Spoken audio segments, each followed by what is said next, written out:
Signs, Omens, and Warnings. Chapter 41. If the Romans were right in considering that crying in youth portended ill fortune in old age, there can be little doubt it has been decreed that man's existence shall be more embittered with disappointments than sweetened with unalloyed pleasures. For it is nearly as common for children to cry as it is for them to come into the world. Parents may pray to their favorite gods for wise, happy children. Expectant mothers may wear suspended from their girdles the image of Opus, in the fond expectation that their offspring shall find a smooth passage through life. And nurses may bring newborn babes into contact with sacred things before defiled hands have touched their tender skins, yet the sad experience of every man and woman is, that misfortunes overtake them sooner or later. True, some people are more fortunate than others, but none are exempted from grief and pain. Have we not the best authority for saying that man is born to trouble, as the sparks fly upwards? This being so, every member of the human family must submit to his destiny, strive against it how he may. Since the time the old serpent beguiled Eve, to the present day, the half of man's time has been spent in bringing about prosperity and averting evil. He watches the signs of the times.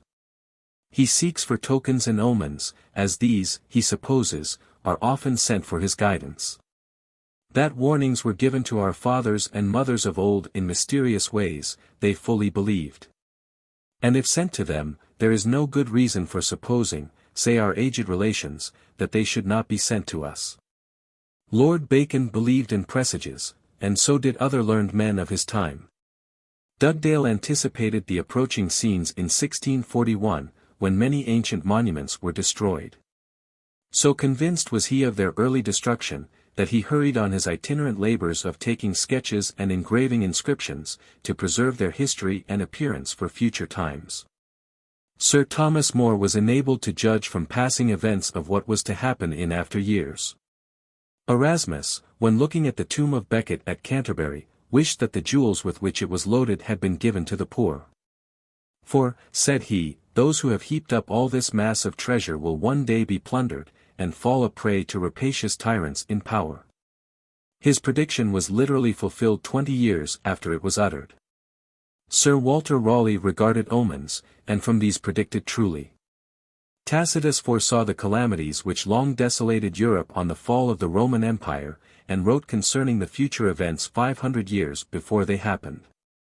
Solon predicted many of the miseries that overtook the Athenians. Aristotle collected remarkable information concerning predictions. Cicero always judged of the affairs of the Republic by prediction. And he not only told what was to happen in his own time, but he also foretold important things that came to pass long after his death. Philosophers, however, did not pretend to have the second sight, or to possess any superhuman powers. But the art of prediction, if art it could be called, was acquired, they confessed, by carefully observing signs and omens. Few put more confidence in signs and omens than Knox, the great reformer, did. And he himself foresaw several events, and the fate of certain persons. When condemned to a galley in Rochelle, he predicted that within 2 or 3 years he would preach the gospel at St. Giles's, in Edinburgh, which, improbable though it was at the time, happened as he had foretold. Of Queen Mary and Darnley he said, that in justice she would be made an instrument of retribution, and that he, the king, would be overthrown. Knox predicted the death of Thomas Maitland, and of Kirkcaldy of Grange, and he solemnly warned the Regent Murray against going to Linlithgow, where he was assassinated. The common people imagined that Knox was not only a preacher, but a prophet. A Spanish friar foretold the death of Henry IV. of France. The king's friends made known to him that his life was in danger, but he disregarded the prediction, and, before a year went round, the friar's words were verified. None of the persons we have named laid claim to the prophetic gift. Their predictions rested chiefly or solely on the observation of what was passing around them. The augury to which they trusted was more physical than divine. Some believed in physiognomy, others relied on the appearance of the political horizon, and so on. The foolhardy mariner sees the barometer falling, and perceives the blackened heavens, yet he goes to sea with his frail craft, the storm overtakes him, and he, his crew, and ship are lost in the mighty deep. The prudent sailor takes warning, he observes the black clouds gathering over his head, and hears the distant thunder, he stays in port until the disturbed elements cease their raging, and he lives to go to sea again and again. If the weather be propitious, we may expect a plentiful harvest. If a horse is given to stumbling, he is likely to come down some day. If the lakes are frozen, skaters may be expected to be drowned. And if men and women will bathe, we may calculate with certainty that some of them will go beyond their depths and perish in the water. Then again, if a man be diligent in business, we may expect him to become rich. But if he be slothful, he has nothing to look for but poverty. If an individual persist in a course of crime, he will, to an almost absolute certainty, be punished. All this is easily understood by the dullest-headed person, but it is not everyone who can comprehend the more secret science that enables the initiated in deep subjects to gain knowledge from such trifles as air bubbles or spiders' webs. Everything connected with the human body is a medium through which future events may be foretold. A pale complexion has its signification, and so has a ruddy face. The hands and veins are special objects of observation, and so are the nails of one's fingers. From the color, shape, and marks on nails, there are, or at least were, people who could read a person's fortune from infancy to old age. Phrenology is a favorite science among ourselves. And so was it with the ancients, who, however, understood the science in a somewhat different light to what people of the present time do, and therefore we shall give an outline of their observations and deductions. The ancients supposed that a moderately large head denoted a well-conditioned person, studious, and possessed of a good memory and understanding. Those with large heads were supposed to be dull and stupid, gluttonous, rough in their manners, frequently melancholy, and predisposed to madness. One with a head too large for the body, and having a thick neck and extended veins, was generally strong and of a martial spirit. When the head was long and of conical shape, the person was generally impudent and rash.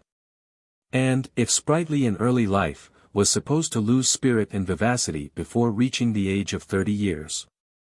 A well-proportioned head, but slightly compressed at the sides, denoted a person of good apprehension, proceeding from the spirits domiciled there.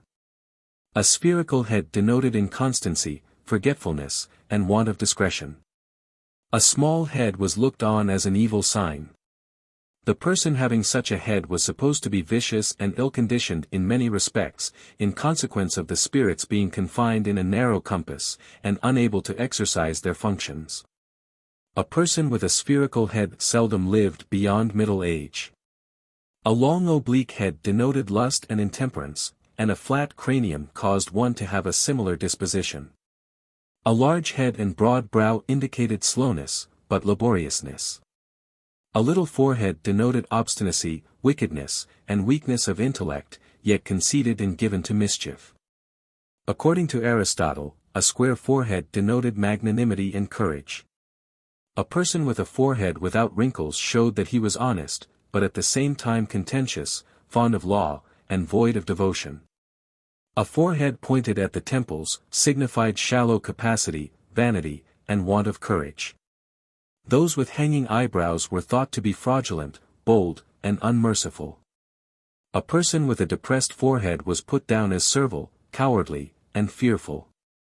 Of the lines of the forehead, those which were straight or bent towards the nose foretold good fortune. If they were very crooked or approaching the form of a semicircle, they foreboded evil. Simple and straight lines were the signs of simplicity, honesty, and truth. Many lines signified changes in life, and the fewness of lines spoke of evenness and simplicity. When the lines increased or decreased, they gave warning of approaching changes in person and fortune. If the lines on the forehead near the hair of the head were broad, long, and not winding, they denoted eventful changes in the person's life. For it was believed that the first line next the hair referred to Saturn, that below it to Jupiter, and the next below it to Mars. If the third line mentioned was longer than the others, and not broken or discontinued, and having a cross upon it, the person was looked upon as one courageous and ambitious, and who would be fortunate in war. But if the line was broken or discontinued, or had a semicircular form, dangers and misfortunes were supposed to be threatened. If there were no more than 3 lines that bended at the extremities, the person was marked to be a prattler. And if the individual was a woman, she was put down as a scold or abusive person. Hairy people were among those on whom fortune smiled, whereas smooth-faced, beardless men were numbered among the despicable and despised ones. Fortune-telling by means of the finger-nails was not uncommon. The ancient practice was to rub the nails with oil and soot or wax, and to hold up the nails, thus prepared, against the sun. And upon the transparent horny substance were supposed to appear figures or characters, which gave the answer required. In more recent times, people have been found predicting by means of nails of the hand, and telling the disposition of persons with certain descriptions of nails. However absurd it may appear, we shall give examples of this superstition. A person with broad nails is of gentle nature, timid, and bashful. Those whose nails grow into the flesh at the points or sides are given to luxury. A white mark on the nail bespeaks misfortune. Persons with very pale nails are subject to much infirmity of the flesh, and persecution by neighbors and friends. People with narrow nails are ambitious and quarrelsome. Lovers of knowledge and liberal sentiment have round nails. Indolent people have generally fleshy nails. Small nails indicate littleness of mind, obstinacy, and conceit. Melancholy persons are distinguished by their pale or lead-colored nails. And choleric martial men, delighting in war, have red and spotted nails. Particular marks on the person were looked on as having reference to one's destiny. A mole on the chin told that the person thus adorned would be prosperous and esteemed. A mole on the right breast denoted sudden accidents and reverse of fortune, one on the left breast was a sign of success and of an amorous disposition. The mole on the right breast foretold that the issue would be girls. That on the left indicated that the children would be boys. A mole under the left breast of a man was a sign of him having an unsettled mind, fond of rambling, and light in his conduct. A similar mark under a lady's left breast showed her to be sincere in love. A mole on the right knee gave tokens of the person so marked being destined to trouble and misfortunes. A mole on the left knee portended a good spouse, with great riches, to the happy individual so marked. A mole on either foot foreboded sudden illness, or unexpected misfortune, and one on any part of the shoulders indicated imperceptible decline and gradual decay in health and fortune. There were many other ways of divining the fate and dispositions of man, such as by the hand, foot, hair, mouth, ears, tongue, eyes, chin, walk, conversation, and complexion. But as it would be unprofitable to treat all these separately, we pass them without further notice in this chapter. Mysterious knockings and unaccountable noises were indicative of the death of a relative. Warnings of this description were common and believed in. Educated people, as well as the ignorant, were victims of this kind of superstition. In the beginning of the last century a highly respectable gentleman in England was one night surprised by a sudden knock at the street door, so loud that he thought an attempt was being made to break it open. Springing from bed, he seized a brace of pistols, and was hastening to the door, when a second knock, louder than the first, was heard. A third knock followed just as he was withdrawing the bolt, but on looking out not a single person was to be seen, though it was clear moonlight and nothing to prevent him seeing a long way off.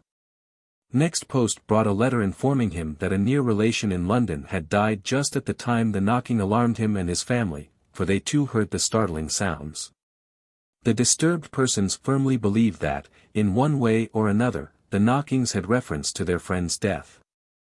A few years afterwards, the same gentleman, sitting one night at 12 o'clock with a sick brother, heard a noise, as of the driving of nails into a coffin, in the workshop of an undertaker, who was a neighbor.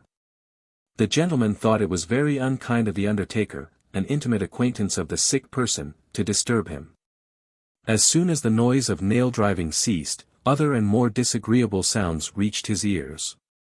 The street door was opened, and, as he thought, 2 or 3 men went upstairs with a coffin. He naturally suspected that all this was a forerunner of his brother's death, and so it turned out to be. The invalid died next day at noon. Those who live in our time may think that the gentleman was insane, and that what he heard resulted from him having a diseased brain. If he was laboring under delusions, others must have been deranged too. For it was not uncommon in those days for an undertaker and his family to be advised of an early order to make a coffin by the sound of planes and hammers at work in the workshop. Gravediggers were not without their early notices of funerals. Sometimes the church bell would toll at midnight, the graveyard gate would be thrown open by unseen hands, and a living form be seen to enter alone. Or it might be that the whole funeral cortege which would appear in the flesh a few days later, could be observed in spirit in the dreary hours of night. If the deceased person had lived a good and holy life, his spectre appeared in a pleasant, comely form, but if his career was a wicked one, he passed in a hideous shape, probably attended by infernal spirits. Chapter 42. Ornithomancy was a popular way of searching into futurity. Muhammad had holy pigeons, which came to his ears and conversed with him about things that were to happen. And the Prophet, it will be recollected, gave an account of a multitude of angels that appeared to him in all kinds of shapes, some of which were in the form of birds. One of the angel birds resembled a white cock, so prodigiously large that its height extended from the first to the second heavens, a distance of 500 years' journey, according to the rate we usually travel on earth. Many Mohammedans will have it that the sacred bird was even larger than what we have stated.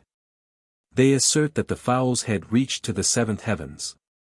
And in describing him, they say his wings were decked with carbuncles and pearls, and that he extended his pinions from the east to the west to a distance proportionate to his height. This winged creature was represented as the chief angel of the cocks, and was said to crow so loud every morning that every living creature, except men and fairies, heard it. Following the example of this great bird, the smaller cocks, before sunrise, herald that bright luminary as he speeds to the west. When the Gauls under Brennus had scaled the capital without arousing even the sentinels or the watchdogs, the sacred geese, kept in the court of the temple in honor of Juno, heard the approach of the enemy and commenced cackling. The patrician, Manlius, struck with the noise, roused his fellow soldiers, the Gauls were discovered, attacked, and driven back. Thenceforth Roman geese were fattened, but not eaten.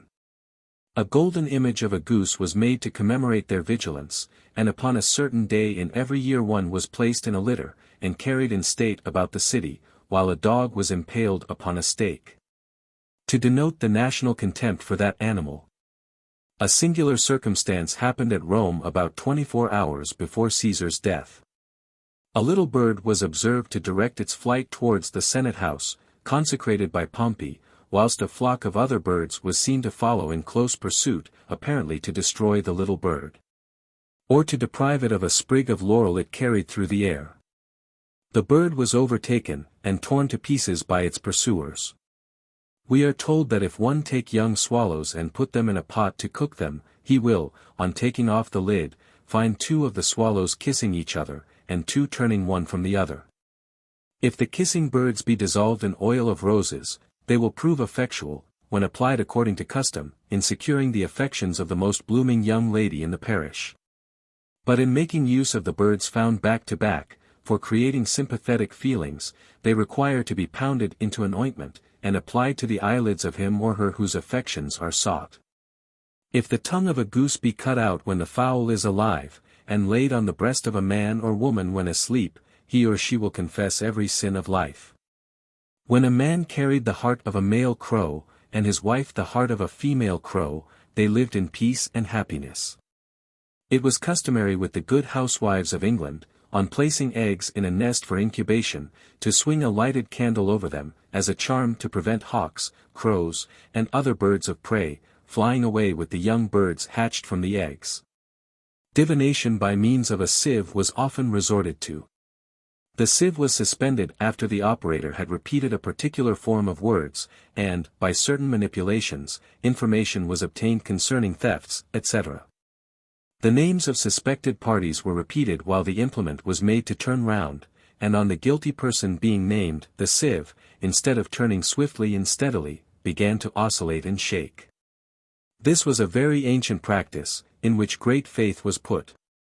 Theocritus mentions a woman who was very skillful in her art. At times the sieve was suspended by a thread, or fixed at the point of a pair of scissors, giving it room to turn, and naming, as before, the suspected persons.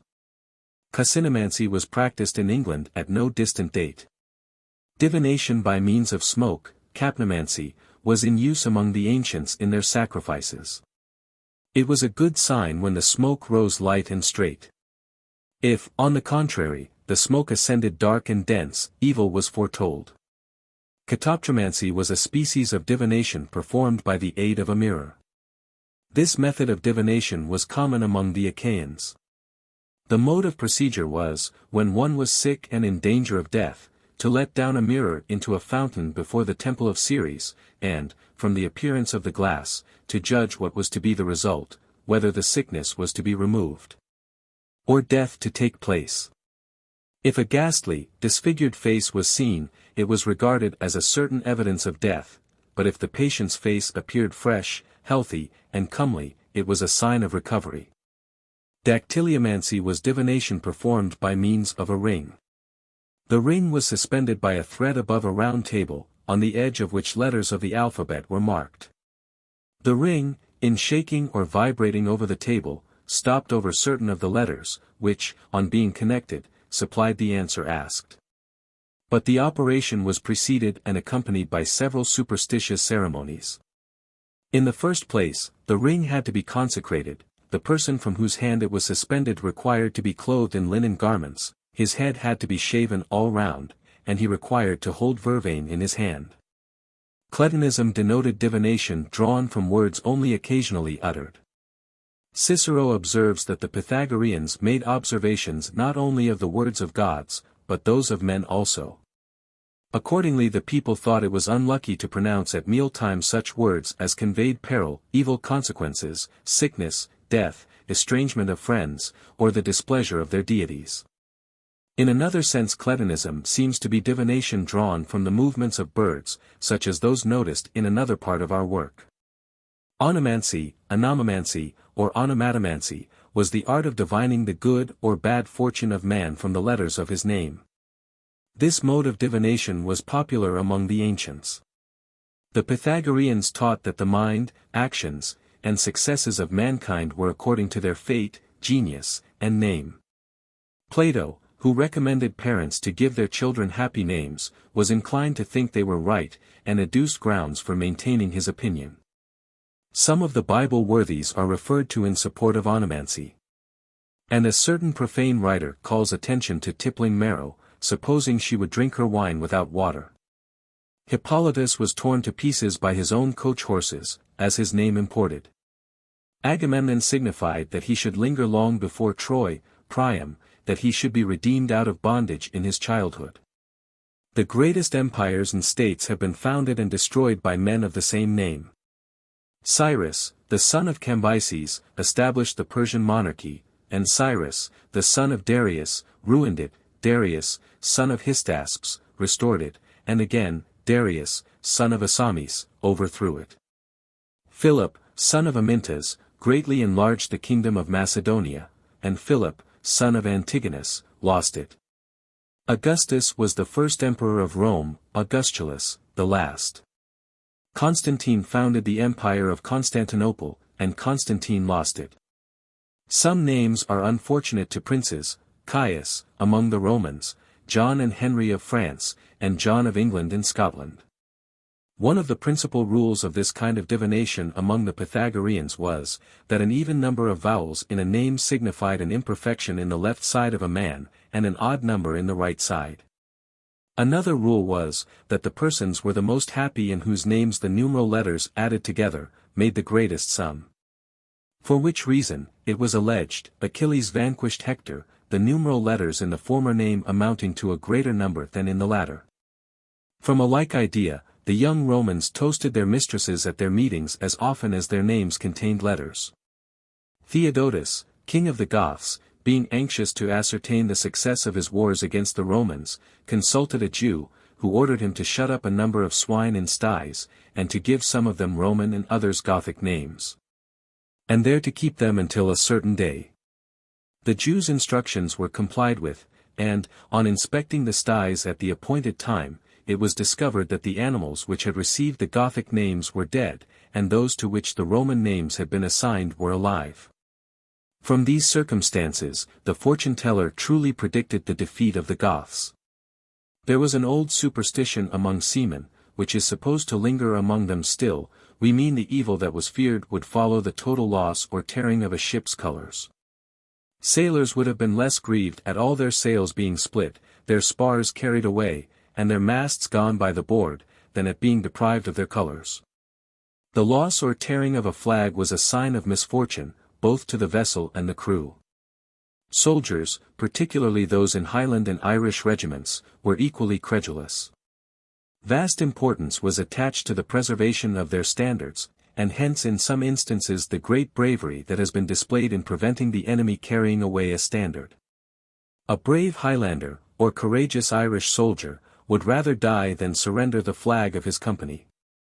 Not only did the loss of regimental colors bring disgrace for the time on those whose duty it was to defend them, but it portended future defeats and demoralization.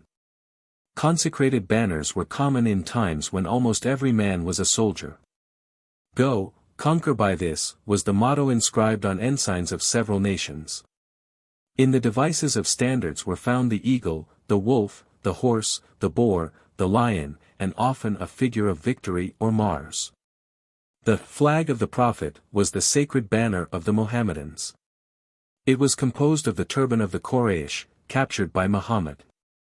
A black flag was afterwards substituted in its place, consisting of a curtain that used to hang in front of the door of Aisha's, one of the Prophet's wives, tent. The Mohammedans regarded this flag as a most sacred relic. Subsequent to passing through several hands, it was brought to Europe by Amurath III. It was kept in a costly casket and deposited in a chapel, guarded by emirs. The banner used to be unfolded when war broke out, and carefully laid aside, as stated, when peace was restored. In the history of the Battle of the Standard, which took place on Cutton Moor, near Northallerton, between the English and Scots, at which the Scots lost 10,000 men. The success of the English was reported to have been due to their having consecrated banners with them. The battle derived its name from the circumstance of a flagstaff being attached to a wagon in the army's centre, bearing at its top the consecrated host, and the banners of St. John of Beverley, St. Peter of York, and St. Wilfrid of Ripon. A superstition long lingered in the Scottish Highlands, that it was unlucky for a clansman to learn any handicraft engaged in by Lowlanders. If a Highland youth left his native mountains and engaged in mercantile or mechanical pursuits, his friends thought he turned effeminate. For warfare he became unsuited, either as a leader or follower. The prowess of his ancestors forsook him, he became incapable of handling the bow or spear skillfully, and, what was worse, he carried ill luck with himself and to his companions wherever he went. Powerful clans have been beaten in the open field by opposing clansmen of inferior numbers, solely through the circumstance of the former having in their ranks men who had imprudently, in an evil hour, apprenticed themselves to the vulgar callings of life. To be a soldier was honorable, to be a tiller of the ground was not a disgrace, to be a cattle reaver was not a crime, but for a clansman to condescend to earn his bread by ordinary industry in a workshop could not fail to bring discredit and misfortune on himself and kindred, however remote the relationship might be. To this superstition the nation is indebted for the many stalwart Highlanders who have fought England's battles, and won them too, at home and abroad. Ask the decrepit old woman, leaning on her staff, far up yonder glen, the cause of the expiring zeal among the mountain youths to study the art of war, and she will tell you in effect what we have said. And will add, that through the intimacy that has long existed between Highlanders and Lowlanders, and the frequent evictions that have brought a scandal on our nation, her country no longer remains the recruiting ground for armies. Chapter 43. Mark the caution of our ancestors: if a magpie crossed one's path when setting out on a journey, his mission, whatever it happened to be, was certain to prove unsuccessful. Unless the traveler immediately crossed himself, a ceremony he invariably performed, and thus the unfavorable influence of the hateful bird ceased. In the south of England, people supposed that if a person saw 4 magpies at one time, he would soon lose by death a dear friend. But an old English poet, writing of magpies, says. 1 is a sign of sorrow, 2 are a sign of mirth. 3 are a sign of a wedding, and 4 a sign of birth. The chattering of one of these birds in the morning bespeaks the arrival of a stranger before evening. It is thought unlucky to kill a magpie or a swallow.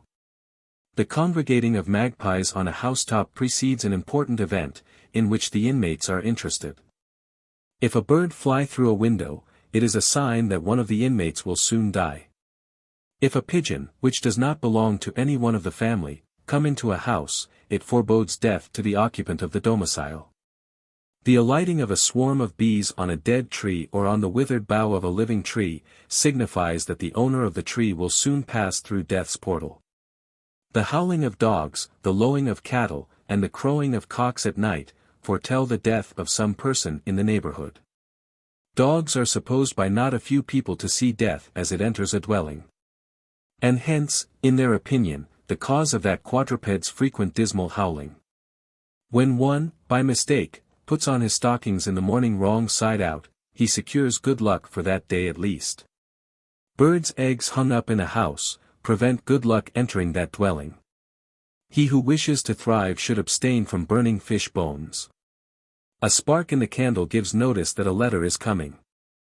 If the cat sneeze or cough, nothing is more certain than that one person, at least, in the house will soon have a cold. When one's ears tingle, lies are being told about him. When his cheeks burn, he is assured people are talking about him.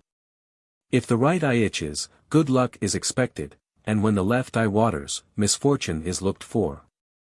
When the nose itches, vexation, probably the death of friends, is expected. The meeting of a fox, or the seeing of one crossing the path, presages the attempt of an impostor to commit a fraud at the expense of the traveler. Owls or ravens appearing on important occasions, portend unlucky events.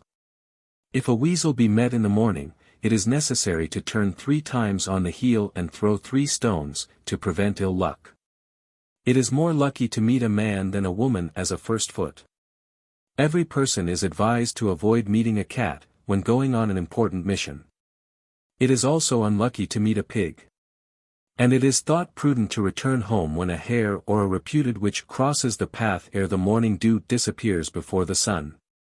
A man leading or riding on a mare with foal, is cautioned against allowing the animal to go in the track of a wolf, because, if she place a hoof on the spot where that ravenous beast's foot has been, she will cast her foal. Time was, in Great Britain as in the East, when almost every one, whether walking, riding, or sailing in a boat, went with the sun, when setting out on a journey, or proceeding to sea. The Highlanders of Scotland invariably went décile, or to the right, at every meeting of importance. They went to the right, around the grave, with the corpse, to the right 3 times around the consecrated well before drinking. The company at a marriage went 3 times round the house before crossing the threshold. Companies, on taking their seats at table, were expected to turn to the right. Even at the present day, the loving cup and decanters are handed to the right around the social board. When one lets salt fall on the floor or table, he should not omit to cast a small quantity of the condiment over his left shoulder. Beware of passing the salt at table unless it be asked for, and of placing your fork and knife crossways. When one sneezed, he did not evoke Jupiter to save him, the same as the people of some other countries did, but he, or some of his friends present, said décile. When an infant was born, the midwife encircled it 3 times right about with a burning candle. These customs were no doubt commenced by the Highlanders in honor of the sun, which they once worshipped. But in later times people did as their forefathers and foremothers had done, through a superstitious belief, thinking that by so doing they would prevent evil consequences, and secure good fortune.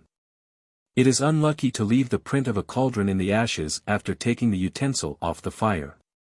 If people are wise, they will not pass over a balance, or take up fire with a sword. To enable a person to see in the dark, he is recommended to anoint his eyes with a salve prepared from the right eye of a hedgehog, boiled in oil, and preserved in a brazen vessel. A blackamoor is an unlucky first foot. If the chickens do not come out readily to feed in the morning, the owner may make up his or her mind to meet with disappointments before night. It was formerly, if not now, unlucky to pare your nails on Sunday or Friday. To prevent one dreaming about a dead person he has seen, it is necessary to touch the body. To secure money being always in one's pocket, he is advised to keep a bent sixpence, or a coin with a hole in it, in his purse. To take it out and spit on it at every new moon, and to return it to the pocket while wishing himself good luck. It is unlucky to look at a funeral through a door or a window. Should one wish to gaze on the melancholy procession, he ought to take his position in the open air. The family will be fortunate on the roof of whose house a stork builds its nest. And if any one take the heart of a stork, and tie it up in the skin of a hawk or of a vulture, no enemy can conquer him so long as he carries the charm attached to his right arm. To sit with one's hands closed is bad, but to sit cross-legged secures good fortune. At a card table, people occasionally sit in the latter position, with the view of bringing lucky deals. A bride should not be married in a white satin dress. That a newly married couple may have no obstacles in the way of prosperity, every one meeting them going to church to be united, or returning home after the hymeneal knot is tied, should retrace his steps with them a short distance. No small importance is attached to the old rhyme. Blessed is the bride that the sun shines on. Blessed is the corpse that the rain rains on. Marriages at the festival of Saint Joseph are carefully avoided as unfortunate. All fast days and vigils should also be avoided as marriage days, they being considered inauspicious. The 1st day of May continues in many lands to be held in great esteem, and the 12th of that month is a high day among the witches. At that time they may be seen dancing on the surface of lakes, brushing the dew off the grass, milking cows in their folds, and flying through the air, or escaping from pursuers in the shape of hares. If a married woman lose her wedding ring, she has reason to fear the estrangement of her husband's affections. If she break it, she thinks there is danger of the matrimonial tie being soon severed by death. If a newly married couple go into a clean-swept house, they expect to be poor all their days. But if the house be but indifferently cleaned, and the precaution taken to throw salt and a small quantity of coals in at the door before any furniture or household goods are carried across the threshold, good luck is expected. As a warning, however, to persons who might wish to injure their neighbors, we think it right to say that, down to the time we write, it is considered that any one removing from a dwelling with clean-swept floors has reason to expect grief and trouble in his new abode. Every one knows that slippers, besoms, salt, and rice should be thrown after a newly wedded pair, and that a cake must be broken over a bride's head when she first enters the house of her husband. But it is not so well known that a bridegroom should have silver, say sixpences, and salt in his shoes, when he first approaches the marriage bed. And that the bride should avoid putting her bare feet on the floor when preparing to retire for the night with her future companion in life. If these precautions be neglected, there is danger of the wedded pair being deprived of little prattlers around their fire in the early days of their wedded life, and of having sons or daughters to comfort them in declining years.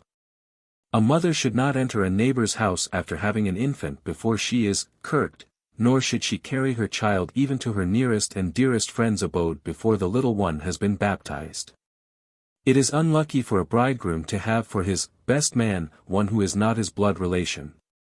It is unlucky for a best man to have on a black coat at a marriage, it is an omen of evil to the bride and bridegroom. If a bride slip her foot or her horse stumble when proceeding to church to be married, it is regarded as an evil sign, and if the bridegroom come down when on his way to meet his betrothed, before the hymeneal knot is tied, misfortunes are expected. If he has to cross a stream, and his bonnet or hat fall into the water, his death is not far distant. A bride's glove should not be taken off before the bridegroom's is removed, preparatory to their joining hands in wedlock before the clergyman. If any part of a dinner set or tea set be broken at a marriage or baptismal feast, it is a sign that misfortunes are coming. If two children, a boy and a girl, are baptized in church on the same day, and the latter be sprinkled before the former, the girl's relations have reason to fear that in ripe years she will have a beard. If a mother or nurse do not give bread and cheese to the first person she meets when going to church with a child to be baptized, it is questionable whether the infant's career through life shall prove prosperous. The first foot, on receiving his bread and cheese, is expected to return a short distance with the child, to show his good will. If a person, who is a stranger, leave a house wherein there is an unbaptized child, particularly if it be a girl, without eating or drinking, the infant's beauty is in danger of being taken away. It is unlucky to let a child see its face in a mirror before it is a year old.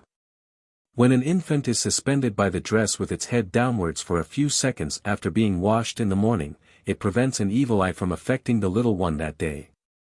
Chapter 44. If a housewife wish everything to prosper with her and her family, she will not permit the floors of her house to be swept at night. The sweeping not only prevents good fortune, but it disturbs the spirits of the dead, supposed to be constantly walking about in thousands. If the kitchen fire burn down on New Year's morning or Christmas Eve, it is thought, some person belonging to the house will die before these seasons come round again. Old women, who wish to have a peep into futurity, are accustomed to cover over with ashes the smouldering embers of their fires on the last night of the year. If a death is to happen in the house before 12 months expire, the footmarks of the doomed individual will be imprinted in the ashes, but if no such event is to happen, the ashes will remain with a smooth surface, and the embers kindled below. It is thought lucky to receive a present on New Year's Day or Christmas, but it is unlucky to borrow or lend on these days. The destiny of the members of a family is greatly affected for a whole year, if not for life, by the first foot on New Year's and Christmas mornings. An unlucky first foot brings misfortune with him or her, but a lucky first foot introduces prosperity. If one look through a ladder, he should spit 3 times to prevent evil consequences, and it is unlucky to hand anything through a ladder. Sneezing to the left hand is unlucky, but prosperous when to the right. Plutarch relates that, by the sneezing of a soldier towards his right hand, the soothsayer predicted the victory of the Greeks and the complete overthrow of the Persians in battle. Candles and lights burn dim when spirits are present. The stalk of the tea plant floating on the surface of a cup of tea, foretells the coming of a stranger. If the stalk be short, look for a female visitor, but if long, then a man may be expected. Air bubbles on tea denote kisses and money. It is thought lucky to step out with the left foot first, and no one who has attended to the recommendation of his grandmother, thinks of putting his right shoe on first in the morning. These precautions, stepping out with the left foot first, and putting the left shoe on before the right, keep one from stumbling. With reference to prognosticating the state of the weather, our fathers, we may premise, carefully observe the winds, the clouds, the sky, and the seasons. If the wind blew from the west on New Year's night, it was considered lucky, and supposed to foretell a season of abundance. In the north of Scotland, the people wished to see the first 3 days of winter dark and cloudy. A northern bard says, "The south wind, heat and plenty. The west wind, fish and milk. The north wind, cold and stormy. The east wind, fruit on trees." People in Scotland also prognosticated the weather of the coming season, according to whether Candlemas was clear or foul. Everyone can repeat the old rhyme, and some put faith in it. If Candlemas is fair and clear, though be twa winters in the year. When this day passed without a shower of rain or a fall of snow, people imagined there would be severe weather before spring was past, and they expected heavy snow storms before the following Christmas. A showery and tempestuous Candlemas, on the other hand, raised the people's spirits, for by such omens they were to expect a favorable summer and an abundant harvest. Though they may be well known to most readers, we subjoin a few poetical proverbs on the weather. The evening red, and the morning grey, are certain signs of a fair day. If red the sun begins his race, expect that rain will fall apace. In the waning of the moon, a cloudy morn, fair afternoon. If woolly fleeces spread the heavenly way, no rain, be sure, disturbs the summer's day. When clouds appear like rocks and towers, The earth's refreshed by frequent showers. From rainbows, shepherds and sailors predicted the state of the weather. A rainbow in the morning is the shepherd's warning. A rainbow at night is the sailor's delight. When peacocks cry, be sure rain will early fall, and when the night owl screeches from the ruined tower, look for a storm. So also, if the cat is seen washing its face with its 4 paws, expect a gale. When ocean birds flock on shore, a tempest is brewing on the sea. Seamen and fishermen's wives can secure a favorable gale for their husbands by going to a chapel after Mass, and blowing the dust on the door in the direction the vessels have gone. When a person is dying, no one in the house, of whatever age, should be permitted to sleep. When one expires, the clock should be immediately stopped, and the dial plate covered with a towel, and mirrors and pictures should be concealed, or their faces turned to the wall. All the cats belonging to the house ought to be caught and confined till after the funeral. That a necessity prevails for putting the feline animals out of the way, will be understood by the existing generation, when they understand that if a cat cross a corpse, and afterwards pass over a living person in a recumbent posture, that individual will be deprived of sight. When a dead body is dressed and laid out, the relatives would do well to put a Bible below the head, and one plate with salt, and another plate with a piece of green turf, on the breast. The corpse of every one guilty of LXIII should be buried either in a remote spot not customarily used as a place of burial, or near to a crossroad. But if the relatives of any such unhappy person insist on having the remains interred in the ordinary place of sepulchre, they are expected to carry the corpse over the burying ground wall, and inter it after sunset. It is believed that if a person die unseen, they who first discover the body will meet his death in a similar manner. This superstitious belief often prevents seamen and fishermen picking up and taking ashore dead bodies discovered at sea. Seamen have not yet risen above these superstitious delusions. A few years ago a Russian ship was lying in LIII docks, when one of the crew fell overboard and was drowned. As long as there was a chance of rescuing the man, his companions did everything they could to save him. But as soon as they discovered that their comrade was dead, they rushed into the forecastle of their vessel, and refused to search for the body, believing that they who first beheld the corpse after being brought to the surface, would, sooner or later, meet a watery grave. No person who understands the ancient customs of Scotland will think of commencing to make a new garment at the end of the year, if it cannot be finished before the new year comes in. Nor will anyone commence to make an article of clothing on Saturday, unless it can be ready for wearing on the Sunday. Friday is also an unlucky day for commencing any important undertaking. Some people refuse to be bled or physicked on a Friday. In certain parts of the country, Friday is the usual day for young men and women being united in wedlock, but at other places it is supposed bad luck would cleave to them during the whole of their lives if they were married on that day. It is believed by old crones that children born on Friday are doomed to misfortune. Friday night's dreams are sure to come true. It is well known, seamen dislike going to sea on Friday. Mr. Fenimore Cooper relates a very extraordinary anecdote in reference to Friday. He says, a wealthy merchant of Connecticut devised a notable scheme to give a fatal blow to the superstition of Friday being an unlucky day. He caused the keel of a very large ship to be laid on a Friday, he named her the Friday, he launched her on a Friday, he gave the command of her to a captain whose name was Friday. And she commenced her first voyage on a Friday, bound for China with a costly cargo, and in all respects she was one of the noblest and best appointed ships that ever left the port. The result was, neither ship nor crew was ever heard of afterwards.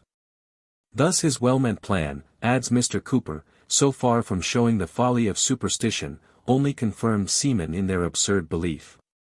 Another instance may be given of a splendid ship sailing on a Friday being lost, as was supposed by the superstitious, through the imprudence of sending her to sea on the 6th day of the week. We refer to the West India steamer, Amazon, whose sad fate is a matter of history. Other examples might be given of ships beginning their voyages on Friday being lost. And, to the present time, sailors will tell you that more misfortunes happen to vessels leaving port on Friday than to ships departing on any other day of the week.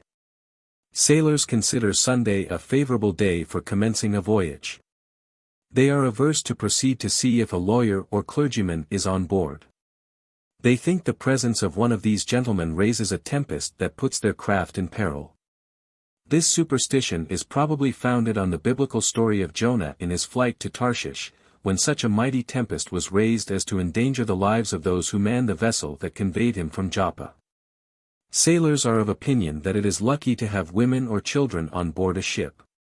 Time was when they objected to sail with a native of Finland as one of the crew, thinking that the Finns were leagued with Satan, and that if they were offended, they took their revenge by raising adverse winds and causing accidents to happen.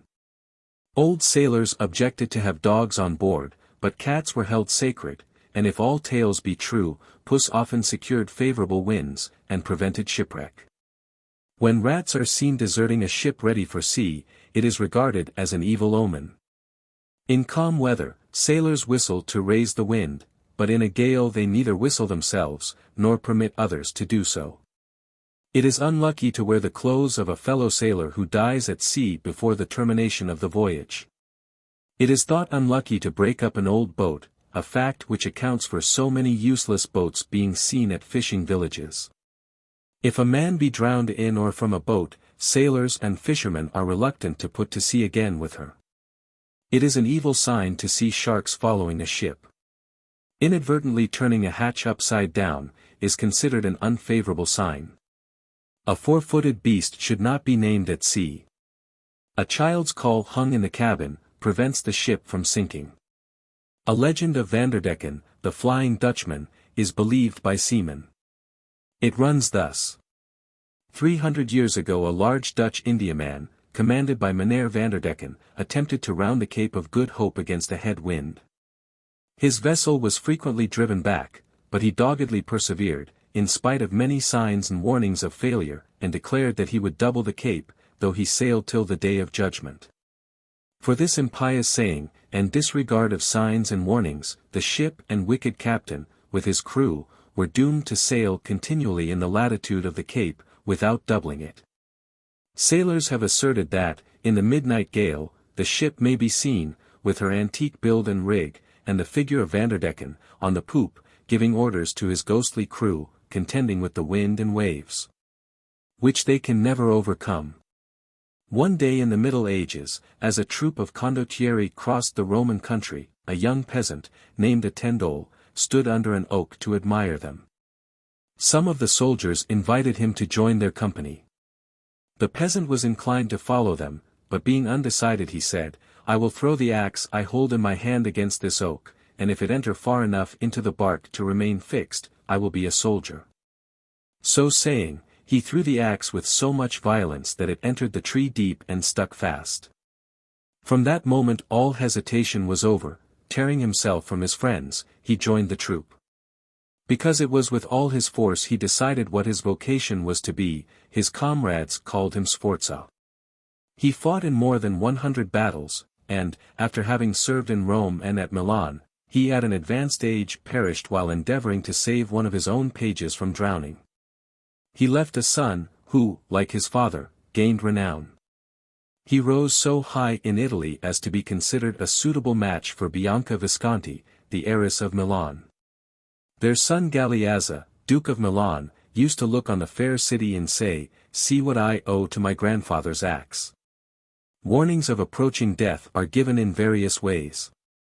There are ancient families to whom the ghosts of their ancestors appear before the death of the chiefs or heads of the families. In one instance we have heard that the ghost of an old murdered lady keeps wandering through the castle halls shortly before any of the family dies. And in another instance it is said that a mysterious light blazes from the lofty battlements before the noble proprietor is laid low in death. The falling of his portrait or statue is a sure presage of a great man's death. Archbishop Laud, going into his study, which no one could enter without him being present, as he invariably locked the door and kept the key, found his portrait one day lying on its face on the floor. He was extremely perplexed, for to him it was as his death knell, and he commenced setting his house in order. The sad summons was not long of coming, and death took him for its own. Amulets and Charms. Chapter 45. Amulets and charms were in great variety among the Chaldeans, Jews, and Persians. They were also held in estimation among the Greeks and Romans, chiefly on account of their supposed virtue in exciting or conquering the passion of love. The Council of Laodicea forbade ecclesiastics to wear amulets and phylacteries, on pain of degradation. Saint Jerome was likewise opposed to their use. Nevertheless, although amulets and charms are not held in the same repute they once were, their efficacy is not supposed to be entirely gone. Among early Christians, amulets and charms were acknowledged to possess peculiar virtues beneficial to man. Amulets and charms were, and are, so numerous that it would be a Herculean task to give an account of one half of them. Where the inhabitants were destitute of medical resources, amulets and charms were employed for the alleviation of bodily suffering. Pericles wore an amulet about his neck, as such charms were supposed to be capable of preserving the wearers from misfortune and disease. Lord Bacon was of opinion that if a man wore a planet seal, it might aid him in obtaining the affection of his sweetheart, give him protection at sea and in battle, and make him more courageous. Cramp rings and eel skins were worn round the limbs, to prevent sickness, and people were sometimes cured by laying sticks across each other in front of their beds at night. Moreover, the sticks thus placed prevented demons approaching the couch of rest. The moss off a dead man's skull, says the great Mr. Boyle, is an effectual remedy against bleeding at the nose. We are told by Lord Verulam, that when he was at Paris he had above 100 warts on his hands, and that they were removed by the English ambassador's lady rubbing them with a piece of bacon, afterwards nailed to a post. In 5 weeks the bacon, being exposed to the sun, melted away, and the warts disappeared. Saint Vitus' dance was cured by the sufferer visiting the tomb of the saint, near Ulm, every May. The bites of certain reptiles are rendered harmless by music. Dr. Sydenham orders, in cases of iliac passion, a live kitten to be laid on the abdomen. Pigeons, split alive and applied to the soles of the feet, are efficacious in fevers and convulsions.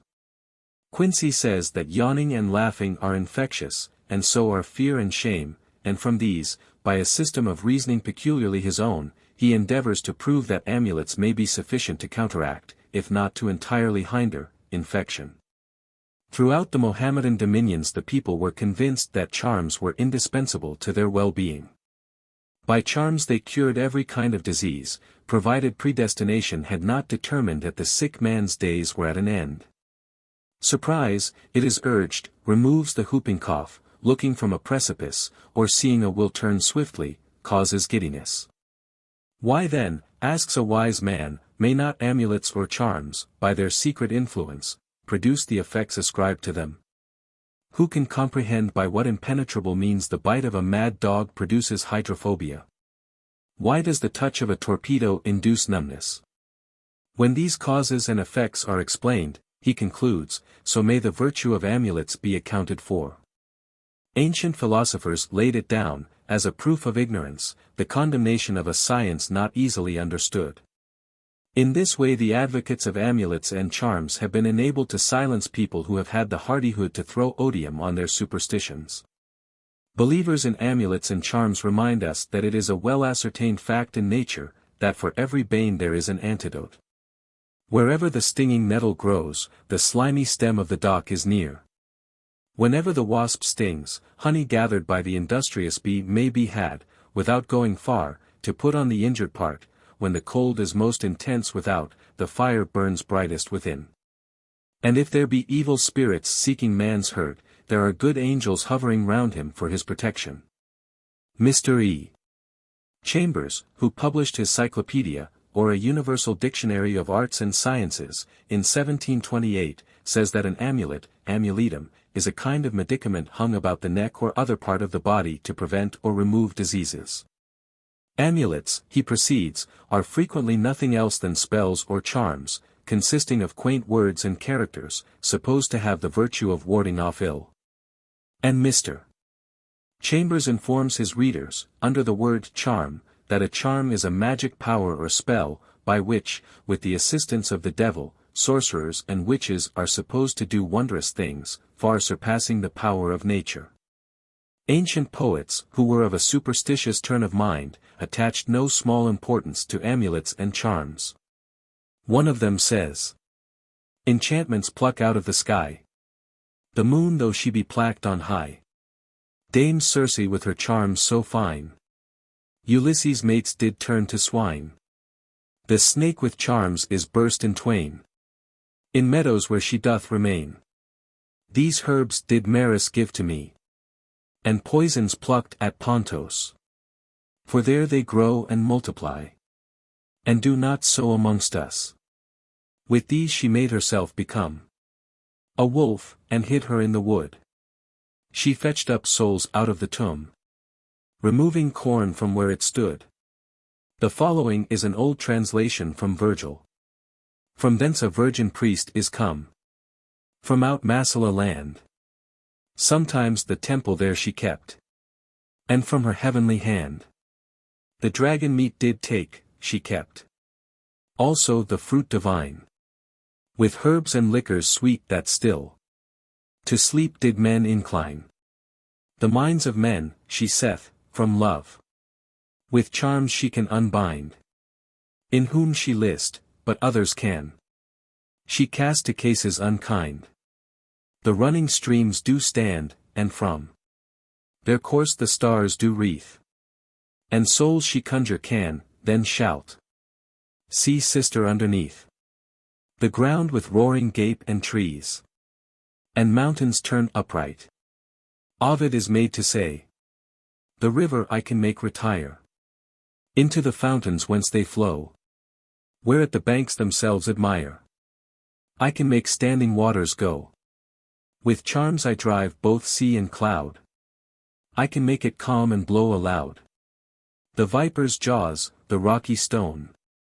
With words and charms I break in twain. The force of earth congealed in one. I move, and shake both woods and plain. I make the souls of men arise. And pull the moon out of the skies. And thrice she spake the words that coust sweet sleep and quiet rest. She stayed the raging of the sea. And mighty flood suppressed. Other poets, writing of charms, say.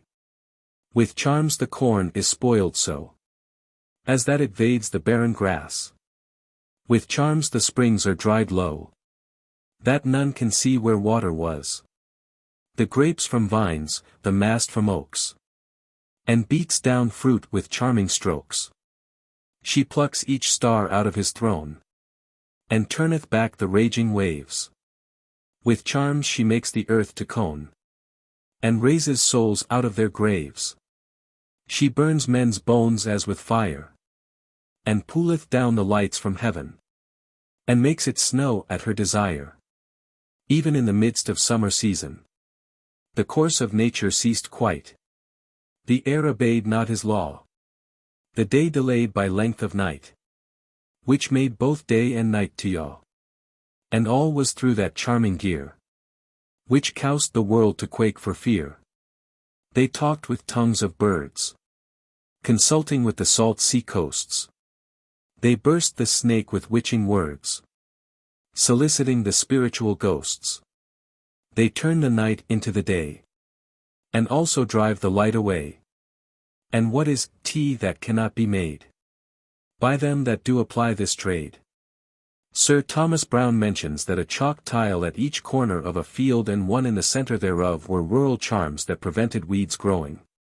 And the three following charms are given in Herrick's Hesperides. This I'll tell ye by the way. Maidens when ye levens lay. Cross your dough, and your dispatch will be better for your batch. In the morning when ye rise. Wash your hands and cleanse your eyes. Next be sure to have a care. To disperse the water far. For as far as that doth light. So far keeps the evil sprite. If ye fear to be affrighted. When ye are, by chance, benighted. In your pocket for a trust. Carry nothing but a crust. For that holy piece of bread. Charms the danger and the dread. Here are older charms in meter. With blessinges of Saint Germain. I will me so determine, that neither for nor vermin shall do my chickens harm. For your G's seek Saint Leisured, and for your ducks Saint Leonard. There is no better charm. Take me a napkin fold, with the bias of a bolt, for the healing of a colt. No better thinge can be, for lampies and for bots. Take me St. Thomas lattes. On my life I warrant ye. In the Hesperides we also find the following spell. Holy water come and bring. Cast in salt for seasoning. Set the brush for sprinkling. Sacred spittle bring ye hither. Meal and it now mix together. And a little oil to either. Give the tapers here their light. Ring the saint's bell to affright. Far from hence the evil sprits. And good Saint Francis Girdle, with the hamlet of a hurdle, are wholesome for the pip. Besides these charms afore, I have feats many more, that keep still in store, whom I now overhip. The same writer quaintly says, a charm or an allay for love, if so be a toad be laid in a sheepskin newly flayed, and that tied to man, 'twill sever him and his affections ever. Butler, in his Hudibras, describes the supposed power of a cunning man thus. Not far from hence doth dwell a cunning man hight Sidrafel, that deals in destiny's dark counsels, and sage opinion of the moon sells, to whom all people, far and near, on deep importances repair. When brass and pewter hap to stray, and linen slinks out of the way. When geese and pullen are seduced, and sows of sucking pigs are choused. When cattle feel indisposition, and need the opinion of physician. When murrain reigns in hogs or sheep, and chickens languish of the pip. When yeast and outward means do fail, and have no power to work on ale. When butter does refuse to come, and love proves cross and humorsome. To him with questions and with urine, they for discovery flock, or curing. In the 17th century, dairymaids, when churning, used a charm, said over the churn in the following lines. Come, butter, come. Come, butter, come. Peter stands at the gate, waiting for a buttered cake. Come, butter, come. This having been said 3 times, the butter came straightway, and very good butter it was, on the good saint being invoked. A holy pope of the good old times sent the following lines to an exalted emperor. Balm, virgin wax, and holy water, and Agnus Dei make a gift than which none can be greater. I send thee for to take. From fountain clear the same hath issue, in secret sanctified. Gainst lightning it hath sovereign virtue, and thunder cracks beside. Each heinous sin it wears and wasteth, even as holy precious blood. And women while their travel lasteth. It saves, it is so good. It doth bestow great gifts and graces on such as well deserve, and borne about in noisome places, from peril doth preserve. The force of fire, whose heat destroyeth, it breaks and bringeth down. And he or she that this enjoyeth, no water shall them drown. Chapter 46. There are people in existence, of opinion that the earrings which Jacob buried under the oak of Shechem were charms, and that Solomon had recourse to spells after his strange wives led him away from the true faith. Reginald Scott gives a recipe for a charm to preserve cattle from witchcraft. Here it is. At Easter you must take certain drops that lie uppermost of the holy paschal candle. And upon some Sunday morning, light and hold it so as it may drop upon and between the horns and ears of the beast, and burn the beast a little between the horns on the ears with the same wax. And that which is left thereof stick it crosswise about the stable or stall, or upon the threshold, or over the door, where the cattle go in and out. And for all that year your cattle shall never be touched. Mr. Pennant says, the farmers of Scotland preserve their cattle against witchcraft by placing boughs of mountain ash and honeysuckle in their cowhouses on the May 2nd. They hope to preserve the milk of their cows and of their wives by tying red threads about them. The ancients had several superstitious customs touching the chameleon, as that its tongue, torn out when the animal was alive, would assist the possessor to gain his lawsuits. Burning its head and neck with oak wood, or roasting its liver on a red tile, would bring thunder and rain, that its right eye, torn out before the animal was slain, and steeped in goat's milk, removed disease of the eye. That its tongue, worn as a charm by a married woman, eased her pains, that its right jaw dispelled fear, and that its tail prevented streams overflowing their banks. A famous sorcerer, when under sentence of death, gave directions how to prepare a potent charm. It consisted of a new earthen pot, not bought nor bargained for, with sheep's blood, wool, hair of several beasts, and certain herbs therein. The pot and its contents were to be placed in a secret part in the neighborhood where its effects were intended to be felt, which might be either the poisoning or tormenting of enemies. The charm could not be taken away but by the person who secreted it or by a superior power. Particular trees and plants possess peculiar virtues in consequence of crowns for deities having been made from them. Thus we find Jupiter's crown was composed of flowers, generally of laurel, Juno's of the vine, Bacchus of the vine, with grapes, and branches of ivy, flowers, and berries, those of Castor, Pollux, and the river gods, of bulrushes. That of Apollo, sometimes of laurel, and sometimes rushes, that of Saturn, new figs, that of Hercules, poplar, that of Pan, pine or alder, that of Lucina, dictamnus, that of the Ori, the fruits proper to each season. That of the Graces, olive branches, that of Venus, roses, that of Ceres, ears of corn, and that of the Lares, myrtle or rosemary. Rue was detested by witches and evil spirits. There was a heathen ceremony, called dendrophoria, which consisted of the carrying of one or more pine trees through a city, at times of sacrifice in honor of certain deities. The pine or pines were afterwards planted, and the branches thereof were supposed to possess virtues not to be found in non-sacred things. There was a spirit drawn from May dew, which had striking virtues attributed to it. Images were considered the most powerful of all charms. They were held in great reverence by the Romans and other nations. The noble Romans preserved the images of their ancestors with great care, and had them carried in procession at their funerals and triumphs. They placed them in the vestibules of their houses, there to remain, even though the houses happened to be sold, it being considered impious to displace them. It was not, however, allowed for every one who had the images of their ancestors, to have them carried at funerals. The privilege was conferred on those only who had honorably discharged themselves in their various offices in life. Persons who failed in this respect, forfeited all right to bring their images before the public, and the images of persons who had committed serious crimes were broken in pieces.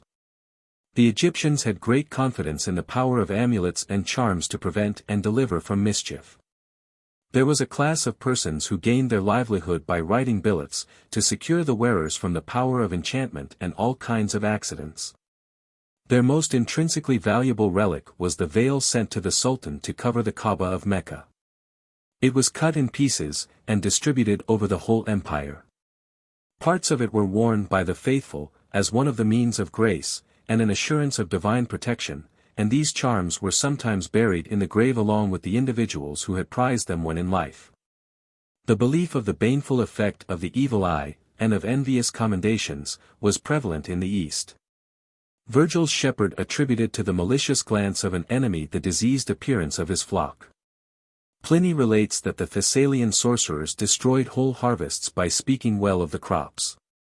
In Egypt, everything which could possibly attract attention or excite jealousy was protected by some counteracting influence.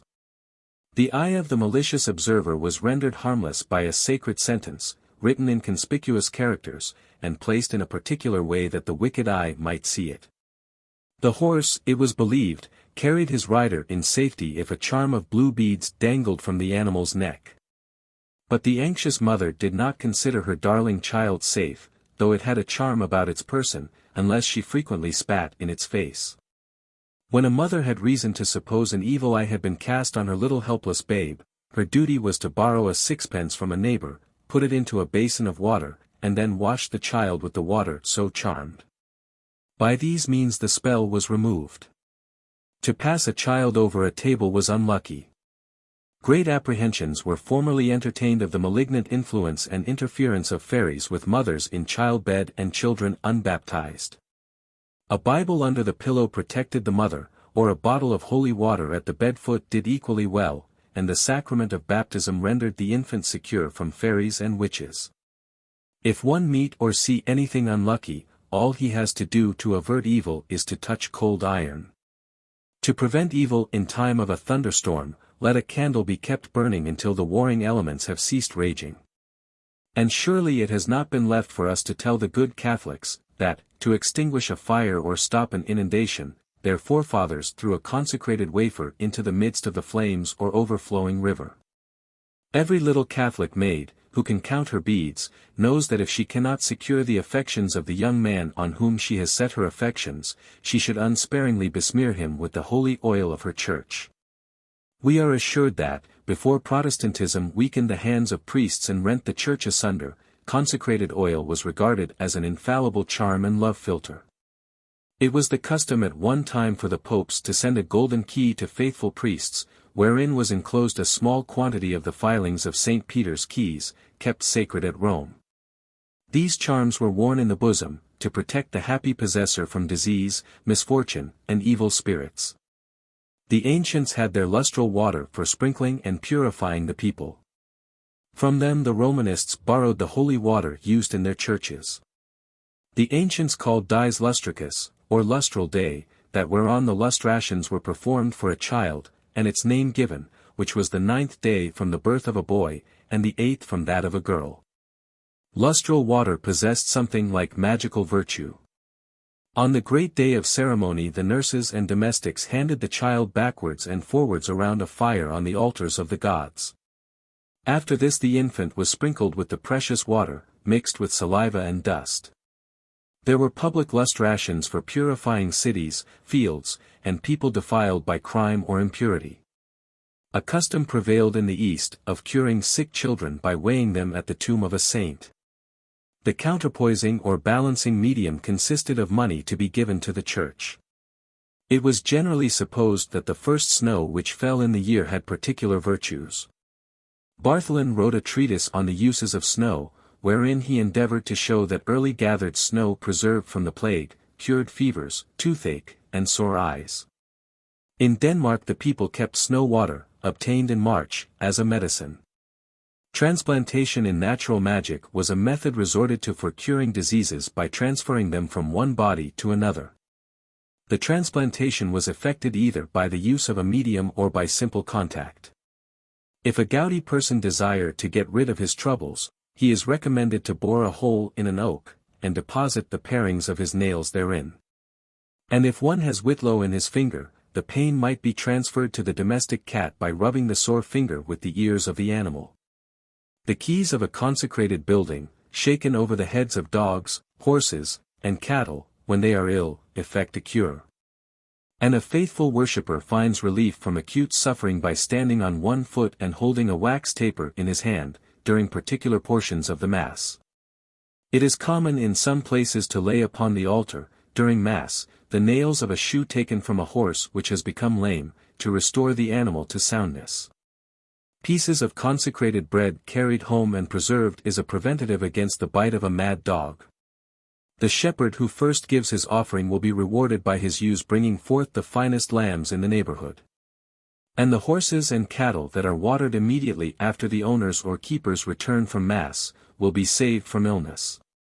In 1589 the people placed on the altars of many of their churches in Paris, wax effigies of King Henry III.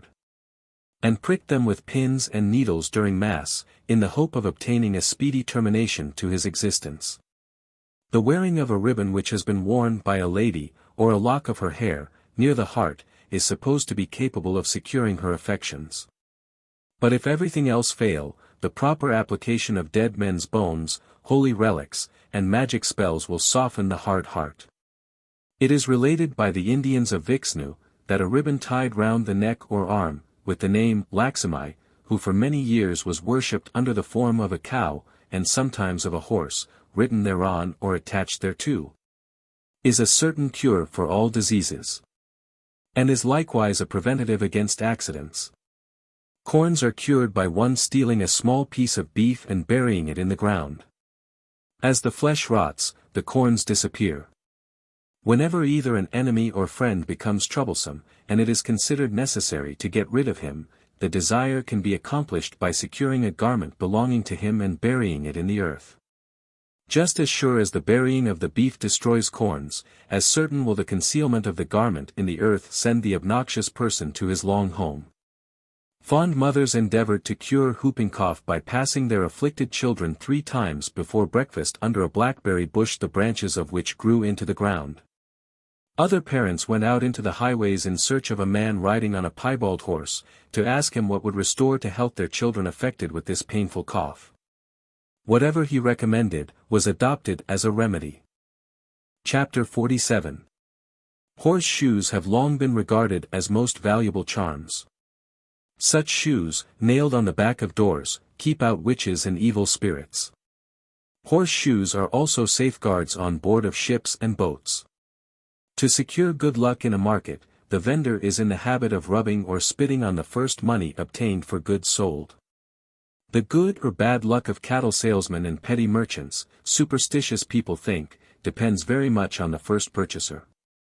In the early part of the day a reduced price is sometimes accepted from a person reputed to be lucky, while business will not be entered into under any conditions with uncanny people. In Suffolk an abortive calf is buried under the path along which the cows go to the fields, to prevent them being accidentally injured. One description of herb given to a horse prevents the horseshoe pricking the animal's feet.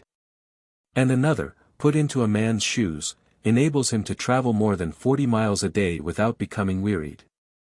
Moonwort is a powerful charm that loosens locks, fetters, and shoes from horses' feet. In olden times it was a stratagem in warfare to lead the enemy's horsemen upon a heath where moonwort grew plentiful, for, in passing over it, the horses were sure to lose their shoes. In Aristotle's time, rue hung about the neck as an amulet prevented witchcraft. Rue was called an herb of grace, because the Romanists used it on Sundays in their exorcisms. Professor Playfair, in a letter to Mr. Brand, dated from St. Andrews, in 1804, says, in private breweries a live coal was thrown into the vat, to prevent the interference of the fairies. A cow's milk no fairy could take away, if a burning coal was conducted across her back and under the belly immediately after she calved. Witches and evil spirits were prevented from entering a dwelling house if the lower end of the crook or iron chain by which the pots were suspended over the kitchen fire was raised up a few links before the inmates retired to bed. It was a common opinion in Scotland and England, that a woman may, by means of charms, convey her neighbor's cow's milk to her own dairy. When a cow's milk was charmed away, a small quantity of rennet was taken from all suspected persons and put into an egg-shell full of milk, and when that obtained from the charmer mingled with it, it presently curdled. Some women used the root of groundsel as a protection against the produce of their dairy being charmed, by putting it among their milk and cream. The lee penny, the property of a Scotch gentleman, was a charm known far and wide. Many were the cures effected by it, i.e. if tradition speaks true. This charm, when applied externally to man or beast, proved better than all known healing medicine, and, when water in which it had been dipped was given to man or beast to drink, it produced an effectual cure. Nails driven into an oak tree prevented toothache. A halter that had been used in suspending a criminal, when tied round the head, prevented headache. A dead man's hand dissipated tumors of the glands, by stroking the affected part 9 times with it, but the hand of a man who had been hanged was the most efficacious. Chips cut from a gallows, when carried in a bag suspended from the neck, cured the ague. A stone with a hole in it, tied to the key of a stable door, deterred witches stealing the horses and riding them over the country at night.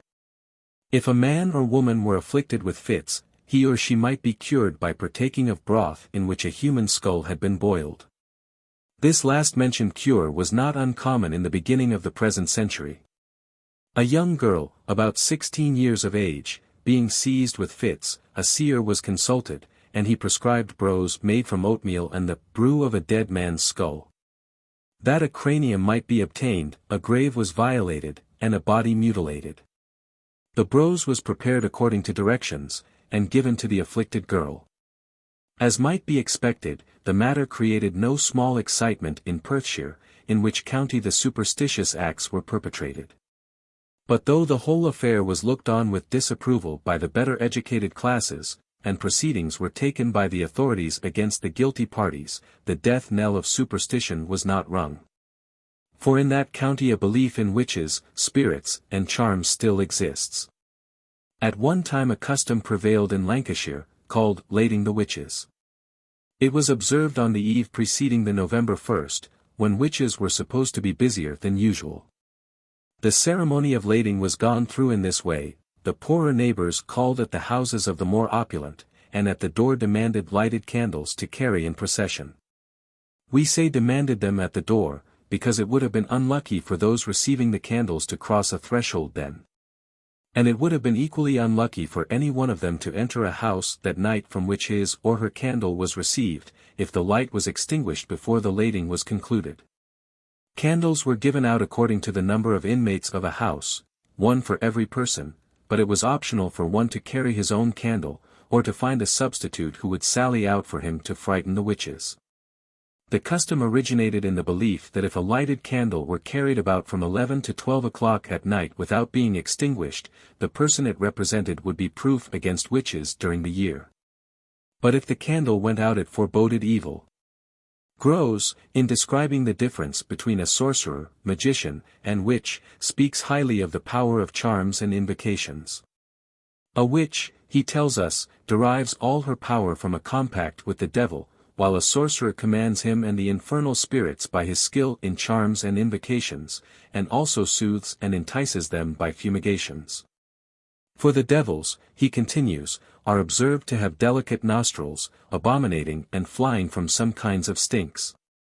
Witness the flight of the evil spirits into the remote parts of Egypt, driven by the smell of fish's liver burned by Tobit. The devil and spirits, he tells us, are, on the other hand, peculiarly fond of certain perfumes. LIII writes that one Evans, having raised a spirit, at the request of Lord Bothwell and Sir K. Digby, and forgotten a suffumigation, the spirit, enraged, snatched him out from his circle, and carried him from his house in the Minories into a field near Battersea. The shamrock is held sacred by the Irish. It became a custom among Irish soldiers, when going to battle, to conceal about their persons bunches of shamrock, to say certain prayers to their swords, to make crosses upon the earth, and thrust the points of their weapons into the ground, under the impression that by so doing they would secure success in the field. The shamrock was highly esteemed by lovers. An exchange of this plant frequently took place between betrothed persons in the same way as engagement rings are exchanged in our time. In Ireland many people continue to put faith in incantations and spells. Women's hair is thought to be a precious amulet, hence the custom of wearing hair bracelets, guards, and other such like ornaments. Smugglers and brigands are much addicted to superstition. On the apprehension of one Jackson, a smuggler, who died in Chichester, there was found in his possession a linen purse containing the following charm: Ye three holy kings, Gaspar, Melchior, Balthasar, pray for us now and at the hour of death. The charm had actually touched the heads of 3 kings at Cologne, and was thought by the smuggler to be an effectual protection against accidents, headaches, falling sickness, witchcraft, and various kinds of mischief. Jackson died suddenly, but this did not prove the charm to be worthless, as he lost it before his end came. Various nations in the East entertained superstitious opinions concerning serpents and reptiles. They attributed numberless powers of good and evil to these reptiles. A belief prevailed, that if one killed a snake, the whole race to which it belonged would persecute the cruel individual. When anyone was bitten by a serpent, a sovereign remedy was found in a particular stone. Such valuable stones were rare, and consequently they were greatly prized, even more so than gold. Arabs believed that the smoke of burnt hair taken from a Christian's head would cure a patient, whatever the disease was under which he labored. They also wore enchanted rings, and carried herbs to strengthen their arms in the day of battle.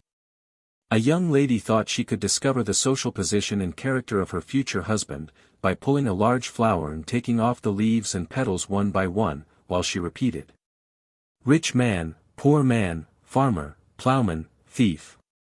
The one who happened to be named at plucking the last leaf or petal was, she supposed, to be her husband. Another way, pluck an even ash leaf, and keep it in the hand, saying, "The even ash leaf in my hand. The first I meet shall be my man." Then put the leaf into the glove, and say, "The even ash leaf in my glove. The first I meet shall be my love." And then put it into the bosom, and repeat, "The even ash leaf in my bosom. The first I meet shall be my husband." Immediately after this the future husband will make his appearance. Another method, after nightfall the sighing maiden may walk through the garden with a rake in her left hand, and throw hemp seed over her right shoulder while she keeps repeating, "Hemp seed I set, hemp seed I sow. The man that is my true love come after me and mow." Sure enough, we are assured, the future husband will appear beside the fair sower with a scythe, ready to cut down the crop when it grows. We are further assured that a lady would succeed quite as well, were she, on going to bed, to place her shoes so as to form the letter T, and say, "Hoping this night my true love to see, I place my shoes in the form of a T." Or were she, on retiring for the night, to write the alphabet on small pieces of paper, and put them into a basin of water, with the letters downwards, in the former case she would in her dreams perceive her future husband. And in the latter she might expect to find, in the morning, the first letter of his name turned upwards, and all the other letters downwards, as she had left them. Chapter 48. Andrews, in his continuation of Henry's History of Great Britain, speaking of Ferdinand, Earl of Derby, says his death was attributed to witchcraft. No doubt the disease appeared to be peculiar. After his death a wax image with hair, in colour like that of the Earl, was found in his chamber, which confirmed the suspicions entertained as to the cause of his demise. Another alleged atrocious crime was that of the wife of Marshal Danker.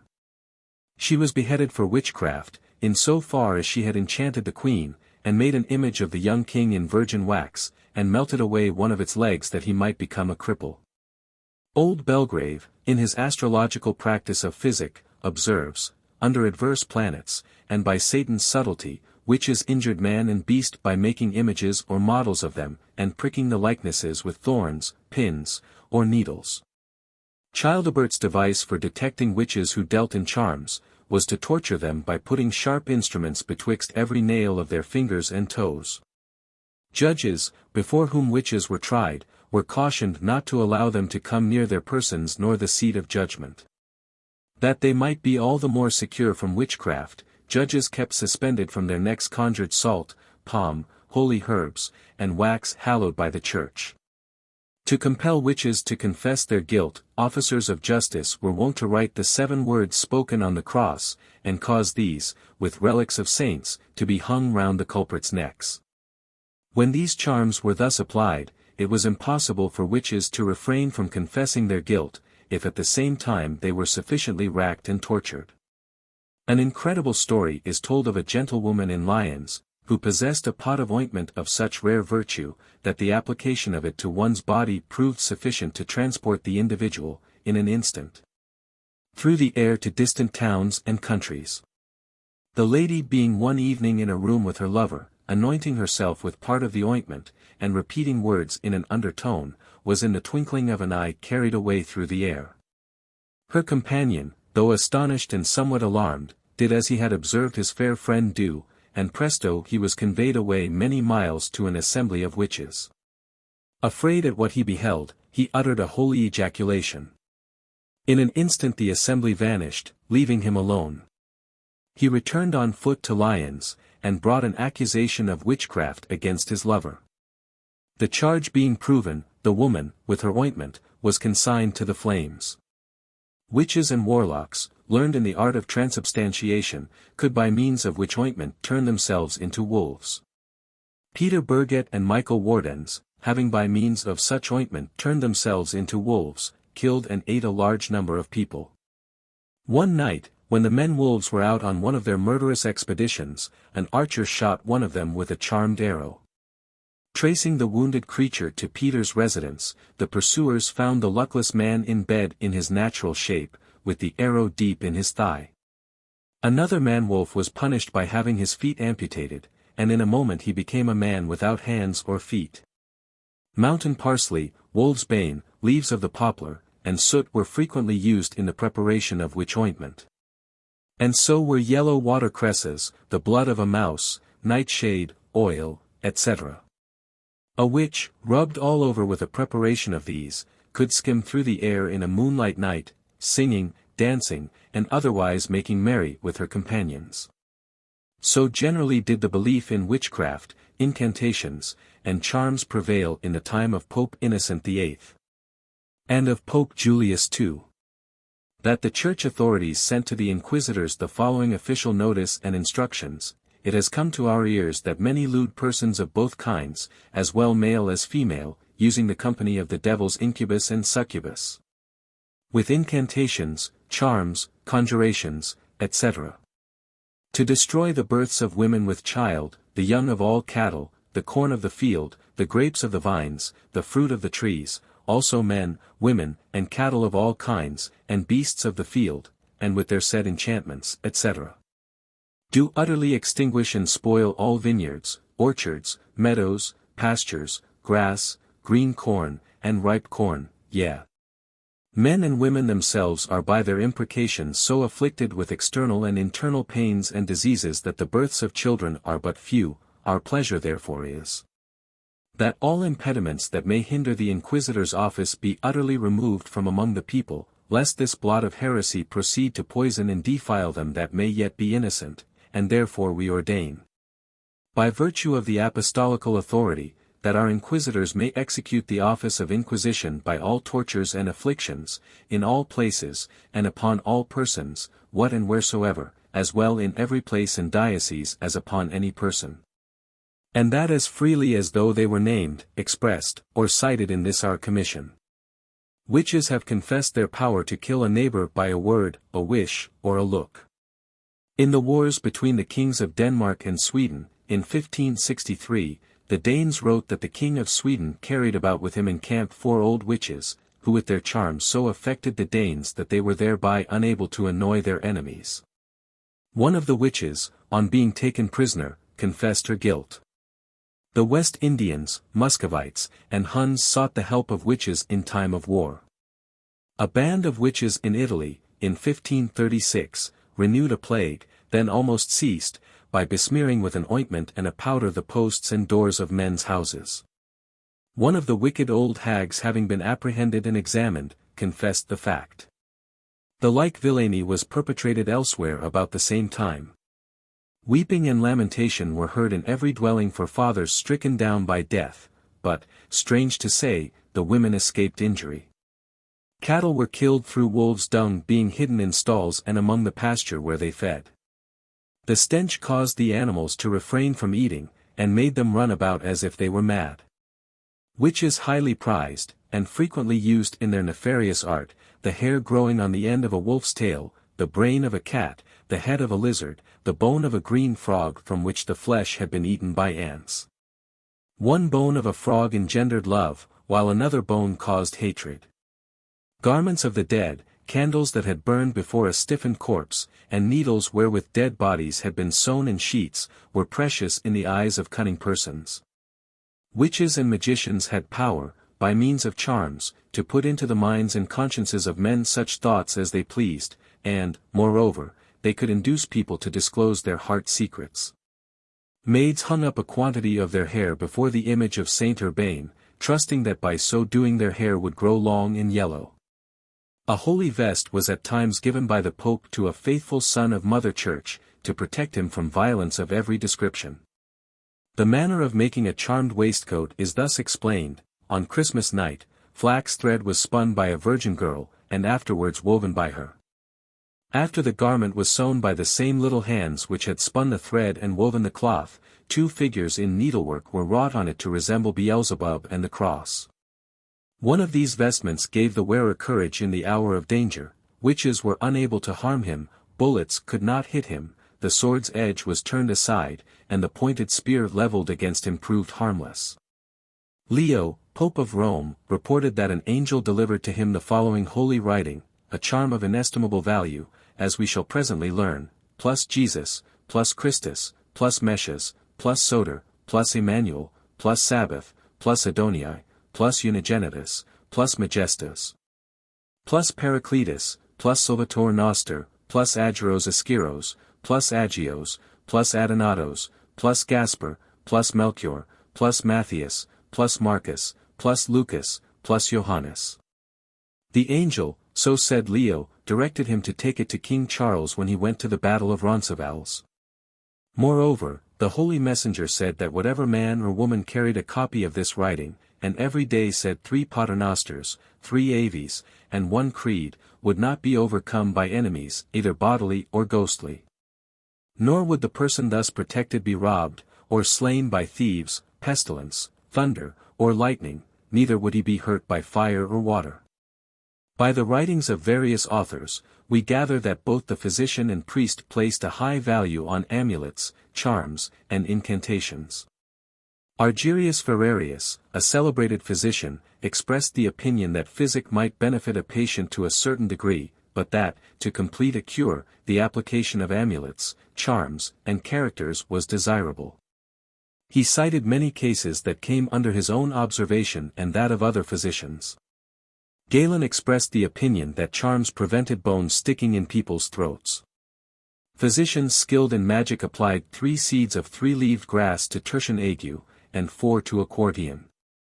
Of Homerical medicines, Argyrius Ferrarius writes there are 4 sorts, whereof amulets, characters, and charms are 3. But he commends and prefers the 4th, which, he says, consists in illusions or stratagems. He tells how Philodotus put a cap of lead upon one's head who imagined he was headless, whereby the person was freed from his delusion. Another cured a woman, under the impression that a serpent continually gnawed her entrails, by giving her a vomit, and making her believe that she vomited a little serpent. A man who imagined that he was always burning in a fire, had his illusion dispelled by seeing fire taken out from beneath his bed. Great stress is put on the alleged fact that hiccup is cured by sudden fear or startling news, and that agues and many other diseases may be removed by excitement. Inescation is a curious method practiced for the cure of certain diseases. The cure may be effected by impregnating a proper medium or vehicle with some of the mumia or vital spirit of the patient, and giving it to an inferior animal to swallow. It is pretended that the animal unites and assimilates the mumia with itself, and imbibes its vicious qualities, and by that means restores health to the person to whom the mumia belonged. Insemination is a cure, in certain respects, not unlike to that of inescation. It is performed by mixing the medium, impregnated with the mumia taken from the patient, with earth wherein has been sown the seed of a plant appropriate to the disease. But care must be taken to sprinkle it from time to time with water wherein the part affected had been washed. The disease, we are told, becomes less virulent as the plant grows. By pouring molten lead into water held above a sick man, it could be discovered whether he was bewitched. If his illness arose from wicked and cruel tormentors, his image appeared in the lead. But if the disease resulted from natural causes, no distinct impression remained on the lead. Montaigne says that it was an Egyptian law that the physician should for the first 3 days take charge of his patient at the patient's own peril, but afterwards at his own. He mentions that, in his time, physicians gave their pills in odd numbers, appointed remarkable days in the year for taking medicine, and gathered their simples at certain hours. The mode of curing the king's evil, or scrofula, by royal touch, has been so often referred to by various writers that we might well pass it without notice. Were it not that our object is to bring together in these pages the many varied particulars of ancient superstition. Consequently we shall briefly describe the ceremonies gone through when sick persons were brought before the king. Let us premise, in the first place, that all parties are neither agreed as to the time nor the sovereign who first applied his royal hand to this method of healing disease. The kings of England and France long pretended to possess the power of curing scrofula by touching the sore. The right or faculty, the French people say, existed originally in their monarch. But the English nation would not admit this, and claimed the power for their king. In support of England's claim, monkish writers assert that the virtue was inherent in our kings as early as the days of Edward the Confessor. Others will have it that King Robert first exhibited the miraculous gift. Charles VIII of France touched several persons at Rome, and cured them. At whatever time the power first manifested itself is of little importance. And through whatever royal line it descended need not trouble those alive, seeing, we are assured, the virtue perished with the last British sovereign of the House of Stuart. But, to return to the manner of curing the king's evil, we shall give, as an instance, the method pursued by Charles II. Of England, Scotland, and Ireland, when healing any of his subjects. On May 14, 1664 a notice was given that His Sacred Majesty would continue the healing of his people for the evil during the remainder of that month. And then cease doing so until Michaelmas. His Majesty sat in state in the banqueting house, and the chirurgeons led the sick to the throne. There, the invalids kneeling, the monarch stroked their bodies with his hands. The ceremony being concluded, a chaplain in attendance said, he put his hands upon them, and healed them. These words were repeated as every one was touched. After all the diseased persons were operated on, another chaplain, kneeling, delivered gold angels, attached to white ribbons, to His Majesty, who suspended one about the neck of every one to whom his healing virtue had gone forth. Prayers being said for the sick, the ceremony concluded by His Majesty washing his hands in a basin brought to him by the Lord Chamberlain and Comptroller of the household. If a monarch could not be found to cure the king's evil, it might have been effected by the touch of a seventh son, between whom and his eldest brother no daughter had come to swell the family circle. And the virtue of healing by laying on of hands existed in particular noble families of untainted blood. Chapter 49. From an early period of history man has regarded precious stones as objects of uncommon virtue. A belief in their excellence has prevailed among pagans, Jews, and Christians down to the present period. Extravagance in jewelry originated not so much from a love of finery as from a belief that jewels possessed efficacy or power peculiar to themselves. When we consider that every gem is supposed to be an amulet, we cannot be surprised at hearing of people in distant lands wearing jewels on their fingers and toes, on their ankles and arms, in their noses and ears, and even in their lips. Nor can we be astonished at seeing in modern times the weaker sex loaded with rings, bracelets, pendants and other such articles, studded with precious stones. As a language of flowers is known among botanists, so there is a significance in relation to gems, understood by the credulous. Every stone has its virtue, at least so we are told, as surely as every light and shadow produces its own effects. Important events connected with the lives of great men and memorable circumstances desired to be kept in remembrance, help to lend importance to sparkling gems and less ornamental stones. This will be better understood as we proceed. Descendants of Abraham believed, as will be found under Rise and Progress of Superstition, that their great ancestor wore, suspended from his neck, a precious stone the sight of which cured every disease. An interesting legend is also given there concerning Abraham and the stones marching, ready hewn, to find a place in the Kaaba he was about to build, of the black stone left out, which afterwards became so famous. And of the stone to which Abraham tied the beast he rode on when going to sacrifice his son. In that part of our work it will also be ascertained that altars were called living stones, from a belief that a portion of divine spirit resided in them. Josephus and others maintain that the precious stones of Aaron's breastplate were the Urim and Thummim, and that they discovered or predicted the issue of events to those who consulted them. And the rabbins held that the rod of Moses consisted partly of sapphire. At page 27 it will be seen that the Greeks wore charmed rings, and at pages 7 and 58 we have stated that priests sold charms to credulous persons. At page 280 we have noticed the custom of Negro children being provided with sacred rings and belts, to protect them from evil spirits. Again, when treating of magic and astrology, we pointed out that magicians supplied people with precious stones, supposed to be of immense value as amulets. From time immemorial an opinion has obtained that there are sacred edifices, piles, cairns, and separate stones, which possess peculiar virtue. Not a few instances of these have been adduced in preceding pages. But a few more examples, we venture to say, will not be considered void of interest, more particularly if they can be connected with the destiny of man. Every individual is supposed to be born under a particular destiny or fate, as has been over and over again stated in these pages, which it is impossible to avoid. The month of his nativity has a mysterious connection with one or other of the precious stones. This was so well understood by the ancients, that when one wished to make the object of his affections an acceptable present, a ring was given, set with the jewel by which the fate of the receiver was determined and described. For instance, we are informed by an old author, that the ring of a woman born in January should have a jacinth or garnet in it, for these stones belong to that month, and express constancy and fidelity. A list of the months and stones therewith connected, and their respective significance, is as follows. January, jacinth, or garnet, constancy and fidelity in every engagement. February, amethyst, this month and stone preserve mortals from strong passions, and ensure them peace of mind. March, bloodstone, courage and success in dangers and hazardous enterprises. April, sapphire or diamond, repentance and innocence. May, emerald, success in love. June, agate, long life and health. July, cornelian or ruby, the forgetfulness or the cure of evils springing from friendship or love. August, sardonyx, conjugal fidelity.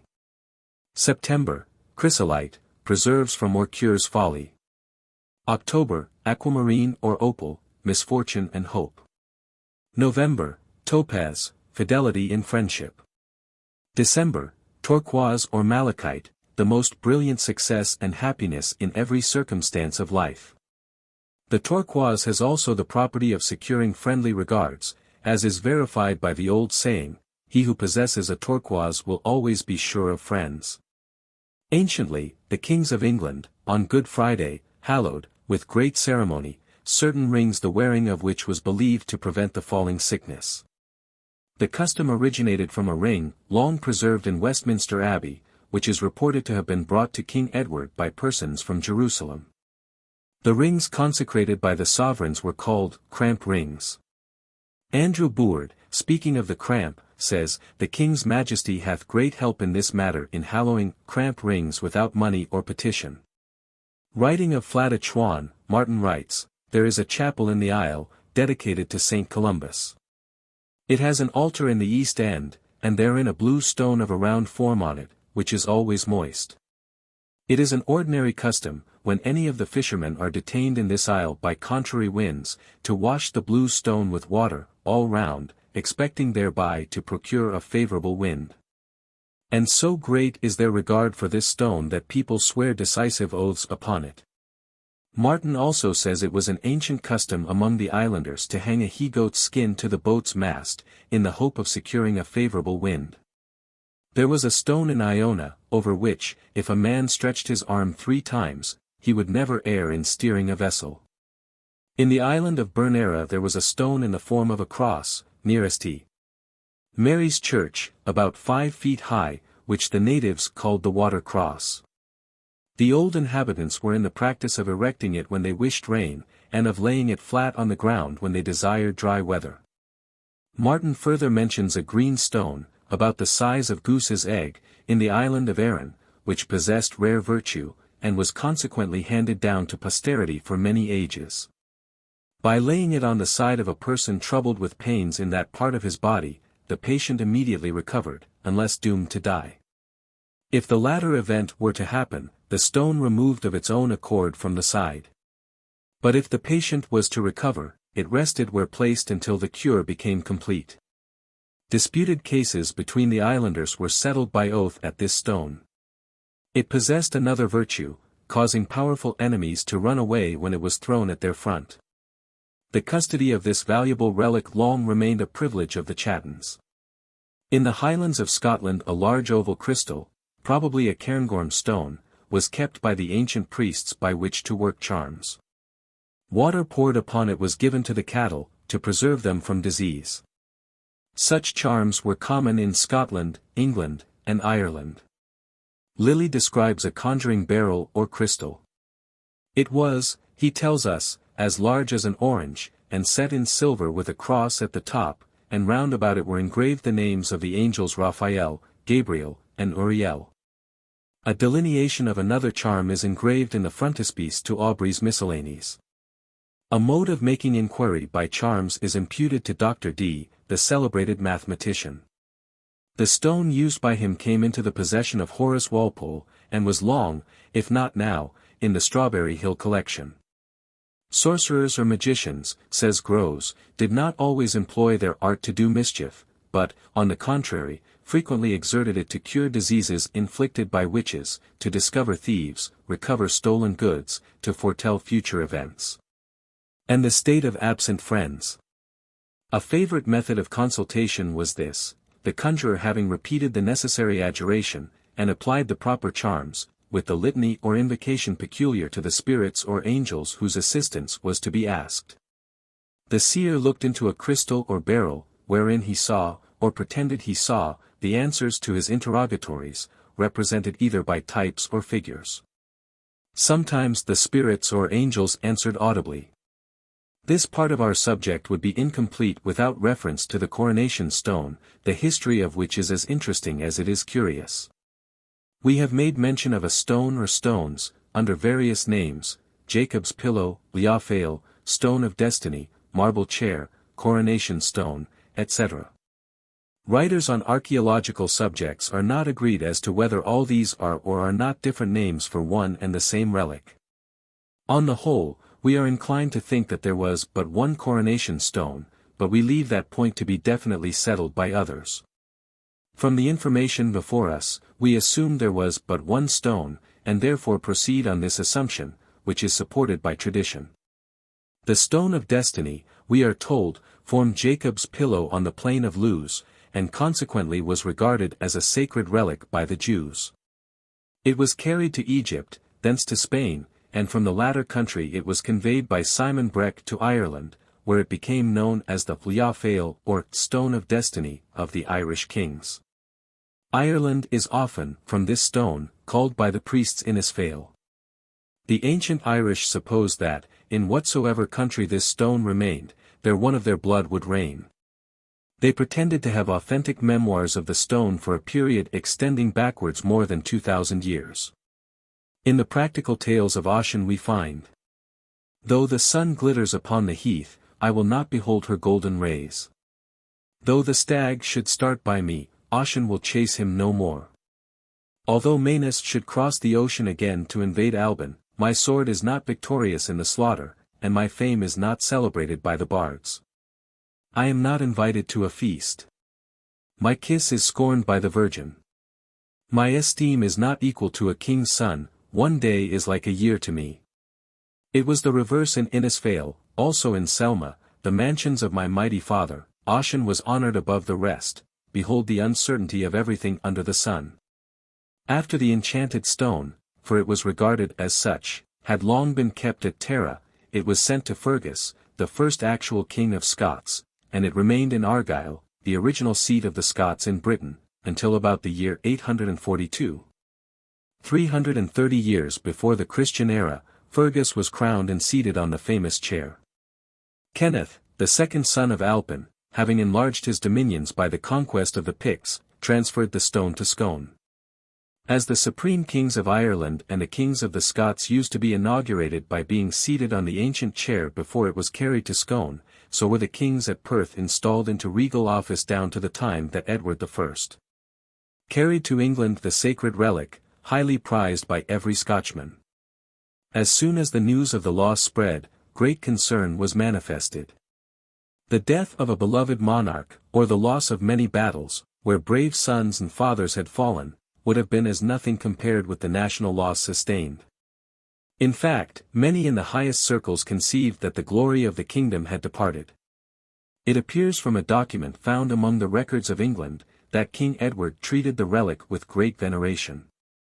With the intention of using it for the same purposes in England as it had been used for in Scotland and Ireland, he proposed to make it a part of a throne or royal seat, and ordered his goldsmith to prepare a copper case for it. He changed his mind, and gave instructions for a wooden chair being made, and the stone inserted in the seat. Such was the estimation in which he held the stone, that he placed it in the most sacred place in England, close to the altar and shrine of St. Edward.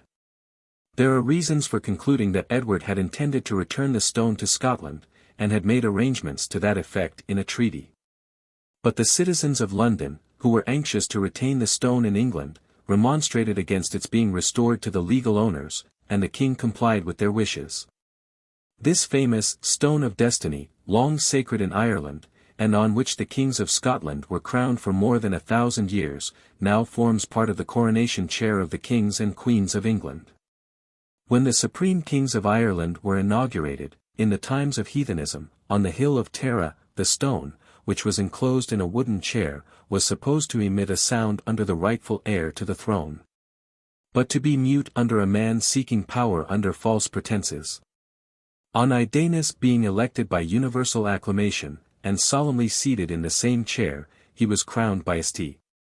Columba, who with his right hand placed the diadem on the king's head, while in his left he held a trumpet or wooden tube, to announce to the assembled throng the completion of the joyful event.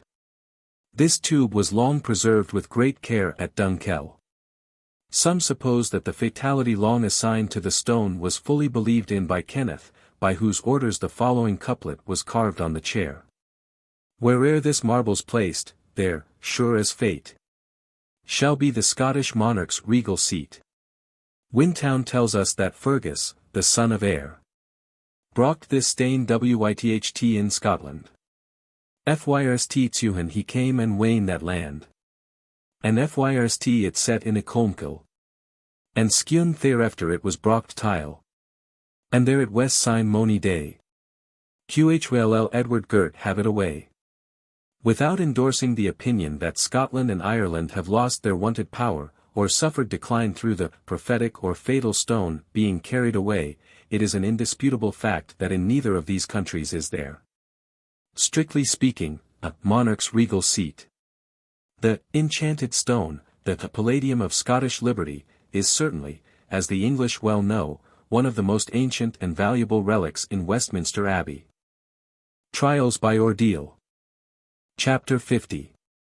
Trial by ordeal were resorted to by many people and nations both in ancient and modern times, with the view of establishing the criminality or innocence of suspected persons. Among the ordeals may be enumerated, holding in the hand a red-hot bar of iron, plunging the arm into boiling water or oil, walking blindfold amidst burning plowshares, passing through fires, swallowing a morsel of consecrated bread, swimming or sinking in water, or, as it was occasionally termed, weighing a witch, stretching out the arms before the cross until the sorest wearied competitor dropped his arms, and so lost his cause, and therewith perhaps his life or his estate. Or it might be both. A dispute occurred between the Bishop of Paris and the Abbot of St. Denis about the patronage of a monastery, and Pepin, surnamed the Short, not being able to decide such an intricate question, decreed that the matter should be settled by ordeal. Each of the disputants chose a man, and both the men appeared in a chapel, where they extended their arms in the form of a cross. Numerous spectators were present to witness the trial, and bet on the feat. The bishop's representative dropped his arms first, and thereby ruined his employer. Warren Hastings has found, from Asiatic researches, that trial by ordeal was common among the Hindus. He says these trials are conducted in 9 ways: first, by the balance; secondly, by fire; thirdly, by water; fourthly, by poison; fifthly, by the kosha, or water in which an idol has been washed; sixthly, by rice; seventhly, by boiling oil; eighthly, by red-hot iron; ninthly, by images. Ordeal by the balance is thus performed, the beam having been previously adjusted, the cord fixed, and both scales made perfectly even, the person accused and a pundit fast a whole day. Then, after the accused has been bathed in sacred water, the homa, or oblation, presented to fire, and the deities worshipped, he is carefully weighed. And, when he is taken out of the scale, the pundits prostrate themselves, and pronounce a certain mantra or incantation, agreeably to the sastras, and having written the substance of the accusation on a piece of paper, bind it on his head. 6 minutes after, they place him again in the scale, and, if he weigh more than before, he is held guilty; if less, innocent; if exactly the same, he must be weighed a third time. When, as it is written in the Mitaxara, there will certainly be a difference in his weight. Should the balance break down, it would be considered a proof of guilt. 2. For the fire ordeal, an excavation, 9 hands long, 2 spans broad, and 1 span deep, is made in the ground, and filled with a fire of pip-pal wood. Into this the person accused must walk barefooted, and, if his foot be unhurt, they hold him blameless. If burned, guilty. 3. Water ordeal is performed by causing the person accused to stand in a sufficient depth of water, either flowing or stagnant, to reach his navel. But care must be taken that no ravenous animal be in it, and that it be not moved by much air. A Brahmin is then directed to go into the water, holding a staff in his hand, and a soldier shoots 3 arrows on dry ground from a bough of cane. A man is next dispatched to bring the arrow which has been shot farthest, and, after he has taken it up, another is ordered to run from the edge of the water. At which instant the person accused is told to grasp the foot or the staff of the Brahmin, who stands near him in the water, and immediately to dive into it. He must remain under water till the 2 men who went to fetch the arrows are returned. 4. If he raise his head or body above the surface before the arrows are brought back, his guilt is considered as fully proved. In the villages near Banars, it is the practice for the person who is to be tried by this kind of ordeal to stand in water up to his navel, and then, holding the foot of a Brahmin, to dive under it as long as a man can walk 50 paces very gently. If before the man has walked thus far the accused rise above the water, he is condemned; if not, acquitted. 4. There are 2 sorts of trial by poison. First, the pundits having performed their homa, and the person accused his ablution, 2 reddies and a half, or 7 barley corns, of Vishanaga, a poisonous root, or of Sankhya, that is, white arsenic, are mixed in 8 mashas. Or 64 reddies of clarified butter, which the accused must eat from the hand of a Brahmin. If the poison produce no visible effect, he is absolved. Otherwise, condemned. Secondly, the hooded snake, called Naga, is thrown into a deep earthen pot, into which is dropped a ring, a seal, or a coin. This the person accused is ordered to take out with his hand.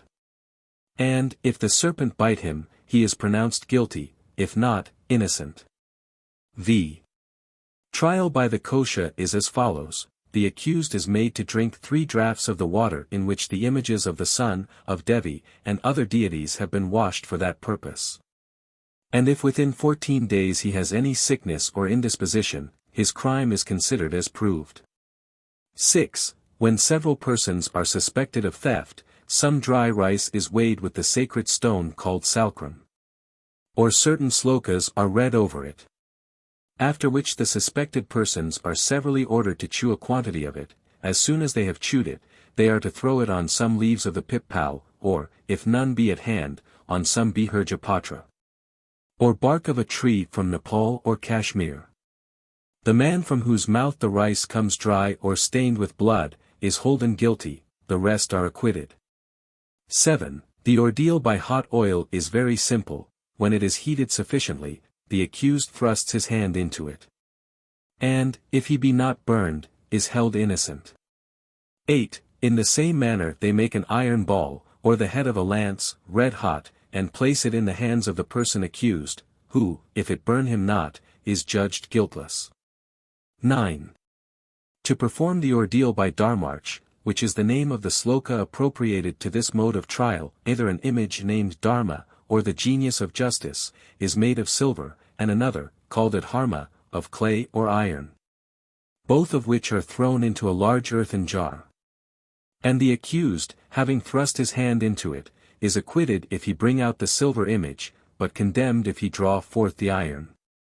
Or the figure of a deity is painted on white cloth, and another on black, the first of which they name Dharma, and the second at Harma, these are severally rolled up in cow dung, and thrown into a large jar without having ever been shown to the accused, who must put his hand into the jar, and is acquitted or convicted as he draws out the figure on white or black cloth.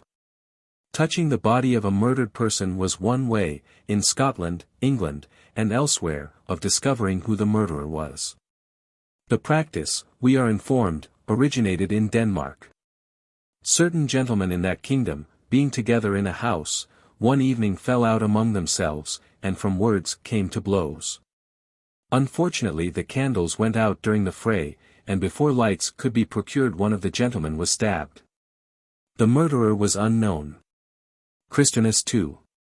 Then king, to find out the murderer, caused all who were present at the brawl to stand around the dead body, and commanded that one after the other should lay his right hand on the dead man's breast, and swear that he had not committed the foul deed. The gentlemen complied, and no sign appeared to indicate the guilt of any of them, until the king's pursuivant kissed the feet of the corpse, and laid his hand on the breast. As soon as he did so, the blood gushed out in great abundance from the wound and nostrils. Thus condemned, the pursuivant confessed his guilt. By the king's sentence, the criminal was beheaded. Hence arose the practice, which was long common in many places, of finding out unknown murders. In most cases the murderer was discovered by the corpse bleeding the instant the blood-stained hand was placed on the cold inanimate clay, but at times the sign was given by the dead man opening his eyes on the slayer approaching the corpse.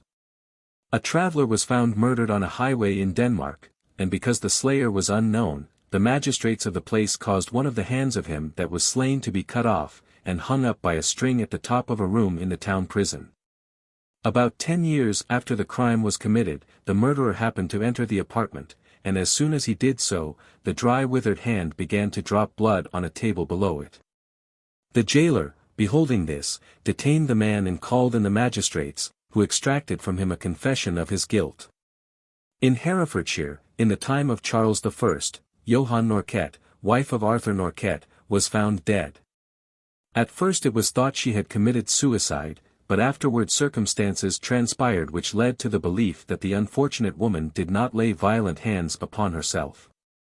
A jury was summoned, and, after deliberation, the coroner directed that the body, which had been buried for a month, should be exhumed, and 4 suspected persons brought to touch the corpse. The persons being afterwards brought to trial at the assizes, an old minister swore that, the body being taken out of the grave and laid on the grass, the accused were required to touch it. On laying their hands on the brow, which before was of a livid and carrion color, it began to have a dew or gentle sweat upon it, which increased by degrees until the sweat ran down the face. The brow then turned to a lifelike and flesh color, and the dead woman opened one of her eyes and shut it again, and this opening the eye was done 3 times. She likewise thrust out the ring or marriage finger 3 times, and the finger dropped blood on the grass. Another clergyman corroborated the statement of the first witness. Sir Nicholas Hyde threw doubt on the correctness of the evidence, but the jury found 3 of the prisoners guilty of murder, and 2 of them were executed, the third being a woman, escaped with her life. The popular superstition that the wounds of a murdered person would bleed afresh when touched by the murderer, is thus referred to by Shakespeare. Dead Henry's wounds open their congealed mouths, and bleed afresh. And Dryden says, if the vile actors of the heinous deed near the dead body happily be brought, oft hath been proved the breathless corpse will bleed. That murder might be discovered in the way referred to, was generally believed in Scotland in the 17th century. Sir George Mackenzie, when conducting the prosecution in the trial of Philip Stansfield, said, that divine power which makes the blood circulate during life, has ofttimes, in all nations, opened a passage to it after death upon such occasions. But most in this case. For after the wounds had been sewed up, and the body designedly shaken up and down, and, which is most wonderful, after the body had been buried for several days, which naturally occasions the blood to congeal, upon Philip touching it, The blood darted and sprang out, to the great astonishment of the chirurgeons themselves, who were desired to watch this event. Whereupon Philip, astonished more than they, threw down the body, and became so faint that they were forced to give him a cordial. In the middle of the 17th century, Christina Wilson was accused, in one of the Supreme Courts of Scotland, of having killed her brother by sorcery. On being suspected of the crime by the minister and others, she was brought in to touch the corpse. At the first sight of the dead body, she prayed that he who made the sun to shine on their house would bring the murder to light, and immediately thereafter she touched the corpse. It bled, though it did not do so before when touched by others. Of course this was held sufficient proof against the unfortunate woman, and she suffered according to her supposed guilt. In another case a man was condemned on similar evidence for the murder of his father. But the prisoner insisted that the bleeding was owing to an incision made on the body, and not to his presence. The defense was disregarded, but this need not be a matter of surprise, when such men as Sir K. Digby and Sir George Mackenzie took it for granted that the corpse of a murdered person would bleed on being touched by the murderer. He, Sir K. Digby, says in his Religio Medica, and to this cause, peradventure, may be ascribed the strange effect which is frequently seen in England, when, at the approach of the murderer, the slain body suddenly bleedeth afresh, for certainly the souls of them that are treacherously murdered by surprise leave their bodies with extreme unwillingness, and with vehement indignation against them that forced them to so unprovided and abhorred a passage. The soul then, to wreak its evil talent against the hated murderer, and to draw a just and desired revenge upon his head, would do all it can to manifest the author of the fact.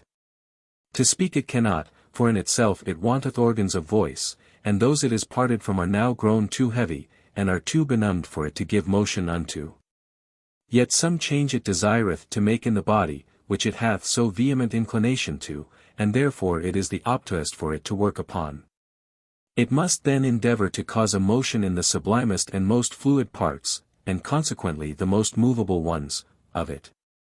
This can be nothing but the blood, which, being violently moved, must needs gush out at those places where it findeth issues. The swallowing of a piece of barley bread, over which mass had been performed, was not unfrequent in trials of ordeal. If the suspected person swallowed the bread without injury, he was declared innocent, but if the bread choked him in the attempt to swallow it, then was he considered to be guilty. At times cheese was given with the bread. But when that was done, it was essential to supply ewe-milk cheese made in the month of May. Chapter 51. A popular story is told of Emma, mother of Edward the Confessor, being accused of too great familiarity with the Bishop of Leicester. To justify herself, she demanded the ordeal of red-hot iron. Her demand was complied with, and she passed barefooted and blindfolded over 9 red-hot plowshares without touching them.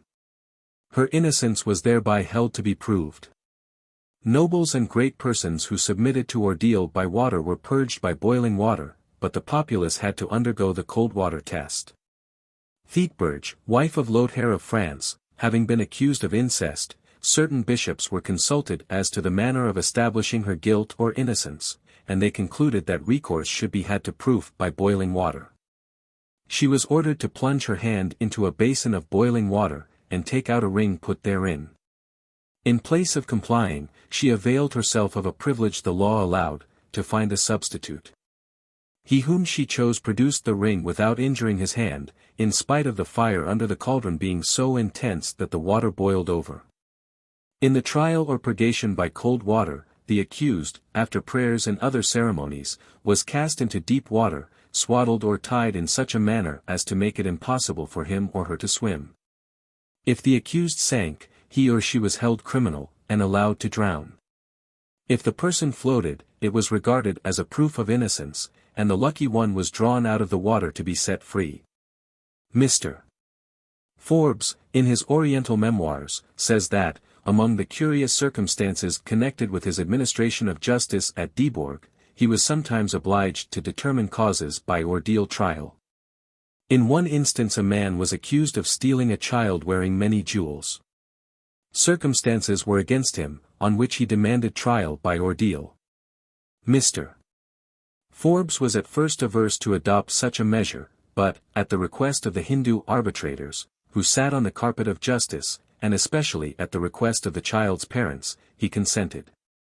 A vessel full of boiling oil was brought into the durbar, and, after a short ceremony by the Brahmins, the accused person, without showing any anxiety, plunged his hand to the bottom and took out a small silver coin. He did not appear to have sustained any hurt, or to suffer the least pain. The suspected person's innocence being thus established in the eyes of the arbitrators and parents, he was set free. Another instance of trial by ordeal is mentioned by Mr. Forbes. The coolies of a village in the northern part of Gujarat were accused of having seized and imprisoned a Bohra, and, of extorting a bond from him for 450 rupees. The chief, a Kamaria coolie, named Wagaji, denied the charge, and, for proof of his innocence and that of his people, offered to submit to trial by any kind of ordeal. The Bohra agreed to this mode of proof, and it was determined that the coolie should immerse his hand in a vessel of boiling oil. A large copper pot full of oil was put on a fire in the marketplace, and a pair of blacksmith's bellows applied to blow the fire until the oil became very hot. A rupee was then thrown into the pot. The accused, when requested, came forward, stripped himself, said his prayers, and protested his innocence. He resisted every attempt to dissuade him from the trial. A crowd of people, impressed with the awfulness of such an immediate appeal to the deity, prayed devoutly that, if he were not guilty, he might pass through the test unhurt. Wagaji walked up to the boiling oil, dipped his hand into it, and laid hold of the rupee. He then held up his hand, that the spectators might satisfy themselves of his veracity. His hand appeared as if it had been merely put into cold oil. All parties were satisfied, and Wagaji was dismissed with the present of a new turban. Trial by ordeal was introduced into England by the Saxons. Under the English laws, a prisoner might choose whether he would be tried by ordeal or by jury. Trial by ordeal was abolished in this country in the year 1218. Trial by or wager of battle may be mentioned as a form of superstition which remained as a legal way of deciding criminal cases down to the time of George III.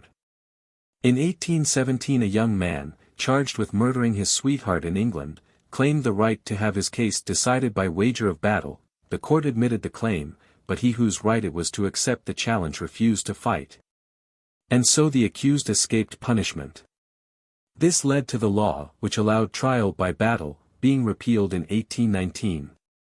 Before commencing the fight, the combatants were compelled to swear that neither of them would resort to sorcery or witchcraft. If the accused were slain, the judges regarded the fatal deed as proof of his guilt. If overpowered, but not killed, he was adjudged guilty, and sentenced to be immediately executed. Women, priests, infants, men 60 years of age, or lame or blind, had it in their option to refuse wager of battle, and were entitled to demand trial by jury. An old author says, if two neighbors dispute respecting the boundaries of their possessions, let a piece of turf of the contested land be dug up by the judge, and brought by him into the court. And the two parties shall touch it with the points of their swords, calling on the Most High to witness their claims. After this let them combat, and let victory prove who is right and who is wrong. Sir Walter Scott gives a good illustration of the superstition of olden times, and of trial by battle, in Ivanhoe. We are told that after Ivanhoe was wounded at the tournament, Rebecca, the Jewess, lost no time in causing the patient to be removed to her father's dwelling, and with her own hands bound up his wounds. The Jews, both male and female, possessed and practiced the medical science. And the monarchs and powerful barons of the time, says the novelist, frequently, when wounded or in sickness, committed themselves as patients to the charge of an experienced person among the despised people. A general belief prevailed among Christians that the Jewish rabbins were acquainted with the occult sciences, and particularly with the Kabbalistical art. The rabbins did not disavow such acquaintance with supernatural arts. Rebecca's knowledge of the healing art had been acquired under an aged Jewess, the daughter of a celebrated doctor. Miriam fell a sacrifice to the fanaticism of the times, but her secrets had survived in her apt pupil. The wounded knight, as might be expected, recovered under the medical treatment of Rebecca. For this she was accused of working cures by words, sigils, and other cabalistical mysteries. "Nay, reverend and brave knight," answered Isaac, Rebecca's father, in reply to Beaumanoir, who brought the charge against the Jewess, but in chief measure by a balsam of marvellous virtue. And in reply to another question, Isaac reluctantly told that Rebecca had obtained her secret from Miriam, whom the Grand Master designated a witch and enchantress, whose body had been burned at a stake, and her ashes scattered to the four winds. "The laws of England," exclaimed Beaumanoir, "permit and enjoin each judge to execute justice within his own jurisdiction. The most petty baron may arrest, try, and condemn a witch found within his own domain. The witch shall be taken out of the land, and the wickedness thereof shall be forgiven. Prepare the castle hall for the trial of the sorceress." Poor Rebecca was brought before the Grand Master, charged with various crimes. "We have," said the master, "summoned to our presence a Jewish woman, by name Rebecca, daughter of York, a woman infamous for sortileges and for witcheries. Whereby she hath maddened the blood, and besotted the brain, not of a churl, but of a knight, not of a secular knight, but of one devoted to the service of the holy temple, not of a knight champion, but of a preceptor. By means of charms and of spells, Satan had obtained dominion over the knight, perchance because he cast his eyes too lightly upon a damsel's beauty." Witnesses being invited by the Grand Master, forward came a once bedridden man, whom the prisoner had restored to the perfect use of his limbs by a miraculous balsam. Unwillingly he testified to Rebecca curing him, giving him a pot of spicy-smelling ointment, and supplying him with money to pay his expenses to his father's house, whither he wished to repair. Other witnesses deponed that Rebecca muttered to herself in an unknown tongue, that the songs she sang were peculiarly sweet, that her garments were of a strange mystic form, and that she had rings with cabalistic devices. A soldier testified that he had seen her cure a wounded man in a mysterious way. He said she made certain signs upon the wound, and repeated words he understood not. The result, he declared, was that the iron head of a crossbow bolt disengaged itself from the wound, the bleeding was staunched, the wound closed, and the seemingly dying man was within a quarter of an hour walking upon the ramparts. Another soldier deponed that he had seen Rebecca perch herself upon a high turret, and there take the form of a white swan, under which appearance she flitted 3 times round the castle of Torquailstone. Again she settled on the turret, and once more assumed her womanly form. The evidence was considered more than enough to condemn the unhappy Jewess. And in a solemn tone the Grand Master demanded what she had to say against sentence of condemnation being pronounced against her. Rebecca knew the law. She maintained her innocence, claimed the privilege of trial by combat, and offered to appear by a champion. Brian de Bois Guilbert was appointed to do battle on behalf of himself and the order of knights to which he belonged. And the day came when the die would be cast that was to decide the fate of Rebecca. At the castle of Templestowe everything was prepared by the prosecutor for the combat, but for poor Rebecca no champion appeared. Near the lists was a pile of faggots so arranged around a stake as to leave a space for the accused to enter within the fatal circle, chained by fetters, in order to be ready for the fiery punishment. At the hour appointed for the champions to meet, the large bell of St. Michael tolled mournfully, the drawbridge fell, the gates opened, and a knight, bearing a great standard, sallied forth from the castle, preceded by 6 trumpeters, and followed by the knights preceptors, the Grand Master coming behind. Then came Brian de Bois Guilbert, armed cap à pie, accompanied by 2 godfathers and many squires and pages.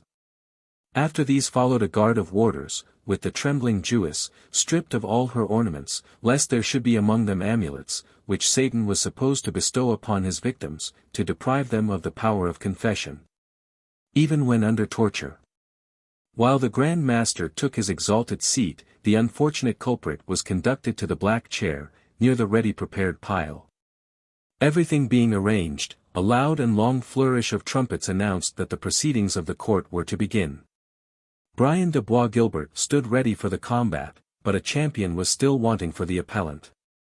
Lest Jew or pagan should charge the court with injustice, the Grand Master declared his readiness to wait till the shadows were in the west, to see if a champion would appear for the culprit. But the general belief prevailed that no one would stand up for her, and the craven knights whispered to each other, when the day was far gone, that the time had come for declaring the pledge of Rebecca forfeited. At this instant, a knight, urging his horse forward, appeared on the plain advancing towards the lists. 100 voices exclaimed, "A champion! A champion!" Yes, it was a champion, the renowned Wilfred of Ivanhoe. "Rebecca," said he, riding up to the black chair, "dost thou accept me for thy champion?" The answer was in the affirmative. Little time was now lost, the champions confronted each other.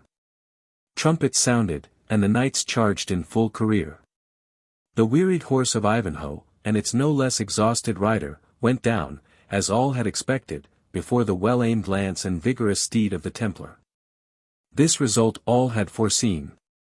But although the spear of Ivanhoe did but lightly touch the shield of Bois Guilbert, that combatant reeled in his saddle, lost his stirrups, and fell in the lists. Ivanhoe, extricating himself from his fallen horse, was soon on foot, hastening to mend his fortune by the sword, but his antagonist rose not.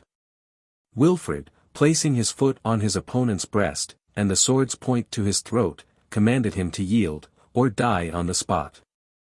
Bois Guilbert returned no answer. The fallen knight was unhelmed.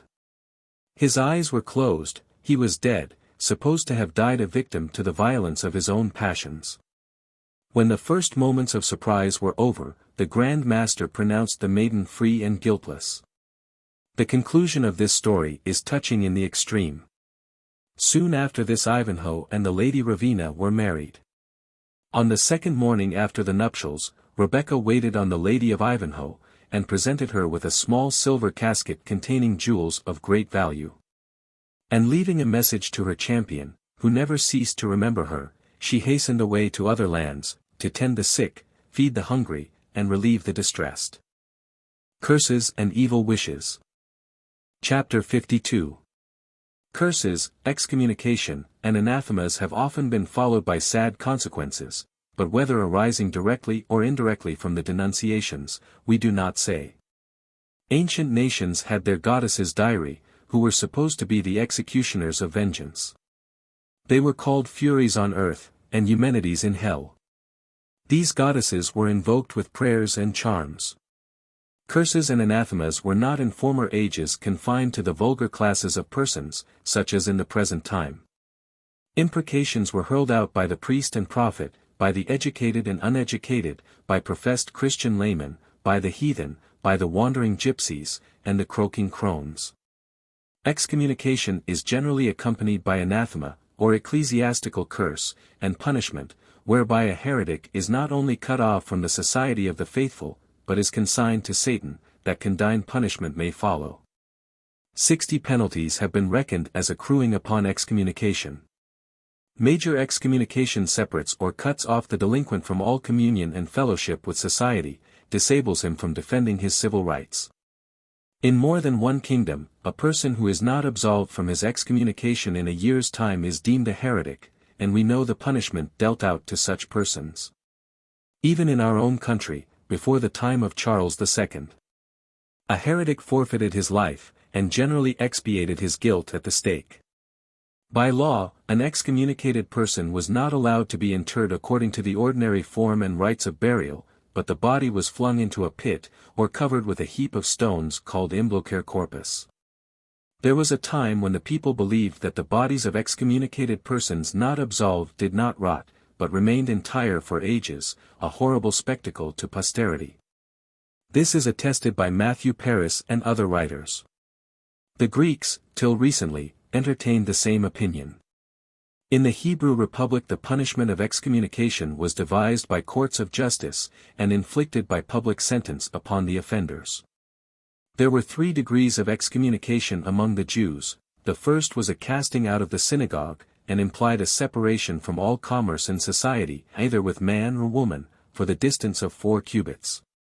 Also from eating or drinking with any one, from shaving, washing, or the like, according to the pleasure of the judge and the seriousness of the offense. It was in force for 30 days, unless there was repentance expressed and forgiven. If the sinner remained impenitent longer than 30 days, he was sentenced to more severe punishment, with the addition of a solemn curse. This is supposed to be the same as delivering over to Satan. The offense was published in the synagogue, and, at the time of the publication of the curse, candles were lighted, and when it was extended they were extinguished, as a sign that the excommunicate was deprived of the light of heaven. His goods were confiscated, his male children were not permitted to be circumcised. If he died without repentance, a stone, according to judicial sentence, was cast upon his coffin or bier, to show that he deserved to be stoned. He was not mourned for with solemn lamentation, nor followed to the grave, nor buried with common burial. The last degree of excommunication was anathematizing, which was inflicted when the offender had often refused to comply with the sentence of court, and was followed by corporal punishment, and often with banishment or death. Drusius gives a form of excommunication which, the Jews say, was used by Ezra and Nehemiah against the Samaritans. In this manner, the whole congregation was assembled in the temple, and there were brought 300 priests, 300 boys, 300 trumpets, and 300 books of the law, and the Levites, singing, cursed the Samaritans by all forms of excommunication, particularly with the curse of the superior house of judgment, and with the curse of the inferior house of judgment. At the same time it was commanded that no Israelite should partake of a Samaritan's food. Hence arose the saying in reference to the breaker of this commandment, "He who eats a Samaritan's bread is as he who eats swine's flesh." Moreover, it was decreed that the excommunicate should have no part in the resurrection of the dead. There were other punishments introduced among the Hebrews in later times of their government, which were borrowed from other nations. These were principally, death upon the cross, sawing asunder, condemnation to fight with wild beasts, the wheel, drowning in the sea, beating to death with cudgels, and boating. The first and third punishments were properly Roman inflictions. The second was likewise used by the Romans, but whether it was originally taken from them is doubtful. The fourth and sixth were Grecian penalties. The fifth was, in substance, in use among the Hebrews, Greeks, and Romans, but in the manner of drowning they differed, for the Hebrews tied a millstone about the culprit's neck. The last punishment was derived from the Persians, and is thus described: the condemned person was laid upon his back in a boat, with his hands tied to the sides thereof, another boat was put over him, covering all his body except the head. In this posture the unhappy person was fed with milk and honey till the worms ate his very bowels, and thereby ended his days in extreme pain. Every year the Greek Church, at Constantinople, pronounces excommunication against the Roman Catholic Church. Heathens as well as Christians resorted to excommunication. The druids made use of excommunication against rebels, and interdicted the communication of their mysteries to such as refused to submit to their judgments. In the Christian Church, excommunication has been practiced in all ages, and ecclesiastics have had continual recourse to it as one of their spiritual weapons. Not only have they excommunicated individuals, but whole families and provinces have come under their law, with horrible ceremonies and dreadful imprecations. Even kings have not escaped the Church's maledictions. Fevre, writing of excommunications in the Romish Church, says that lighted torches were at times thrown on the ground, with curses and anathemas, and then trampled out while bells were rung. This is somewhat similar to part of the ceremony of excommunication by bell, book, and candle, to be afterwards more particularly described. There are instances of bishops excommunicating caterpillars and other insects. And Fevre gives instances of excommunications going out against rats and mice. It sometimes happened that popes and churches excommunicated one another, each cutting off the other from the communication of the faithful, and delivering over the anathematized person or church to the devil. In 850 the Synod of Pavia resolved that all who refused to submit to the discipline of the Church should be anathematized, and cut off from every Christian hope and consolation. For 15 centuries the Pope has claimed the power of disposing of men's souls as seems best to him. Whom he blesses, he says, are blessed, and whom he curses, he would make us believe, are cursed. He arrogates to himself the authority of holding the keys of heaven and hell. In 1809 the Pope excommunicated Napoleon I. And in 1860 His Holiness excommunicated Victor Emmanuel, King of Italy, sentences which implied spiritual condemnation and deprivation of earthly power. The subjects of an excommunicated king were freed from allegiance to their sovereign. It is supposed the Pope's power extends so far that he may pronounce excommunication against the dead, even to the debarring of deceased persons from being cleansed from their sins in purgatory, and the consigning of them to the place of eternal punishment. Terror and amazement followed the footsteps of the Inquisitionists. They proceeded with the greatest secrecy and silence. When a heretic was seized, the world abandoned him, his nearest friends durst not say a word in his defense. The heretical criminals were generally arrested in the stillness of night, examined, tortured, and, unless they recanted, condemned and executed without seeing or knowing who were their accusers. Usually the accused persons were tortured until they condemned themselves, and although witnesses were sometimes examined, the form of procedure was a mockery of justice. As a convincing proof of how dreadful the Romish Church's anathemas are, we give the Pope's fearful curse, taken from a form of excommunication copied from the ledger book of the Church of Rochester. Long in the custody of the Dean and Chapter there. By the authority of God Almighty, the Father, Son, and Holy Ghost, and of the holy canons, and of the undefiled Virgin Mary, the Mother and Patroness of our Saviour, and of all the celestial virtues, angels, archangels, thrones, dominions, powers, cherubims and seraphims, and of the holy patriarchs, prophets, and of all the apostles and evangelists, and of the holy innocents who in the sight of the Holy Lamb are found worthy to sing the new song, of the holy martyrs and holy confessors, and of the holy virgins, and of all the saints. And together with all the holy and elect of God, we excommunicate and anathematize him or them, malefactor or malefactors, and from the threshold of the holy Church of God Almighty we sequester them, that he or they may be tormented, disposed and delivered over with Dathan and Abiram, with those who say to the Lord God, Depart from us, we desire not thy ways. And as fire is quenched with water, so let the light of him or them be put out for evermore, unless it shall repent him or them, and they make satisfaction. Amen. May the Father who created man, curse him or them. May the Son, who suffered for us, curse him or them. May the Holy Ghost, who was given to us in baptism, curse him or them. May the Holy Cross of Christ, for our salvation triumphing over his enemies, ascend and curse him or them. May the Eternal and Holy Virgin Mary, Mother of God, curse him or them. May Saint Michael, the advocate of holy souls, curse him or them.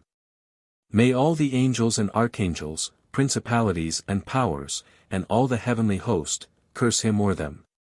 May the laudable number of patriarchs and prophets curse him or them.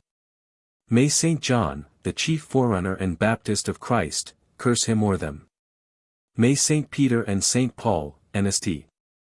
Andrew, and all other Christ's apostles, together with the rest of his disciples and evangelists, who by their preaching converted the universal world, curse him or them. May the holy and wonderful company of martyrs and confessors, who by their holy works are found pleasing to God Almighty, curse him or them. May the holy choir of the holy virgins, who for the honor of Christ have despised the things of this world, curse him or them. May all the saints, who from the beginning of the world to everlasting ages are found to be the beloved of God, curse him or them. May the heavens and the earth, and all the holy things remaining thereon, curse him or them. May he or they be cursed wherever he or they be, whether in their house, or in their field, or in the highway, or in the path, or in the wood, or in the water, or in the church. May he or they be cursed in living, in dying, in eating, in drinking, in being hungry, in being thirsty, in fasting, in sleeping, in slumbering, in waking, in walking, in standing, in sitting, in lying, in working, in resting, in, and in bloodletting. May he or they be cursed in all the faculties of their body. May he or they be cursed inwardly and outwardly. May he or they be cursed in the hair of his or their head. May he or they be cursed in his or their brain. May he or they be cursed in the top of his or their head, in their temples, in their foreheads, in their ears, in their eyebrows, in their cheeks, in their jawbones, in their nostrils, in their teeth or grinders, in their lips, in their throat, in their shoulders, in their wrists, in their arms, in their hands, in their fingers, in their breast, in their heart, and in the interior parts to the very stomach, in their veins, in their groin, in their thighs, in their genitals, in the hips, in the knees, in the legs, in the feet, in the joints, and in the nails. May he or they be cursed in all their joints, from the top of the head to the sole of the foot. May there not be any soundness in him or them. May the Son of the living God, with all the glory of his majesty, curse him or them. And may heaven, with all the powers which move therein, rise against him or them, to damn him or them, unless he or they shall repent, or that he or they shall make satisfaction. Amen, amen. So be it. The superstition connected with excommunication was not confined to the churches and nations already mentioned. It extended to the Reformed churches, and indeed this form of superstition lingers among them still. A most enthusiastic reformer, the Rev. Donald Cargill, eminent in his day for piety and learning, who suffered martyrdom in 1681, scrupled not, a year before his death, to excommunicate at Torwood, Stirlingshire, several of the most notable and violent persecutors of the time, the King, the Dukes of York, Monmouth, Lauderdale, and Rothes, Sir George Mackenzie, and Sir Thomas Dalzell. If Mr. Cargill did not curse others whom he thought had done him and the cause of truth wrong, he predicted that evil would befall them, and what he foretold came to pass. He told James Irvine of Bonshaw, who apprehended him shortly before his execution, that his persecutor would not long escape a just judgment, not far from the place the arrest was made. This prediction was verified. For soon after Irvine had received 5,000 merks as a reward for apprehending Mr. Cargill, he was killed in a duel near Lanark. One John Nesbitt mockingly said one day to Mr. Cargill, "Will you not give us a word?"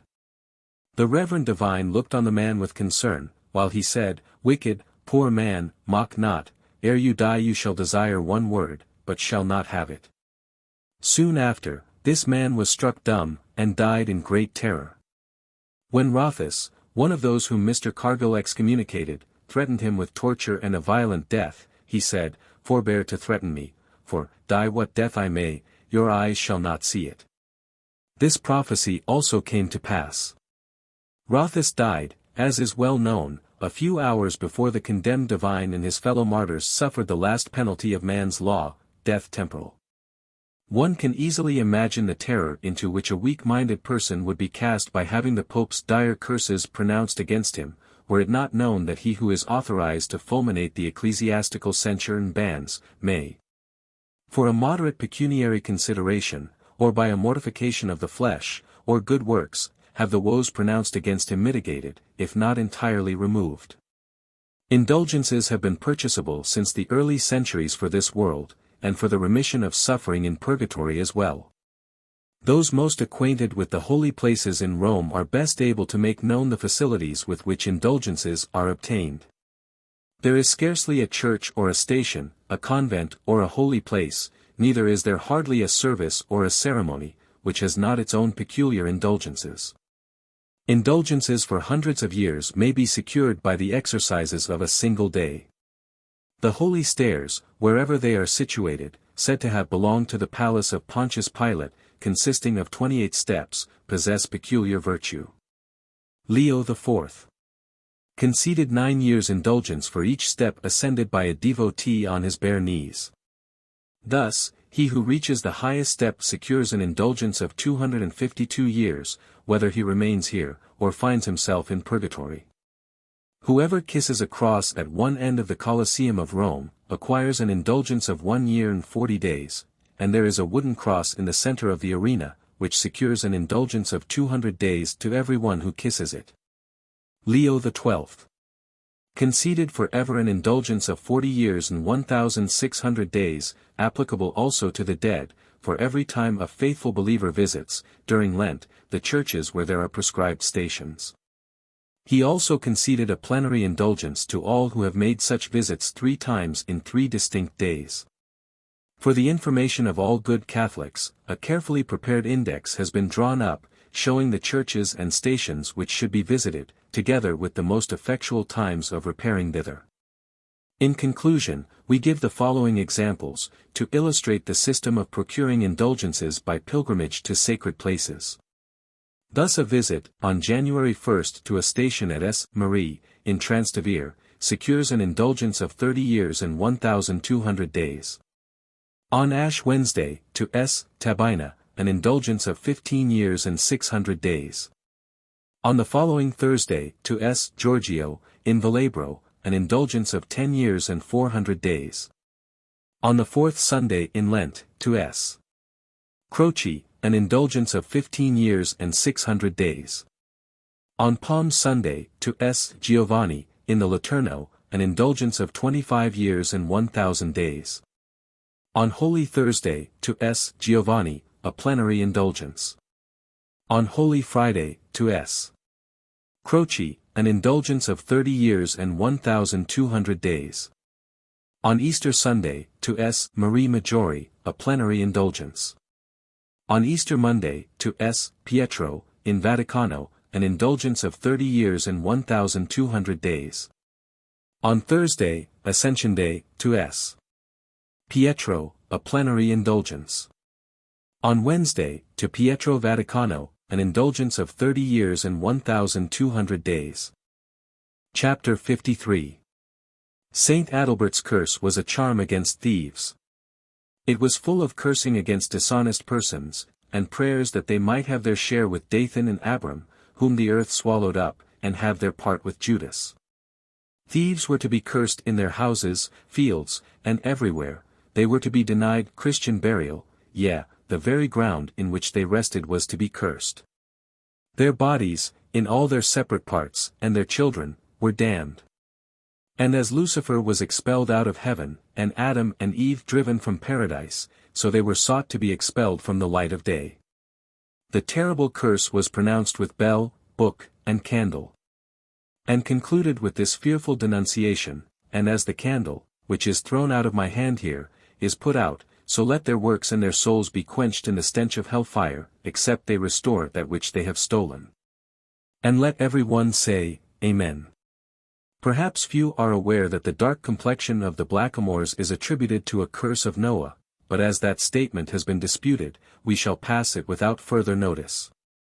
Ermentrude, a German countess, accused a noble lady of adultery because she had 3 children at one birth, saying that she deserved to be tied up in a sack and thrown into the sea.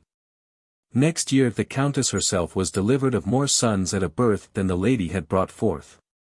Touched with remorse for the hard saying she had uttered against her neighbor, she concluded it was a just punishment inflicted. But being anxious to conceal the most extraordinary result, she sent a maid to drown all the children except one, a son, to heir his father's estate. Fate so determined that her husband, the Earl, met the young woman as she was going to consign the young inoffensive infants to a watery grave. On asking what was in her lap, she answered that she was going to drown some whelps. The Earl, being a great hunter, and consequently fond of dogs, demanded to see the whelps, that he might judge whether they should be destroyed. To his astonishment, he found children in place of young dogs, all living, well-proportioned, and beautiful, but small. From the maid he learned the whole truth.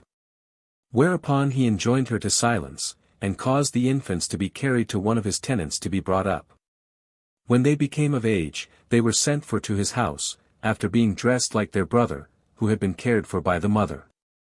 As soon as the countess cast her eyes on her offspring she knew them, and wept in a state between shame and joy. From those children descended the family of the Welfs or Guelphs, long renowned in Germany. An interesting legend is current in the north of Scotland, of a curse being turned into a blessing. It is said that Lochmore Castle, in the parish of Halkirk and county of Caithness, was built and inhabited by a person called Mornashin, which signifies, Lord of the Game or Venison, because he was a great sportsman. He was very anxious to have a son to inherit his estates, but his hopes in this respect were blasted by the curse of a wandering gypsy. It appears that the gypsy was one day near Lochmore Castle, with a pretty little dark-haired swarthy-complexioned boy, her son, when she encountered Mornashin in a towering passion, a state of mind in which he was often to be found. He ordered her and her beggar bastard brat to be off, or he would shoot them. The woman, instead of running away with her child or imploring mercy, knelt down and cursed him, and praying at the same time that he might never have an heir to carry down his name to posterity. However far the fortunes of Moranashin's family were affected by the gypsy's curses and prayers, it is impossible to say, but this much is true, he never had a son. His lady had a daughter, at which he was greatly disappointed. She had a second daughter, at which he exhibited marked signs of displeasure, and in course of time a third daughter was born to the churlish parent. Disappointed and enraged at not having a son, he abused the mother and daughters to such an extent that the unhappy lady, for the sake of peace, and to save the lives of her children, sent them away privately, to be brought up by friends. They grew up beautiful and accomplished young ladies, while at the time their cruel father thought they were dead. Moranashin, after the lapse of years, despaired of having any children to survive him, and therefore gave himself up to grief. In bitterness of soul, he wished that he had now even one of the little girls he spurned as if she were not his own flesh and blood. His lady, finding his mind so much changed, embraced a favorable opportunity of presenting him with his 3 daughters. Immediately, on seeing them, he was overcome by tender affection, evoked by the charms of 3 blooming girls he was privileged to call daughters. He lived to be grateful that fortune had so willed it that his estates would not be in the possession of 1 child, but would be claimed by 3 children whom he dearly loved. The daughters were soon disposed of in marriage, the eldest to a gentleman named Sinclair, an ancestor of the well and favourably known Caithnessshire family of that name. The second to a gentleman named Keith, whose descendants have long borne an honourable name in Scotland, and the third, to a nobleman, the scions of whose house have carved out for themselves niches in the Temple of Fame. The curse of Moy was a fearfully realised one.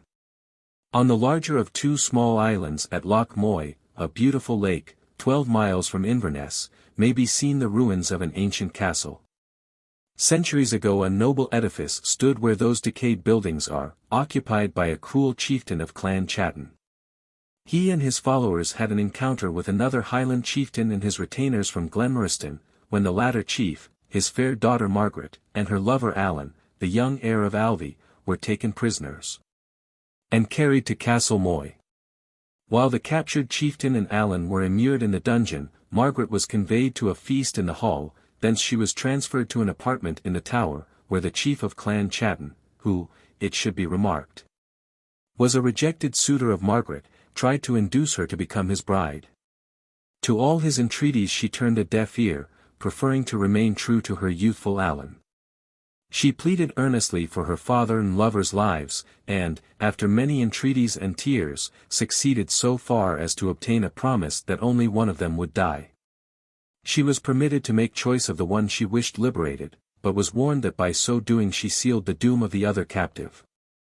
As might be expected, the lady sank fainting on the floor, where she lay, more like one dead than alive, until rude attendants, desirous to please their lord, raised her up and hurried her into the presence of her father and lover, for whose sake she would have willingly laid down her life if it could have saved theirs. With sobbing and tears, she made known the resolution of the hard-hearted revengeful monster, into whose power destiny had placed them. While the broken-hearted Margaret's eyes were now fixed on her lover's manly figure, and then on the bowed form of her aged father, and before she could really understand the full extent of responsibility that rested on her, she was embraced by her father, who took her hand and that of Alan, and joined them together, beseeching them to live and remember him when he was no more. He then made Alan swear by the hand of his bride that he would avenge his death, and so leave no stain on their honor or names. Girding himself up like a man of courage, he sent this message to the tyrant chief: the Grant of Glenmoriston waits his doom. Enraged at the turn of events, the chieftain, in violation of his promise to the maiden, determined that Alan should not survive to stand between him and the union of Margaret. Sad forebodings filled her mind during the succeeding night. Silent and alone she sat until break of day, when she was aroused by the shrill pibroch, heavy footsteps, and the clank of arms. A silent prayer went up for the soul of her parent, she rightly judged, was suffering the last pangs of death.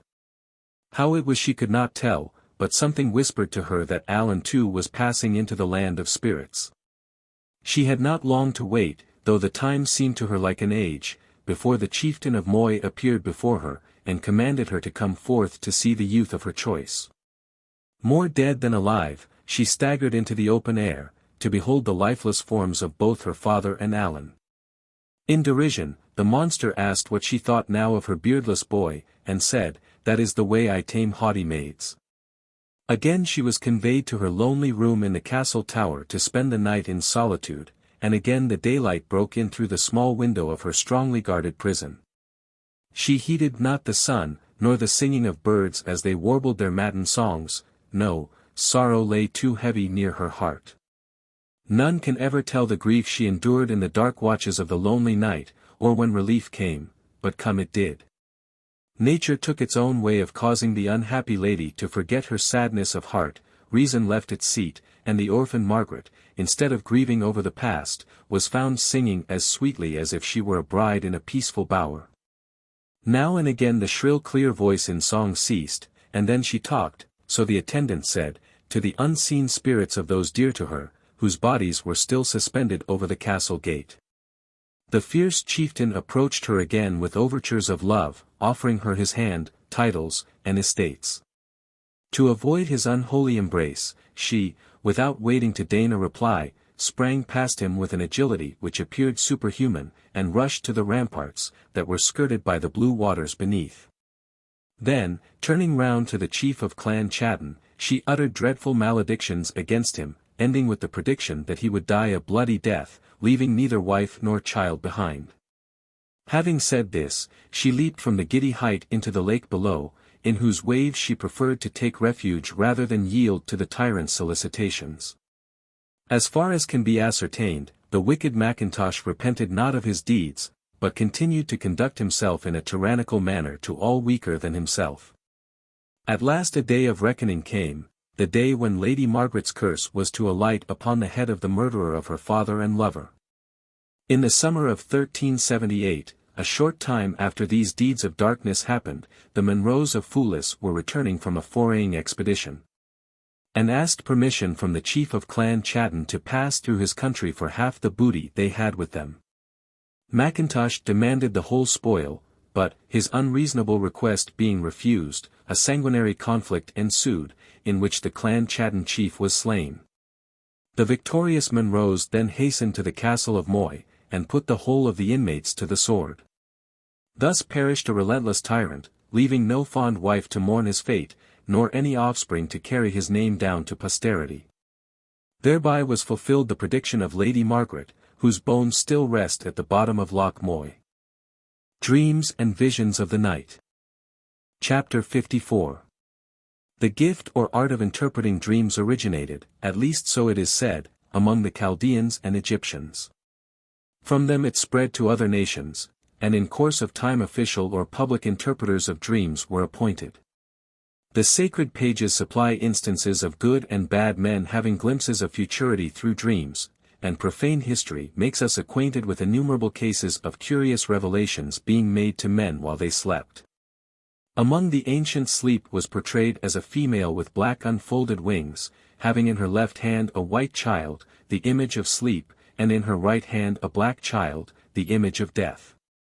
An author has described sleep as the rest of the spirits, dreaming their tremulous motion. Another writer speaks of sleep as the reality of another existence.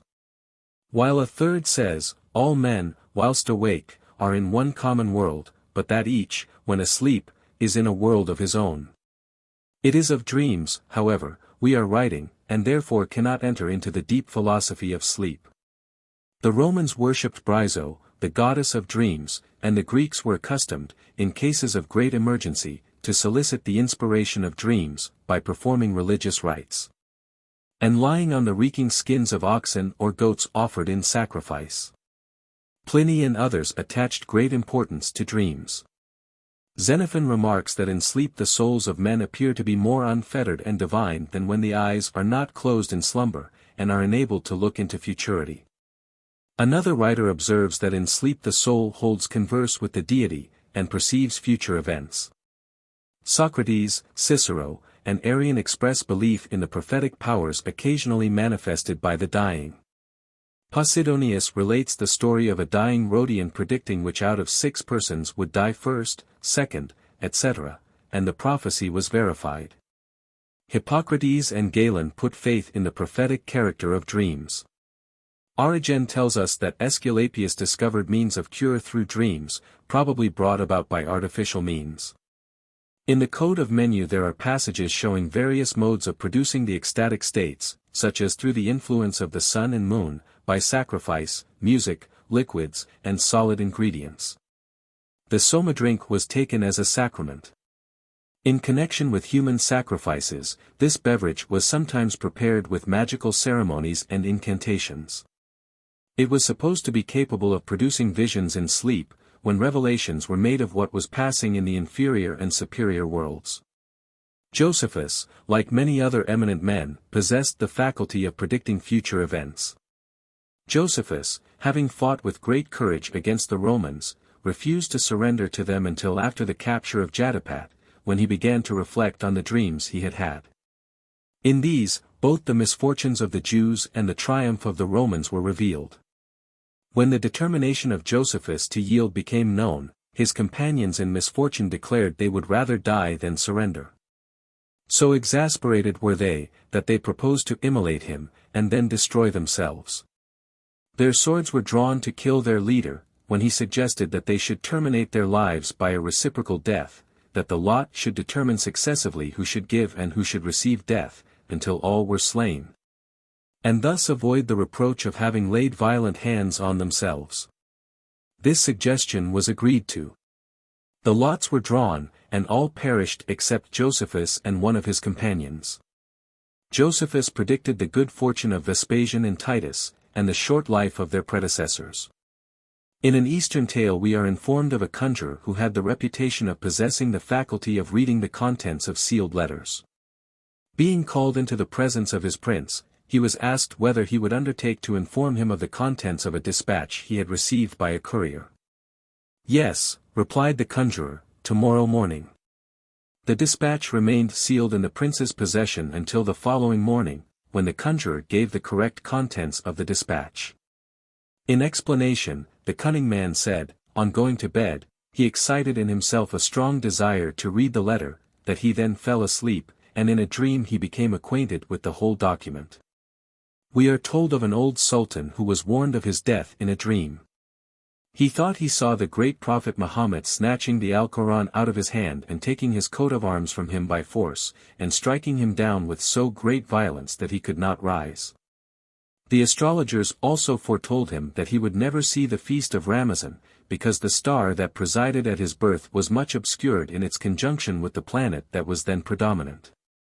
They affirmed that he would die soon. His dream, and the astrologers' predictions, were not long of being verified. The Sultan's death was accompanied with great ignominy.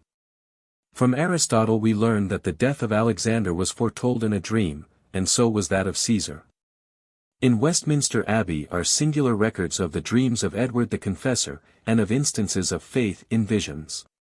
Lord Falkland's dream, the night before the Battle of Newbury, in which he was slain, in the year 1643, has often been referred to by persons who believe in dreams. James Montgomery, the poet, has in touching lines assisted to keep the dream from being forgotten. In more modern times, good men, whom we might suppose to be free from the trammels of superstition, have to some extent directed their course in life according to the interpretation of their dreams. The Rev. John Brown, author of the Dictionary of the Holy Bible, writing of dreams, says, "It is like they often begin from some outward sensation of the body, in which spirits, good and bad, have no inconsiderable influence." In visions and dreams the persecution of the early Christians was made known to many believers. Other important events were also predicted, and preceded by strange phenomena. But for dreams, not a few celebrated men who played important parts in national affairs would have been entrapped, and turned aside from their purposes. A gentleman holding a good position in society was awakened by his wife one night, who told him she had had a most unpleasant dream. She thought that a friend, who was in the East India Company's service, had been killed in a duel. She described the place where the duel was fought, and where the dead body lay. Her husband endeavored to quiet her fears, and characterized the dream as an absurdity, produced by a disturbed imagination. A few months after, the melancholy news reached this country that the Indian friend had fought a duel, been killed on the spot, and his body carried to a shed such as the lady had seen in her dream. Faustini, a celebrated musician, dreamed one night that he had made a compact with the devil, who promised to be at his service on all occasions. He imagined that he presented the devil with his violin, in order to discover what kind of a musician he was. To Faustini's great astonishment, Satan, as he thought, played a solo of singular beauty, which he executed with such superior taste and precision, that it surpassed all the music he had ever heard or conceived. Faustini awoke greatly excited, and, taking his violin, composed a piece that excelled all his other works. He called it the Devil's Sonata. Before the marriage of the young Queen of Scotland with the Dauphin of France, many had strange dreams and visions. Prodigious signs were also observed in her native country. A comet shone for 3 months. Rivers dried up in winter, and in summer swelled so high that cattle were carried away, and villages suddenly destroyed. Whales of enormous size were cast ashore in the Firth of Forth. Hailstones as large as pigeons' eggs fell in various parts, destroying the crops, and, still more strange and alarming, a fiery dragon was seen flying low over the earth, vomiting forth fire, which endangered houses and farmyards. The dire fatality that attended the royal Stuarts did not surprise those who attended to warnings through dreams, signs, and omens. Few royal families were more unhappy than the Stuarts. James I, after having been 18 years a prisoner in England, was, together with his queen, assassinated by his subjects. James II was, in the 29th year of his age, killed while fighting against England. James III was imprisoned by his subjects, and afterwards killed in battle by rebels. James IV perished in a battle which was lost. Mary Stuart was driven from her throne, became a fugitive in Scotland, and, after languishing for years in prison, was condemned by English judges and beheaded. James VI of Scotland and I of England, her son, died at his palace at Theobalds, not without strong suspicion of being poisoned. Charles I was betrayed by his own subjects, and, in terms of a sentence by English judges, lost his life on the scaffold. James VII of Scotland and II of England was driven from his kingdoms, and, to fill the cup of bitterness to the brim, the birth of his son, as legitimate heir, was disputed. The misfortunes of Prince Charles are too well known to require us to do anything more than refer to them. In his attempt to regain the throne of his ancestors, he was driven to such a strait that he was compelled, after many of his supporters had been put to death, to escape for his life under the guidance of a woman, Flora MacDonald, renowned in history. A few days before the death of Henry IV of France, his queen had 2 strange dreams. She thought all the jewels in her crown were changed into pearls, a dream that much disturbed her, as pearls were understood to signify tears. On the following night she had another dream which caused her greater uneasiness, that the king was stabbed in one of his sides. The king, as well as the queen, had presentiments that a sad calamity was about to happen them. On the day before his majesty was killed he was very uneasy, and said something sat heavy on his heart. Before entering the coach in which he was assassinated, he took a tender farewell of the queen, kissing her thrice, and pressing her close to his breast. For a time he hesitated whether he would go out or not. But all at once he resumed his wonted courage, forbade the guards to follow him out of the Louvre, and drove away in an open carriage. The fates were against his majesty, the fiat had gone forth, and that day the hand of a regicide plunged a knife into the sovereign's body, exactly as the queen had seen in her midnight vision. Chapter 55. If dreaming dictionaries can be relied on, people may discover by their thoughts in sleep when they are to be prosperous or unlucky, when they are to have joy or sorrow, when they are to be successful in love and war, and when they may expect friends to guard them against enemies. To dream of an anchor is good, it gives hope of good fortune. If a sick person dream of white clothing, he may look for protracted indisposition, if not death. But black apparel denotes speedy recovery. It is not good to dream of raiment of many colors. To dream of being richly arrayed is good, but to see tattered clothing in the visions of the night forebodes evil. It is good to dream of good ripe fruit, but sour fruit signifies encounters with bitter enemies. Sweet apples indicate faithfulness in a sweetheart, whereas unripe cherries foretell vexation and disappointment to lovers. Good figs are signs of prosperity. Gooseberries indicate to husband or wife many children. Grapes foretell to the spinster a cheerful husband, and much happiness in all her life. Dreaming of melons, mulberries, or nuts, gives promise of riches, success in love, and harmony. It is also good to dream of peaches, pears, raspberries, and strawberries.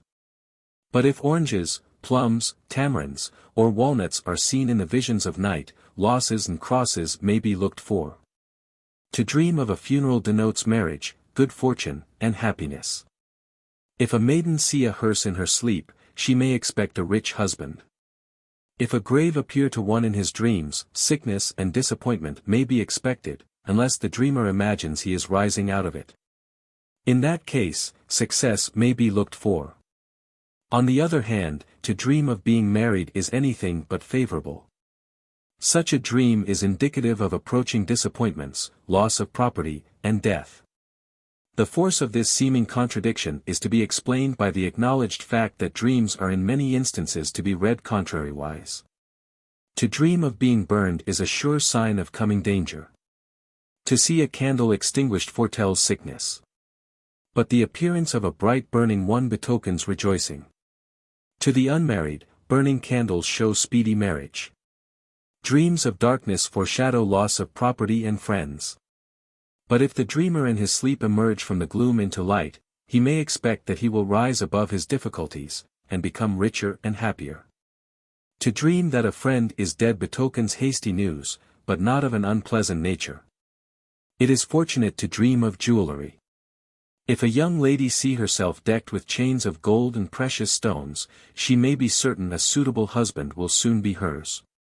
Precious stones give promise of many children to the married. If pure gold be dreamed of, success in business may be expected, but it is unlucky to dream of silver. To dream of the latter metal denotes attacks by bitter enemies and false friends. Small silver coins indicate poverty, and large ones give warning of early misery. It is more lucky to dream of receiving than of giving away money. If one dream of losing money, he will undoubtedly meet with disappointment before he goes much further in his journey of life. To dream of losing a purse has the same meaning attached to it as the loss of money has. And the finding of a purse may be read as the picking up of cash.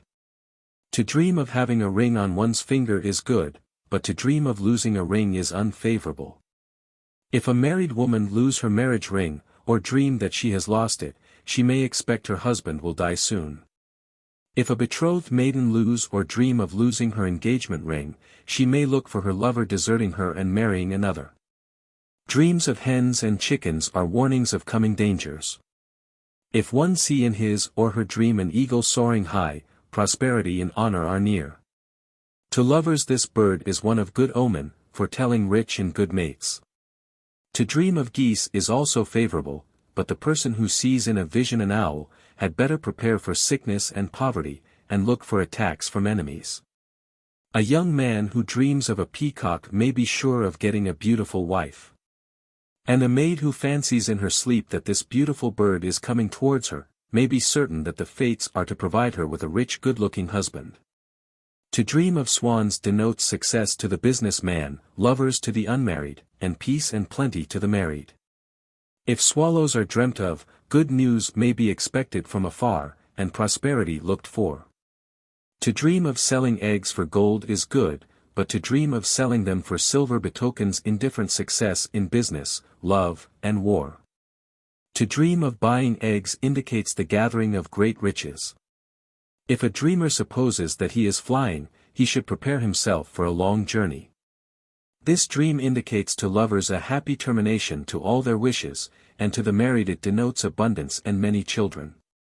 To dream of bagpipes signifies contention and trouble. To dream of dancing or of being at a ball or banquet, foretells preferment, joyful news, and, in particular, such a dream foretells prosperity in love. Barking dogs, crowing cocks, bellowing bulls, are unlucky to dream of, but it indicates coming prosperity and happiness to dream of faithful dogs, horses, cows, and fleecy sheep. But look out for loss of goods if you see shorn sheep, and make up your mind to encounter danger if you suppose in your sleep that you are falling off a horse. Cakes signify joy and plenty, corn in great store, riches and contentment, but grain in small quantities denotes scarcity. Milk or cream thrown or spilt on one's garments is favorable. To dream of selling milk denotes crosses in love. To dream of drinking milk betokens joyful news, and to dream of milking kine shows success in love to the faithful milkmaids. If a maid dream that she is engaged in a dairy, she may be certain that her lover will turn out to be an industrious, prudent husband. But if the farmer dream that he is assisting in the dairy, he may look out for bad crops, and disease among his cattle. If one dream he is being carried, he may expect to require early help of some kind or other. If he dream of carrying another, he may depend upon it, that before many days pass he will be called upon to give the loan of money, sign a bill, or give away property that will not be returned. If one dream of being hurt by a cat, or by any description of vermin, he has good reason to fear he will be overcome by enemies, but if he suppose in sleep that he drove away or killed the creature, he will triumph over his foes. If a squirrel be seen in a dream, the dreamer may rest satisfied someone is endeavoring to injure his reputation, and to a lover it is a warning of a busy and dangerous rival. To dream of angels speaking to you is of good signification. And to think that you see them flying above your head intimates joy. To dream of the devil or of evil spirits, denotes danger from secret and open enemies. If a lover dream of one of these evil beings, it indicates the existence of a powerful rival. If a poor person dream of children, he or she may expect to become rich. If a childless spouse see in a dream children running round the fireside, there is reason to fear the little prattlers will never be there in reality. It is unlucky to dream that a girl has a beard, or that a boy is grey-headed. It is unlucky to dream of a minister, but it is not an evil sign for one to suppose he is worshipping in church. If you dream that a watch or clock falls or is broken, be sure danger is near. Black clouds, seen in dreams, presage evil, white clouds denote prosperity. Clouds drifting high in air indicate that the dreamer is going to travel, or that long-absent friends are to return. To dream of red clouds foretells contention and strife. To dream of fighting or quarreling should put one on his guard against the deceitfulness of his own heart and the hatred of enemies. If the dreamer suppose himself injured in a quarrel, he will be unable to escape humiliation and shame. To dream of falling from a high place betokens loss of substance and reputation. To dream of withered lilies, damaged violets, and crosses, betokens evil. It is not good for sick people to dream of withered roses. Parsley foreshadows death to the sick. It is lucky to dream you see yourself gathering flowers fresh in color and sweet in perfume. To dream of walking in a flower garden portends elevation in fortune and success in love. And to dream of being in an orchard where there is abundance of sweet and ripe fruit, gives true promise of riches. If a sailor dream of seeing a dolphin, he will be sure to lose his lady-love. But if he dream that he is drowning, he may expect good luck to attend him.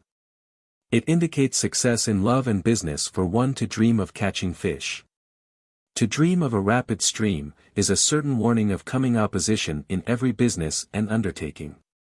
If one in sleep see a clear sheet of water, good fortune will certainly follow. This dream promises good alike to lovers and men of business. It indicates a smooth passage for one to dream of a calm bright sea, but disappointments and trouble are foreshadowed when a stormy ocean appears to the sleeper. Floating with the head under water foretells great affliction, but swimming buoyantly in clean water shows that the dreamer will rise above difficulties. If a person in business dream of drinking water, loss of goods may be expected. And if a lover dream of tasting water, whether from the sluggish river or from the clear gushing stream, he or she may look for grief and loss of friends. To dream of plowed ground forebodes death of a near relative, and to dream of green fields betokens happiness and prosperity.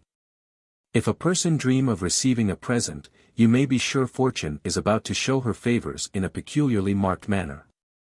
To dream of glass is a sign of danger and the inconstancy of friends. The lady who dreams of combing her hair, has reason to believe her lover will prove true. If one's hair appear long in the dreams of the night, friends full of affection will cling round the dreamer. But if the hair be short and seem to be falling off, it is unlucky. If one dream of seeing a house on fire, he may be sure of receiving hasty news. When one dreams of being cold or naked, he is threatened with sickness and poverty. It is good to dream of seeing the portraits of friends. One who dreams of losing a tooth, may look for death among his friends. It is good to dream of giving or receiving kisses, it denotes friendship, good health, and earthly prosperity.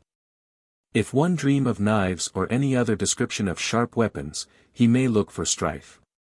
Difficulties await everyone who dreams of leaping over a fence or of climbing a hill. It is lucky to dream of writing or receiving letters. Clean linen seen in sleep foretells gladness of heart and faithfulness of friends, but dirty linen denotes disappointment and distress. None could wish a better dream than that in which is seen the clear sun, the rising moon, or the bright stars, for each and all of these denote riches, joy, good news, and constant friends. But it is ominous to dream of a clouded sun, a waning moon, or a pale star. The rainbow denotes early news of a pleasant nature, probably requiring the dreamer to travel. If an unmarried man dream of snow, he may depend upon it that he will before long lead a bride to the hymeneal altar, and to a young woman it promises an honorable husband and great riches. To the business man, snow seen in a dream foretells success in his undertakings. It is good to dream of thunder and lightning, in whatever state one is placed. He who dreams of these may expect good news from afar, and increase of goods. Laws against and trials of witches. Chapter 56. Witchcraft, the nature and theory of which will appear as we proceed, was treated with great severity in early times.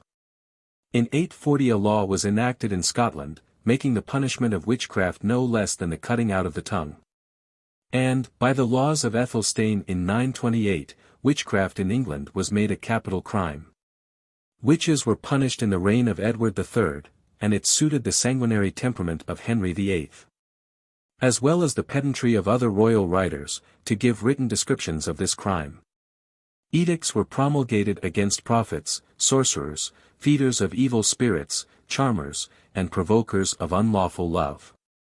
Sir Edward Cole thought it would have been a great defect in government to have suffered such devilish abominations to pass with impunity. By a statute of Elizabeth, passed in 1562, against sorcerers, it was ordained that for a first offence the punishment was to be restricted to standing in the pillory, for second and subsequent offences, severe inflictions were to follow. Barrington estimates that in the 200 years during which the greatest severity against supposed witches prevailed in England, 30,000 judicial murders were committed, under the guise of legal punishments for such imaginary crimes. A year later, 1563, it was considered advisable by Queen Mary of Scotland and her Parliament to pass an act, having for its object the punishment of persons guilty of any of the crimes under consideration. The act sets forth.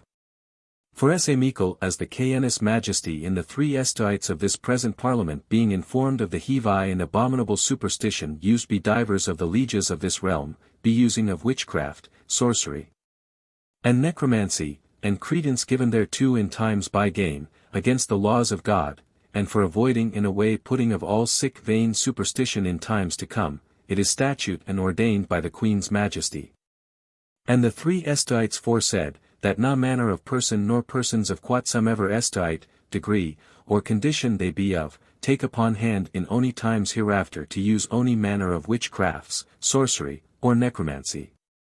Nor give themselves forth to have any sick craft or knowledge thereof, there throw abusand the people, nor that napersound seek any help, response, or consultation at any sick users or abusers for sadis of witchcrafts, sorceries, or necromancy, under the pain of death, allswhile to be execute against the user, abuser, as the seeker of the response or consultation. And this to be put to execution be the justice, scirefice, stewards, bailies, lords of regalities, and royalties, their deputes, and youthers or ordinary judges competent within this realme, with all rigour, having power to execute the same. James VI. Of Scotland and I. Of England decreed that any one who should use, practice, or exercise any invocation, or consult or covenant with, entertain or employ, feed, or reward any evil or wicked spirit, to or for any purpose, or take up any dead body, should, on being convicted thereof, suffer death. The laws against witchcraft remained in force, and were executed with severity, for a long time. During the continuance of the Long Parliament alone, 3,000 unhappy persons were sacrificed because of their supposed connection with witchcraft. But by the Act 9 George II. Cap. 5 it is ordained that no prosecution, suit, or proceeding shall be commenced or carried on against any person for witchcraft, sorcery, enchantment, or conjuration, nor shall any one charge another with any such offence, in any court whatever. But if any person shall pretend to exercise or use any kind of witchcraft, sorcery, enchantment, or conjuration, or undertake to tell fortunes, or pretend, from his skill or knowledge in any occult or crafty science, to discover where or in what manner any good supposed to have been stolen or lost may be found, every person so offending, being convicted on indictment or information, shall suffer imprisonment for a year, and once in every quarter of the said year, in some market town of the county, upon the market day there, stand openly in the pillory for 1 hour. And also, if the court by which such judgment shall be given shall think fit, be obliged to give sureties for his good behavior, in such sum, and for such time, as the said court shall judge proper, according to the circumstances of the offence. And in such case shall be further imprisoned until such sureties shall be given. Sir George Mackenzie, the distinguished Scotch lawyer, thought there was such a craft as witchcraft. And so did William Forbes, a member of the Faculty of Advocates, a professor of law in the University of Glasgow, and author of several works of considerable merit. The following extracts from Forbes's Institute of the Law of Scotland prove to some extent what was the legal creed in Scotland last century in regard to witches. Witchcraft is that black art whereby strange and wonderful things are wrought by a power derived from the devil.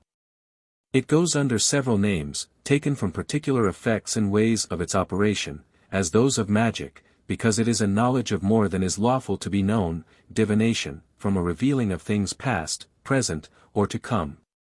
Enchantment, from a working by charms or ceremonious rites, sorcery, from the casting of lots to bring hidden things to light, necromancy, from the calling up and consulting the devil, in form of some dead person. Fascination, from the hurting creatures by envious looks, and eye-biting, or by words, etc. Those who practice this art are, in like manner, termed witches, magicians, diviners, enchanters, sorcerers, necromancers, fascinators. Which names, given for different causes to the devil's disciples, are, for the most part, promiscuously used to signify any person who, by covenant with Satan, and his assistants, doth work strange things. Because of the affinity of all their operations, which have the same general foundation and tendency. An express covenant is entered into betwixt a witch and the devil appearing in some visible shape, whereby the former renounces his God and baptism, engaging to serve the devil, and do all the mischief he can, as occasion offers, and leaves soul and body to his disposal after death. The devil, on his part, articles with such proselytes concerning the shape he is to appear to them in, and the services they are to expect from him, upon the performance of certain charms or ceremonious rites. To some he gives certain spirits or imps to correspond with, and serve them as their familiars, known by them by some odd names, to which they answer when called. These imps are said to be kept in pots or other vessels that stink detestably. This league is made verbally if the party cannot write, and such as can write sign a written covenant with their blood. On the meaner proselytes the devil fixes, in some secret part of their bodies, a mark, as his seal to know his own by, which is like a flea bite or blue spot, and sometimes resembles a little teat. And the part so stamped doth ever after remain insensible, and doth not bleed, though never so much nipped, or pricked, by thrusting a pin, awl, or bodkin into it. But if the covenanter be one of the better rank, the devil only draws blood of the party, or touches him or her in some part of the body, without any visible mark remaining. A tacit covenant with Satan is understood to be entered into by those who knowingly use the superstitious rites or ceremonies observed by witches, or unlawful means to bring anything about which they know to be ineffectual in themselves without the devil's concurrence. Witches used to be distinguished into good and bad witches. The bad witch, commonly called the black witch, or binding witch, is one who, by a league with the devil, is assisted by him to work mischief. The good witch is he or she who useth diabolical means to do good, as to heal persons, loose or undo enchantments, and to discover who are bewitched, and by whom. But this term of a good witch is very improper, for all who have commerce with Satan are certainly bad. Some works of witches are really what they seem to be. Others are mere diabolical juggling, or a delusion of the eyes of spectators with some strange sleight of Satan. To which last I may refer their imaginary passing through shut doors, and transforming themselves and others into the shape of cats, dogs, hares, and other creatures. Some of their actions respect themselves, and their behavior towards their infernal master. Such as their coming to appointed meetings called their Sabbaths, where they pay homage to him, and are taught to act all manner of wickedness, and give an account of their horrid past proceedings. Witches are chiefly employed in plain mischief, by hurting persons or their goods, or by bringing some actual evil or calamity upon them. But they sometimes work mischief under a pretense or color of doing good, as when they cure diseases, loose enchantments, and discover other witches. All their designs are brought about by charms, or ceremonious rites instituted by the devil, which are in themselves of no efficacy, and serve only as signals and watchwords to admonish Satan, as it were, when, where, and upon whom to do mischief. Or perform cures, according to his compact with the witches. Under necromancy, says Mr. Forbes, are comprehended chiromancy, predictions, and responses by the sieve and the shear, and all other hellish arts of divination. It hath been sustained to bring in a woman guilty of witchcraft, that she threatened to do some mischief to a person who immediately or not long after suffered a grievous harm in his body or goods, by sorcery or witchcraft. Without any apparent or natural cause, though the manner or enchantment used to work such mischief was not particularly expressed, and the threat was only general, and did not specify the ill turn to be done. In respect the means used by witches are best known to themselves. Some relevant articles of witchcraft are founded upon events having no necessary dependence on the means used by the person accused, as that a man on whom a woman had laid a grievous sickness by her sorcery was relieved thereof by her taking him by the hand, and the moving of her lips.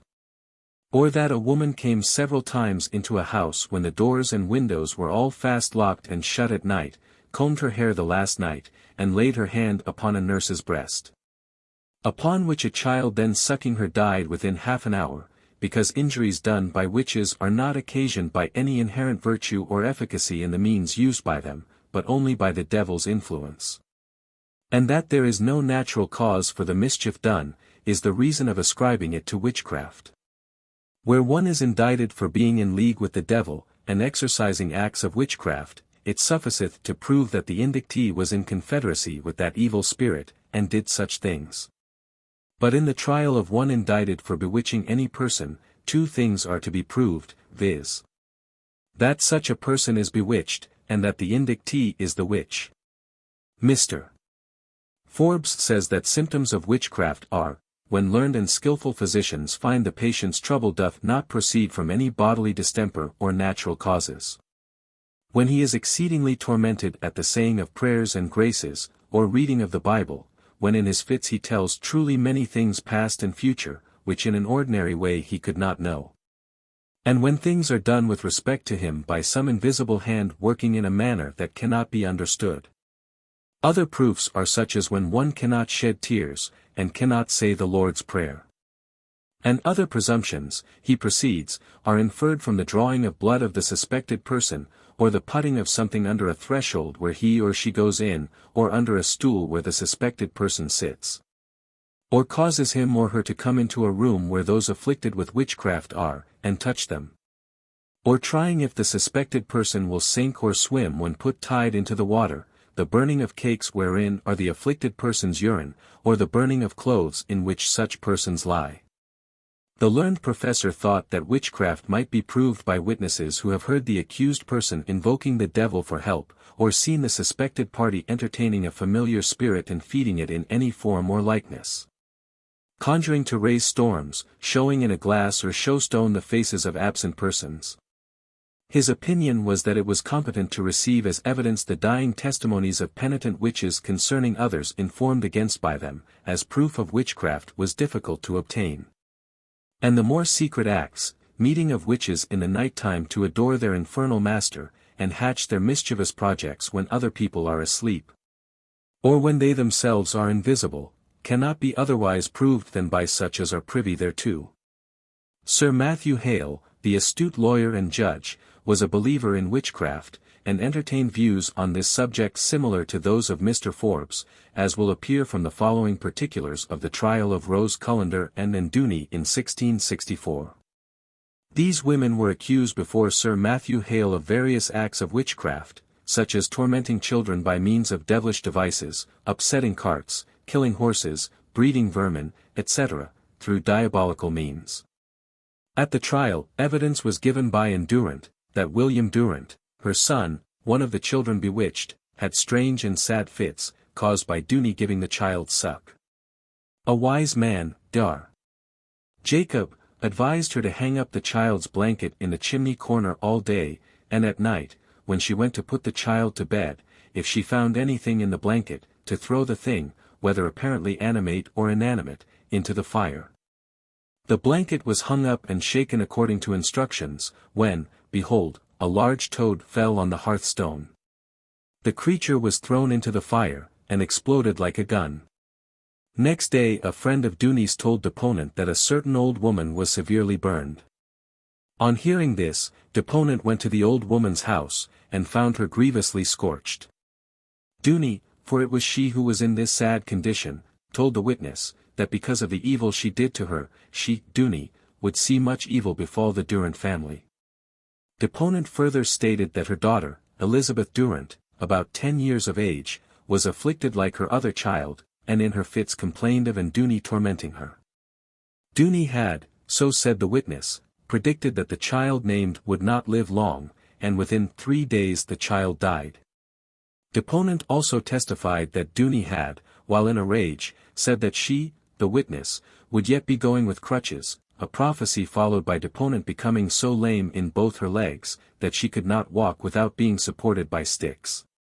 And, indeed, said she, exhibiting a pair of crutches in the witness box, I could not come into court without them. After lengthened and curious evidence touching the charges against the prisoners for bewitching the children, named in the indictment, Dr. Brown, a gentleman of great learning, expressed his opinion that the children were bewitched. He said that in Denmark there had been a great discovery of witches, who used the very same way of afflicting people, viz. by conveying pins and nails into them in a mysterious way. His opinion was that the devil, in witchcraft, did work upon the bodies of men and women, and afflict them with such distempers as their bodies were most subject to. John Sloane testified that, while bringing home 3 carts of hay, one of the carts accidentally damaged the window of Rose Cullender's house, and that she, in consequence of this mishap, uttered violent threats against him. The other 2 carts passed her house safely several times that day, but the cart which damaged the window was 2 or 3 times overturned. Once, when taking the unlucky vehicle through a gate, it stuck fast, though nothing could be seen that prevented it from being drawn along easily. After great trouble, the cart was brought home, but, there again, fresh difficulties had to be encountered. The vehicle could not be taken to the place where it was intended to be unloaded. And, what most frightened the witness and those aiding him was, that every one who approached the cart to render any assistance on that eventful day, came away with his nose bleeding. Robert Sheringham swore that Rose Cullender, taking offence at him, threatened him and his horses with injury, and in a short time many of his horses and cattle died. Following these misfortunes, he became lame, and was so tormented with lice that he could not get them removed until he burned 2 suits of clothes. Richard Spencer testified that he had heard Induni say that the devil would not let her rest until she took her revenge upon Cornelius Sandswell. The judge told the jury that they were to inquire, first, whether the several acts of witchcraft mentioned in the indictment had been committed, and, secondly, if they had, it was for them to say whether the prisoners were the guilty persons. The jurors, he said, could not doubt that there were such creatures as witches, for history affirmed it, and the wisdom of all nations had provided laws against such persons. He prayed that the hearts of the jury might be directed in the mighty thing they had in hand, for to condemn the innocent and let the guilty go free were alike an abomination. The jury brought in a verdict of guilty. The judge then passed sentence of death against the culprits, and they were executed. A general belief in the existence of witches prevailed in every country, and stringent measures were adopted for their extirpation. If the punishment of witchcraft was not at first countenanced by the Church, the clergy subsequently, and for centuries, played a prominent part in the detection and condemnation of the so-called witches. Pope John stated in a bull of 1317 that several of his courtiers and his physician had given themselves up to superstition, and that their rings and mirrors contained evil spirits. Pope Innocent VIII issued a bull against witchcraft in 1484. Thousands of innocent persons were burned, and others killed by the tests applied to them. 27 articles were issued in France in the 14th century against sorcery, the use of images, and the invocation of evil spirits. Many Templars were burned in Paris for witchcraft in 1309.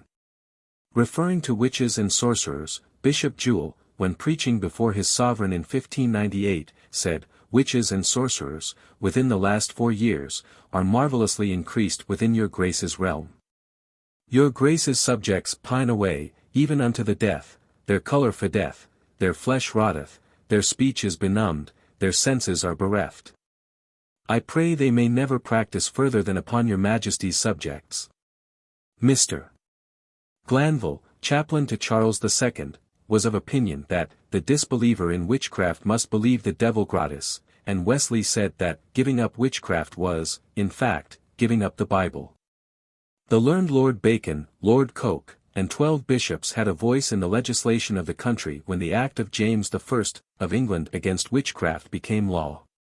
500 witches were burned at Geneva during 3 months of 1515. In the Diocese of Como, 1,000 were burned within 1 year. 900 were burned in Lorraine in a period of 15 years. Hundreds perished at Würzburg in a few years. And upwards of 100,000 were executed in Germany, for which country the Malleus Maleficarum, or hammer for witches, drawn out by a clergyman and 2 inquisitors appointed by Innocent VIII, was principally intended. In Poland and America, witches, or supposed witches, were also put to death by fire and water. Persecutions against witches raged with great fury in America in 1648–49. In New England, in 1692, 9 persons were hanged by the Puritans for witchcraft.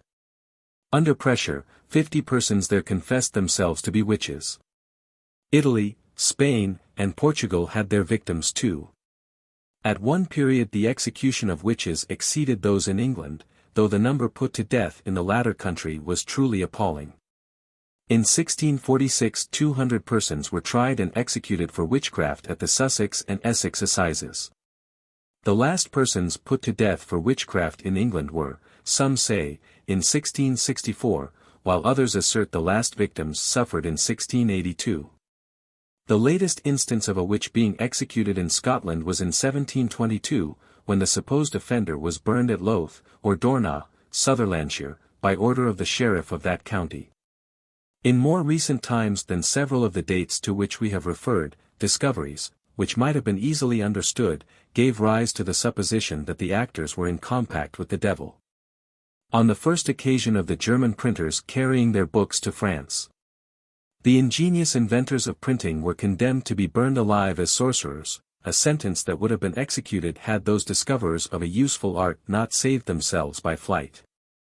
Reginald Scott, taking an enlightened view of superstition, says, "The fables of witchcraft have taken so fast hold of and deep root in the heart of man, that few endure the hand of correction without attributing the chastisement to the influence of witches.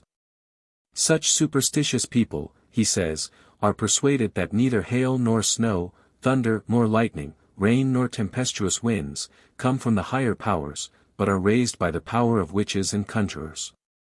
If a clap of thunder or a gale of wind be heard, the timid people ring bells, cry out to burn the witches, or else they burn consecrated things, hoping thereby to drive the devil out of the air." Mr. E. Chambers did not think the art of witchcraft was carried on by or through intercourse with the devil or spirits, though he did not dispute there were such beings, but by or through philosophical means, altogether different from the operations supposed necessary to enable witches and wizards to perform actions not easily comprehended by the uninitiated. Chapter 57. Every town and county had its witch-finder, whose duty it was to detect and bring to trial all those tainted with witchcraft or sorcery. Considering that almost every accident which happened was attributed to sorcery, the duties of the witch-finder were most important. According to his diligence so was the safety of persons and property. Hailstorms, destructive floods, dangerous fires, disease among cattle, and domestic afflictions were all ascribed to witchcraft. A mole or wart discovered on any part of an old woman's body was thought to be a witch mark. If a suspected witch did not shed tears, it was presumptive evidence of guilt. If she kept a black cat, it was taken for a familiar, and all these circumstances together were regarded as infallible signs of her evil nature. An expert witch-finder knew all the wiles and arts of his profession. To prepare the suspected witch for judicial examination, a particular diet was sometimes given her, to counteract the unguents she had anointed herself with, to make non-effective the preparations of belladonna, aconite, parsley, and other ingredients she had swallowed, and to render of no effect the charmed cock's combs and ram's kidneys partaken of by her. John Kinnaird, a witch-finder, some hundreds of years past, brought many witches to justice in his time. In 1649 he pricked Patrick Watson, of West Fenton, and Minnie Halliburton his wife, and found the devil's mark on the husband's back, and the same evil one's impress on the wife's neck. Though the operator thrust his sharp instrument deep into the spots, no pain was felt, nor did blood flow. These results proved that the accused husband and wife were in league with Satan. And Minnie, seeing it was useless to deny her guilt, admitted the crime. Under judicial examination, witches have confessed to having met the devil at his Sabbaths, the meetings always taking place near a cross road, upon a dreary moor, or beside a lake or stagnant pool, on Wednesday and Friday nights. At the meetings children were presented, so they said, to Satan. At these gatherings sorcerers were supplied with exquisite meat and drink, served in vessels of gold and silver. And at other times with cooked toads, unbaptized children, and the flesh of malefactors cut down from gibbets. Toads, having the rank of witches' familiars, appeared at the meetings, dressed in gay attire, and wearing small silver bells round their necks, or attached to their feet. At cock-crow Satan disappeared under the earth, and the witches flew through the air to their respective homes. That witches could transform themselves into hares, wolves, and other animals, nearly all the accused women readily admitted. In the year 1728 a witch-finder discovered that a stout tall woman, suspected of sorcery, did not weigh more than 4 ounces. This was enough to make out a case against her. And not only against her, but against several confederates, and they were all burned in terms of law.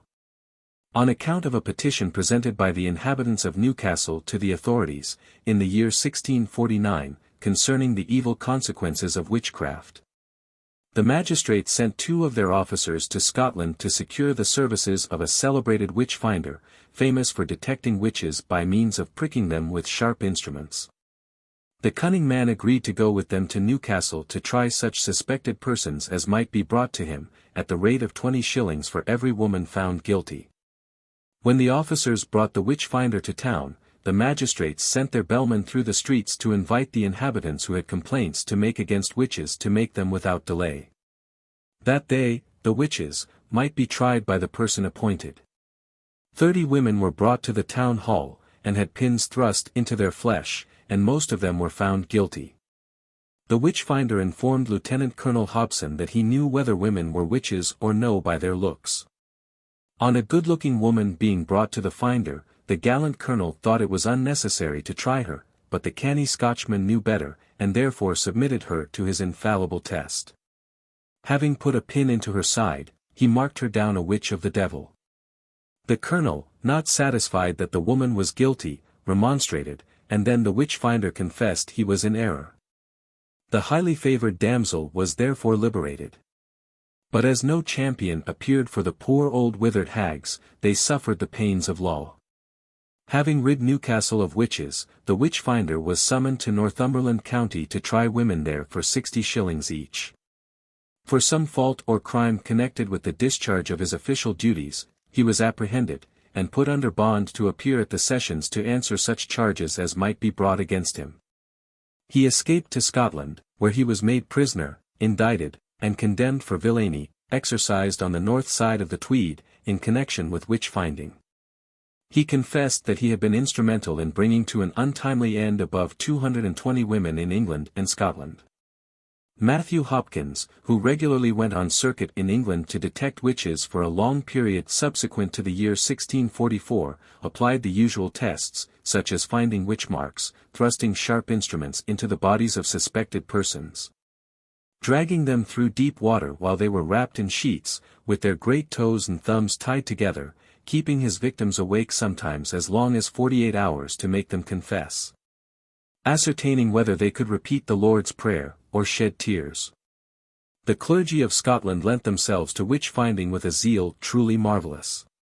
They, in General Assembly, passed 5 condemnatory acts against witchcraft between the years 1640 and 1649.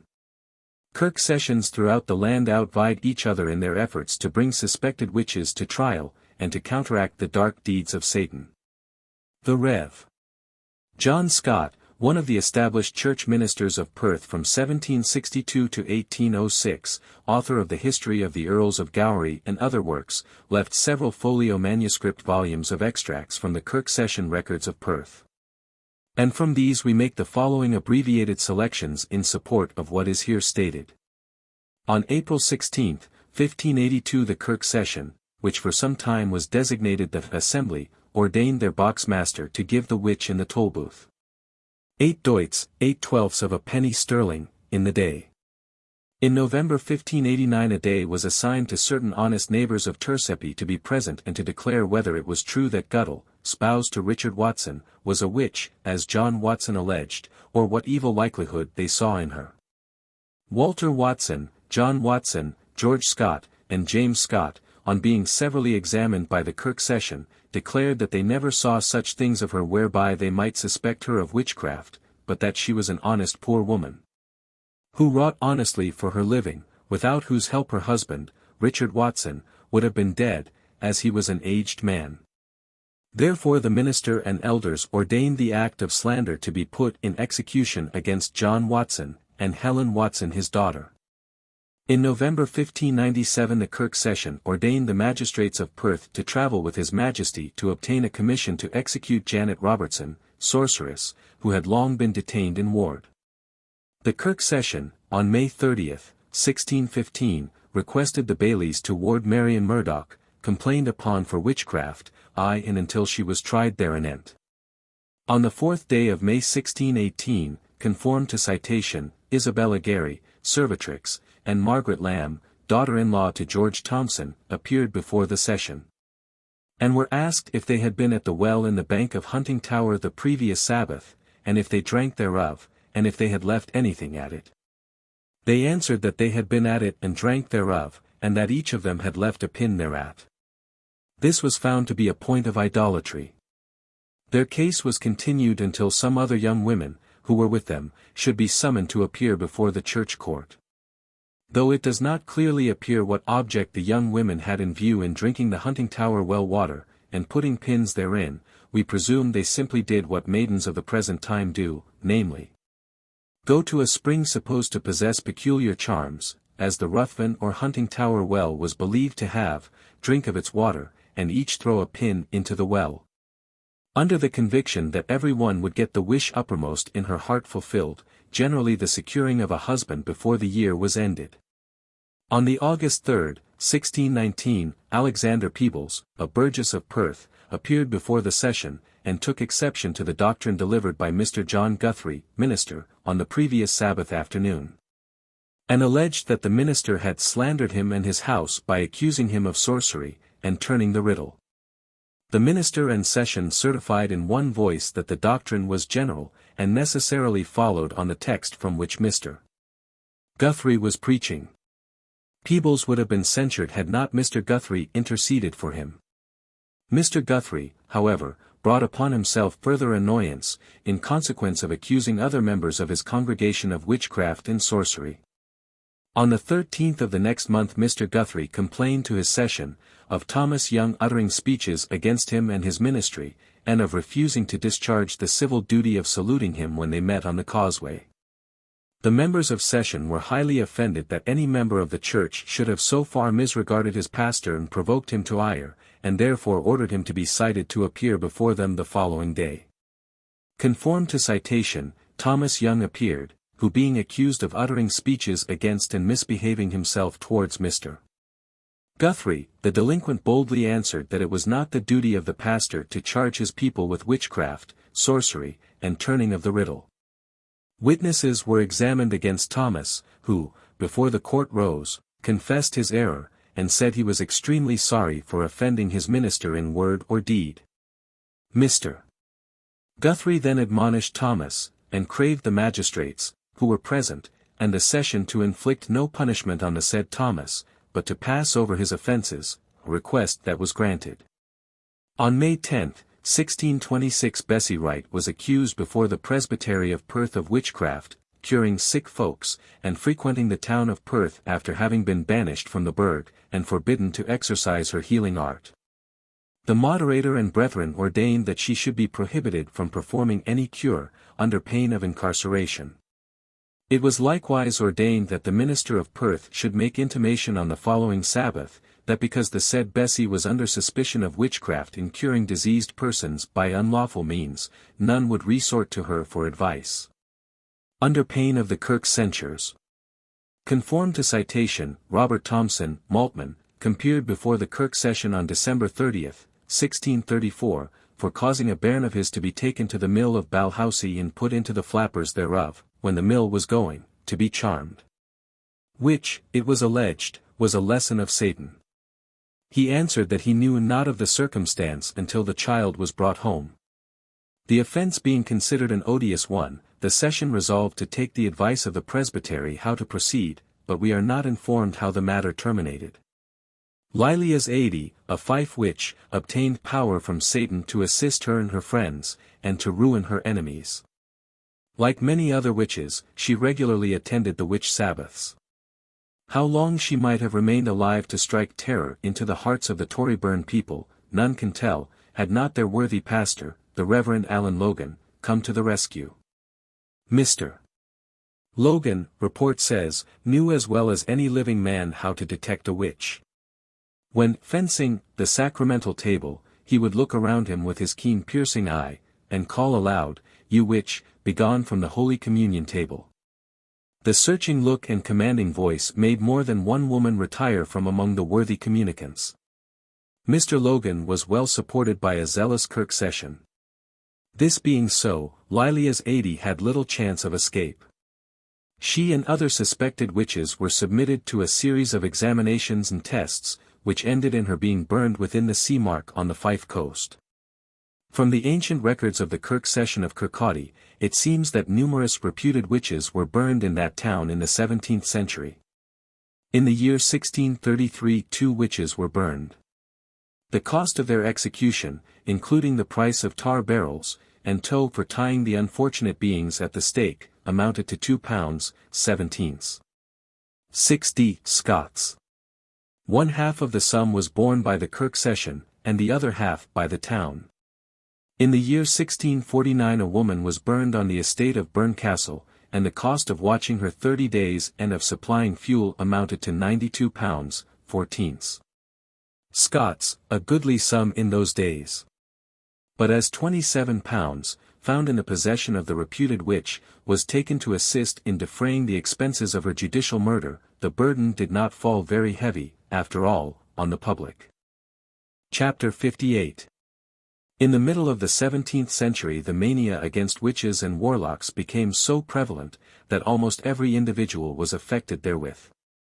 If a child was sick, if a family became unfortunate, if cattle died, if boats were upset or ships lost, or if accidents of any description, even to the breaking of a plough, happened, the evils were attributed to witches or warlocks.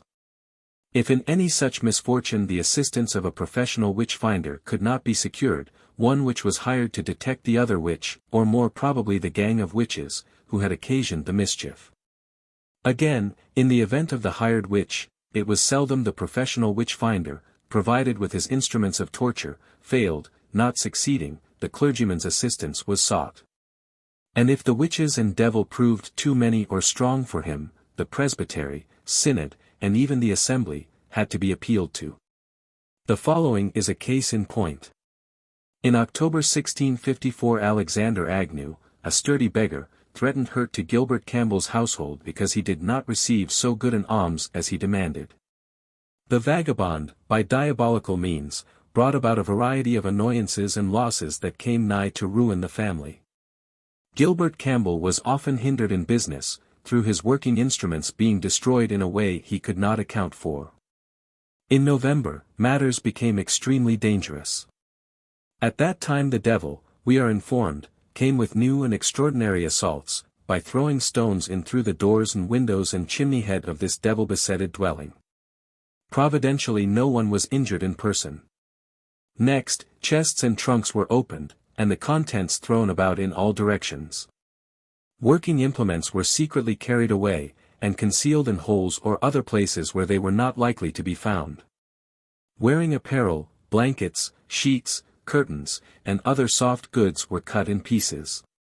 To so great a strait was the family reduced, that the members thereof were compelled to leave their house. Nor was this all, Campbell himself was forced to abandon his employment. The minister, hearing that the house was shut up, remonstrated against such a proceeding. He recommended that the devil should be withstood to the face. Acting on the good clergyman's advice, all the members of that afflicted household returned. Fresh disturbances broke out. The house was set on fire, and would have been reduced to ashes had not willing neighbors extinguished the flames. As the evil went on, prayer and fasting were resorted to, apparently unmixed with faith, for again the house was set on fire. The presbytery met at the house for solemn devotion, but their prayers were as ineffectual as those of the people who had conducted the religious services on previous occasions. Indeed, things became worse. Not only were petty acts of mischief perpetrated, but strange voices were heard, without it being known whence they proceeded. The minister, accompanied by gentlemen of good position, went again to the house to pray with and for Mr. Campbell and his family. After prayer, they all heard a voice speaking out of the ground, asking if they desired to know anything of certain witches who were named. Gilbert Campbell informed the company that one of the witches mentioned was dead. The devil then answered, "It is true she is dead, yet her spirit is living in this world." The minister replied, "We are not to receive any information from thee, Satan, thou art but seeking to seduce this family." All the people went again to pray, still the devil was not put to silence. The foul fiend demanded a spade to dig a grave, in which he might rest in peace. Advised by the clergyman, Mr. Campbell answered, "Not so much as a straw shall be given thee, though that would put thee to rest." A loud noise was heard, and a naked hand and an arm from the elbow were seen beating on the floor so terribly that the house shook, during which the voice called several times, "I will send my father among you." Night being now far spent, all the strangers went home except the minister, who stayed with the family to protect them. Notwithstanding his presence, and many prayers, the devil roared frightfully, his voice sounding like that of a lion. The very food the family partook of was bewitched, it did not supply them with nourishment, nor satisfy their hunger, even for a moment. Mr. Campbell resolved to apply to the synod for advice as to whether he should remain in his house. When the subject came before that reverend body, the fathers and brethren thought fit to ordain a solemn humiliation to be observed through all the synodic bounds, with the view of turning away the affliction that distressed the poor family. Notwithstanding everything that could be done, the annoyance continued for a whole year. It was never discovered who was the instigator of the mischief, although strong suspicion rested on the sturdy beggar, who, we may observe in conclusion, was hanged, some time afterwards, for blasphemy. Tales of the Bargaran witches are widely known in Scotland. In their time they created no small stir and alarm among laymen, in the church, and at the law courts. In the year 1696, Christina Shaw, 11 years of age, daughter of John Shaw, Esquire, of Bargaran, Renfrewshire, gave offence to a servant maid named Catherine Campbell, who wished the girl's soul might soon be in the place of torment.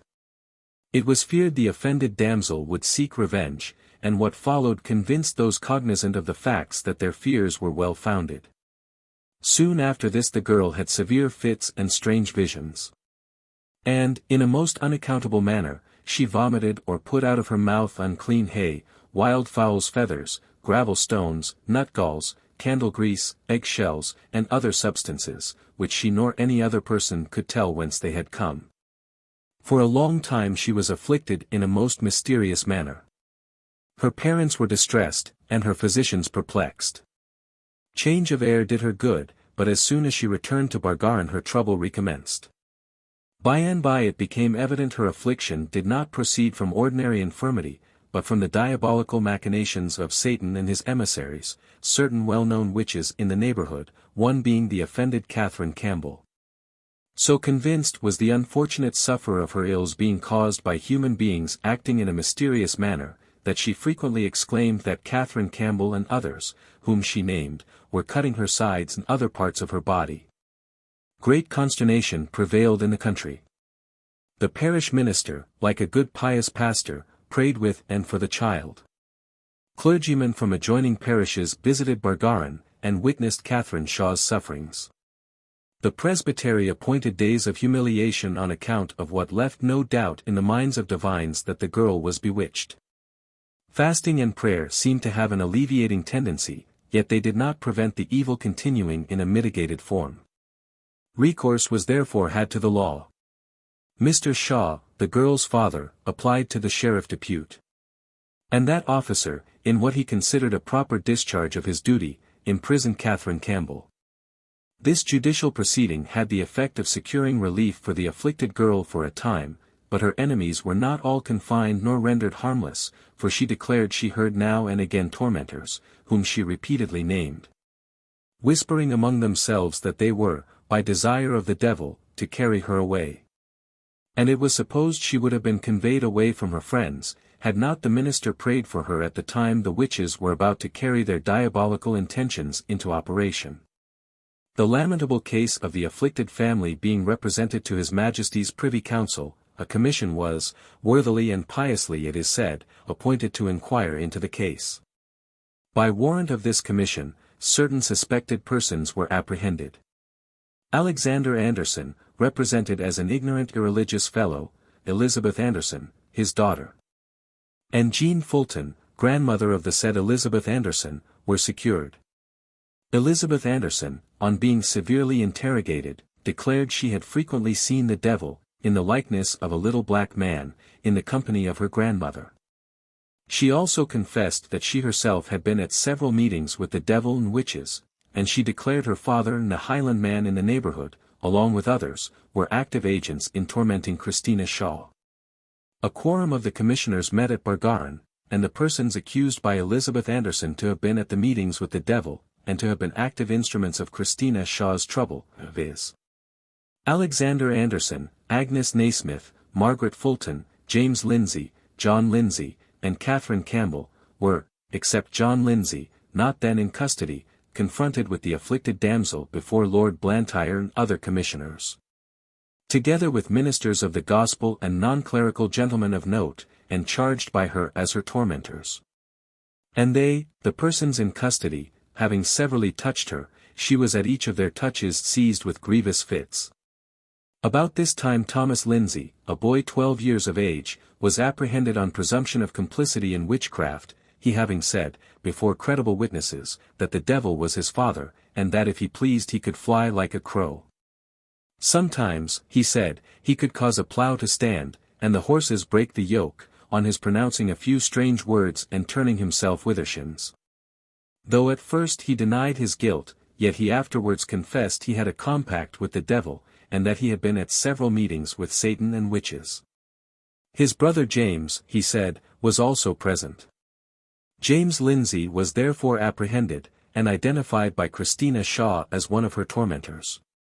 He too confessed to be guilty of satanic acts. Next day Margaret Lang, and her daughter Martha Semple, being accused by Christina Shaw of having been also active in tormenting her, came of their own accord to Bargaran House, and before they approached the girl she said she was now bound up, and could not accuse Margaret Lang to her face. Subsequently she named Lang and her daughter as two of her tormentors. The commissioners had several conferences, and in their presence many suspected witches were shown to the girl at Bargaran. At these conferences strange things transpired, all tending to prove a most diabolical plot to punish the girl for her insult to Catherine Campbell. This was not all, the inquiry brought to light various other acts of witchcraft, mischief, and even murder, perpetrated by the devil and those in league with him. In due course the suspected persons were arraigned before the judges and jury. And able arguments, according to the light of those times, were entered into. An outline of the specious pleading of the advocate who conducted the prosecution is given, as an example of the manner in which convictions against suspected witches were obtained 200 years ago. Good men of inquest, he said, you having sitten above 20 hours in overhearing the probation, we shall not detain you with summing up in particular, but shall only suggest some things, whereof it is fit you take special notice. First, the nature of your own power, and the management thereof. 2. Delay, the object of this power which lies before you, wherein you are to consider, in the first place, whether or not there has been witchcraft in the malefics libelled. And, in the next case, whether or not these panels are the witches. As to your power, it is certain that you are both judges and witnesses, by the opinion of our lawyers and custom. Therefore you are called out of the neighborhood, as presumed best to know the quality of the panels, and the notoriety of their guilt or innocence. We are not to press you with the ordinary severity of threatening an assize of error, in case you should absolve, but wholly leave you to the conduct of God and your own conscience. As to the probation itself, you see that it is divided in 3 parts, viz. The extraordinariness of the malefics, the probability of the concurring adminicals, and the clearness of the positive probation. As to the first part, the malefics, or corpora delicti, are proven by unexceptionable witnesses to have fallen out in such an odd and extraordinary manner, that it points out some other causes than the ordinary course of nature to have produced these effects. For clearing of this, particularly in relation to the torments of Bargaran's daughter, you may consider not only the extraordinary things that could not proceed from a natural disease, which lie proven before you, but also several other matters of fact, which have been seen by some of yourselves, and lie here in a journal of her sufferings. Every article whereof is attested by the subscriptions of persons of entire credit, before the honourable commissioners appointed by His Majesty's Privy Council, for making inquiry thereanent. This girl's throwing out of hairs, pins, and coals of greater heat than that of her body or blood, as also so dry that they appeared not to have come out of her stomach, nor had she any press of vomiting at the time. That she declared the same to have been put into her mouth by her tormentors, is deponed by Dr. Brisbane, in his opinion, not to proceed from a natural cause. She told that her tormentors were giving her a glass of sack, an orange peel, etc. And accordingly she was seen to move her lips, and to have an orange peel betwixt her teeth, though there was no visible hand that could have done it. She advertised beforehand that one of her tormentors was to be at the door at a particular hour, and that another of them was in the kitchen before any did tell her thereof, which accordingly fell out. When her glove fell down from her, at a time when several persons were about her, it was lifted again by a hand invisible to them. She was not only transported through the hall and downstairs without perceiving her feet to touch the ground, but also was hurried in a flight upstairs. And when a minister endeavored to retain her, he found a sensible weight, besides her own strength, drawing her from him. She was most vehemently distorted upon attempting to tell, or even write, the names of her tormentors. She foretold that her tormentors had concerted to throw her into a fit, whereof they did premonish, of design to fright her to renounce her baptism by the terror, at a certain hour, and had left one of their number to execute it. According whereunto there was a woman with a red coat seen under a tree in the orchard, and the torment was brought on at the time appointed. She cried out at a time that her thigh was hurt. And one of the company having searched her pocket, found a knife, but unfolded, however, having folded up the same, and put it in a second time, she cries of new. And, upon the second search, it, though secured by the spring, is found open, to the great wonder of beholders, since they did watch that no visible thing could have possibly opened it. She told of a charm under the bed. And accordingly it was found in the shape of an egg, which melted away on being put in the fire. The story anent her telling that the commissioners, though at 3 miles distance, had granted a warrant to the sheriff to apprehend one of her tormentors, her telling so perfect an account of the sheriff and of Mr. Guthrie, who was with him, while her eyes were tied and fast. Her being in excessive torments, as she foretold, till that person was apprehended, and immediately thereupon, though at many miles distance, her telling that her tormentors were now taken, betwixt 12 and 1 o'clock in the morning. And the sheriff, when he returned, did declare the seizure to have been made about that time, is so notare, and so well attested, that we need only to put you in mind thereof. Her falling into fits upon the sight or touch of her tormentors, was no effect of imagination, for she was fully hoodwinked with a cloak, so as she saw nobody whatsoever.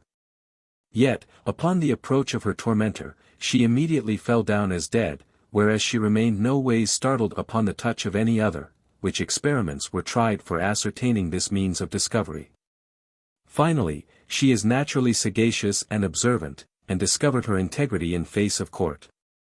She showed her firmness against the temptations of becoming a witch, particularly against the last assault of Satan. Wherein he persuaded her at least to go to their meetings, and she answered that she would not follow such a base fallen creature, and he rejoining that she would go to hell, however, for her other sins. And she answering that he was a liar from the beginning, and the blood of Jesus would cleanse her from all iniquity, whereupon he disappeared, and she perfectly recovered upon the Sabbath thereafter. Was a happy end put to this fearful tragedy of witchcraft, and confirms to conviction the reality of it. As to the murdering of the children, and the minister libelled, you may observe several extraordinary things appearing in them. Particularly, the witnesses depone, the minister to have been in excessive torments, and of an unusual colour, to have been of sound judgment. And yet he did tell of several women being about him, and that he heard the noise of the door opening, when none else did hear it. The children were well at night, and found dead in the morning, with a little blood on their noses, and blaas at the roots of their ears, which were obvious symptoms of strangling. The second part of the probation consists of several adminicals, proven by unsuspected witnesses, which lead us to suspect those panels to be witches, as so many lines drawn from a circumference to a centre. And as an avenue to the positive probation thereafter adduced. And these either strike at the whole panels in general, or some of them in particular. You see that none of them doth shed tears, nor were they ever discovered to do it since their imprisonment, notwithstanding their frequent howlings. In particular, you see how Catherine Campbell was provoked by this girl's discovering her theft, whereupon she has brought in the rest of her confederates to act the mischiefs, how Campbell did curse and imprecate in a terrible manner. How she stayed out of her bed at night, and was frequently drowsy in the morning. Margaret Lang, that great impostor, has been a great masterpiece of the devil. She has confessed unnatural lust, which is known to some of your number. She sat near the door where the charm of hair was found, which the girl declared did keep up her tongue, and upon burning thereof, it was loosed. The girl fell in fits upon her approach. She has notable marks. Particularly one, which the confessants declared she lately received, and, by inspection, it appears to be recent. When she came from her private conversation, no doubt with the devil, she raged as if she had been possessed, and could not but declare that she expected a violent death. She looked in the face of James Miller's child, and asked her age, whereupon that child sickened the same night, and named Margaret Lang on her deathbed. It appears she was ready to show to Janet Laird a sight of her mother, who had been 3 years dead. Margaret Fulton was reputed a witch, has the mark of it, and acknowledged, in presence of her husband, that she made use of a charm, which appeared full of small stones and blood, that her husband had brought her back from the fairies. As to the Lindsays, they all have the mark, and were all of a long time reputed to be witches. John Lindsay, in Barlock, was accidentally discovered by the girls taking a fit upon his coming to the house.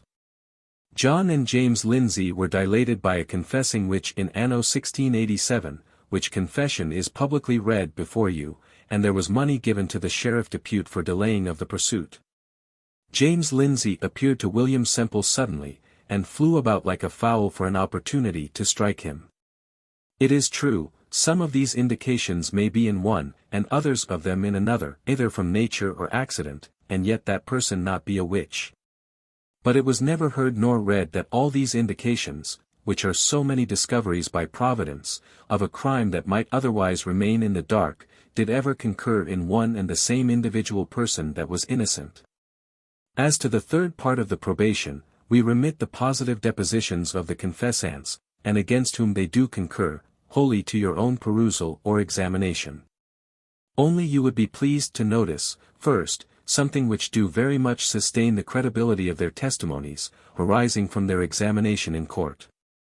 To delay, we shall explain to you the import of the word nota, which is added to the interlocutor of the judges admitting these last witnesses. First, Elizabeth Anderson is of sufficient age, being 17. But so young and pointed, that her deposition appears not affected by melancholy. She accused her father to his face, when he was dying in the prison, as now there are 2 of her aunts in the panel. Which certainly must proceed from the strength of truth, since even Dives retained a natural affection to his relations. She went on foot to the meetings with her father, except only that the devil transported them over the water Clyde, which was easy to the prince of the air, who does far greater things by his hurricanes. James Lindsay, it is true, is of less import, yet, by his weeping when he came in, and was admonished of the greatness of his guilt, it appears that he had a sense of it. He does not file the panels all at random, but tells what occurred to his senses. Janet and Margaret Rogers are instances of a singular providence. For they did confess, the same morning that the court did last sit, of their own proper motive, there being neither ministers nor judges beside them at the time. It is true, there are some few of the adminicals that are proven only by one witness, but as to this you may consider, first, that a witness deponing de facto proprio, is in law more credited than any other single witness. And this is the present case as to some of the adminicals. To delay, the antecedent concomitant, and subsequent circumstances of fact, do sustain the testimony and make the semi-plenary probation to become full. But 3 delay, the other adminicals, undoubtedly proven by concurring witnesses, are per se sufficient, and therefore you saw us, at the desire of the judges, forbear to call the far greatest part of our witnesses. We shall therefore leave you with this conclusion, that as you ought to beware of condemning the innocent, and ought to incline to the safest side. So, if these panels be proven legally guilty, then quod bygones, your eye ought not to spare them, nor ought you to suffer a witch to live. And as to the future, you in doing otherwise would be accessory to all the blasphemies, apostasies, murders, tortures, and seductions whereof these enemies of heaven and earth shall thereafter be guilty, when they have got out.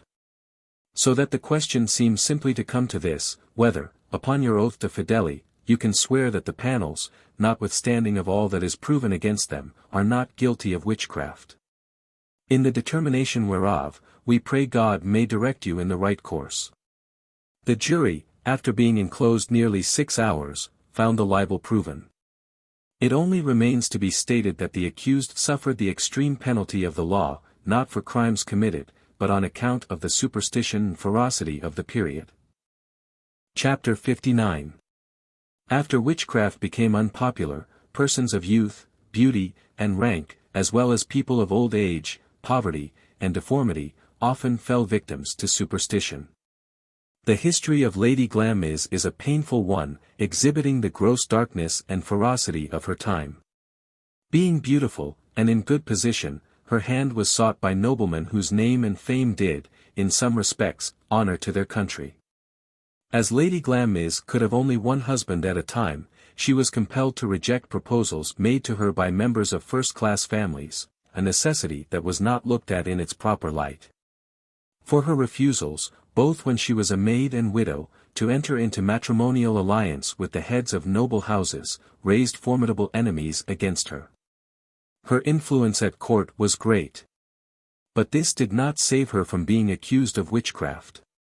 The fair popular lady was tried in a criminal court for procuring the death of her husband by intoxication, or unholy drugging, for a design to poison the king, and for notorious witchcraft. She was found guilty, and burned. Lady Fowlis was another intended noble victim. She and her stepson, Hector Munro, were tried, in 1590, for witchcraft, incantation, sorcery, and poisoning. The charges against the lady were the diabolical acts of making two images of clay, the one representing the young lady of Balnagowan, and the other personating Robert Munro, both of whom, it was alleged, stood in her way of advancement in life. Which figures two notorious witches put up in a room, and shot at with elf arrows. As these operations did not terminate the existence of the intended victims, an attempt was made to poison them, but for a time this also proved unsuccessful. At length the young lady of Balnagowan tasted her sister-in-law's infernal potion, whereby she contracted an incurable disease. Disappointed at the draught not immediately proving fatal, Lady Fowlis sent far and wide for gypsies and witches, to consult with them as to what was best to be done. More clay images were made, and shot at with elf arrows. She was tried by a jury, composed chiefly of the Fowlis dependents, who acquitted her. Several of her witch accomplices were not so fortunate, they suffered the extreme penalty of the law. It was proved on trial, that Hector Munro had communed with 3 witches, in 1588, for the recovery of his eldest brother, Robert, who was dangerously ill. The witches pulled the hair of Robert Munro, and plet the nail lease of his fingers and toes. But the charms were ineffectual, and Robert died. Hector, the panel, was unwell, and pronounced by women of skill to be incurable unless the chief man of his blood, George Munro of Abyssdale, Lady Catherine's eldest son, should die for him. All things being ready, George was sent for to see his sick friend. When he came, a spell was applied, according to the directions of his foster mother and certain witches. A grave was made between 2 manors, and at night the sick man was laid in the grave, where he rested until one of the witches consulted the devil as to what should be done next. The invalid was covered over with turf, while another witch, with a young boy in her hand, ran the breadth of 9 rigs, coming back to the grave and asking who was her choice. The response came that Hector was to live and George to die for him. The ceremony being gone through 3 times, all the parties present, except the devil in bodily shape, returned home. Hector, like his stepmother, escaped punishment, though the evidence against him was lengthy and weighty. In 1633 Sir John Calhoun of Luss, and Thomas Carlips, a German servant in his employment, were charged with consulting necromancers and sorcerers, and with incest, contrary to the Act of Parliament 9 Queen Mary, and of an Act of James VI. Calhoun was married to Lady Lilias Graham, the Earl of Montrose's eldest daughter. The Earl being dead, Lady Calhoun brought home Lady Catherine, her second sister, a beautiful young woman, to reside with her and Sir John. Calhoun, fascinated with his sister-in-law's charms, made love to her, but, meeting with no encouragement from the young lady, he consulted with Carlips, a necromancer, and with several witches and sorcerers as to the best way of making her return his affection. They gave her philters and enchanted love tokens, including a jewel of gold set with rubies and diamonds. The enchanted jewel proved effectual, Lady Catherine's scruples were overcome, and she and Sir John eloped, making their way to London, whither they were accompanied by Carlips. Sir John and Carlips, though indicted, failed to answer the charge, and they were therefore declared rebels, and put to the horn. A singular account is given of the bewitching of Sir George Maxwell, who died in 1677. The story is founded on information supplied by his son. It appears that Sir George Maxwell, being in Glasgow on the October 14, 1676, was suddenly seized at night with a hot and fiery disease. He hastened home, fearing the worst. And it was well he did so, for he was long confined to bed of a painful disorder, that would not yield to his skillful physician's treatment. It happened about this time that a young dumb girl, a stranger, appeared in Pollocktown. She came occasionally to Sir George's house, soliciting assistance. Observing the gentleman's state, she seemed much troubled, and, by signs, signified to his daughters that a woman had pricked Sir George's sides. The girls subsequently pointed out Janet Matthew as the person who had done the mischief. As suggested by the girl, Matthew's house was searched for a wax image, supposed to have been used as an instrument to torture the unfortunate gentleman. True enough, a wax image was found, with 2 pins stuck in it. Matthew was therefore apprehended, and committed to prison. In presence of the Sheriff of Renfrewshire, she was searched for insensible marks by competent inspectors, who found many devil's marks. Sir George recovered slightly, but on the January 4 he became so poorly that his friends despaired of his life. Meantime, again acting on the dumb girl's suggestion, the house in which John Stuart, Janet Matthew's eldest son, resided was searched, and a clay image, having 3 pins stuck in it, lay in the bed where he slept. Stuart, and one of his little sisters, aged 14 years, were instantly arrested. Being pressed to tell the truth, the girl apprehended told that the image had been made by her brother, Bessie Weir, Marjorie Craig, and Margaret Jackson, in presence of a black man, whom she understood to be the devil. Sir George, curiously enough, recovered after the second discovery of an image, the same as he had done at the finding of the former figure. John Stuart remained obstinate until his body was searched for insensible marks. These being discovered in great numbers, so confounded the man that he admitted his compact with Satan. In a judicial declaration he confessed his accomplices were his sister and the other women named. On further examination the girl admitted that she, as well as her mother and brother, had a pact ion with Satan. Lord Ross and the Earl of Dundonald granted a warrant for the apprehension of Bessie Weir, Margaret Jackson, and Marjorie Craig. Margaret Jackson, who had reached the age of 80 years, like her accomplices, had many devil's marks on her person. She confessed being accessory to the making of images, with the intention of depriving Sir George Maxwell of life. On the January 17 a third image was found under Janet Matthew's prison bed in Paisley, concerning which the dumb girl had given information, but it appeared to be the picture of a woman. The supposition seemed to be that it represented a lady belonging to the Pollock family, for against the whole household Matthew had taken an inveterate grudge. The Lords of His Majesty's Privy Council, being informed of what had been done, granted a commission to Sir Patrick Goston of Goston, James Brisbane of Bishopton, Sir John Shaw, younger, of Greenock, John Anderson, younger, of Dovehill, and John Preston, advocate, with Lord George Ross as assessor, to try the persons in custody.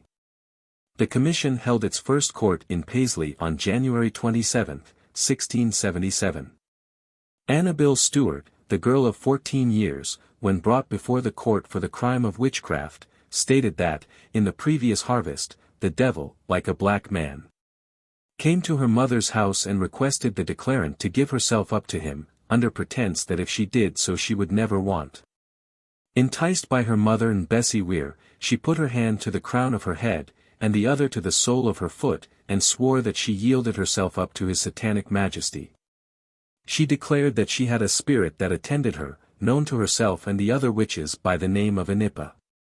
Declared further, that all the other witches had wicked spirits that assisted them in their evil deeds. She told who were present when the several images were made.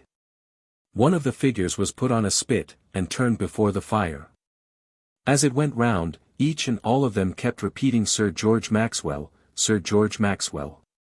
One night, she said, she saw her brother John Stuart with a black man with cloven feet. In a second declaration John Stuart confessed that he, Bessie Weir, Margaret Jackson, and Marjorie Craig had a meeting with the devil on the night of January 3rd, when he, at the request of Satan, renounced his baptism. He was induced, he said, to do this, by the devil promising that he should not want any pleasure, or fail to see revenge on those who did him wrong. That evening, effigies of clay were made for taking away the life of Sir George Maxwell. John observed, when the devil was moulding the image, that his hands were bluish, and that there were handcuffs on his wrists. Margaret Jackson, in her confession, admitted she was present at the making of an effigy and of a picture formed in Janet Matthey's house, and that they were made as instruments for taking away Sir George Maxwell's life. Admitted further, that, 40 years before her apprehension, she had given herself from the crown of the head to the sole of the feet to the devil. These declarations were subscribed by Robert Park, Notary Public. All the accused persons, except Annabel, were found guilty, and ordered, together with effigies they had prepared for Sir George's destruction, to be burned. Annabel seriously admonished her mother to confess before she suffered. But nothing, we are informed, would move the obdurate and hardened old witch, so she perished, denying her guilt. In the case of Alison Pearson, who suffered for witchcraft in Scotland in 1586, several strange revelations were made. She had had a stroke of paralysis, which so affected her that at times she suffered severely. She was a reputed witch, averred to have done serious mischief to her neighbors. For this reason, she was indicted for holding communication with demons. She admitted having intercourse with the Queen of Elfland and the good neighbors. When she fell into a trance, which happened often, she saw her cousin, William Simpson, of Stirling, who had been conveyed away to the hills by the fairies, from whom she received a salve that could cure every disease. And from this ointment the Archbishop of St. Andrews confessed he derived benefit. In an indictment framed against her, it was set forth that she, being in Grangemere, lay down sick, and that there came a man to her, clad in green, who said, if she would be faithful to him, he would do her much good. But she, being afraid, cried out, and he went away, that he appeared to her another time, accompanied by many men and women, making merry with good cheer and music, that she was carried away by them. And that, when she revealed anything, one of the folk chastised her so unmercifully as to leave ugly marks and take away the power from one of her sides.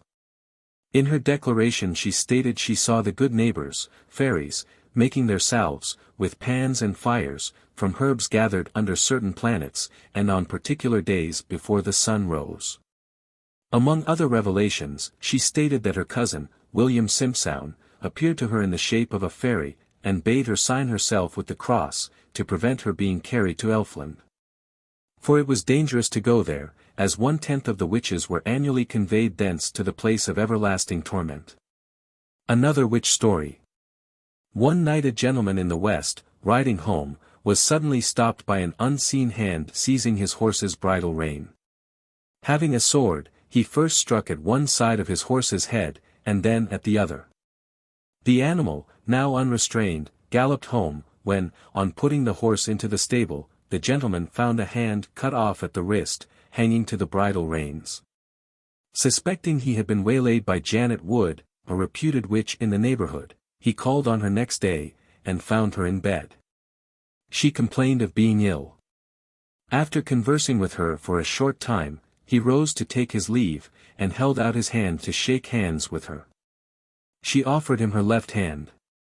But he refused to take it, saying it was unfriendly to use the left hand for such a friendly purpose. After a good deal of hesitation, she admitted that she had lost her right hand in an encounter she had the previous night when out on witch business. The gentleman produced the hand, and, on it being compared with her stump, it fitted exactly. The question then came to be, how the stroke took effect, for no ordinary sword could have injured the witch, and it turned out that it had been charmed by the owner's grandmother, a sensible old woman. Chapter 60. Against Edinburgh and LIII stands a black catalogue of judicial murders of supposed witches and warlocks. At the cross, Galilee, between Edinburgh and LIII, and on the sands of the latter town, unknown numbers of unhappy creatures, male and female, were executed in a most barbarous manner, for the imaginary crime of witchcraft. Nearly all the victims were first tortured to make them confess, and afterward some of them were worried, and then burned, others were hanged at the cross, Galilee.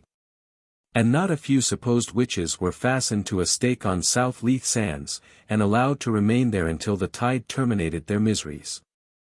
Of James VI, and the witches who persecuted him, we have treated in chapter 24. But it may be further mentioned that in his time an unprecedented number of reputed witches were put to death in Edinburgh. His brutish judges displayed unwanted activity in bringing men and women to an untimely end, because they knew their zeal brought them into royal favour. A time, however, came when the nation could no longer suffer the barbarities of bygone periods to be continued. Accordingly, in 1608 a complaint was made to the Scottish Privy Council against persons in power for so torturing the hapless women that they died amid smoke and flame, blaspheming the Most High, and uttering imprecations against their fellow creatures. In the Antiquarian Museum of Edinburgh are a few relics of superstitious times. They consist of small figures, representing human beings, which were found in the crevice of a rock at Arthur's Seat, and are, no doubt, figures formed for magical purposes. In the museum are also to be seen implements of torture, to be more particularly noticed in chapter 63. Edinburgh and LIII, like every large town, had professional witch-finders.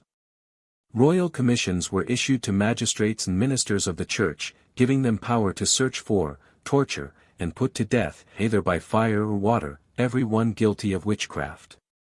Rich and poor were suspected. Even nobles were accused of witchcraft, and the wife of a senator of the College of Justice, in Edinburgh, did not escape a witch's fate. As indicative of the belief in witchcraft in high quarters about the middle of last century, we find that, when the bill for the repeal of the Act against Witches was introduced into Parliament, in 1735, it was opposed by persons from whom better sense might have been expected. Notably among them is named a judge of our Supreme Law Court in Scotland. Let us look back, however, to years antecedent to 1735, and see how it fared with witches in Edinburgh and elsewhere. Near the latter end of the 16th century, Janet Stewart, belonging to Edinburgh, Christian Livingstone, Bessie Aitken, residing in LIII, and Christina Sadler of Blackhouse, were noted witches, who did much mischief to persons and property. James Reed was instructed by the devil how to heal infirm people by the application of silk laces, south-running water, and grease. He cured Sarah Borthwick by giving her south-running water from the Shrift-Braes well, and casting salt and wheat about her. Agnes Finney, an indweller in the Potterrow, Edinburgh, was indicted before a judge and a jury, on 20 articles of indictment, charging her with witchcraft and sorcery. The libel set forth that she had been guilty of laying on and taking off grievous sickness and diseases from people. Under one count it was set forth that Finney, having had a difference in June preceding with Christina Dixon, the accused, in great wrath, uttered these words, "The devil ride about the town with you and yours." And that shortly thereafter the said Christina's daughter, in her return from Dalkeith to Edinburgh, fell and broke her leg, which was caused, if the libel was truly drawn up, by the devilish threats and sorceries of the said Agnes Finney. By way of aggravation of her crimes, it was stated she had confessed, at her first examination before the South West Kirk Session of Edinburgh, that she had been commonly called a rank witch.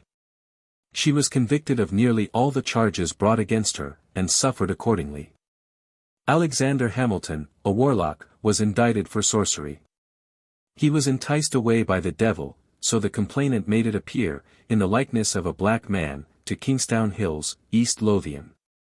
In consideration of the poor man renouncing his baptism, and promising to obey his satanic master, that grim contractor, on his part, engaged that the accused should never want. The panel thereafter often called Satan up by means of beating the ground 3 times with a fir stick, and he answered to the summons, sometimes like a corby, and sometimes like a cat or dog. By the devil's assistance, Hamilton injured those who hurt him. In particular, he burned Provost Coburn's mill, full of corn, by pulling out 3 stalks of corn from the provost's stacks, and burning them at Garnetown Hill. From the indictment it would appear the devil instructed him how to prepare an ointment from the oil of spikenard and heart's grease, to cure diseases. A lady of rank having offended him, he, and 2 witches, in Salton Wood, raised the devil, who appearing, gave him the bottom of blue dew, and bade him lay it at the lady's door, and that the panel, having disposed of the bottom of blue dew, as directed, the lady and her eldest daughter died soon thereafter. All the charges being solemnly admitted by the criminal, he was worried at a stake and burned. Janet Barker, a servant, confessed to the magistrates and ministers of Edinburgh that she had cured a young man who had been bewitched, by giving him a waistcoat she had received from the devil, and by placing under a door a black card which she had also obtained from Satan. Margaret Hutcheson was found guilty, in 1661, of being habit and repute a witch, a supposed fact spoken to by the young Laird of Duddingston, and of putting a disease on her servant maid, and thereafter removing it to a cat, soon after found dead near the servant's bed. Major Weir, who ended this life, or rather whose existence was ended, in Edinburgh in the year 1670, was an enchanter who performed many unaccountable actions in his day.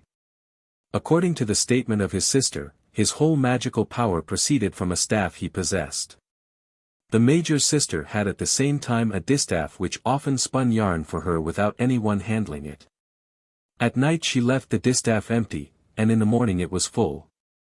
In the year 1662 Agnes Williamson, residing at Samuel's Tun, Haddingtonshire, was indicted for witchcraft. She was charged, inter alia, with taking the strength out of her neighbour's meal by her enchantments, with raising a whirlwind, and thereby throwing her neighbour Carfrae into the water, where he saw her and other witches swimming about.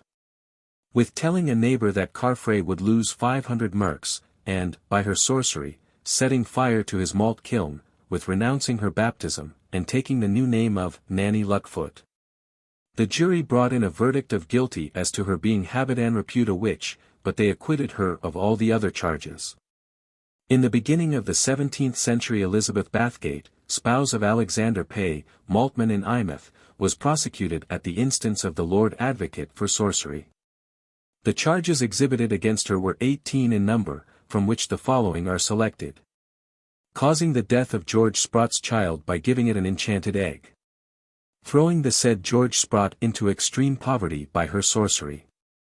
Making a horse sweat to death through the same means, and killing an ox by dancing on the rigging of the byre in which the animal stood. Using conjurations and running withershins in the mill of Eyemouth. Standing bare-legged in her Sark Valley coat, at 12 o'clock at night, conferring with the devil, who was dressed in green clothes. Receiving a horse shoe from the devil, and laying it in a secret part of the door, that all her business indoors might prosper. Casting away and sinking George Holdey's ship with several persons therein. After a long trial, she was acquitted. In the year 1629 Isabella Young, spouse of George Smith, portioner, East Barnes, was indicted for witchcraft and sorcery. There were many acts of witchcraft and sorcery libelled against her, extending over a period of many years. The Lords of Justiciary, before whom the trial took place, found her guilty, and sentenced her to be worried at a stake, and thereafter burned to ashes on the Castle Hill. Chapter 61. The demon of Jedburgh caused considerable annoyance in 1752. In that year Captain Archibald Douglas was on recruiting service in the town of Jedburgh. He had a sergeant under him, who asked permission to change his quarters, on account of the house in which he resided being haunted by a spirit of frightful form. The captain laughed at the inferior officer, and ordered him to stay in the lodgings appointed him. At their next meeting the sergeant declared he had again seen an apparition, which threatened his life. Moved by a dream and the sergeant's statements, Captain Douglas resolved to inquire into the matters that so disturbed the non-commissioned officer.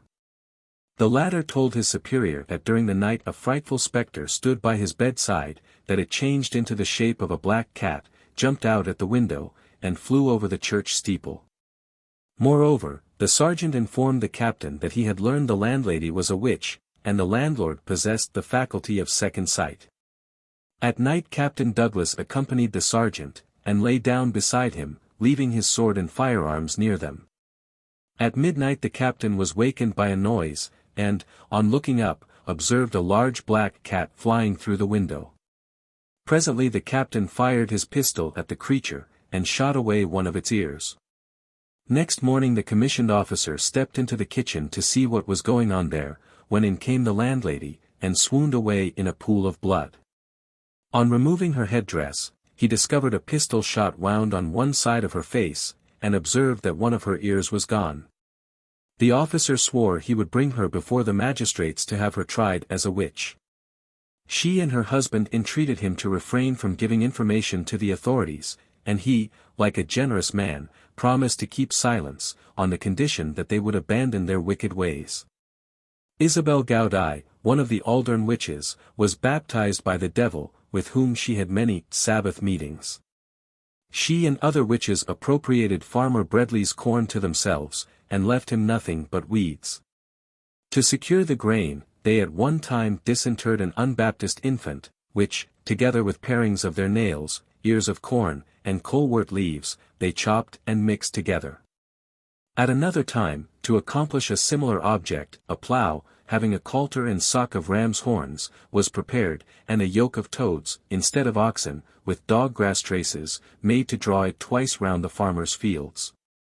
The agricultural implement was held by the devil, and John Young, a warlock, goaded the team, while a band of witches followed, beseeching the ploughman to do his work effectually.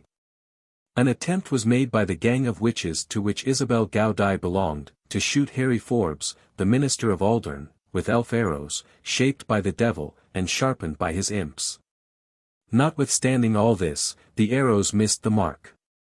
Charms and incantations were next resorted to with the view of depriving the parish of a good useful parson, who had been instrumental, both in and out of the pulpit, in making Satan tremble. The flesh and gall of a toad, a hare's liver, barley grains, nail parings, mashed in water, were put into a bag. Bessie Hay, a celebrated witch, being intimate with Mr.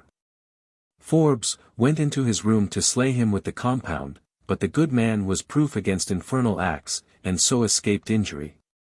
Certain witches, Annabel Thompson, Margaret Pringle, Margaret Hamiltown, relict of James Polwart, William Craw, Bessie Wicker, and Margaret Hamilton, relict of Thomas Mitchell, sadly tormented Borrowstowness and other parts of Linlithgowshire. In the 17th century, having entered into a pact ion with Satan, they did divers acts of wickedness, for which they were tried before commissioners of justiciary, specially appointed for the purpose by the lords of his Majesty's council. The indictment charged that ye, and ilk ane of you, are indicted and accused, that where, notwithstanding, be the law of God, particularly set down in the 20th chapter of Leviticus, and 18th chap. of Deuteronomy, and be the laws and acts of Parliament of this kingdom, and constant practice thereof, particularly be 73 Act, 9 Parliament, Q. Marie, the crime of witchcraft is declared to be ein horrid, abominable, and capital crime, punishable with the pains of death and confiscation of movables. Nevertheless it is of verity, that you have committed, and are guilty of the said crime of witchcraft, in swa far ye have entered in pactian with the devil, the enemy of your salvation, and have renounced your baptism. And have given yourselves, both soules and bodies, to the devil, and have been several meetings with the devil, and with sundry witches in divers places, and particular lie. Ye the said Annabel Thompson had a meeting with the devil the time of your widowhood, before ya was married to your last husband, in your cooming betwixt Linlithgow and Borrowstowns, where the devil, in the likeness of ein black man, told ya that ya was ein poor puddled bodie, and had ein evil life, and difficulty to win through the world. And promised, if ye wold follow him, and go alongst with him, ya should never want, but have ein better life, and, about 5 weeks thereafter, the devil appeared to Yao when Yao was going to the coal hill about 7 o'clock in the morning. Having renewed his former temptation, Yao did condescend thereto, and declared yourself content to follow him, and become his servant, and ye, and each person of Yao, wis at several meetings with the devil in the links of boroughs towns. And in the house of Yao Bessie Vicar, and ye did eat and drink with the devil, and with ane another, and with witches in her house in the night time. And the devil and the said William Craw brought the ale which ye drank, extending to about 7 gallons, from the house of Elizabeth Hamilton. And Yao the said Anapole had in other meeting about 5 weeks ago, when Yao was going to the coal hill of Grange, and he invited Yao to go alongiest, and drink with him in the Grange pans. And Yao the said Margaret Pringle have been ane which there many year as bygane, hath renowned said your baptism, and become the devil's servant, and promised to follow him. And he took you by the right hand, whereby it was, for 8 days, grievously pained, but having it twitched of new again, it immediately became hale. And Yao the said Margaret Hamilton has been the devil's servant these 8 or 9 year as bygane. And he appeared and conversed with Yao at the Tune Well at Boroughs towns, and several times in your Awin house, and drank several chop-pens of ale with Yao. And the devil gave Yao ane 5 merk piece of gold, whilk a little efter became ane sklate stain. And Yao the said Margaret Hamilton, relict of James Polwart, has been ane witch, and the devil's servant 30 year as since, hath rensid your baptism, as said is. And ye, and ilk ane of Yao, wis at ane meeting with the devil and wither witches at the Croce of Muirstane, above Canile, upon the threaten of October last, where Yao all danced, and the devil acted the piper. And where Yao endeavoured to have destroyed Andrew Mitchell, son to John Mitchell, elder in Dean of Canile. Then followed the order and warrant for burning the witches named in the indictment, couched and signed as follows. For Sir Michael as Annabel Thompson widow in Boroughs towns, Margaret Prinkle relict of John Campbell there. Margaret Hamilton relict of James Polwart there, William Craw indweller there, Bessie Wicker relict of James Penny there, and Margaret Hamilton relict of Thomas Mitchell there, prisoners in the Tolbooth of Boroughs towns. Are found guilty be ane assize, of the abominable crime of witchcraft committed be them in manner mentioned in their dictates. And are discerned and adjudged be us under subscribers, commissioners of justiciary specially appointed to this effect, to be taken to the west end of Boroughs towns, the ordinary place of execution there. Upon Tuesday the 23rd day of December current, betwixt 2 and 4 o'clock in the afternoon, and there be worried at a stake till they be dead, and thereafter to have their bodies burnt to ashes. These therefore require and command the Baillie Principal off the regality of Boroughs towns, and his deputs, to see the said sentence and doom put to do execution in all points, as yes will be answerable. Given under our hands at Boroughs towns the 19th day of December 1679 years. W. Dundas. Rich. Elphinstone. Wa. Sandilands. J. Cornwall. J. Hamilton. Beatrix Lang, a Pittenweem witch, became a most resentful woman. Because a young lad refused to give her a few nails, she, by means of putting burning coals and water into a wooden vessel, cast a grievous sickness on the young man, which made him swell prodigiously. For this she was cast into prison, pricked, and kept without sleep for 5 nights and days, to make her confess her dealings in charms and witchcraft generally. After considerable delay, a confession of guilt was extracted from the woman. Among other things, she told of a big black horse that had come to her with 5 packs of wool. Beatrix gave the animal to her husband, but the good man soon desired to get rid of the beast. It did not look like any other horse he had ever seen. Neither whip nor stick would drive it away. Under the peculiar circumstances, the poor man consulted his wife as to what was best to be done. Long deliberation was uncalled for. "Go," said Beatrix, "cast his bridle on his neck, and you will get rid of him." The docile and alarmed husband did as instructed, and lo, the black horse flew off with a great noise. Repeated attempts were made by the magistrates of Pittenweem to induce the Privy Council to bring Beatrix to trial. The Earl of Bucharest and Lord Anstruther, members of the council, looked on her as a dreamer, and obtained her discharge after 5 months' incarceration. This act of clemency filled the Pittenweem people with rage. They drove her from home and habitation. Hungry and cold, she wandered about for many days, till death ended her sufferings. A Perthshire witch cured little children by various charms. A cake made of meal obtained from 9 several women was an infallible medicine, when eaten by a little sufferer. And a decoction of certain herbs, infused in water from the well of Ruthven, carried by one going to and returning from the spring, silently and alone, was an invaluable preparation. A neighbor, named John Gow, had a changeling left in his house in place of a beautiful infant, belonging to him, stolen by the fairies. The sickly-looking creature proved a source of great annoyance to him and his spouse, but, thanks to a witch, it was got rid of. A dose of her medicine administered to the disguised fairy proved sufficient to dispatch it to fairyland. Or to some other unknown place. Chapter 62. Judging from the number of persons burned for alleged supernatural acts in Aberdeen, sometimes as many as 23 in a year, that city must have been a hotbed of witches. To hunt down witches there, and to bring them to the stake, met with general approval. Men in public office, noble lords, ecclesiastics, and the common people joined in the hunt, with results truly appalling. Under date September 21, 1597, the provost, bailies, and council showed their appreciation of the diligence of William Dunn in the discharge of his duties as Dean of Guild. And, besides, of his extraordinary pains in the burning of a great number of witches, and 4 pirates, and biggying of the port on the brig of D.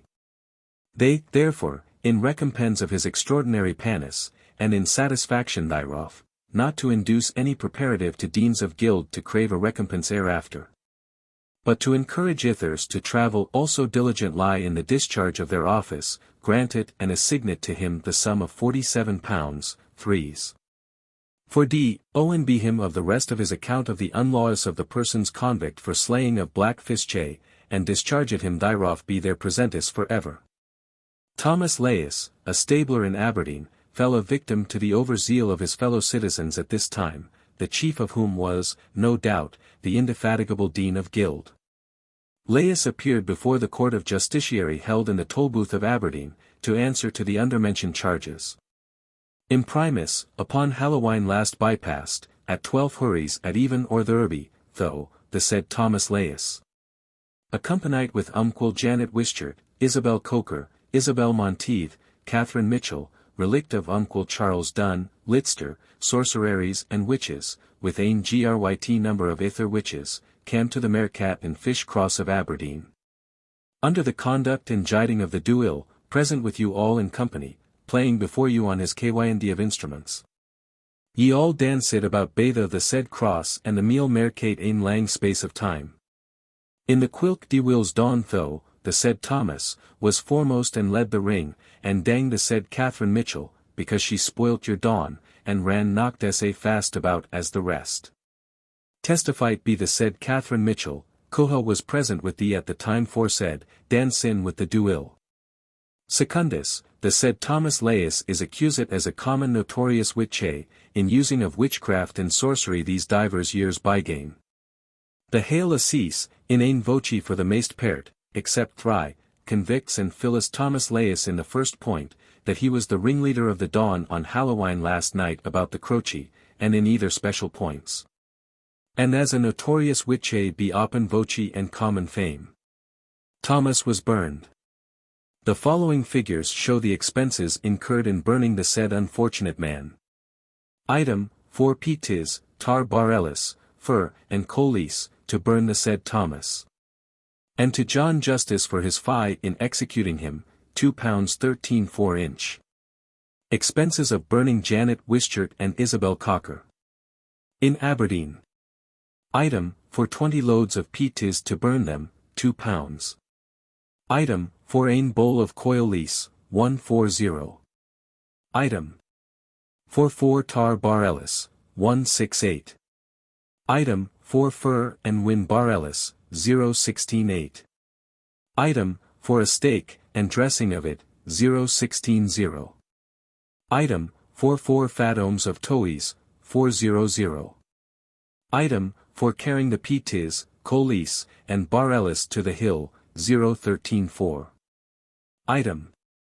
To John Justice for their execution, 013-4 inch. Another instance of the Aberdonian zeal for the punishment of witches appears on January 6, 1603. A minute of the Presbytery says. The Quilk Day, anent the desire of the Marquess of Huntly desiring the Presbytery to take trial of the witches, and consultaires with them, and to send to his lordship the delation. With the names of sick as were maist might to pass upon the assize and trial of them.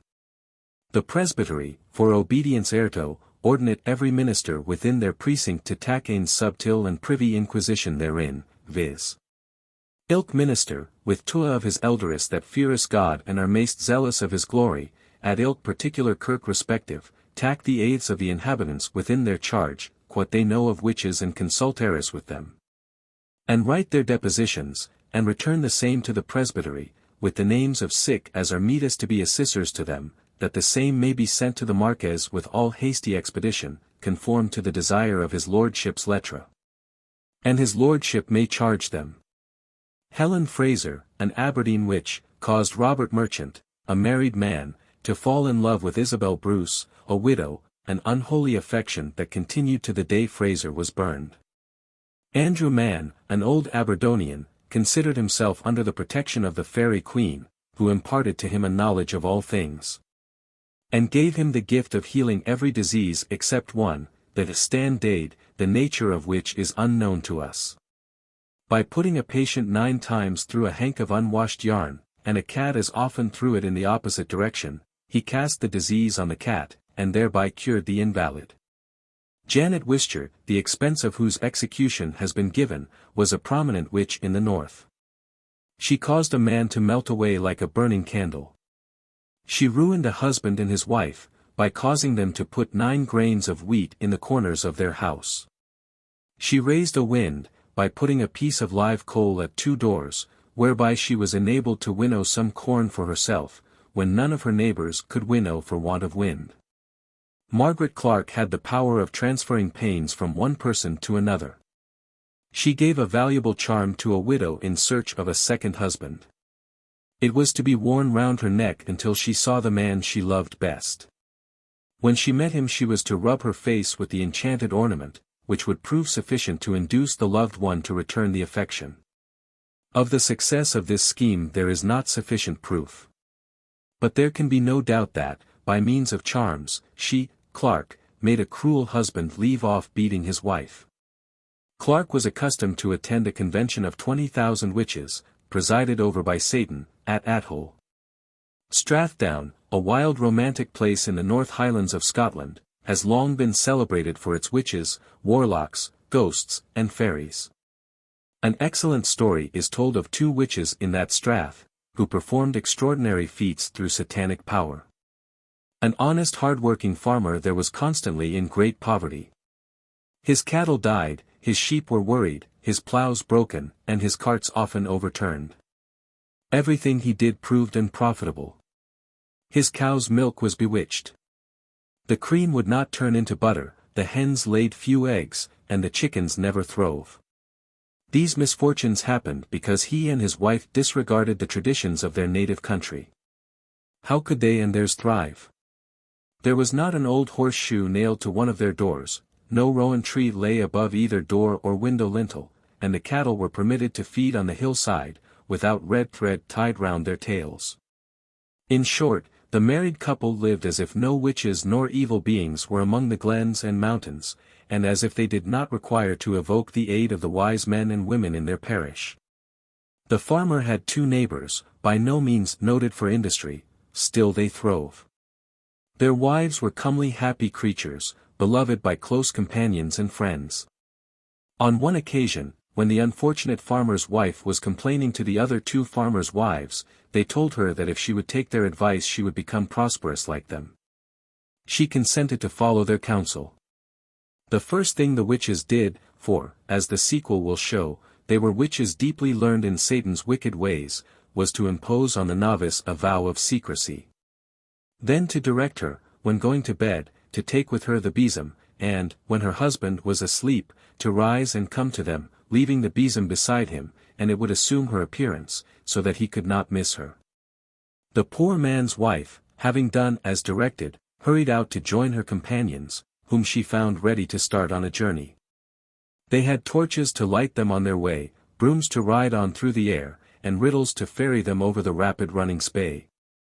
For they had a meeting that night, on the north side of this river, with kindred spirits and the ruler of darkness. Every one of the 3 women best rode a broom, and away they went over mountain and glen. A few minutes brought them to the Spey, where they alighted in safety. The experienced witches at once launched their riddles to cross the water, but the 3rd woman hesitated to trust herself in the open agricultural implement. Impatient at delay, her companions urged her to follow them. Never did lover seem more anxious to meet lover than those 2 witches were to join the beings on the other side, engaged in mirth and revelry.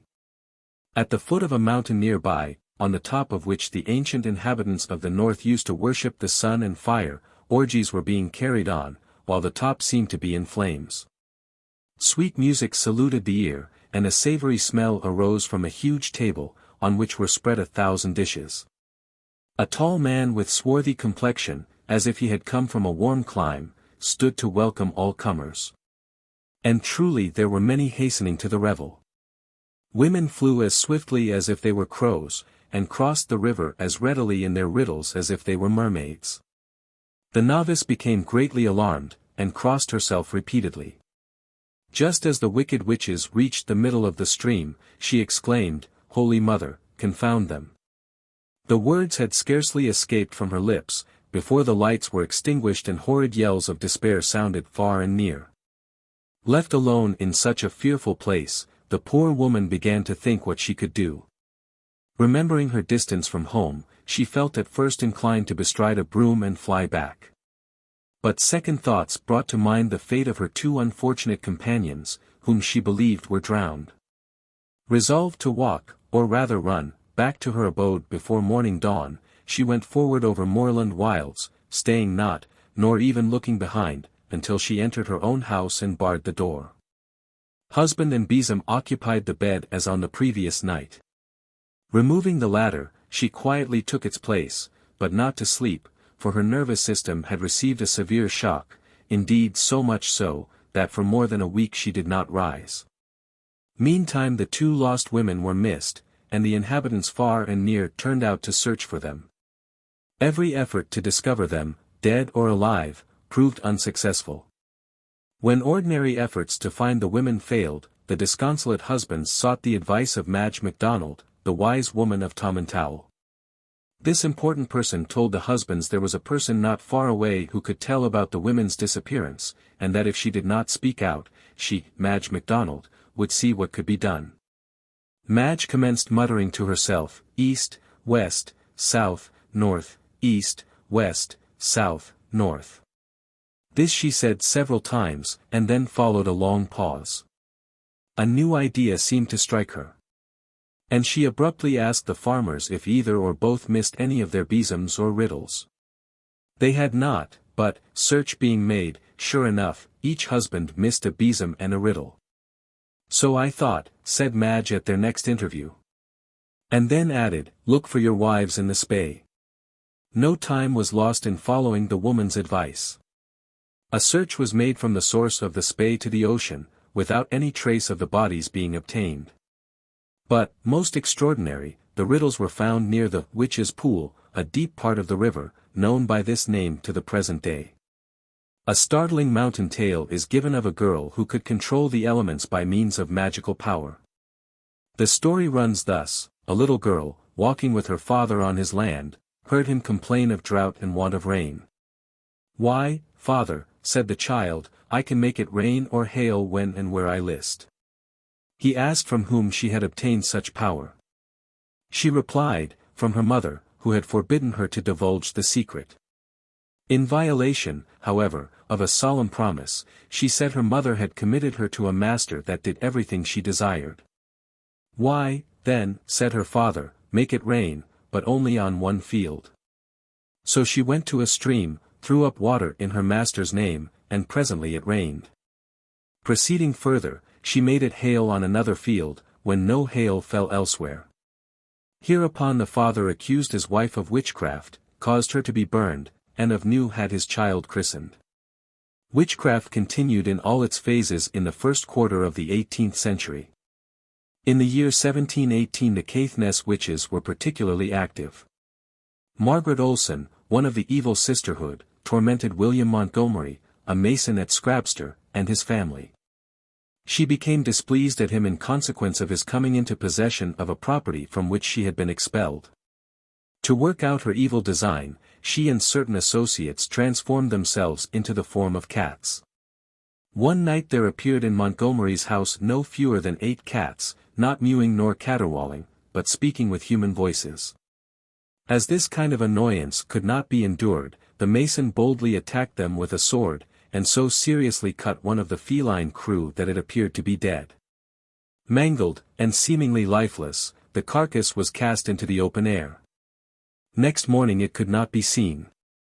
A few nights afterwards the cats or fiends appeared again in full force, LXII, and attacked a servant man as he lay in bed. Montgomery rushed to the rescue, thrust a dirk through the body of one of the intruders, beat it on the head with an axe, and threw the dead-like cat out before the door, as he had done with its former companion. Next day it could not be found. Rumor, with its 1,000 tongues, spread the report that Margaret Neen Gilbert, a confederate of Olsen, was one of the cats which had been seemingly killed. Proof was adduced that one of Margaret's neighbors saw her at her own door drop one of her legs, black and putrefied. The sheriff depute of Caithnessshire ordered her to be apprehended, and, when judicially interrogated, she confessed being the devil's servant. She also admitted it was she who, in the similitude of a cat, had been thrust through with a dirk and smashed by William Montgomery. She did not attempt to deny that the neighbor who saw her leg falling off spoke the truth. She delayed 4 women of evil repute, 2 of whom were Margaret Olsen and Helen Andrew, the latter being the witch cut with a sword when appearing like a cat to Montgomery. Poor Helen's injuries proved fatal. For she died, when thrown out, like a lifeless quadruped, and Neen Gilbert soon followed her companion in sin to the grave, her broken gangrened leg having brought about her demise. Several years afterwards, 1722, as seen in page 491, or, as Sheriff Barclay says, in 1727, the law was for the last time put into execution against a reputed witch in Great Britain, viz. in the county of Sutherland, a northern shire of Scotland. Dunrossness had a witch in the middle of the 17th century that plagued the Shetlanders. A boat's crew having given her offence, she determined to procure their untimely end. To accomplish her diabolical purpose, she put a wooden cap into a tub of water, and then began to sing, presumably to the devil, in order that a storm might be raised, and the fishermen at sea drowned. As she sang, the water in the tub became greatly troubled, and ultimately it was so exceedingly agitated that the cap turned upside down. As the cap toppled over she exclaimed, "The turn's done." A few hours afterwards, word reached Dunrossness that the fishermen against whom she entertained the grudge were drowned. In the beginning of the 17th century a cunning woman in Shetland succeeded, through diabolical art, in transferring a sore disease, which afflicted her husband, to the body of a neighbour. An old Orkney lady removed diseases by pulling milfoil in a particular way, repeating a few Latin words, sometimes benedictions, but more frequently maledictions, and performing certain mysterious operations at the marches of 2 estates. Mary Lamont, 18 years of age, residing at Innerkip in the year 1662, had power, like the girl mentioned in page 535, to control the elements. She could raise storms, and, if a tempest was desired in the Clyde or at sea, she only required to throw small charmed stones into the flowing tide. Then there were plenty of ships lost and men drowned. She and her diabolical companions not unfrequently made their power felt at Campbellton, now famous for its whiskey, and at the Mull of Kintyre, where many a sailor has perished on its dangerous shore. Amidst the raging of the sea and roaring of the storm. Chapter 63. Our forefathers did not so much require a detective police force nor medical men as we do.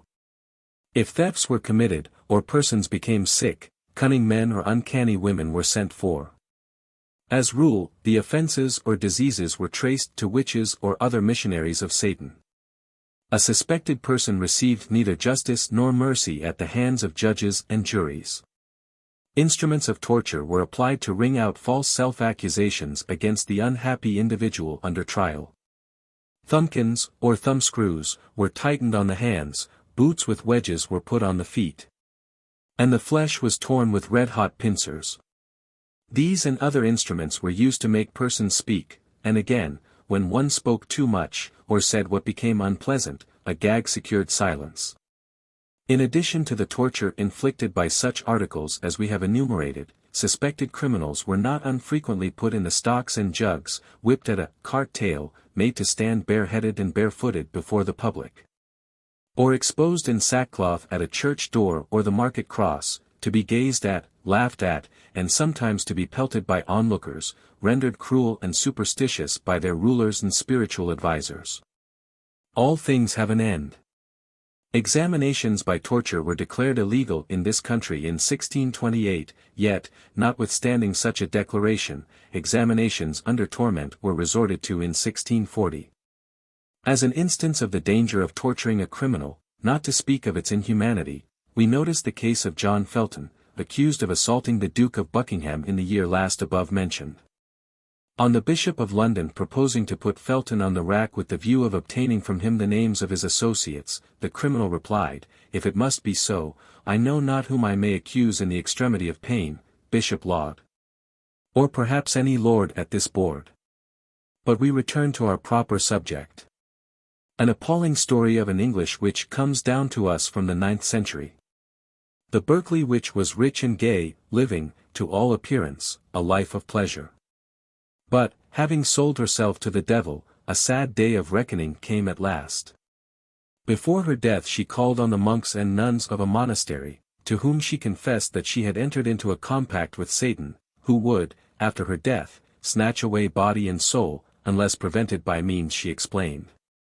According to directions, her body was sewed into a stag's skin, and placed in a stone coffin, strongly secured with an iron chain. If the holy men and women, she said, could prevent the devil for 3 days from getting her, he could not after that time injure either her body or spirit. Faithfully did the monks and nuns watch over the witch's dead body, protected as far as iron, stone, and lead could do. On the first 2 nights minor demons kept up a loud howling. On the 3rd night the monastery swarmed with more powerful demons, one of whom proved so strong and terrible that he shook the sacred edifice to its foundation. In spite of all the precautions taken, the big fiend burst into the church, went straight to the witch's coffin, and commanded her to follow him. With faltering tongue the dead woman said she could not stir, as she was chained down. A slight twist of his hand broke the chain into 2 pieces. Slowly the corpse rose, and the devil dragged his prey to the door, where stood a horse breathing fire. Away went horse, devil, and witch down to the infernal abode. King Edward II of England and 2 of his favourites had an attempt made on their lives by persons who sought the assistance of Master John of Nottingham, a famous necromancer. John agreed, for a money consideration, to assist them. He made wax images, representing His Majesty and the other gentlemen intended for death. The necromancer, his assistant, and 27 Coventry men were tried for the foul offence, but escaped punishment, the evidence against them proving insufficient to warrant a conviction. Ursula Kemp alias Grey, an English witch, killed many of her near neighbours. If her own statement could be relied on, she possessed 4 imps.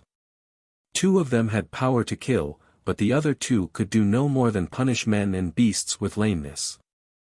Other witches in the neighbourhood where Ursula lived controlled imps that wrought mischief on all sides, until they became a terror to the country. Anna's herd had 6 little spirits like blackbirds, and 6 resembling cows, though not larger than rats. About the beginning of the 17th century a grievous affliction befell the Earl and Countess of Rutland's family. Their eldest son died. Their second son was seized with severe sickness, and their daughter, Lady Catherine, suffered from a severe malady. Witchcraft lay at the root of the whole matter. Johann Flower, a widow, and her 2 daughters, Philip and Margaret, were the suspected witches. They were brought before a magistrate. Philip stated that the evils referred to had been brought on the earl's family by her mother and sister, because the latter, a servant at the castle, had been dismissed.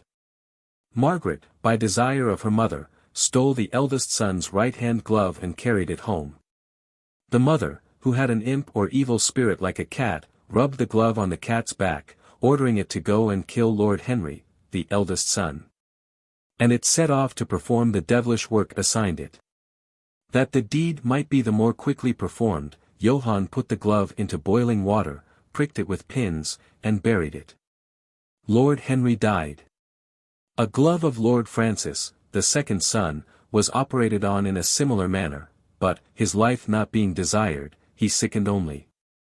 Lady Catherine's malady was caused by a process similar to that which killed one of her brothers and brought her other brother nigh death's door.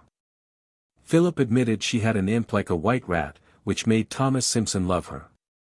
Margaret had two spirits, to whom she had sold herself, soul and body.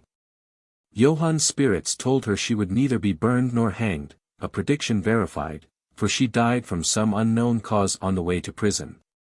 The two daughters suffered the extreme penalty of the law.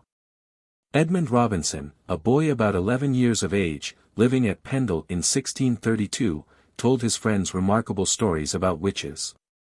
One day 2 greyhounds with golden collars came to him, and, because they would not chase a hare that happened to pass, he tied the dogs to a bush, and began to beat them. While the work of castigation proceeded, one of the hounds became like the wife of a man named Dickinson, living in the neighborhood, and the other hound turned into the shape of a little boy. The woman beseeched Robinson not to tell she was a witch. Little Edmund imprudently said he would not keep the secret, whereupon she transformed the boy that had appeared as a greyhound into a white horse.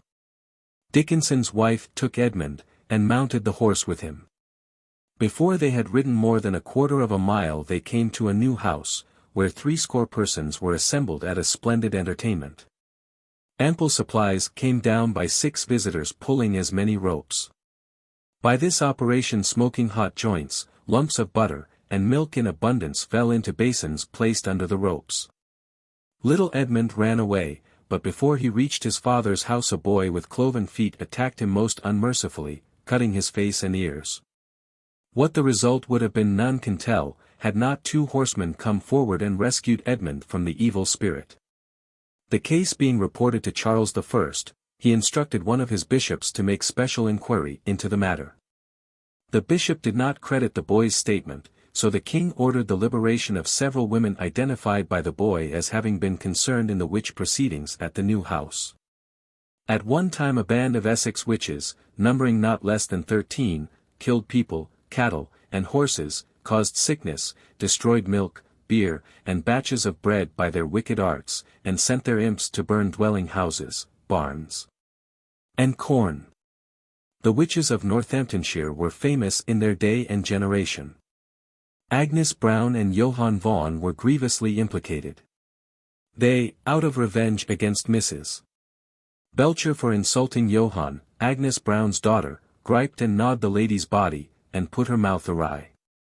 Mrs. Belcher's brother, Alexander, went to the witches' house to draw their blood, and thereby counteract their enchantments. He repeatedly struck at them, but some unseen power warded off the blows. He returned home without performing the task he undertook, and without doing his sister any good. Naturally enough, Agnes Brown and Johann were offended at the attempted outrage, and they, by their witchcraft, laid the young man on a bed of sickness. The witches were apprehended and lodged in Northampton jail. Hither did Mrs. Belcher and her brother proceed, to draw blood of the witches.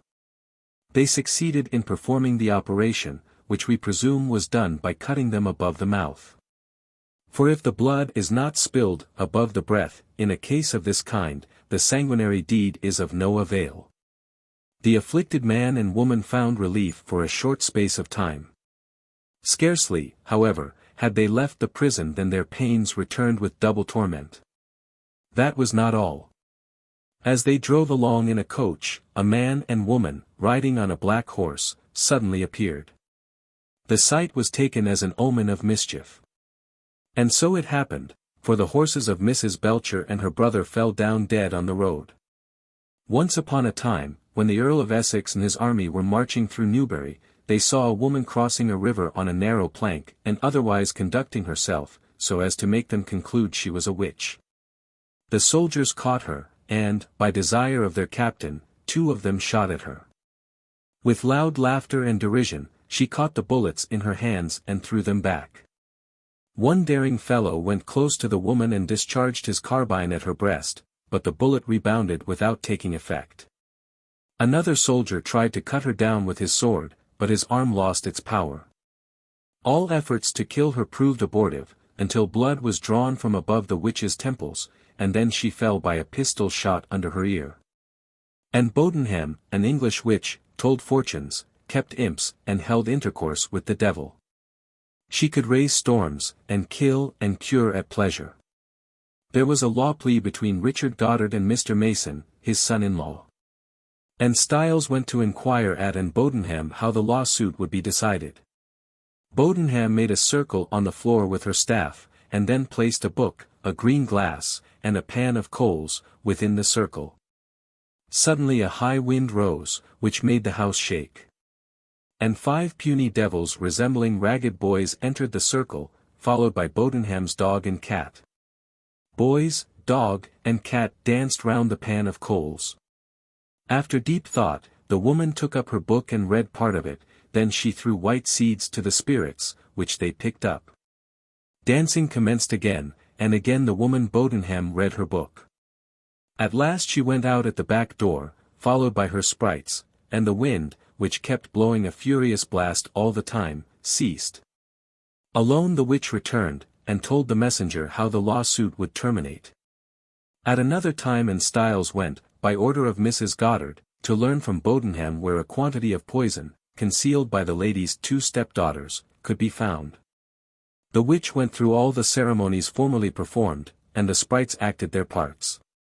One of the boys, however, on this occasion turned into a snake, and afterwards into a dog. Herbs that caused a noisome smell were burned, the book was again consulted, and a glass produced, in which Styles saw Mrs. Goddard's bedchamber, and the poison concealed below a pillow. To punish the young ladies for their diabolical intention, and Bodenham sent Mrs. Goddard powdered leaves and the parings of her finger-nails, to operate injuriously on their stomachs and brains. The witch offered to carry in Styles through the air to London, an offer that was not accepted.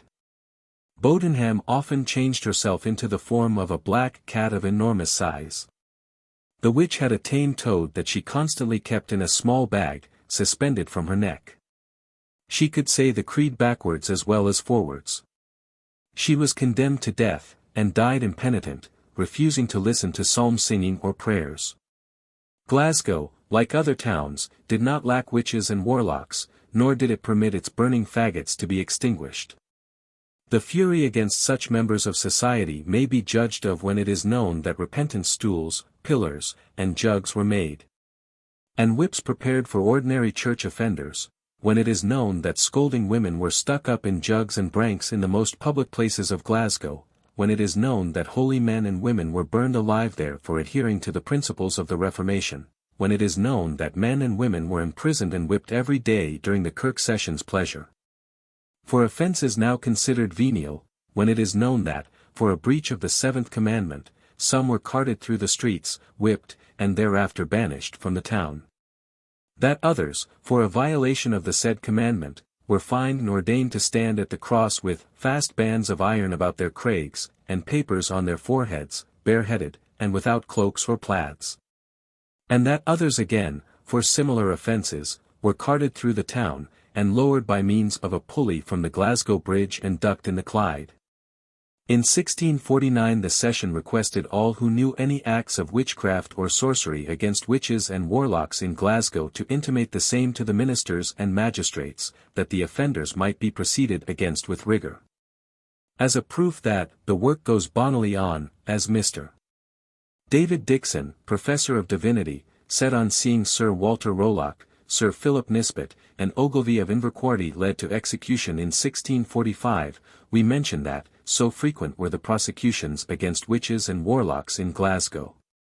That the magistrates, in 1698, considered it expedient to bargain with the jailer for the keep of witches and warlocks imprisoned in the Tolbooth by order of the Lords Commissioners of Justiciary. Paisley would appear to have been a western centre for witches. In fact, if tradition and written history can be relied on, Renfrew, with Paisley for its capital, suffered more from witchcraft than almost any other county in Scotland. Mr. D.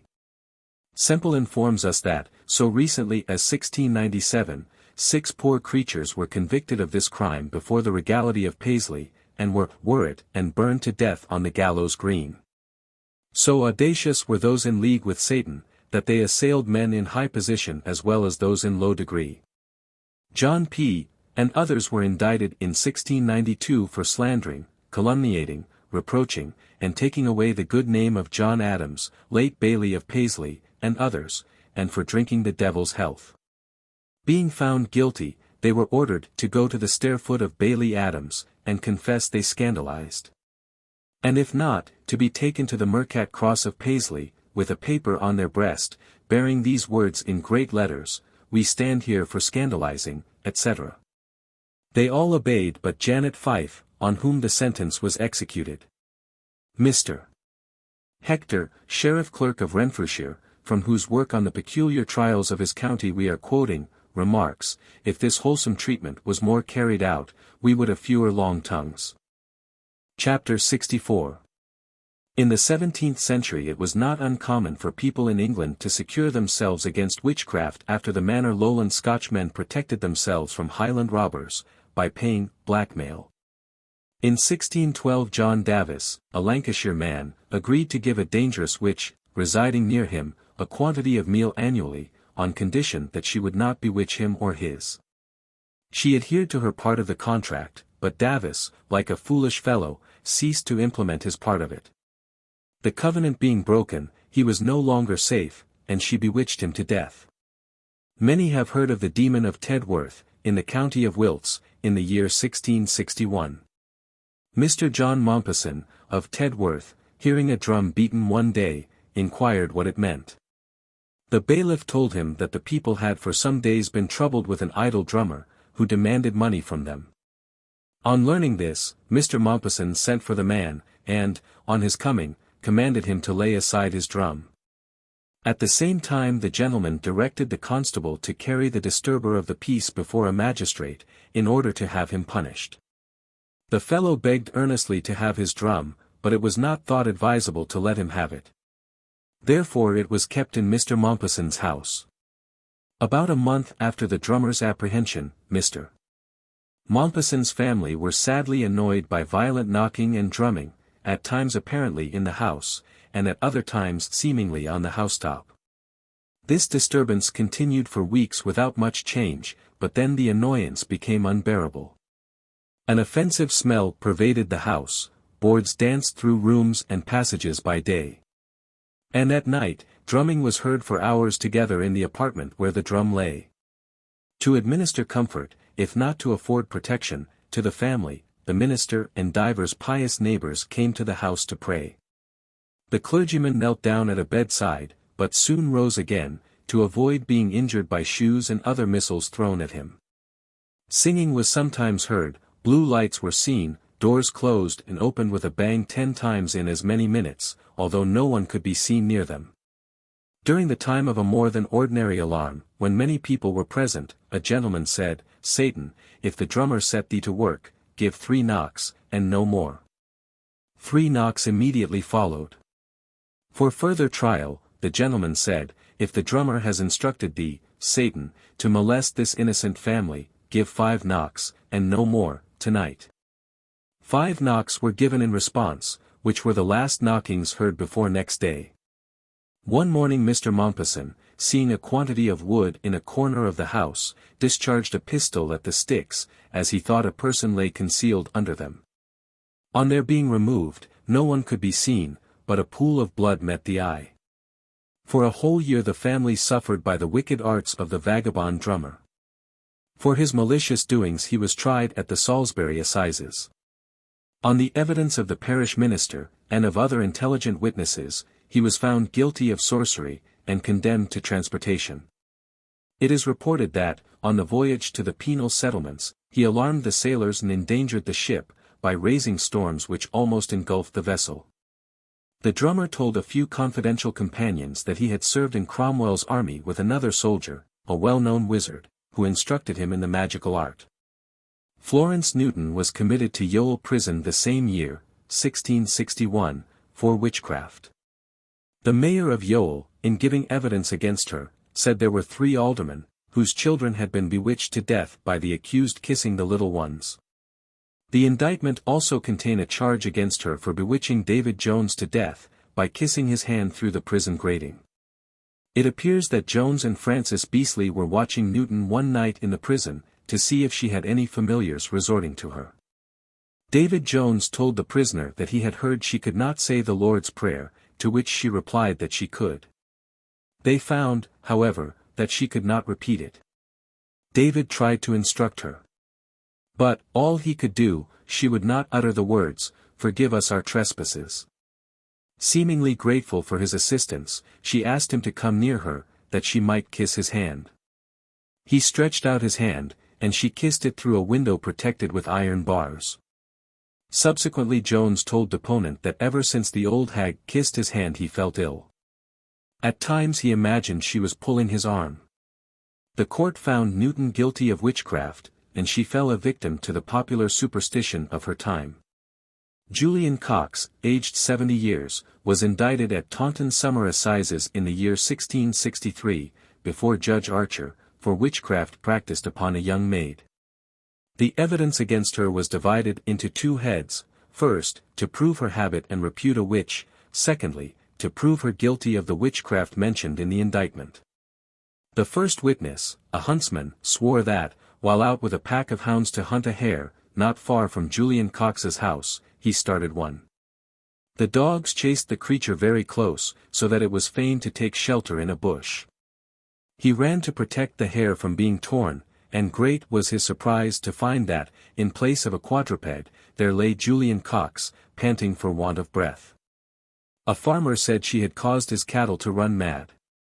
Some of the animals killed themselves by striking their heads against trees, and that nearly every one of his herd died, either through their own violence, or by a disease evidently brought on by witchcraft. To discover the witch, he cut off the bewitched animals' ears and burned them, an infallible process for bringing the offender to light. While those animal organs were consuming in the fire, Julian Cox came raging into the house, asserting she was being abused without cause. He once saw her flying through a window of her house in her own proper likeness. In her declaration before a justice of the peace, Cox admitted that the devil often tempted her to be a witch. One evening there came riding on broomsticks 3 persons, a witch, a wizard who had been hanged years before, and a black man. The last mentioned tempted her to give him her soul, but, though he offered great rewards, she did not yield, no, not for a moment. Judge Archer told the jury he had heard a witch could not repeat that petition in the Lord's Prayer, "Lead us not into temptation," and having this opportunity, he would try whether any reliance could be placed in the report. He then asked the prisoner whether she could say the Lord's Prayer. She declared she could, and went over it readily enough, except the part thereof just quoted. Several chances were given her to complete the prayer, but she could not finish it without mistakes. The jury found her guilty of witchcraft, and she was executed a few days afterwards without confessing her sins. As an example of how the people's minds were filled with superstition, even in their merry moments, we give the following popular English song of the 17th century, as sung by Robin Goodfellow to the fairies. Round about, little ones. Quick and nimble. In and out, wheel about, run, hope, and amble. Join your hands luingly, well done, musician. Mirth keepeth one in health like a physician. Elus, verkins, goblins all, and little fairies. That doe filch, black, and pinch maids of the dairies. Make a ring in this gross with your quick measures. Tom shall play and I'll sing for all your pleasures. Pinch and patch, gill and grim. Gie you together. For you change your shapes. Like to the weather. Sib and Tib, Lix and Lull. You all have tricks too. Little Tom Thumb that pipes shall go betwixt you. Tom, tickle up thy pipes till they be weary. I will laugh ho, ho, ho, and make me merry. Make a ring on this grass with your quick measures.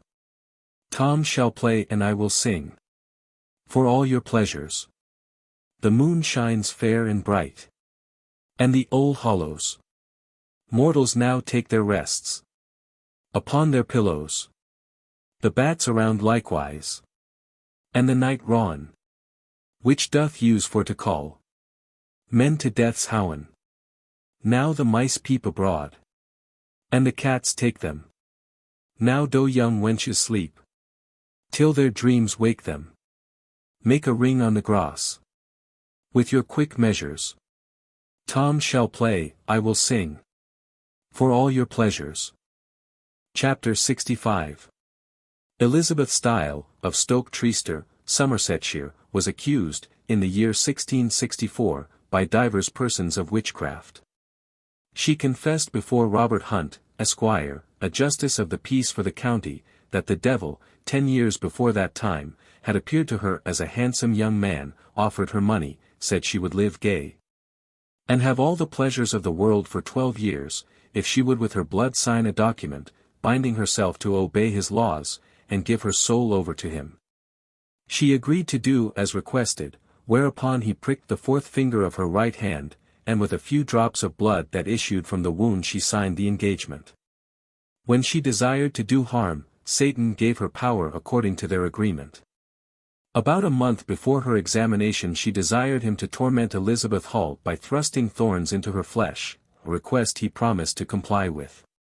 She declared that, not long before her apprehension, she, Alice Duke, and Bishop, and Mary Penny met the devil at night, in a common near Trester Gate.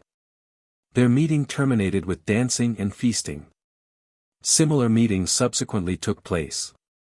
Before Style and her companion witches started to midnight meetings, they anointed their foreheads with an oil given them by a spirit. They were then carried swiftly through the air. Sometimes they were present at the meetings in body, but more frequently in spirit only. The devil gave them power to injure men and cattle either by a touch or curse. Style gave the names of many men and women in the neighborhood who attended the meetings. The meetings being ended, the devil suddenly vanished or burnt himself in flames, and the people went home, singing, "Merry we meet, and merry we part." The poor miserable woman was tried before a jury of her countrymen, and found guilty of witchcraft. Sentence of death was passed on her, but she escaped punishment by the hands of an ordinary executioner, for before the day fixed for her execution she died in prison. Alice Duke, a confederate of Elizabeth Style, being brought before Mr.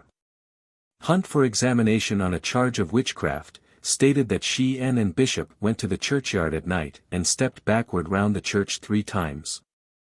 In their first round they met a man in black clothes, who returned with them. In the second round they met a big black toad, which leapt into deponent's apron. As they went round the third time they met a rat, that vanished into air. Like many more witches entering into a compact with Satan, she could have her wishes and revenge. If she cursed any person or thing with a pox, evil happened the object of her hatred. Witches were found in every part of Somerset in the 17th century. Hundreds of them were brought to trial. But as their reported doings, confessions, and punishments were in all essential particulars the same as those of Elizabeth Style and Alice Duke, they are unimportant here. Richard Hathaway appeared before Lord Chief Justice Holt at the Guildford Assizes in 1701, to support a charge of witchcraft against Sarah Murdoch. Hathaway frequently vomited pins in great numbers, pieces of tin, nails, and small stones. He foamed at the mouth, and barked like a dog. Sometimes he felt a burning sensation, and not unfrequently lay as if dead. Being convinced that Sarah Murdoch caused his troubles, he scratched her, above the breath, to draw blood from her. Subsequent to this operation he recovered, and remained well for 6 weeks. All his afflictions returned, and the suspected witch was scratched a second time. To escape her tormentors at Southwark, she went to London. But, Her fame preceding or following her, she was hunted in the streets by an infuriated mob. Hathaway pursued the unhappy woman to the great metropolis, and took her before Sir Thomas Lane, a judge who regarded witchcraft in a different light to that which the Lord Chief Justice did. Sir Thomas ordered her to be stripped, to ascertain whether she had any witch marks, and Hathaway, still suffering, scratched her for the third time. Sarah Morduck was committed to prison as a dangerous witch. Her supposed victim, Hathaway, became an object of prayer in the churches, and subscriptions were raised to defray his charges at the assizes. In July Sarah Morduck was brought, as already stated, before Lord Chief Justice Holt, but escaped with her life, for no other reason than that the judge did not believe in witchcraft. Hathaway's conduct being inquired into, he was brought to trial, when it was ascertained that his sayings about being bewitched were false. He was therefore sentenced, by the same judge that had liberated Sarah Morduck, to imprisonment for a year, and to stand in the pillory 3 times as a cheat and liar. Sending a witch to catch a witch or thief occasionally had its beneficial results. On the communion service having been stolen from a church, a wise man instructed the church wardens how to discover the thief. They did as directed, and, true enough, the thief hastened to give himself up to justice, and, what proved better, he restored the stolen plate. One man having a child sorely afflicted with boils, consulted a wizard. By direction of the cunning man, a portion of the child's hair was cut off and thrown into the fire.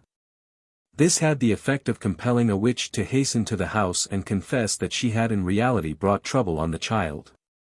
The father scratched the witch above the breath, and the sufferer recovered.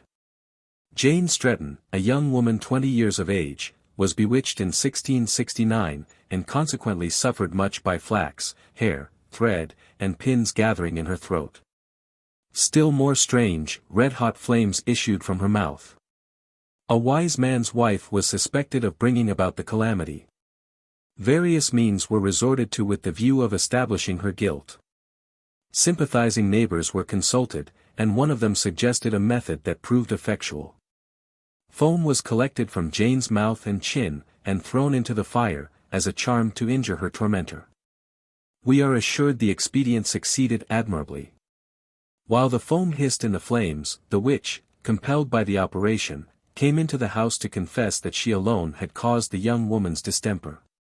One of the last persons generally supposed to have been condemned to death in England for witchcraft was Jane Wenham, residing in Walkern, a village in Hertford. For years her neighbors suspected her to be a witch. In 1712 she was tried before one of the legal tribunals, and condemned on evidence of a singular nature. It appears that she went to Matthew Gibson, a servant to John Chapman, and asked for a pennyworth of straw. He refused to give her any, and she went away muttering threats against him. Soon thereafter Gibson became like an insane man, and ran 3 miles along the highway, asking everyone he met for a pennyworth of straw. Then he gathered all the straws he could find by the roadside and put them into his shirt, which he used as a sack. Gibson's master met Jane, and called her a witch. Offended at such an imputation, she brought Mr. Chapman before Sir Herbert Chauncey, a magistrate, on the charge of defaming her character. The magistrate recommended the pursuer and defender to submit the case to the Reverend Mr. Gardiner, that the dispute might be settled quietly. To the parson they accordingly went, and he awarded Jane 1 shilling of damages. The decision did not please Jane, and out of revenge, it was subsequently alleged, she bewitched the minister's servant maid, and Thorne. As soon as the suspected witch had left the parsonage, the maid felt a giddiness in her head, which impelled her to run away through fields and over fences, notwithstanding her having a very sore knee. On her way she met a little old woman, who asked her where she was going. To this inquiry and replied, "I am going to Cromer for sticks." The little woman said it seemed unnecessary to go so far, and pointed out an oak tree close at hand where she could get them. The little woman vanished like a spirit, and returned home, in a partial state of nudity, with a quantity of sticks wrapped in her gown and apron. Mrs. Gardiner, who, like the minister, her husband, believed in witchcraft, on hearing the girl's tale, said she would burn the witch, and, suiting the action to the words, threw the sticks into the fire. The charm had the desired effect. For immediately Jane Wenham came in, and made a false statement touching the cause of her call. That did not, however, deceive the people at the parsonage, who were convinced the burning of the sticks had made her come, whether she would or not. She was apprehended on suspicion, and put to the test. The minister asked her to repeat the Lord's Prayer, but she could not say it. This being regarded as presumptive evidence of guilt, Wenham's persecutors brought her to trial. 3 clergymen and 13 other witnesses gave evidence in the case. Proof was adduced that she had by witchcraft killed cattle, taken the power from men's bodies, destroyed people's substance, turned diverse persons into a state of insanity, and by her curses and evil eye had killed a child. Witnesses also swore that she had on various occasions assumed the form of a cat. The jury found Wenham guilty, and the judge condemned her to death, but, like a humane Christian, he applied and obtained a pardon for the culprit. We now come to the last victims who suffered in England for the alleged crime of witchcraft. 1 Mrs. Hicks, and her little daughter 9 years of age, were executed on the scaffold at Huntingdon in 1716, for the supposititious offences of raising storms and selling their souls to the devil. With the judicial murder of this unfortunate mother and her innocent daughter we close a long list of tragedies which disgraced England for hundreds of years, which exhibits the ignorance and violence of past ages. Dr. Sprenger estimates that 9 million persons have been burned or otherwise put to death as witches during the Christian epoch. For such a dreadful waste of life Catholics and Protestants were equally guilty. Anyone who raised his voice on behalf of the proscribed class, ran the risk of himself being accused of sorcery, or at least of heresy. At last, in 1563, J. Weyer, a physician in Germany, spoke boldly against the belief in witchcraft. 20 years later, Reginald Scott, as already stated, wrote and spoke, not against witches, but against the absurdity of believing that such persons existed. Happily, no longer can hysterical girls and malicious individuals give false evidence in a court of law touching the feigned crime of witchcraft, no longer can the witch-finder exert his skill. No longer can judges and jury condemn to the flames or scaffold suspected witches and wizards. And no longer can an ignorant people listen to the despairing cries which neither evoked pity nor secured mercy, of victims of superstition expiring amidst blazing faggots. But yet superstition lingers amongst us, as we shall show under the head Superstition in the 19th century. Chapter 66. When Scotchmen and Englishmen went out first to inhabit America, they did not forget the superstitions of their native land. A belief in charms, incantations, and all kinds of witchcraft prevailed among the earlier settlers of the United States and Canada. From sire to son, and from mother to daughter, a belief in mysterious agencies has come down to the existing inhabitants of the transatlantic states. It may be that the inhabitants of large cities in the West have forgotten the traditions of their ancestors respecting things supernatural. But every observant American traveler knows that the burning embers of superstition have not expired in the back settlements of that vast country. Trials of persons accused of witchcraft were not unfrequent in New England in the 17th century. The Rev. Cotton Mather has written an account of proceedings connected with such cases, but want of space prevents us following him at great length. He says, "We have now, with horror, seen the discovery of a great witchcraft. An army of devils has broken in upon this place, which is the center, and, after a sort, the firstborn of our English settlements. And the houses of the good people there are filled with the doleful shrieks of their children and servants tormented by invisible hands, with tortures altogether preternatural. After the mischiefs there endeavored, and since in part conquered, the terrible plague of evil angels hath made its progress into some other places, where other persons have in like manner been diabolically handled. These, our poor afflicted neighbors, quickly, after they become infected and infested with these demons, arrive to a capacity of discerning those which they conceive the shapes of their troubles. And notwithstanding the great and just suspicion that the demons might impose the shape of innocent persons in their spectral exhibitions of the sufferers, which may perhaps prove no small part of the witch plot in the issue. Yet many of the persons thus represented being examined, several of them have been convicted of a very damnable witchcraft, yea, more than 20 have confessed that they have signed unto a book which the devil showed them, and engaged in his hellish design, of bewitching and ruining our lands. We know not, at least I know not, how far the delusions of Satan may be interwoven into some circumstances of the confessions. But one would think all the rules of understanding human affairs are at an end, if after so many most voluntary, harmonious confessions, made by intelligent persons of all ages, in sundry towns, at several times, we must not believe the main strokes wherein those confessions agree.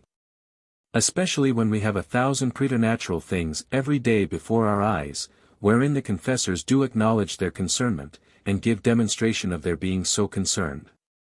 If the devils now can strike the minds of men with any poisons of so fine a composition and operation that scores of innocent people shall unite in the confessions of a crime which we see actually committed, it is a thing prodigious, beyond the wonders of the former ages, and it threatens not less than a sort of dissolution upon the world. Now, by these confessions, 'tis agreed that the devil has made a dreadful knot of witches in the country, and by the help of witches has dreadfully increased the knot. That these witches have driven a trade of commissioning their confederate spirits to do all sorts of mischiefs to their neighbors. Whereupon there have ensued such mischievous consequences upon the bodies and estates of the neighborhood as could not otherwise be accounted for.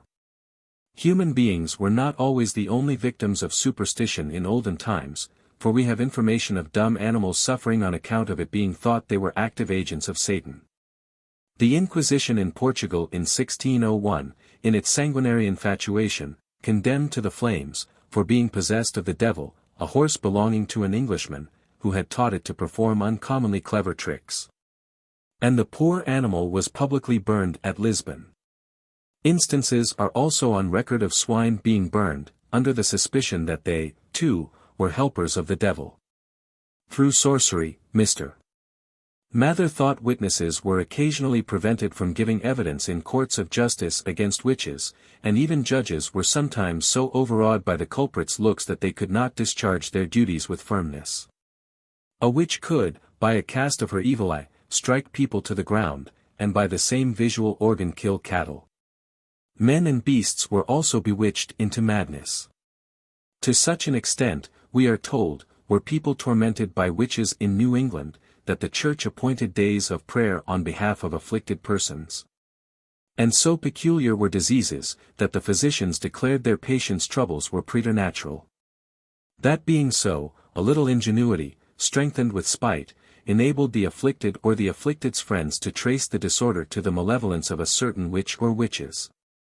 In the trial of Susan Martin, in 1692, among other absurdities of circumstantial evidence relied on, was that her skirts were not draggled when out on a wet day, while the clothes of other women traveling with her were bespattered and clotted with mud.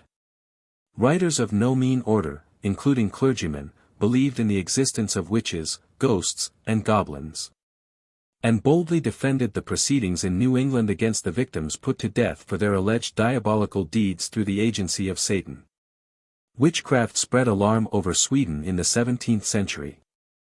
The news of particular acts of witchcraft coming to the king's ear, His Majesty appointed commissioners to inquire into the matter. From a public register of 1669 and 1670, we ascertain that the commission, consisting of clergymen and laymen, were instructed to visit Mowbray and inquire into frightful proceedings there. The commissioners met at the parson's house to hear complaints. Both the minister and people of fashion complained, with tears in their eyes, of the miserable condition they were in, from the calamity of witchcraft. They gave the commissioners strange instances of the devil's tyranny among them, how, by the help of witches, he had drawn hundreds of children to him, how he had been seen going in visible shape through the country, how he had wrought upon the poorer people, by presenting them with meat and drink. The inhabitants begged earnestly, yet in the most respectful manner, the Lord's commissioners to root out this hellish crew, that rest and quietness might be regained. And the rather, because the children who used to be carried away in the district of Elfdale, since some witches had been burnt there, remained unmolested. An elaborate report of the peculiar proceedings says, "That day, i.e. the 13th of August, the last humiliation day instituted by authority for removing of this judgment, the commissioners went to church, where there appeared a considerable assembly. 2 sermons were preached, in which the miserable case of those people, that suffered themselves to be deluded by the devil, was laid open. Public worship being over, all the people of the town were called together to the parson's house. Nearly 3,000 of them attended. Next day the commissioners met again, consulting how they might withstand this dangerous flood. After long deliberation, they resolved to execute such as the matter of fact could be proved upon. Examination being made, there were discovered no less than 70 witches in the village. 23 of whom, freely confessing their crimes, were condemned to die. The rest pleading not guilty, were sent to Fab Luna, where most of them were afterwards executed. 15 children, who likewise confessed they were engaged in the witchery, died as the rest. 36 youths, between 9 and 16 years of age, who had been less guilty, were forced to run the gauntlet. 20 more, who had no great inclination, yet had been seduced to those hellish enterprises, because they were very young, were condemned to be lashed with rods upon their hands for 3 Sundays together at the church door. And the aforesaid 36 were also doomed to be lashed this way once a week for a whole year together. The number of the seduced children was about 300.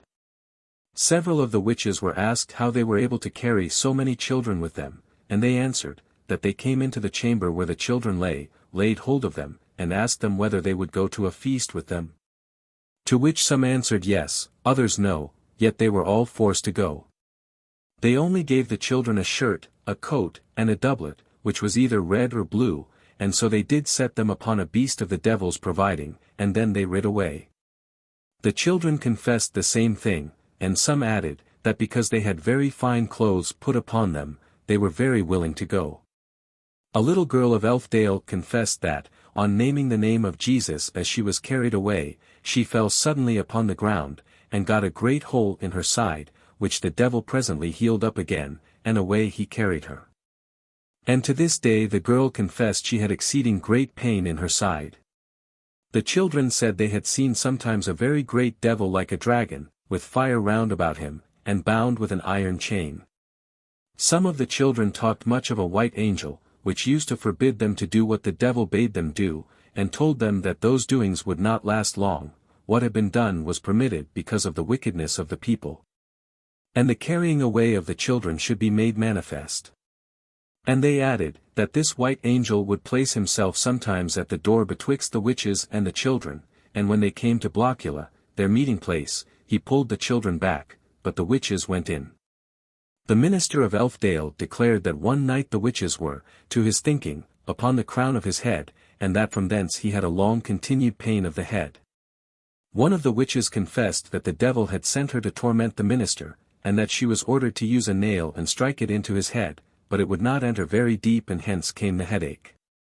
The minister said also that one night he felt a pain as if he were torn with an instrument, and when he wakened he heard somebody scratching and scraping at the window, but could see nobody. And one of the witches confessed that she was the person that did it, being sent by the devil. The minister of Mowbray declared also that one night one of the witches came into his house, and did so violently take him by the throat that he thought he should have been choked, and waking, he saw the person that did it, but could not know her. And that for some weeks he was not able to speak, or perform divine service. They confessed also that the devil gave them a beast about the bigness and shape of a young cat, which they called a carrier. And that he gave them a bird too, as big as a raven, but white. And these 2 creatures they could send anywhere. And wherever they came, they took away all sorts of victuals they could get, butter, cheese, milk, bacon, and all sorts of seeds, whatever they found, and carried it to the witch. What the bird brought, they kept for themselves. But what the carrier brought, they reserved for the devil. They added, likewise, that these carriers filled themselves so full sometimes that they were forced to spew by the way, which spewing was found in gardens where colwerts grew, and not far from the houses of witches. It was of a yellow color like gold, and was called butter of witches. The Lord's commissioners were very earnest, and took great pains to persuade the witches to show some of their tricks, but to no purpose. For they unanimously said that, since they had confessed, they found that all their witchcraft was gone, and that the devil appeared to them very terrible, with claws on his hands and feet, and with horns on his head, and a long tail behind. And showed them a pit burning with a hand put out. But the devil did thrust the person down again with an iron fork, and suggested to the witches, that if they continued in their confession, he would deal with them in the same manner. Chapter 67. France, like her neighboring nations, entertained strong opinions in regard to superstition, and so did the high dignitaries of Rome. Pope John XXII is celebrated in the history of sorcery and magic. He believed that sorcery had been resorted to procure his untimely death, soon after his accession to the papacy, by the Bishop of Chihires, the Pope's native place. The bishop being brought before the College of Cardinals, was, after deposition from his holy office, delivered to the secular powers in Avignon to receive punishment. A cruel fate awaited him. The unfortunate bishop being first skinned alive, next torn by horses, and then burned. Pope John continued to persecute persons suspected of sorcery, and many an unhappy creature suffered at his suggestion. In the spring of 1321 King Philippe summoned the States General to meet at Poitiers, and proceeded in person to Poitou to hold his court there. Soon after the assembly of the estates, information was given to the king that the lepers, of whom there were many in the place, had entered into a conspiracy to poison and bewitch the springs throughout Aquitaine, in order to kill the Christians, or reduce them to the same state of loathsome disease as they themselves suffered. Some who were arrested admitted, under torture, the accusation. The king became so greatly alarmed that he fled from Poitou, after giving orders to arrest and imprison all the lepers in France. Multitudes of them were condemned and burned. Still the king thirsted for more blood. Jews were also accused of aiding to poison and bewitch the wells. At Chinon upwards of 100 Jews suffered the extreme penalty of the law for such groundless crimes. After a show of trial, and trumped-up charges equally false, many more Jews and lepers were put to death in Paris. Dentists will be surprised to learn that in bygone days none but those acquainted with occult science were supposed capable of extracting teeth without pain. In the 17th century an astrologer in France, who sold talismans and extracted teeth without pain, was strangled in bed by a demon. A woman, executed at Bern, stated she belonged to a sect who had sworn eternal subjection to the devil, and that she knew how to prepare a decoction which, when swallowed by any one, would convert the novice into a witch equal in knowledge and power to the older members of her fraternity. Here is a case exhibiting the power of charmed ointment.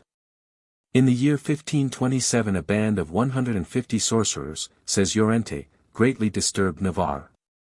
The sect held Sabbath orgies, where demons were adored, and transformations of witches and wizards took place, after anointing themselves with a compound made from the grease of reptiles. One witch, on condition of receiving a pardon, agreed to show the demoniacal operations gone through at the Sabbath meetings. Provided with a box of witch ointment, she ascended a high tower, accompanied by a commissioner of the royal council. In the sight of a vast concourse of people, she applied the ointment to various parts of her person. Having done this, she exclaimed in a loud voice, "Are you there?" From the air a voice answered, "Yes, I am here." The woman then descended the tower to its center, crawling down the outside of the wall on her hands and feet. Suddenly she flew away, and vanished out of sight beyond the horizon.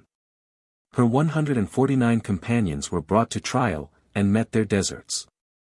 Maria Renata, sub-prioress of a convent at Unterzell, proved to be a witch. She tormented the nuns at night, and, to assist her in the black art, she kept a considerable number of cats. General alarm prevailed, 5 of the nuns became possessed of devils. Renata avowed to her confessor that she was a witch, that she had often been carried bodily to witch Sabbaths, and presented to the Prince of Darkness. Her name appeared in a black book, and she consented to be the devil's property. In return, she received the promise of life for 70 years. After trial by the civil judges, they condemned Renata to the flames. But at the appointed time of execution, by way of showing a little mercy, her head was struck off before the flames kindled around her body. This tragedy took place in the year 1749, strange to say, in the 71st year of Renata's age. We next give a more extraordinary story illustrative of superstitious sentiments in France, viz. the worldwide one of Jeanne d'Arc, sometimes called Joan of Arc, the Maid of Orleans, who fell a victim to the credulity prevalent in that country and in England. The small village of Domremy is a retired spot, where popular superstitions have been almost religiously preserved. Fairies were believed to frequent the neighborhood of Domremy. Near to it stood a large ancient beech tree, known as the charmed tree of Bromont, supposed to be a favorite haunt of elves. Beneath the spreading boughs gushed a sparkling fountain, of which people drank to preserve them from fevers. Witches went thither at night to dance with the fairies. Young men and maidens also resorted to the spot, to dance round the tree and fountain. Garlands were made there, and presented as offerings to Our Lady of Domremy. The priests of the village said Mass once a year over the fountain, to strengthen its healing qualities. Under a hazel tree, not far from the charmed tree, grew mandrakes, one of which never failed to add wealth and domestic happiness to any person who possessed it. In the village lived a laboring man, named Jacques d'Arc, who, with his wife, the villagers looked upon with respect. They had several children, boys and girls. The youngest daughter, named Jeanne, was born in the year 1410. At childhood she assumed a reserved and pensive disposition, and often sought solitude within the village church. Having but a limited education, the superstitions of her time were implicitly believed in by her. In addition to dancing round the charmed tree and fountain with other young maidens, she often went there alone. She grew up to be an attractive young woman, of peculiar mind. Subject to fits or trances, she became prostrated by them. And she had, according to her own account, converse with angels and the spirits of dead saints. At an early period of life Jeanne d'Arc received the impression that Providence intended her to achieve great feats in behalf of her country. More than once she exclaimed, "Nobody but me can recover the kingdom of France." At this time, it should be observed, France groaned under the tyranny of contending factions. And so low had the Dauphin sunk, that not a single place remained in his power except Orleans, and even it the English closely besieged. After various unsuccessful attempts, the Maid obtained permission to communicate her heavenly mission to the Dauphin. Assuming male attire and warlike equipments, including a white banner, she placed herself at the head of the French troops, who, through her example, became inspired with new enthusiasm. On the April 29, 1429 she threw herself, with supplies of provisions, into Orleans. Soon after arriving there she attacked Fort St. Louis, which she carried, while wielding a sword that had lain more than a century in a knight's tomb behind the altar of St. Catherine at Fierbois. In an assault on the English, Jeanne received a severe wound on the neck, from which a large quantity of blood flowed, but she said it was not blood, but glory, that streamed out. The siege of Orleans being raised on May 8, Jeanne d'Arc carried the news to the Dauphin, and entreated him to come and be crowned at Reims, then in possession of the English. The siege of Giorgio was next undertaken. Jeanne boldly went into the ditch, standard in hand, at a part most vigorously defended. The soldiers followed, and soon the town fell by the courageous woman's hands. She next took possession of Auxerre, Troyes, and Chalons, thus opening for the Dauphin the road to Reims. Thither he proceeded, and on July 17 was crowned. Jeanne d'Arc, or the Maid of Orleans, as she is now called, assisted at the ceremony. The maid having accomplished, so far, the object of her mission, wished to return home, but, seeing her presence inspired great confidence in the army, the king, and others of influence, opposed her departure. She therefore stuck to her post of military leader. She accompanied the king to Crépy, Senlis, and Paris. In the siege of Compiègne, in the year 1430, Jeanne made a sally, at the head of 100 men, over the bridge, and twice repulsed the besiegers. The king's troops were surrounded, yet, after performing feats of valor, the maid disengaged her company, who re-entered the town. The heroine remained in the rear to facilitate the retreat, and, when she wished to enter the town, the gates were shut. She again charged her pursuers, but finding herself unsupported she exclaimed, "I am betrayed." It turned out as supposed. The shutting of the gates while Jean remained exposed to danger did not take place through accident. Jealousy and treachery were at work. Her pretended friends had conspired to bring her bright career to a speedy end. Many brave soldiers fell under the maid's charmed sword, but as one sword and a single hand could not mow down a whole army, she surrendered to Lionel Vasture of Vendôme, who gave her up to John of Luxembourg.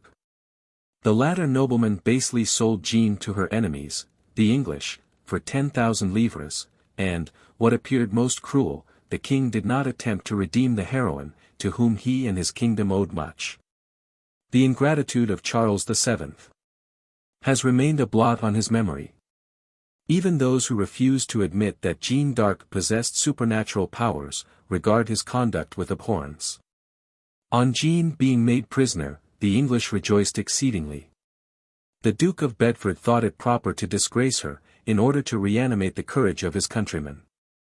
In Paris, the authorities, to evince their joy at her downfall, ordered salvos of artillery to be fired. A Te Deum was sung in the church of Notre Dame, and preachers returned thanks to the Most High, for his mercy in bringing to an end the influence of such a wicked sorceress. Jean, in an effort to escape from a high tower, her place of confinement, cast herself from its summit to the ground, yet, strange to say, sustained little injury. To guard against another attempt to gain liberty, iron chains were put round her legs and body. A court of French bishops met to try the maid. The charge embraced 70 articles of impeachment. Questions were asked concerning politics. Her belief in and intercourse with fairies, her favorite spiritual visitants, Saint Catherine and Saint Margaret, the devices of her banner, and the sacred sword. A formula of sentence, after 15 separate examinations, was read, declaring her guilty of apostasy, sorcery, etc. And setting forth that, lest the culprit should corrupt others, she should be cast out of the church, and delivered to the temporal authorities, praying them to deal mildly and humanely with her, and to rest satisfied with the death of her body. Burning the body only, the ecclesiastics considered mild treatment. Had they delivered their victim to Satan, loaded with the fearful curses contained in the greater excommunication, who can tell when her guilt would be expiated? As the secular powers were merely instruments of the ecclesiastical authorities, sentence of death by burning against the Maid of Orleans soon became an accomplished fact. Fastened to a stake, without much delay, the flames consumed her fair form, at the age of 19 years. To the very last she believed in the reality of her visions, and intercourse with the spirits of departed saints.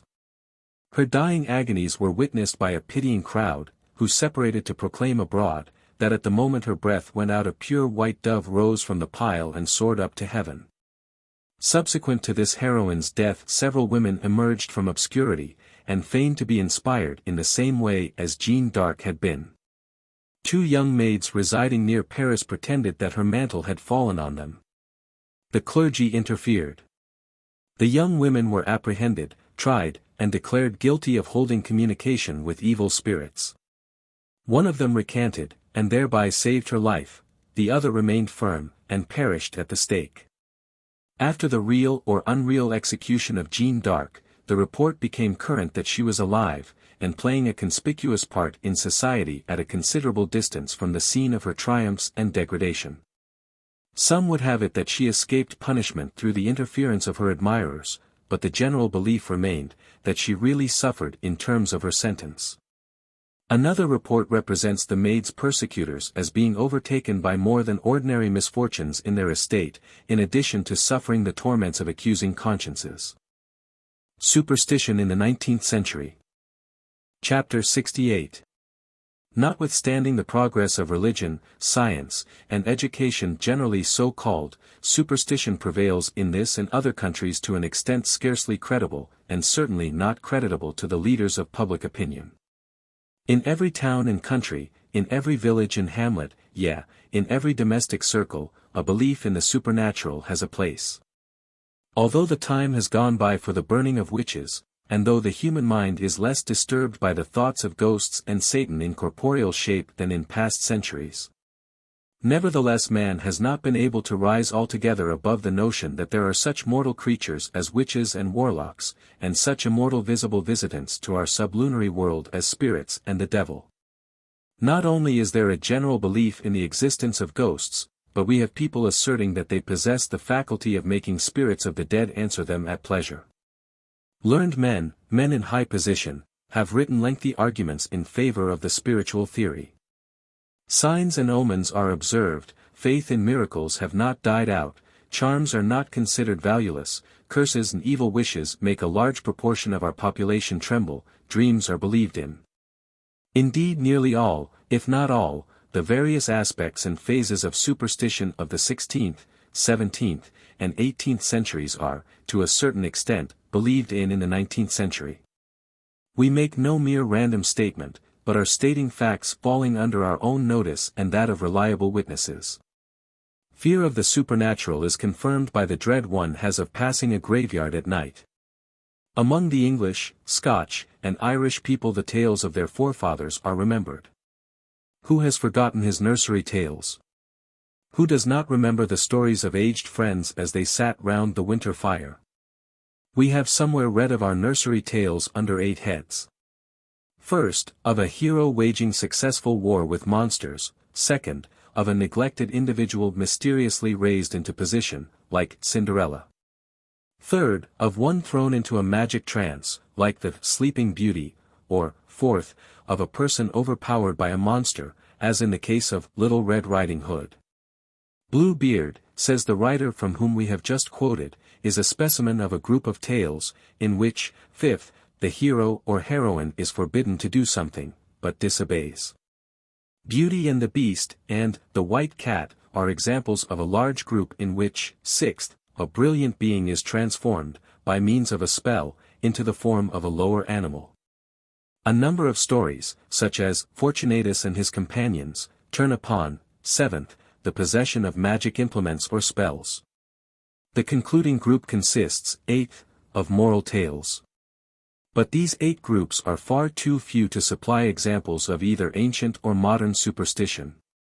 Hahn endeavored to group the folk tales of Europe under 40 heads, and Baring Gould has followed his example. In every corner of Christendom some form of kelpie, sprite, troll, gnome, imp, or demon has a place in the mind of the people, much the same as in pagan times. Those who have turned their attention to archaeology are in a position to corroborate what is here advanced. No doubt, modern superstition, in its various forms, is the result of ancient delusion in regard to religion and moral rectitude. To overlook or neglect the prescribed formula in regard to blessing and cursing, was certain to bring its own punishment. Superstition is believed in by persons accounted neither irreligious nor desperately profane. Church dignitaries, once foremost in the persecution of reputed witches, found it necessary to change their front. Everything bordering on witchcraft, devil worship, or such like, met with ecclesiastical censure. Let the inhabitants of Applecross say why they and their forefathers sacrificed to St. Murray, their patron saint, at certain seasons.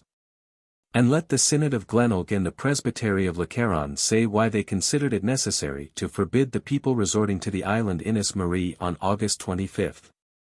And let those reverend bodies say whether certain stones are not consulted as to future events, whether oblations are not left on hills, and whether a species of adoration is not paid to wells.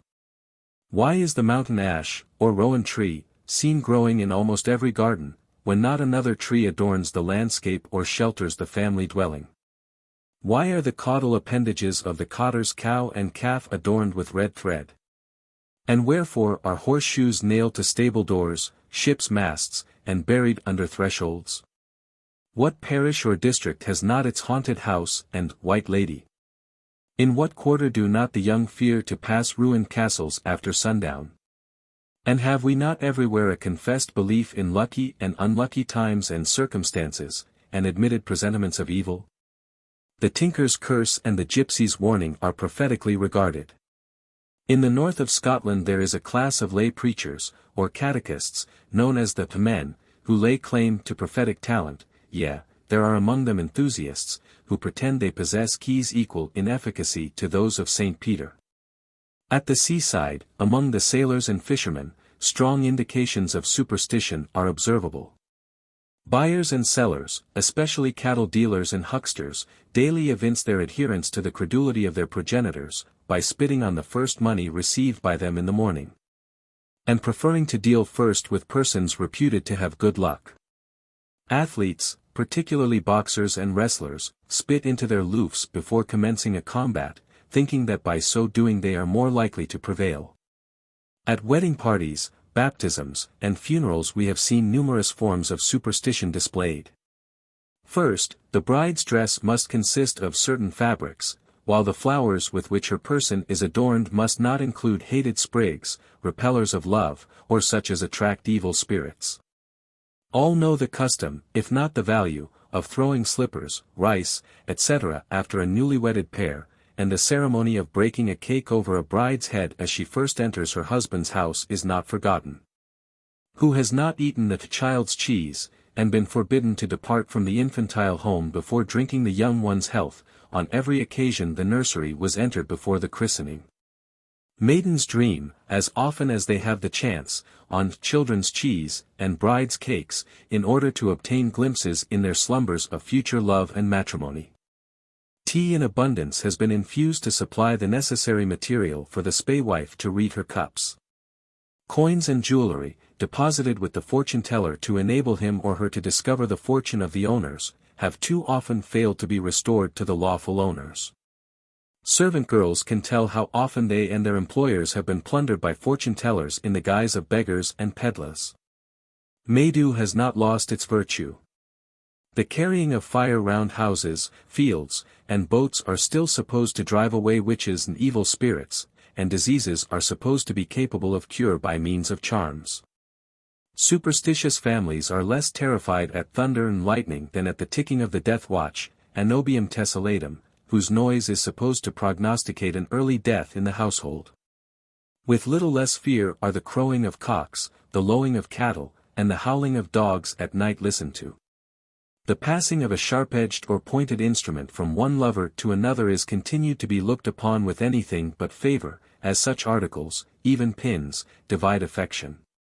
If an angler step over his fishing rod, he will have indifferent piscatory sport. It is a good sign for swallows to build their nests at one's windows. But if a person destroy a swallow's nest, or kill any of those birds of passage, he should prepare for misfortunes.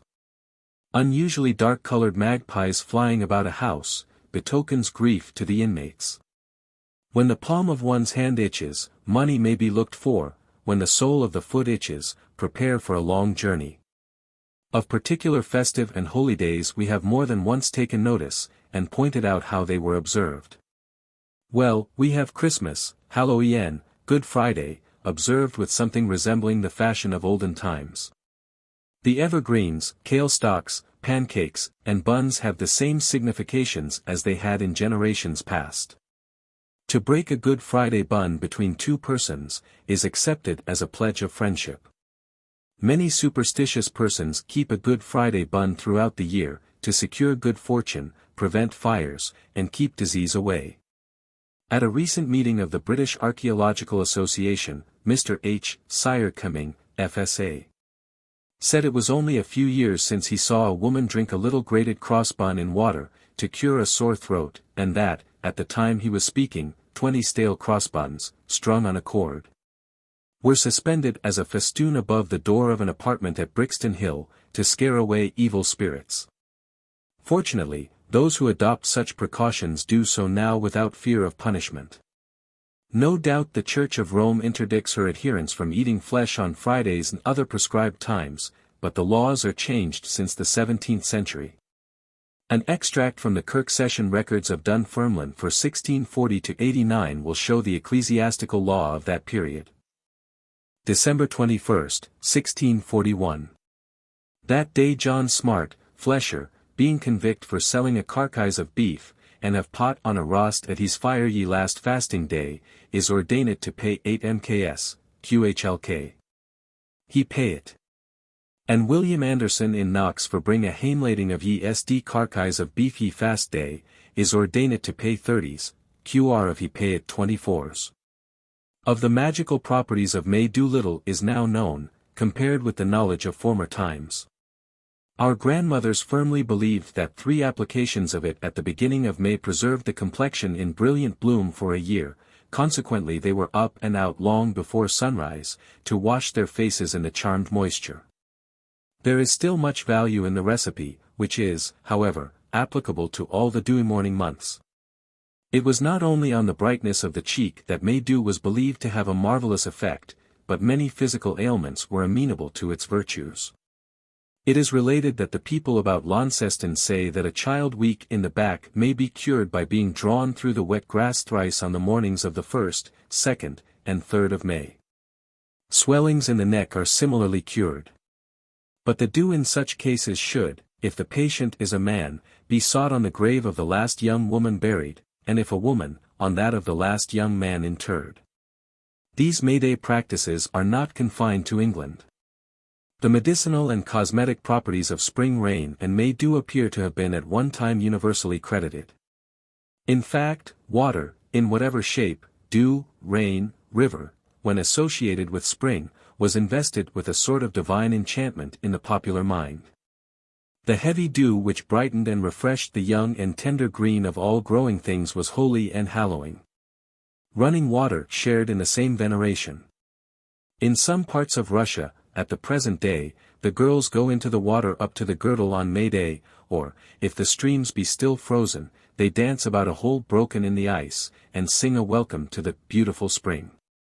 The sick are carried down to the banks of a river and sprinkled with water, which has received a healing power from the new season. Cattle are driven afield at early dawn through the May dew, and the young people roll about in it where it lies thickest. Not many years ago a fisherman near Fort William purchased a set of nets, to enable him to prosecute the herring fishing. He toiled all night without catching any fish. Dispirited, he returned home in the morning to his anxious wife, who was expecting to receive a heavy haul. On learning her husband had been so unfortunate while their neighbors had been successful, she suspected the nets were bewitched, and therefore procured consecrated water wherewith to sprinkle them. The experiment proved successful beyond expectation. Every morning the fisherman went to sea. He returned with so many fish that his circumstances were considerably improved. Holy water is kept, in certain localities in the north, for sprinkling on the sea to still the waves in case of a storm. Holy oil, we are assured, is equally efficacious. We have seen a lady turning her chair 3 times round, to secure luck at cards. Dipping in a fountain or lake in Scotland for the purpose of healing diseases, is a matter of frequent occurrence. In the beginning of August, old style, between midnight and early morning, may be seen the impotent, the halt, and the lunatic immersing themselves, or being immersed by their friends, in Lochmanure, Sutherlandshire. In the full expectation that benefit to mind and body will be secured by the operation. One who has witnessed the strange scenes within the last 10 years, i.e. since 1870, gives the following graphic account of the superstitious actions he beheld. The hour was between midnight and 1 o'clock in the morning, and the scene was absurd beyond belief, though not without a touch of weird interest, imparted by the darkness of the night and the superstitious faith of the people. The lame, the old, and young were waiting for an immersion in Lochmanure or Lochmanare. About 50 persons were present near one spot, and other parts of the loch were similarly occupied. About 12 stripped and walked into the loch, performing their ablutions 3 times. Those who were not able to act for themselves were assisted, some of them being led willingly and others by force, for there were cases of each kind. One young woman, strictly guarded, was an object of great pity.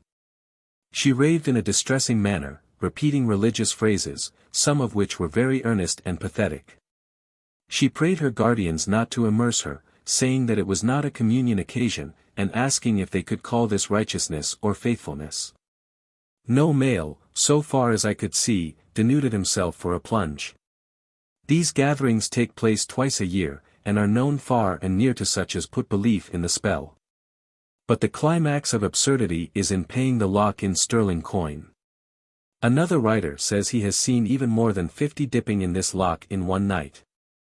A third eyewitness never saw more than 2 or 3 of a night venturing into the loch, but many more, he adds, were present to see and be seen.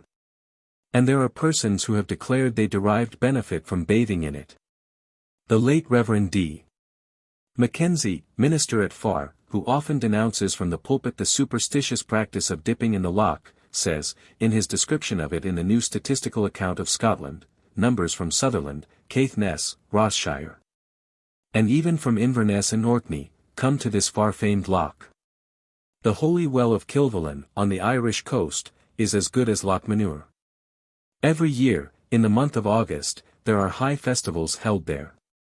The water has a wonderful repute for healing qualities. It has worked miraculous cures ever since the great saint of Kilvallen flourished in the parish. The inhabitants have vague though reverential notions of the date of St. Kilvallen's existence. That he was of foreign extraction would appear to be proven, some way or other, through a boulder lying on the beach, on which, it is stated, the blessed Kilvallen travelled here direct from Rome, with a commission from the Pope to convert the Irish. To wriggle under a cavity in this stone and come out on the other side, is an infallible remedy for lumbago. There is a mountain not far distant from Kilvallen with a gap in it, supposed to have been made by a single bite of the devil.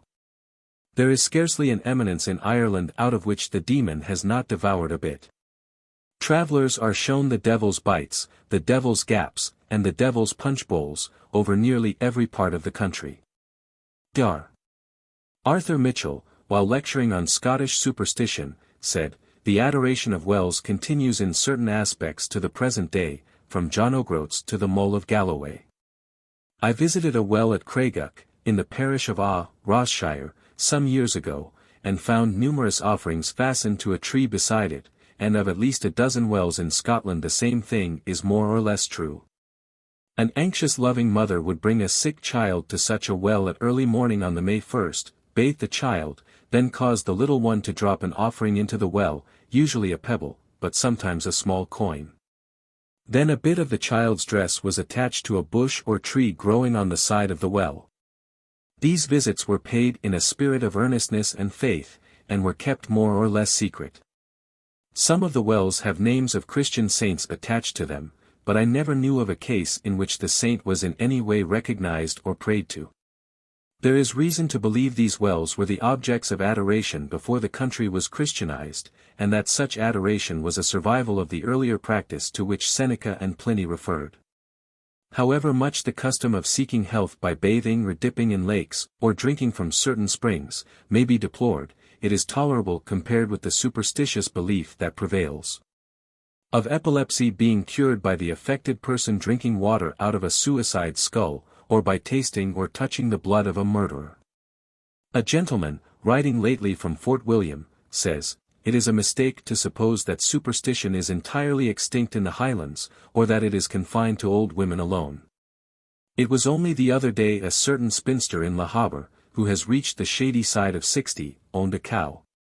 Up to last week the cow was a model one in every sense of the term, but last week it showed sure signs of the effect of the evil eye. The symptoms were chiefly deficiency in quantity and quality of milk. A consistory of old women was soon called, and, among a host of other queer contrivances, they had recourse to one, commendable chiefly for its simplicity, and also for its complete success. It was no other than smearing the brute all over with soot and salt. As this was done for the purpose of spoiling the beauty of the beast, it may be better guessed than described how completely it answered the purpose." Another gentleman, writing from Grantown, assures us that, one night in 1878, 2 men, one of whom was blind, entered the village of Grantown and inquired as to the nearest route to Tomintoul. They came from a parish north of Inverness, and the object of their long journey was to visit a representative of the family of the warlock Willox, with a view to overturn some bad luck which had beset the course in life of the younger of the two. The attempt to dissuade them from proceeding further on their foolish errand was fruitless. Their faces had been set on the journey, and they were sternly resolved to accomplish it at all hazards. They pressed on their way, the blind man leaning on the arm of his companion, though night was on the point of falling. The matter pressed heavily on the younger, and it was in vain he tried to conceal his thoughts, being either crazed with care or crossed in hopeless love. We have not learned how the travelers succeeded, but this we know, that members of the Willicks family have been supposed for generations to profess knowledge of the occult science. Those of the 19th century, to whom the hidden secrets of their fathers have been imparted, eke out a livelihood by cultivating a small patch of land in a mountainous district, and vending nostrums for the cure of diseases in man and beast, and selling charms to counteract witchcraft. Persons have been known to travel more than 100 miles to consult a Willicks. That a widespread belief exists of this family's mystical powers, is manifest from the number of people seeking their advice. Further, the warlocks of untainted Willicks blood not only direct attention to the healing art and the means of outwitting witches, but they aid in discovering lost and stolen property. In 1871 a little boy in Dundee was afflicted with a sore upon his right leg. Medical skill proved of no avail, and the parents began to fear the boy would be rendered helpless for life. One day, however, an old Irish woman saw the boy, and, on ascertaining the nature of his disease, declared that she could by means of the gold touch heal the sore. She asked for and obtained the marriage ring of the invalid's mother. With the ring the strange woman rubbed 3 times round the sore. She performed the same operation next day, and on the next again. On the 4th day no mark of a sore could be discovered.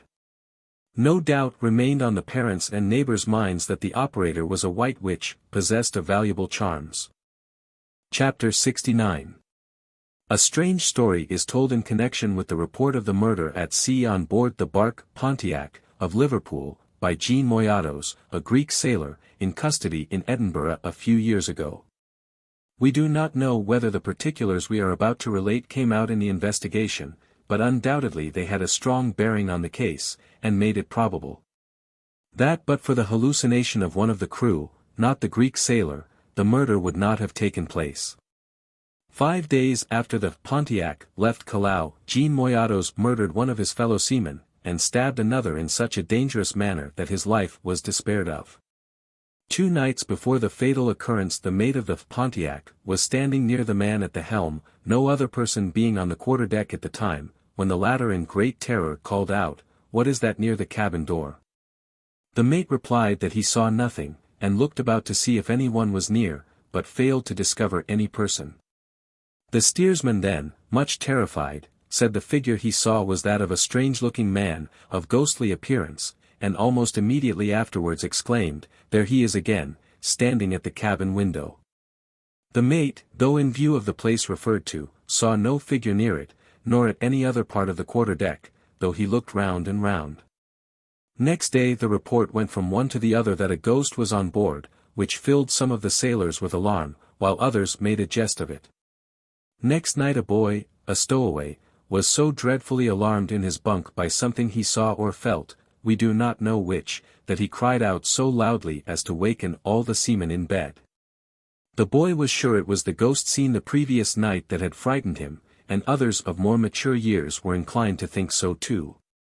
Perhaps more than 1/2 of those on board believed that something supernatural was in the ship, and that some calamity would soon happen. But there were 2 at least on board who did not believe the ghost stories, and these were the man subsequently murdered, and his companion who was stabbed. The former joked with the boy about the ghost, and said he would have his knife well sharpened and ready for the ghost if it appeared the next night. He would give it a stab and chuck it overboard. The latter joined in the joke, saying he also would help to do for the ghost, and others said they would have letters ready for the ghost to carry to their friends in the other world. Jean Moyados overheard what was said as to stabbing and throwing overboard. And in consequence of his imperfect knowledge of the English language, and having previously supposed there was a combination against him, thought the threats were made against him, and therefore resolved to protect himself. A few hours after the jesting we have briefly explained took place, he stabbed the 2 men who principally carried on the jest, with the fatal result known. The murder, as might be expected, filled every one on board with horror.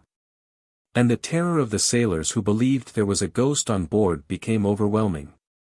At night, whether in bed or on watch on deck, they had great dread, it being heightened by reports that strange noises were heard below. Not even at the end of the voyage had the fear been overcome. For, after the ship lay moored in the docks of LIII, 2 of the crew who had agreed to sleep on board became so frightened, after their companions were paid off, that they refused to remain in the vessel at night. Jean Moyatos, on being brought to trial before the High Court of Justiciary, was found to be insane, and therefore the court ordered him to be confined in a lunatic asylum during Her Majesty's pleasure. A circumstance, freely spoken of within the past few years, has given rise to a rumour that ghosts frequent the neighbourhood of the Dean Cemetery, Edinburgh. The story is, that about 3 o'clock one morning a private watchman named Clark, employed to look after a block of buildings at Bell's Mills, Water of Leith, and his friend the constable on the beat, were surprised. In the midst of a friendly talk, by a tall figure, which, at least to their startled eyes, seemed to be in white, clearing a wall and alighting on the ground close beside them. It darted along the road towards the Dean Cemetery. As it ran, the 2 men heard, or thought they heard, a clinking sound like that made by a horse with a loose shoe. Too much frightened to watch the movements of their visitor, Clark and his companion took to their heels, nor thought of halting until they were a considerable distance from the locality. Clark refused to return to his post, and some difficulty was even experienced in getting the constable to look upon the matter from a business point of view. Whether the same ghost or not we cannot tell, but not long ago many in Edinburgh became startled at rumours of a ghost being seen in various parts of Edinburgh. On a Saturday night the movements of a ghost caused great excitement in the Fountainbridge district, particularly at Murdoch Terrace, Bainfield, where a large crowd collected. On the ghost being observed, 5 men, armed with bludgeons, pursued it till it reached the Dalry Cemetery, where it jumped over the wall, and was not seen again. Bodies of men formed themselves into a detective force, to lie in wait at different places for the apparition. It was gravely alleged that the ghost made its appearance in varied attire, sometimes in black, sometimes in white, and occasionally with the addition of horns. One dark night a cabman, driving through the Grange, and looking about him with great fear, and trembling for the appearance of this irrepressible Spring-heel Jack, suddenly heard a loud noise over his head. And the next instant something descended with such force on his shoulders as to send his pipe flying over the splashboard, and himself nearly after it. The alarm excited in the weak-minded and ignorant can scarcely be credited. We know of one case where a cab driver, who was ordered to go at an early hour in the morning to a house in the suburbs to convey a lady and gentleman from an evening party, positively refused to go, through sheer terror of encountering Jack. As the ghost was named, preferring rather to risk losing his situation. It is said that the girls employed in factories in the vicinity of the canal would not venture to their work till it was fairly daylight, and even then they went in a body. Several policemen asserted that they had seen the ghost. The stories about the ghost created such an impression on the minds of many young people residing within a wide radius of the haunted district, that they would not venture out after dark. Glasgow, as recently as 1878, had its ghost also, or supposed it had. The residents in the northern district of that city were thrown into a state of excitement, hardly to be credited in enlightened times. One night it was whispered at the school at the corner of Sterling Street and Milton Street had become the abode of a horde of warlocks, whose cantrips were equalled only by the antics cut by their demoniacal ancestors in Alloway's Auld Haunted Kirk. It was seriously averred by dozens of persons that they had actually witnessed the hobgoblins in the enjoyment of their fiendish fun. In a brief space of time the whole neighborhood turned out to see the terrible visitants that had come among them. Frequently as many as from 4,000 to 6,000 people, the large majority of whom were children in groups of 3s and 4s, clinging to each other's hands. And evidently in mortal terror of being suddenly spirited away no one knew where, assembled to catch a glimpse of the mysterious cause of the commotion. To such a height did the excitement grow, that one night the authorities stationed no fewer than 9 policemen round the school, for the purpose of restoring order. On the following night, the ghost, as it was now called, still uncaught, and gliding as noiselessly and swiftly through the deserted rooms as on the first night of its appearance. Frightening the souls and raising the hair of all who believed in it, and the authorities, being suspicious of mischief on the part of someone concealed on the premises, sent 2 detectives into the attics of the building, for the purpose of arresting the apparition should it stalk in their direction and prove to be made of flesh and blood. After waiting several hours, the officers relinquished their watching, and left the school to its ghostly occupant. All sorts of theories were propounded to account for the unearthly sights that were witnessed through the windows of the building, but it turned out that a very innocent combination of circumstances had caused all the excitement. It was believed that the reflection from a set of mirrors in the house opposite, falling upon a series of thickly glazed maps hanging upon the school wall, had produced the appearances which served to create so great a sensation. We have seen there was neither ghost nor goblin in the city of St. Mungo, but we have also seen from the above incident that time has not enabled us to cast off altogether the fetters of superstition. Cunning, duplicity, and falsehood are associated with fortune-telling. An instance in exemplification is within our recollection. Not far from the junction of the Gaiety and Uri with the Don, in Aberdeenshire, dwelt a rich farmer. His only daughter possessed rare natural charms, gifts, and graces. She could spin, sew, manage the dairy, sing with a voice equal to that of the mavis or blackbird, while her heart was as tender as that of any other sighing maiden. 2 lovers sought her hand, one rich, the other poor. The poor man she declared to be her choice, but the purse-proud father declared his furlot of silver money, his 12 cows, and as many calves, his sheep and oxen, intended as his daughter's dower, would never enrich a penniless man without houses and lands. So he said, yet he changed his mind through the influence of a fortune-teller, hired to tell what pleased her employers best.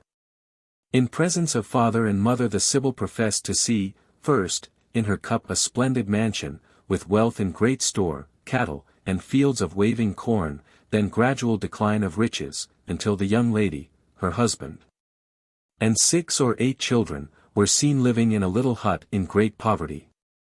On hearing such an evil prophecy, the interpreter desired to cast the cup again, to ascertain whether the fates were resolved to adhere to their former announced decree. Father and mother leaned back in their chairs, giving utterance to disquieting thoughts. Through various incantations the gods were propitiated. A second cup disclosed a small beginning for the daughter and her husband, but a grand ending. To prove which prediction was the correct one, the fortune-teller had recourse to the egg and lead tests, pouring the white of an egg and boiling lead into water, and watching the fantastic figures produced. Every fresh trial terminated in favor of the poor wooer. Father and mother changed their minds, the daughter almost leaped for joy, 2 fond hearts were united, and the promised dower was not kept back. For many years the young couple throve, and at last died, in peace and possession of plenty, leaving an honorable name, likely to descend to future generations. The immediately preceding anecdote reminds us of an old Irish story bearing on the land question, and showing how agrarian difficulties were settled in ancient times, without recourse to assassination. One night in 1662, one Francis Taverner, while riding home near Drumbridge, observed 2 horsemen pass him silently. Not even the treading of the horses' feet could be heard, and presently a 3rd horseman appeared in the likeness of James Haddock, formerly a farmer at Malone, where he died 5 years previously. Mr. Taverner asked the spectre rider number 3, for in reality the 3 riders were apparitions, why he appeared to him. To this the ghost replied, that if he would ride his, the ghost's, way he would inform him. Mr. Taverner refused to go any other way than that which led to his own home. Man and ghost parted company, but no sooner had they done so than a dreadful storm arose, in the midst of which hideous screeches rose above the gale. Mr. Taverner and his horse were sensible of some evil influence being near them, and they continued in a state of semi-stupor until cock-crowing. Chanticleer's clarion notes seemed to work a charm. For as they wakened the morn, all became calm, placid as an inland lake unrippled by the wind. Next night an apparition in the likeness of James Haddock appeared again to Mr. Taverner, and bade him go to Eleanor Welsh, wife of one Davis, but formerly the spouse of James Haddock, by whom she had an only son, to whom Haddock had by will given a lease of a farm, but of which the son was deprived by Davis. "Tell her," said the ghost, "that it is the will of your former husband that our son should be righted in the lease." Through some infatuation, the man disregarded the instructions of the apparition, and for his neglect he was haunted and threatened by the apparition in several forms. So uneasy did Mr. Taverner feel, that he left his mountain home and went to Belfast. Thither the ghost followed him, and again threatened to tear him in pieces unless he delivered the message. He therefore went to Lord Chichester, owner of the farm, and with tears in his eyes related the whole story. Dr. Lewis Downes, a minister in Belfast, hearing the relation, at first questioned the lawfulness of obeying a spirit, but, on mature consideration, and having respect to the injured son's interest, not only thought the message should be delivered, but agreed to accompany Taverner to Davis's house to hear it communicated. Dr. Taylor, Bishop of Down, Connor, and Dromore, after strictly examining Taverner anent the whole matter, expressed his belief in the realness of the apparition. No doubt the medium of communication suffered much mental torture, and great excitement prevailed in the north of Ireland, but, however, to use a hackneyed phrase, all's well that ends well. The apparition's mission to earth was fulfilled. For the young man's wrongs were redressed, and he remained for many years in secure possession of his father's lands. An old Highland prophecy respecting the Argyll family has been brought to mind by the marriage of the Marquis of Lorne, heir apparent to the dukedom, with a princess of England. It was foretold that all the glories of the Campbell family would be renewed in the first chief who in the colour of his locks approached nearest to that of the great Jan Roysine, Red John the Great, Duke of Argyll. Nature has performed her part in the person of the noble Marquis, and fate is not likely to allow the prophecy to remain unfulfilled. Gypsies have always been associated with superstition. In their tents, and elsewhere, the women belonging to that class are professed fortune-tellers. We have heard them in all parts of Scotland and England telling fortunes, and seen people trembling at their curses, and witnessed others highly elated at their blessings and favourable predictions. In far back times the leaders of the gypsies were chosen as their chiefs in consequence of this acknowledged power of divination and enchantment. They were therefore regarded not as kings or princes, but as prophets or magicians. At yet home the gypsies have an idea that it is unlucky to have unbaptized children in their houses. Women of that village sell dreaming powders, by sleeping on which for a certain number of nights the sleepers are privileged to see their future partners in life. As an instance in the belief of unholy prayers, we give an episode in the Leith Police Court in 1878. A woman named Allen was charged with assaulting a man because he had ill-used one of her boys. She was a person of wild passions, and upbraided the man with diverse acts of cruelty to her children. Bursting out into loud cursing, she reminded the man that, 8 years previously, she had, in consequence of him kicking her orphan child, prayed that neither he nor his wife should have children. "And you know," she exclaimed, "my prayers have been answered." The woman professed to believe her unholy prayers had hindered the subjects of her wrath from having offspring. The man quailed under the termagant's piercing eye, and trembled at the renewed curses. At the same court, a few years ago, it transpired that 2 women in the fishing village of Newhaven had a quarrel, during which one of them cursed the other and salted her, i.e. threw salt at her. To cast salt with an evil intent after one, is as unlucky, in the estimation of fishermen and their wives, as it is to tell a fisherwoman that a hare's foot is in her creel, or to mention broanger, or the name of a 4-footed beast at sea. A few skeptical friends, not believing all they had heard regarding the superstitious notions of fishermen, were advised to put a young pig among some fishermen's lines on board of a boat at Newhaven Pier. The trick being performed, and discovered before the boat put to sea, both pig and lines were tossed overboard, to the spoiling of a whole day's fishing. A boat's crew recently left Newhaven Pier for the oyster dredging in the Firth of Forth. One of the crew, a young lad, who had been at a circus in Edinburgh the previous evening, happened, while giving an account of what he had seen, to say, "horse." No sooner had the hated word been uttered, than his companions assailed him in a most unmerciful manner. His disregard of the tradition of his fathers put an end to the fishing, it not being considered prudent by the men to prosecute their calling any more that day. In these superstitions, fishermen are following the examples of the ancients. It will be remembered the names of the Furies, kings, etc. were not to be named, and that there were birds and beasts of ill omen. Fishermen have an aversion to go to sea in a boat from which a man has been drowned, and they are opposed to the breaking up of an old boat. This last-mentioned superstition continues to prevail, and it accounts for so many useless crafts being seen at fishing towns unnecessarily occupying much valuable ground, as in olden times, and as mentioned by us under signs, omens, and warnings. At page 399.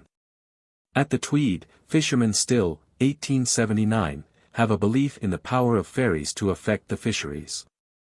It is the custom not only to impregnate nets with salt, but also to throw part of that commodity into the water, to blind the mischievous elves, who are said to prevent fish being caught. The salting process was carried on at Coldstream very recently, with a result highly satisfactory to the operators, if not to others.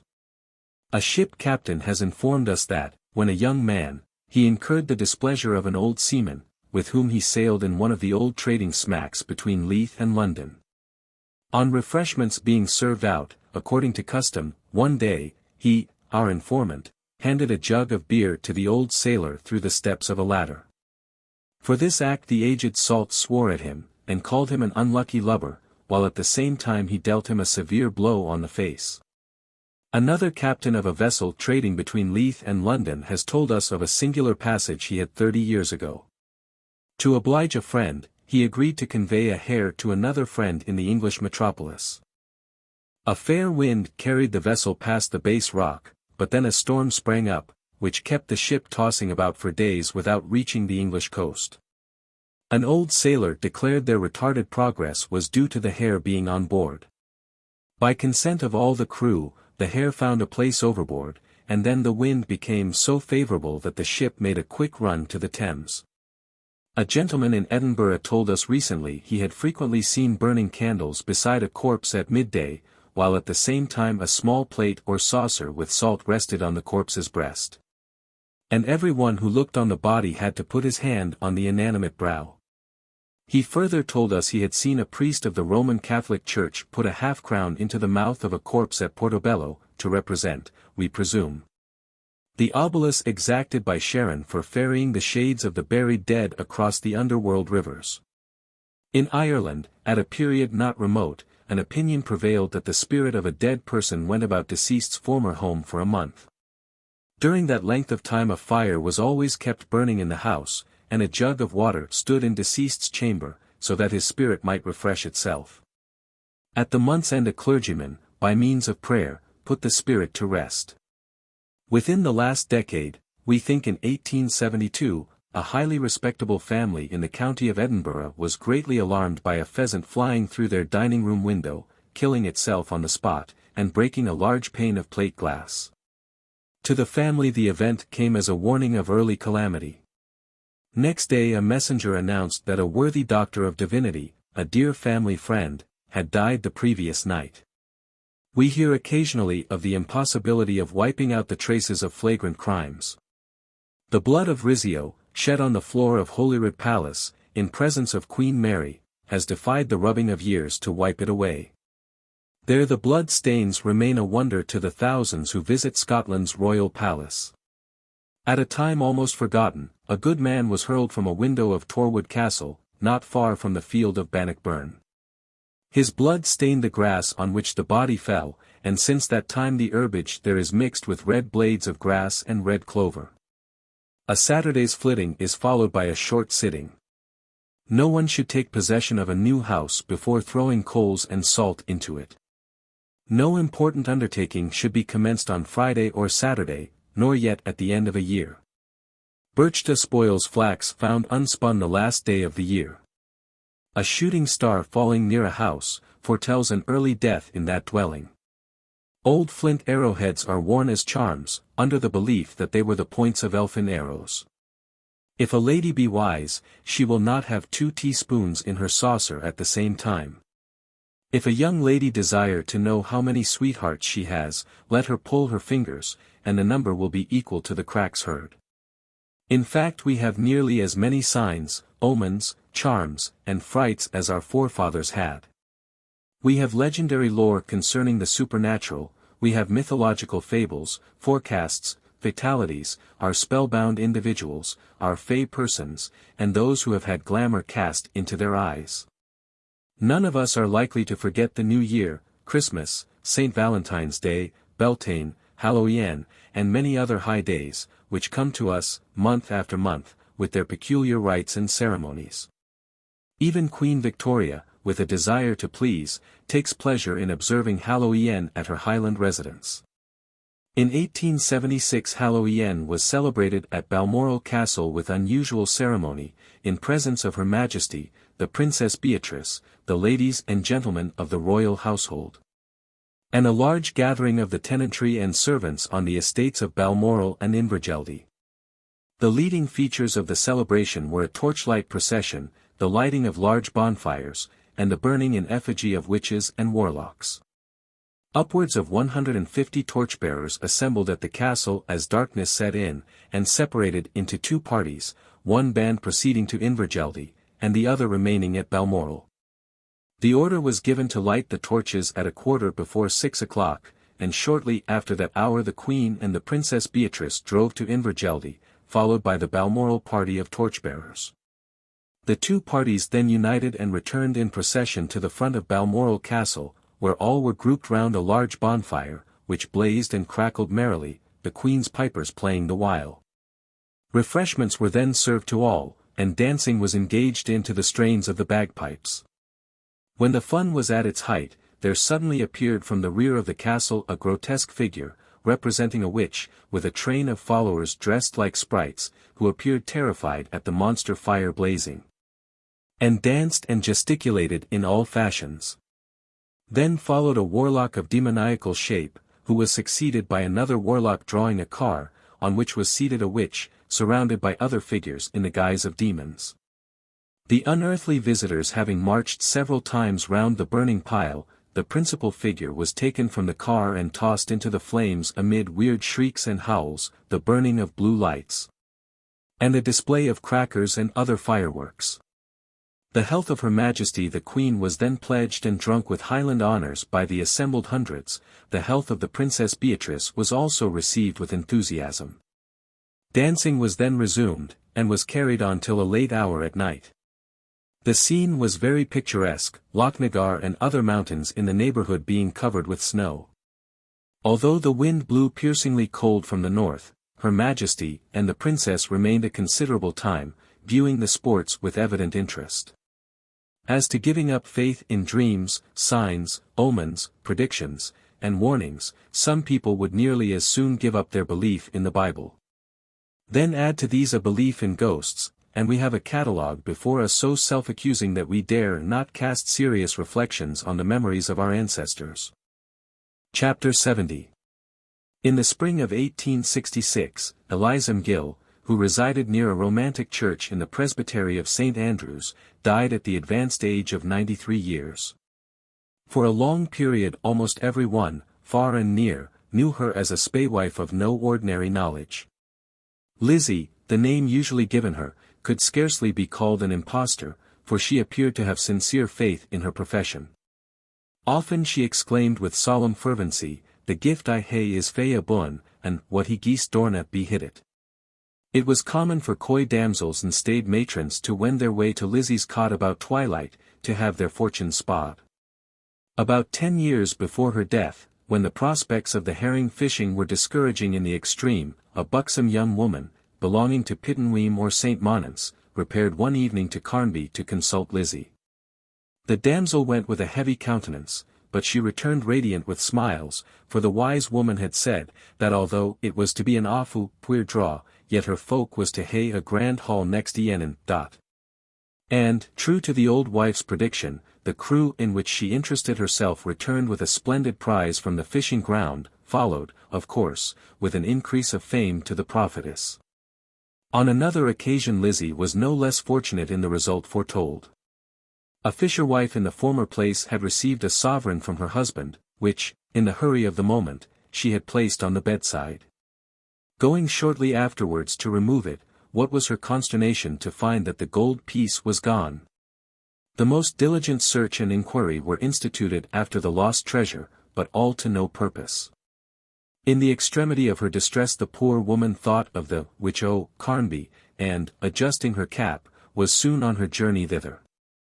Lizzie's words fell on her troubled spirit like oil on the stormy sea. For she was told that, in the course of a day or two, the sovereign would be again in her possession.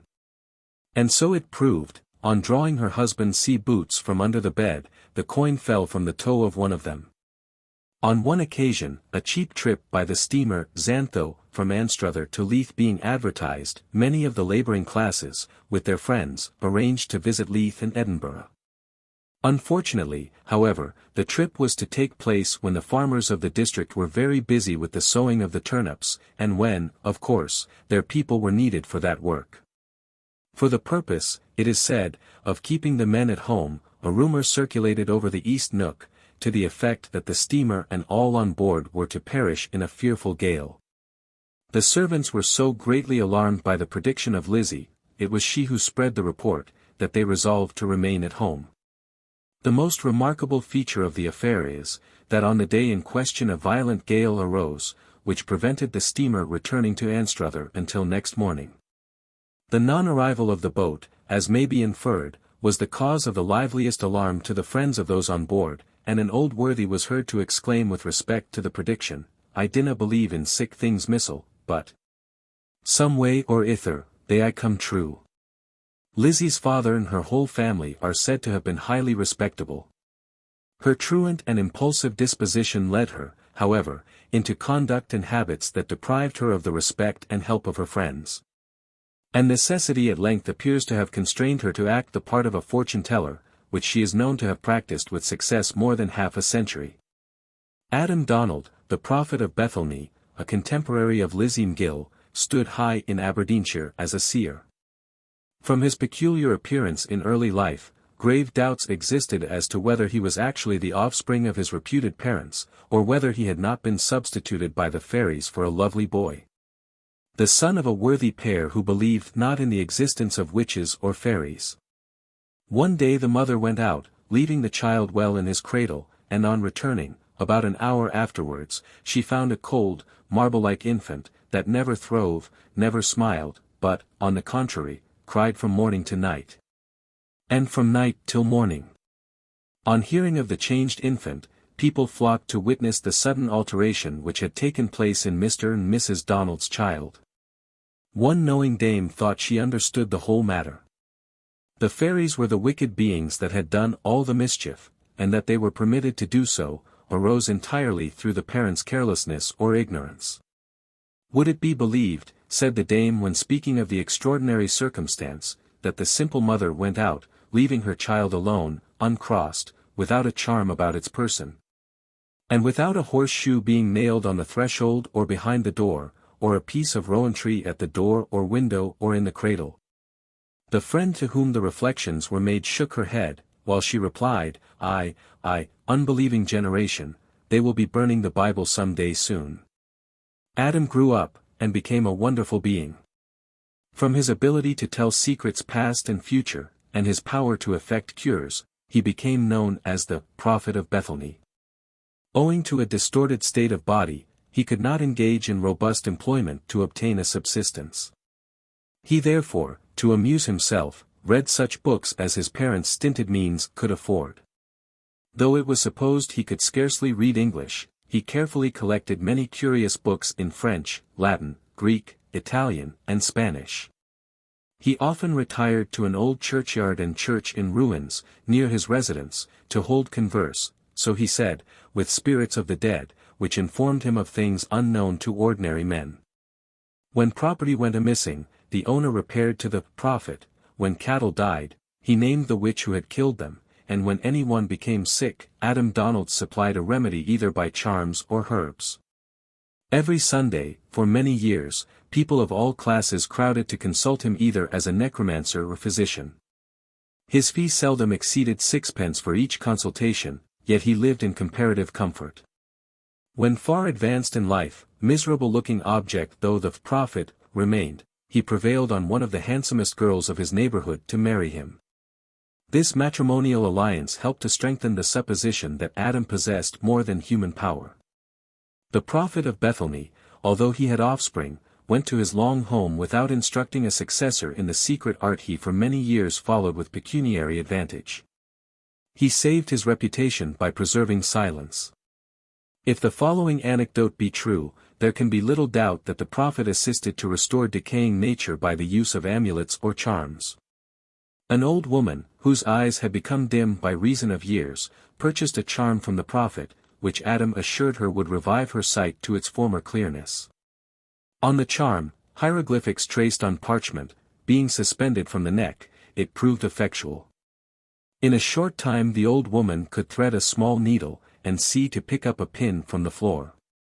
A female neighbor, with impaired sight, hearing of the cure, begged the charm from the lucky owner, but she would not part with it.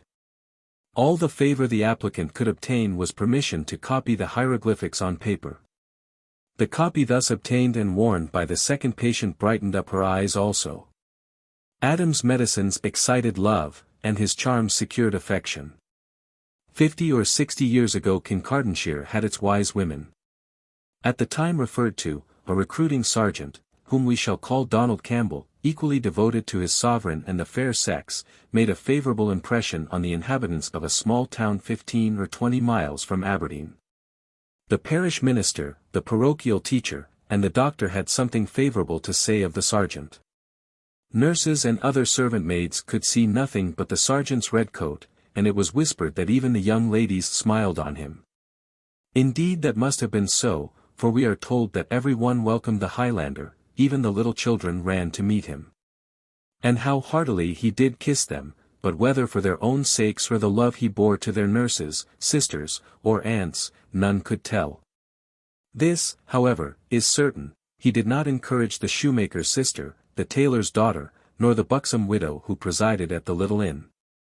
His affections were concentrated on a lady whom one could scarcely expect to yield her heart to such a humble son of Mars. The fair one was no less a personage than the daughter of Captain B. of U, a lady well known for miles around for her courage and love of outdoor sports. Few could manage a high-spirited horse better than Rose Bloomer. By this name we introduce the young lady to our readers, or clear a fence with greater ease. And as for the fishing rod and fowling piece, she could handle them as dexterously as any disciple of Isaac Walton or of Nimrod could desire. True, she was not what is generally termed a beauty, her features, though not coarse, were scarcely those a sculptor or a painter would desire to have before him while completing his Venus for the next fine art exhibition. In her short stout figure and determined look were indications of a strong-minded woman. Miss Bloomer, having lost her mother in early life, and her father being devoted to the chase, pedestrianism, and other athletic sports congenial to most country gentlemen, the young lady, his only child, had ample scope for indulging her inclinations. Sergeant Campbell greatly admired Miss Bloomer's dexterity. Often did he watch her guidance of a high-mettled steed, now urging it to its utmost speed, and then reining in the impatient animal. The sergeant, we have said, greatly admired Miss Bloomer's dexterity, but, what is more, he resolved to secure her hand in marriage. Plan after plan, laid with the view of obtaining an introduction, failed. The lady frequently passed him without deigning to cast her eyes on his red coat. Why should she? Was he not a poor soldier? And was she not a match for the best young gentleman in the county? These and like questions occurred to Campbell, and more than once made him almost despair of securing the lady's affections. Again and again his drooping spirits revived, his pertinacity had no bounds. What could not be secured, thought he, by ordinary means, might be obtained by extraordinary measures. Sergeant Campbell, learned in the superstitions of his native land, believed them with a childlike faith. He had heard of Lucky Lightfoot, the spaewife, and to her he went for assistance. The old woman, on hearing the sergeant's tale, requested him to leave with her a gold ring he was wearing, a request he complied with. A few days afterwards the woman returned the soldier his ring, now charmed, with instructions to endeavor to get Miss Bloomer to wear it, though but for a few minutes. In her frequent rambles along the banks of a meandering stream, the beauties of which Arthur John Stone had celebrated in Latin verse, and regarding which Thomas the Rhymer had uttered prophecies, Campbell, unnoticed, followed Miss Bloomer, in the hope that fortune would favor him some day. She botanized, fished, and shot, unheeding her secret admirer. One day, to his delight, he observed her coming along a footpath, and resolved to drop the ring, in the hope that she would pick it up. Having left it in a conspicuous place, he retired into a thicket to watch the result. The lady, seeing the ring, took it up, examined it, and having no pocket or purse, put it on one of her fingers, and, as fate would have it, on the fourth finger of the left hand, the finger the Greeks discovered, from anatomy, had a little highly sensitive nerve going straight from it to the heart. Now, thought he, she is mine. I shall follow her, and ask whether she has found my ring, but before he could muster courage to carry his resolution into effect, Miss Bloomer disappeared. With the view of discovering the owner, she continued to wear the ring. Unexpectedly, Fred and Georgina Hopper, her cousins, while driving past, stopped to take dinner, and to them she showed the ring. Fred, who was an inveterate joker, made it the subject of several jests, all of which Miss Bloomer bore with good humor. But when Miss Hopper suggested that the ring might belong to some mean person, and hinted that it was an act of impropriety to wear it, the blood rushed to Miss Bloomer's cheeks. And she clenched her little fist, but for what purpose did not transpire. In the evening the cousins drove away, leaving Miss Bloomer in anything but a pleasant mood. Evidently the charm had commenced to take effect, or Miss Hopper's remarks had disturbed the young lady's equanimity. Still wearing the ring, Miss Bloomer retired to rest, or rather to bed, for during the night she was restless, tossing from side to side like one in delirium. 1, 2, 3 struck on the old clock, and still sleep did not come to soothe her disturbed brain. Whether in a sleeping or waking state she could not tell, but a regiment of armed men, with the recruiting sergeant at their head, seemed to pass before her, while in the distance there appeared ships at anchor in a large commodious bay. At 4 o'clock the lady stood at her window admiring the beautiful scenery. Retiring again to rest, she fell asleep, and did not waken before her accustomed time of rising. After breakfast Miss Bloomer went out, as usual, to follow the bent of her mind. She had not gone far, before Sergeant Campbell approached her in a most respectful manner, and inquired if she had found a ring the previous day. It was scarcely necessary for her to return an answer, because there before him, on her unloved hand, the ring appeared. As she handed it to him, an indescribable sensation ran through her whole frame. They entered into conversation. And how long they walked and chatted together, and what were the subjects of their conversation, we shall not pause to mention, sufficient to say that, before they parted, an early meeting was arranged. In due time, and quickly after each other, other meetings took place. In course of time, old dames hinted that if the lady continued to keep tryst in the romantic secluded spots of her father's domains with such a fine-looking soldier as Campbell, she would provoke the goddess supposed to preside over love affairs, and most likely entitle herself to a rush ring only on her wedding day, instead of the customary gold one. But the evil prophetesses were wrong for once. Seldom did a recruiting party forward more stalwart soldiers to headquarters than Sergeant Campbell and his subordinates did. Indeed he owed much of his success to Miss Bloomer's exertions. She proved a valuable assistant, for, through her persuasion, a large number of young men on her father's estate were induced to enlist, and leave the homes of their youth forever. Happy days of single bliss cannot last forever. Before 3 short months had passed, Sergeant Campbell and Miss Bloomer observed more than once the finger of scorn pointed at them. Threats were made by the parents of certain young men who had enlisted, to make known the conduct of the young lady and her lover to Captain Bloomer. What was to be done? Miss Bloomer's reputation was at stake, and the sergeant's life endangered, as will afterwards appear. The betrothed pair, by this time Sergeant Campbell and Miss Bloomer were engaged to be married, perceived the necessity of acting promptly, and therefore they resolved to elope. An obstacle, however, stood in the way of their doing so immediately. If the sergeant abandoned his station, he would be pursued, arrested, and dealt with as a deserter. Miss Bloomer, equal to the occasion, resolved to buy him off.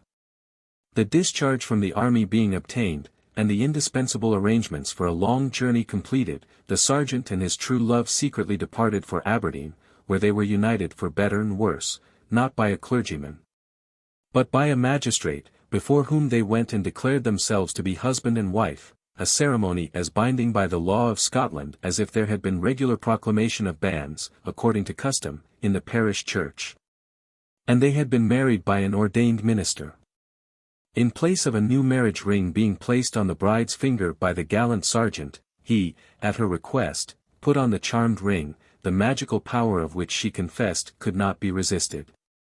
Having shown the effect of Lucky Lightfoot's subtle art, we might take leave of the subject, but as the career of Mrs. Campbell, Mr. Campbell did not survive long, is peculiarly interesting, particularly in connection with a class that has created no small stir on both sides of the Atlantic, we shall pursue our narrative a little further.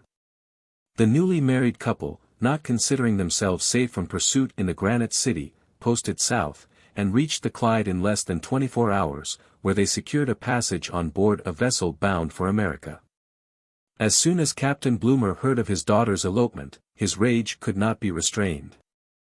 Arming himself with a brace of pistols, and mounting his fleetest steed, and a valuable stud he had, he rode in pursuit, stopping not before he reached Aberdeen. Not finding the fugitives there, he hastened to Edinburgh, with the twofold object of bringing back his daughter and shooting her companion in flight. After diligent inquiry in the city, he obtained what he considered reliable information that they had proceeded in the direction of the borders, to be married at Gretna Green, a village celebrated as a place where many distinguished and obscure persons have been married by a blacksmith. As the reader already knows, the offended father went in the wrong direction. Months passed before the captain's equanimity became restored, but time, the alleviator of sorrow and best soother of a turbulent spirit, brought a favorable change. Mr. and Mrs. Campbell arrived safe in America, the land of their adoption, with little more means than sufficient to provide for their immediate wants. After love's first fever ended, calm reflection followed. Romance disappeared before the stern realities of life. Friends they had few, relations none, in the wild wide expanse of America. Mrs. Campbell became homesick, the scenes of her father's mansion, and everything pleasant connected with the estate, rose before her mind's eye. Above all, she constantly thought of her father with more than half regret at the rash act she had been guilty of. Then she did what most young ladies would do under similar circumstances, wrote to her father asking forgiveness. Before Captain Bloomer received the letter, the last spark of anger in his breast had given place to paternal anxiety. Left alone without wife or child, gladly would he have welcomed her home, had not prudential reasons rendered it necessary to keep father and daughter separate. Her letter gave great satisfaction, and he resolved to assist her and her husband. Through an English friend, a sufficient amount was remitted to America, to enable Mr. Campbell to purchase an estate. The young couple settled down comfortably in an improving locality, with every prospect of comfort and happiness. Before the 5th winter of Mr. and Mrs. Campbell's married life had passed, Mr. Campbell died, leaving his wife alone. They had no issue, in a far distant country. Mrs. Campbell returned to Scotland, and took up her residence in Edinburgh for a few years. Again a brave defender of his country led the lady to the hymeneal altar. The union proved an unhappy one. Mrs. Smith, this, though a common name, is the cognomen by which she will now be known, separated from her husband, and sailed once more for America. Preferring town life to solitude in the forest, Mrs. Smith settled down, if such could be said of one possessed of bustling active habits like hers, in the greatest city of the United States. To augment an income rendered small through the misfortune and death of her father, she became a journalist. Her papers were favorably received, being pointed and piquant. Her talents were chiefly directed to the support of women's rights. And she became a leader of the class of strong-minded women, still seeking to assert their rights in politics, science, and art. Chapter 71. A case tried at Chelmsford, on the home circuit, in 1864, affords a curious proof how much antique superstition still lingers amongst the English peasantry. For 20 years before 1863 there had been living in one of the Essex villages an old man, deaf and dumb, who enjoyed the reputation of a wizard or fortune-teller. He was 80 years of age, and the singularities of his manner and appearance contributed to the impression he made on the rustic mind. The better sort of people treated the old man with a kindness due rather to his calamities than to his profession, while the more skeptical of the rabble who did not fear him, seemed to have amused themselves occasionally at his expense. Dummy had been at the village of Ridgewell, near Headingham, in the summer of 1863, where there was a beer house, the landlady of which was one Emma Smith. The old magician wanted to sleep in the beer house instead of returning to his own hut, but Emma Smith refused to give him leave. He gesticulated menacingly in his own fashion with his stick, and went his way angrily. Soon after this Emma became ill. The image of Dummy rose before her mind, and she pronounced herself bewitched. After long misery, she went forth to seek the old man, found him at the Swan, a public house near his own den, and tried to persuade him to return with her, that his presence might break the spell which hung over her. She repeatedly offered him 3 sovereigns as payment for this service, but neither money nor words could move him. Meanwhile the news spread that a woman who had been bewitched by old Dummy was at the Swan, and a crowd assembled and pulled the unlucky wizard about, so that he fell once or twice on the ground. Smith took an active part in the assault. And after the Swan was closed, she was seen beating him and tearing his clothes. Fear for herself, fear of his supernatural gifts, were both merged in the stronger feeling of rage. And at last she, assisted by one Stammers, a carpenter, pushed the old man into a brook.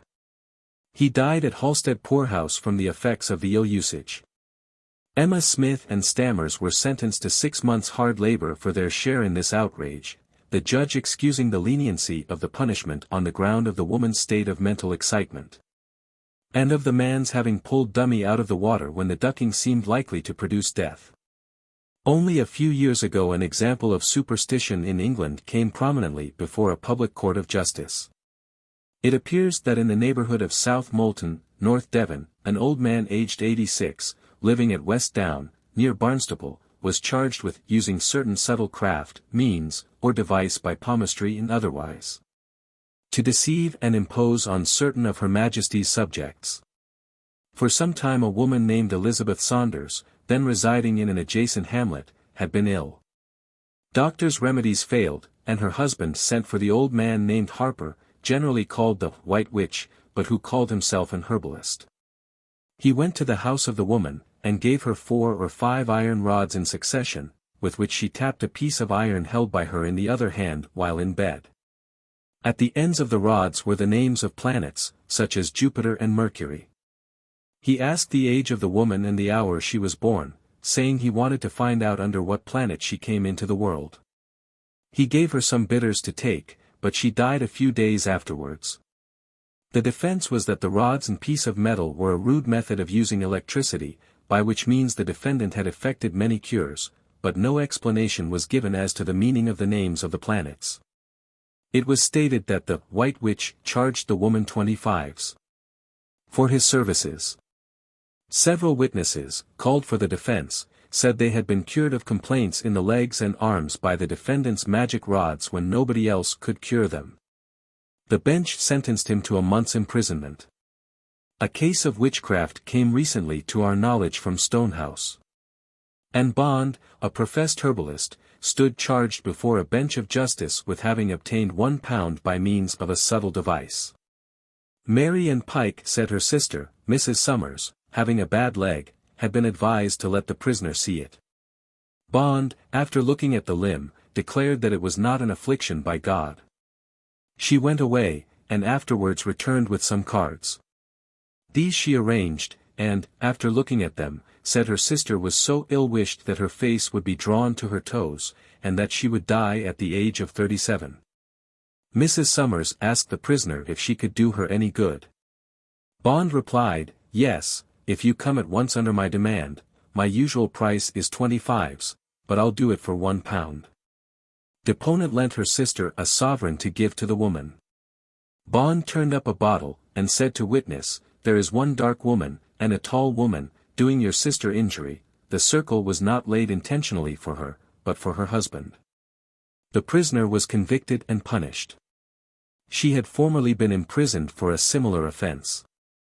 In 1878, at a meeting of the Guardians of the Coventry Union, an inmate named Arnold, alias Old Sadkiel, a professor of astrology, was the subject of inquiry.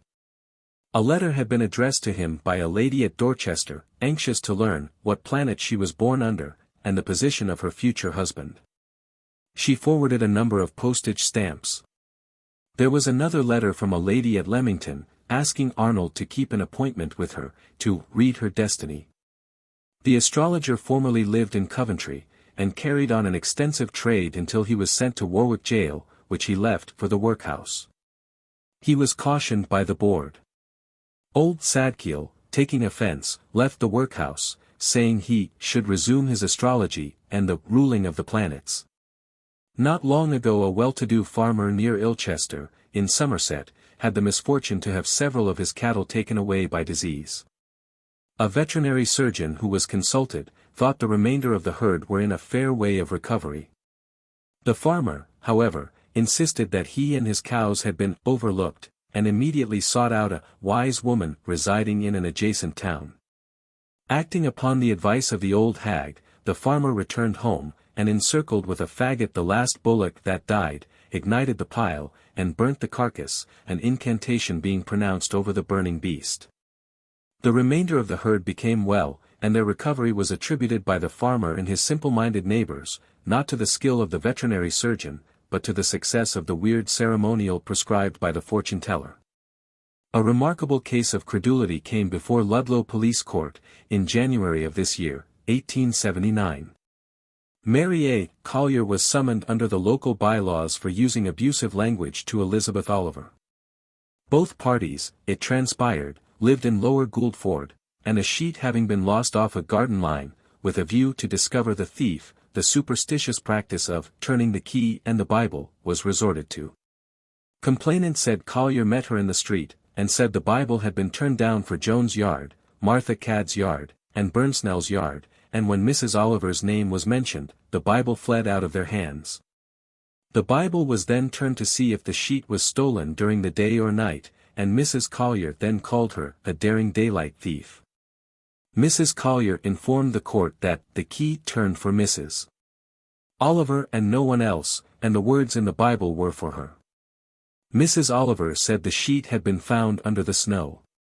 The bench dismissed the case, and said such gross superstition was more like a relic of the past, and would not have believed that such a thing existed in this advanced age. In the village of East Knighton, Dorsetshire, in the year above mentioned, a remarkable case reached the public ears. In a cottage dwelt a woman named Curly and her daughter, a girl of about 18 years, supposed to be bewitched. It was positively stated that they had been thrown out of the cottage into the street, although neither window nor door was open, and heavy articles of furniture were sent flying about in all directions. An old woman called Bert was named as the cause of all the mischief, and she was declared to have assumed the form of a hare, to have been chased by the neighbors, and then to have sat up and looked defiantly at them. It is positively believed that until blood is drawn from the witch the manifestations will not cease. We must confess that superstition is stripped of its romance by prosaic courts and stern judges. A case tried at Newbury Quarter Sessions is fresh in the memory of many. Maria Giles, alias the Ranter, well known as the Newbury Cunning Woman, was tried on the charge of having obtained sums of money from two women living at villages in a wild district in North Hants. By falsely pretending she had the power to recover some goods they had lost.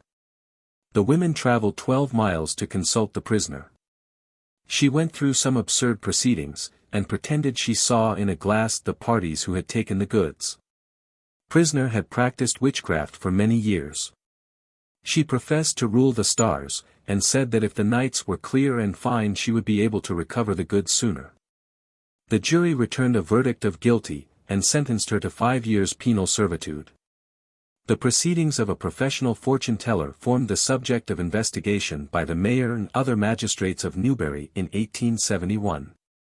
A widow named Maria Moss had been pretending to tell the fortune of diverse persons, particularly young women, whom she had induced to go to her house. The principal witnesses called were Alice Pryor and Maria Lowe, two young women, who proved that the prisoner had promised to tell their fortunes. Her practice had been to produce a pack of cards, which she placed upon the table, and told each girl to cut them into 3 parts. In one case she said she saw London, and told Pryor that she would get a good situation there, and be married to a widower. She represented to Lowe that she would also have an excellent situation in London, and be married to a gentleman with plenty of money. She induced the girls to obtain goods from tradesmen in the town and bring them to her house, and the girls also removed wearing apparel from their own homes and deposited the same with the prisoner, who promised to send the goods after the girls had arrived in the metropolis. However, the mother of Lowe discovered that clothes had been taken away from her house, and the intended journey of the girls was of course prevented. The bench dealt with the case under the Vagrant Act, and sentenced the woman to 14 days in Reading jail. In the beginning of 1879 a photographer named Henry, of Cooper's Road, Old Kent Road, London, was charged at the Southwark Police Court with obtaining money by false pretenses. The prisoner issued an advertisement, offering for 18 stamps to send to unmarried persons photographs of their future wives or husbands, and for 24 stamps a bottle of magnetic scent, or Spanish love scent, which were described. The first as so fascinating in its effects as to make true love run smooth, and the other as delicious, and captivating the senses, so that no young lady or gentleman need pine in single blessedness. Several witnesses stated that they had answered these advertisements, and numbers of letters, some from Australia, China, and other places abroad, relating to them, were found at the defendant's house. It appeared that he had been carrying on a very successful fraud for some time. The magistrate sentenced the prisoner, under the Vagrant Act, to 3 months' hard labor. 4 men were charged at the Marylebone Police Court, London, in 1871, with telling fortunes. They had a place in that district, in which the police found a magic mirror, cards, nativities, planetary schemes, and all the paraphernalia of fortune-telling in possession. On the police going to the house, they found no fewer than 30 or 40 young women in a waiting room, each having paid a fee. A book was found in which were entries of the dupes in each week, the numbers varying from 89 to 662. The prisoners were sentenced to 3 months' hard labor. Liverpool, Birmingham, Manchester, London, and nearly all the other cities, towns, and country districts of England continue to have their fortune-tellers and reputed witches and ghosts. There are still many believers in the prophecies of Mother Shipton, but none believe more implicitly in her sayings than the labouring classes of Somerset. Recently a report, put in circulation in the neighbourhood of Ham Hill, made them think a great catastrophe was about to occur in that particular locality. Mother Shipton had predicted that Ham Hill, one of the great stone quarries of Somerset and a prominent feature in the landscape for many miles, would be swallowed up on Good Friday. The collapse of this immense hill was to ensue from a terrible earthquake, the effect of which would be felt especially in that part of Somersetshire. One result of this belief was that persons left the neighbourhood temporarily in order to escape the disaster. Other people removed their household goods from shelves and cupboards, in order that they might not be thrown down by the upheaval of the earth, and in some cases, we are told, people delayed planting and cultivating their gardens. The residents who believed in the predicted event said that Yeovil would also be visited at the same time by a great and disastrous flood. One case was that of a man who delayed planting his garden with potatoes because he believed there would be a terrible frost, and that the River Thames would be covered with ice. This he connected in some way with the Ham Hill affair. Amongst the labouring classes considerable alarm existed, and Good Friday was looked forward to with no little amount of anxiety in that part of Somerset. Good Friday came and passed without any untoward event. Yet that is not enough to dispel the faith in Mother Shipton's prediction. She is not at fault. Some blundering calculator made a mistake as to time, and the people of Somerset are yet to have their great catastrophe. A curious superstitious custom is observed in the Isle of Man. Mothers believe their children may be preserved from disease by placing them in the hopper of a water flour mill while the wheel makes 3 revolutions. On a Sunday not long since a number of children were taken to the Grenaby Mill, in the parish of Mullew, 3 miles from Castletown, in order to be subjected to the charm we have mentioned. 2 hoppers of the mill were crammed full of children, and, as soon as they were settled, the miller caused the wheel to revolve 3 times, the parents of the children being present at the time. In order to be efficacious, the ceremony must be gone through at a time when the ministers of the district are preaching in their pulpits. For this reason, about noon on Sundays is generally the time chosen for the performance of this curious rite. At an inquest lately held in London on the body of a woman aged 82 years, the evidence showed that the woman's death resulted from injury to the head, caused by a fall from her chair. One of the witnesses told the coroner that he believed the time had come for the woman to die. His reason for that opinion was, that she had dreamed, a fortnight before her death, that she had a fall, and cut open her head, and was likely to die in consequence. An awful fulfillment of a dream took place at a calico printing establishment at Sunnyside. A clerk in the work remarked to one of the machine printers that he was glad to see him at his employment. The printer asked his reason for his congratulations, when the clerk observed that during the previous night he, the clerk, had dreamed that he, the printer, had, while at his work, dropped down dead. The printer replied, in a jocular way, "You see you were mistaken, for I am alive yet." The printer being in his usual health and spirits, no further notice was taken of the matter. But singularly, at 3 o'clock in the afternoon of the same day, while attending to his duties at his machine, he dropped down dead without the least warning.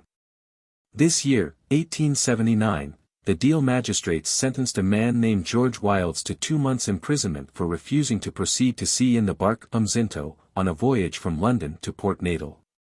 The man told the magistrate that he was satisfied with the ship, officers, and food, but he had had a dream that the ship would be lost, and would not go to sea in her for any amount of money. Once before he had a dream that a vessel in which he was sailing would be lost, and it was lost. It is worth recording that in many parishes of Worcestershire and Herefordshire the holly and ivy that have adorned churches at Christmas time are much esteemed and cherished. If a small branch of holly, with the berries upon it, is taken home and hung up in the house, it is considered sure to bring a lucky year. A little of this church ivy given to sheep is considered likely to make them bring forth 2 lambs apiece. The evergreens that were hung up in the house must, however, all be burned, except the mistletoe bough, which should be kept throughout the year. And it generally is in farmhouses, as, according to old people, it prevented any bad effect from the evil eye, and fiends and hobgoblins were scared away by it, as stated in this verse of an old sagacious adviser. On Candlemas Eve kindle the fire. And then, before sunset let every leaf it brenn. But the mistletoe must hang again, till Christmas next return. This must be kept, wherewith to tend the Christmas bough, and house defend. For where it's safely kept, the fiend can do no mischief there. Some country churches in Worcestershire and Herefordshire are still usually decked with sprigs of yew at Easter, and boughs of fragrant fresh-leaved birch at Whitsuntide. And a sprig of yew thus consecrated, when taken and kept in the house, is deemed a preservative from the influence or entrance of any malignant spirits. In like manner, a branch of the birch is honored by being placed on or over the kneading trough, for, thus placed, it is considered to be a sure antidote against heavy bread. A celebrated case, in which the pursuer, newly returned from Australia, sought to establish, in the Court of Common Pleas, we think in 1871 or 1872, his claim to the ancient baronetcy of Tichborne, recalls to mind a legend current in the Tichborne family for many generations relative to the Tichborne dole. The house of Tichborne dates the possession of its right to the manor of Tichborne, near Winchester, as far back as 2 centuries before the Norman conquest. About the middle of the 12th century the then head of the family married Mabel, only daughter and heiress of Sir Ralph de Lamerston, of Lamerston, in the Isle of Wight, by which he acquired considerable estates in that part of England, in addition to his own possessions in Hampshire. After many years of wedded happiness, during which the Lady Mabel became celebrated for her kindness and care of the poor, and death approaching, she besought her husband to grant her the means of leaving behind her a charitable bequest. In the shape of a dole, or measure of bread, to be distributed annually, on the 25th of March, the feast of the Annunciation of the Blessed Virgin Mary, to all needy and indigent people who should apply for it at the hall door.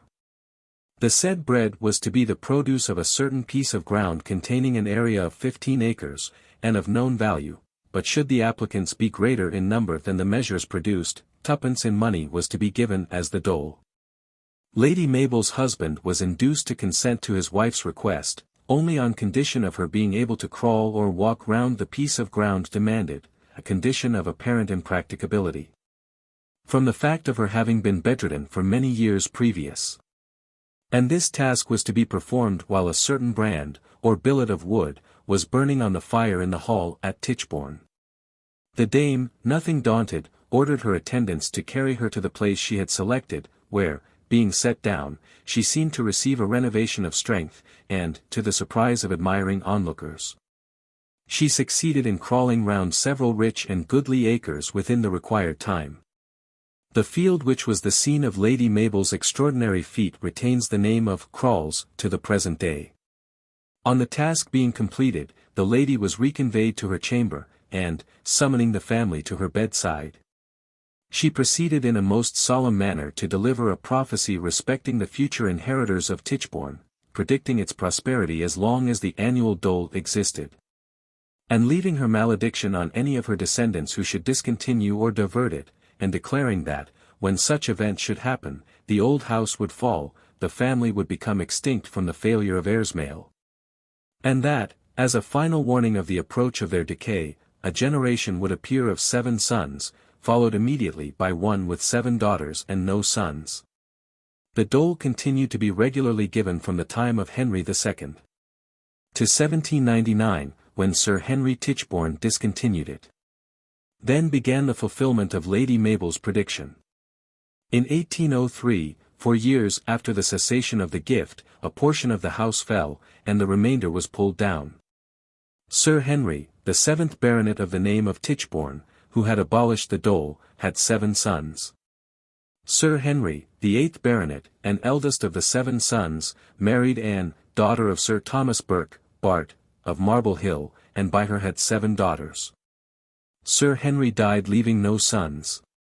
In 1826 Sir Henry's second brother, Edward, who eventually became the 9th baronet, having inherited the extensive property of Miss Elizabeth Doughty of Snarford Hall, was obliged, by the terms of her will, to drop the name of Tichborne and assume that of Doughty, thus fulfilling, in some measure, that part of Lady Mabel's prediction which foretold that the name would become extinct.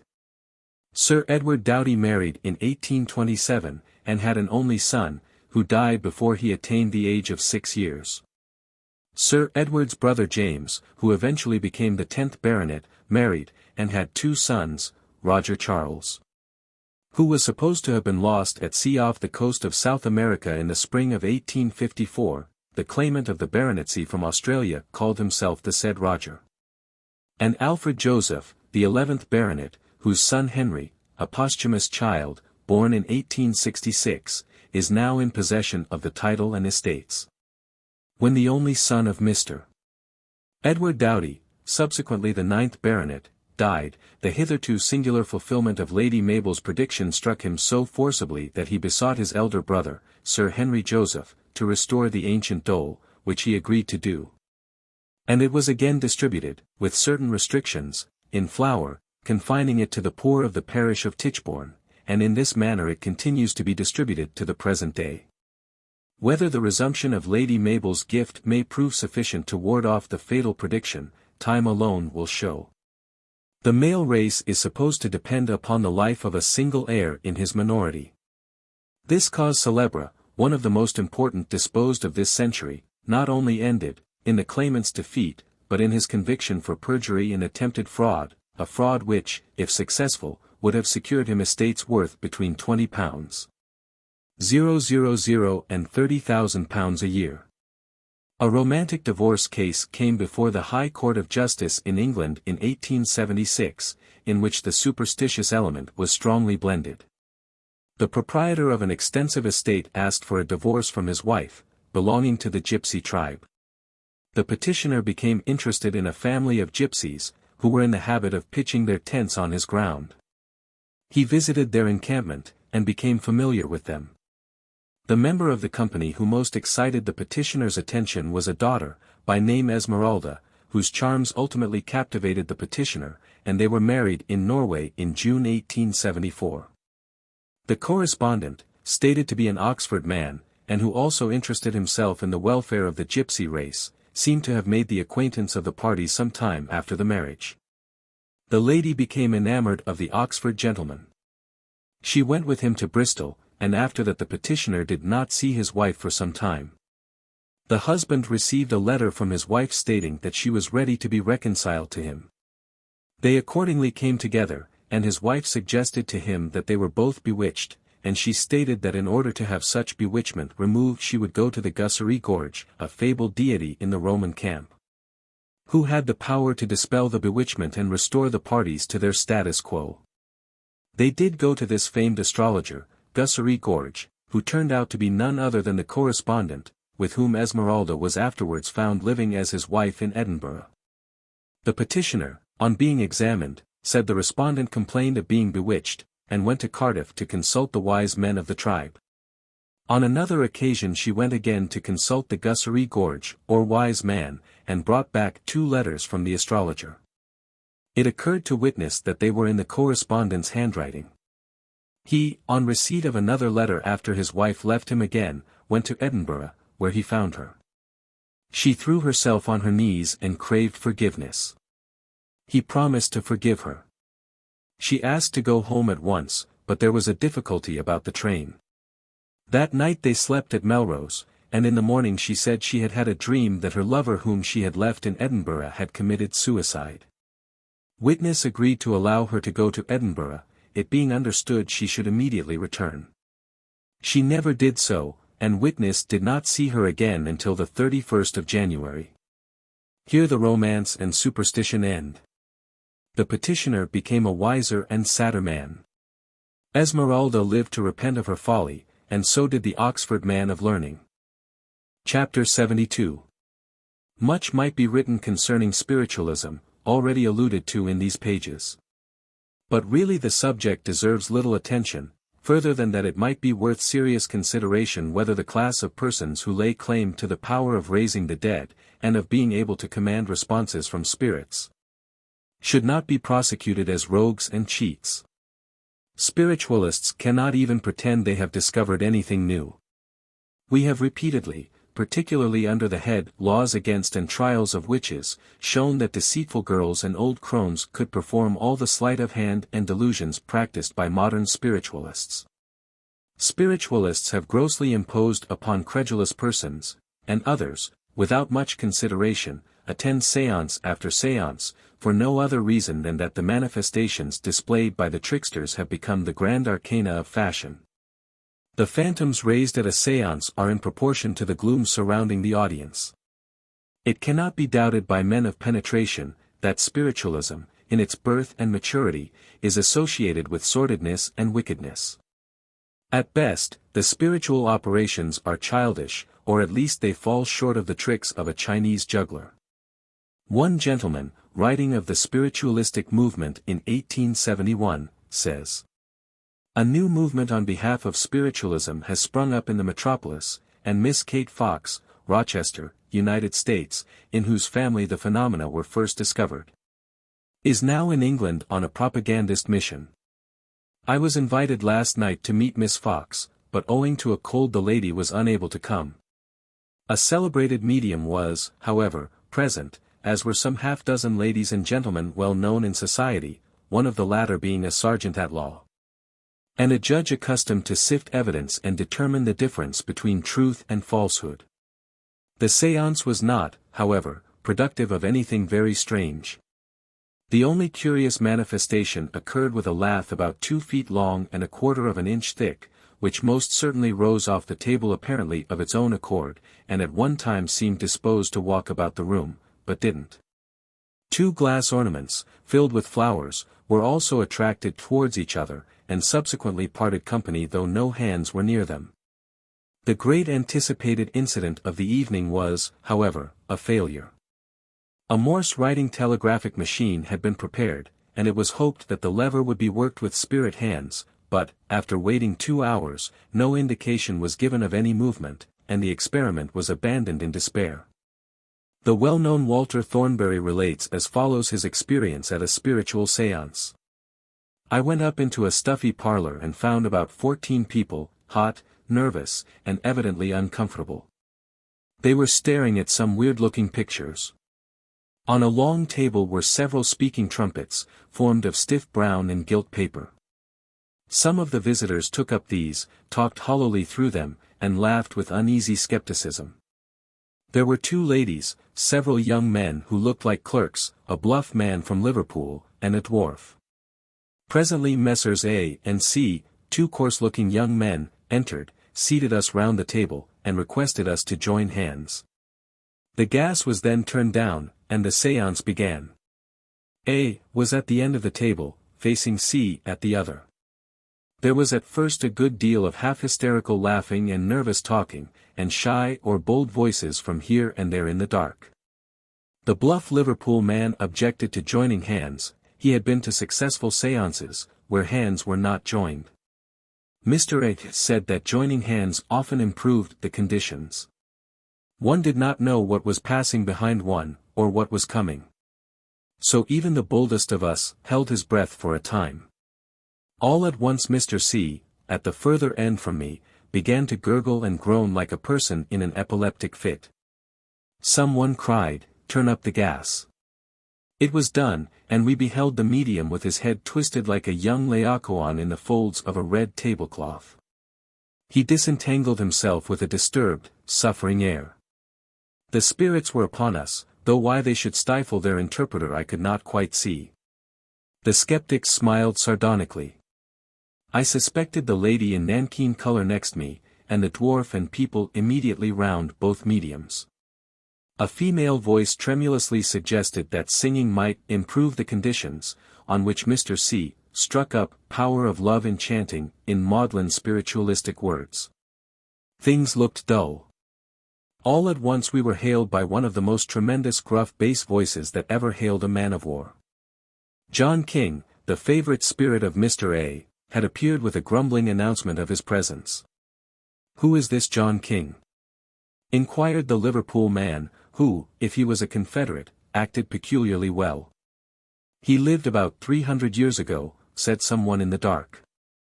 "Then he must have fought with the Armada," suggested the Liverpool representative. Mr. A leaped at the suggestion, and replied, "It is supposed he did."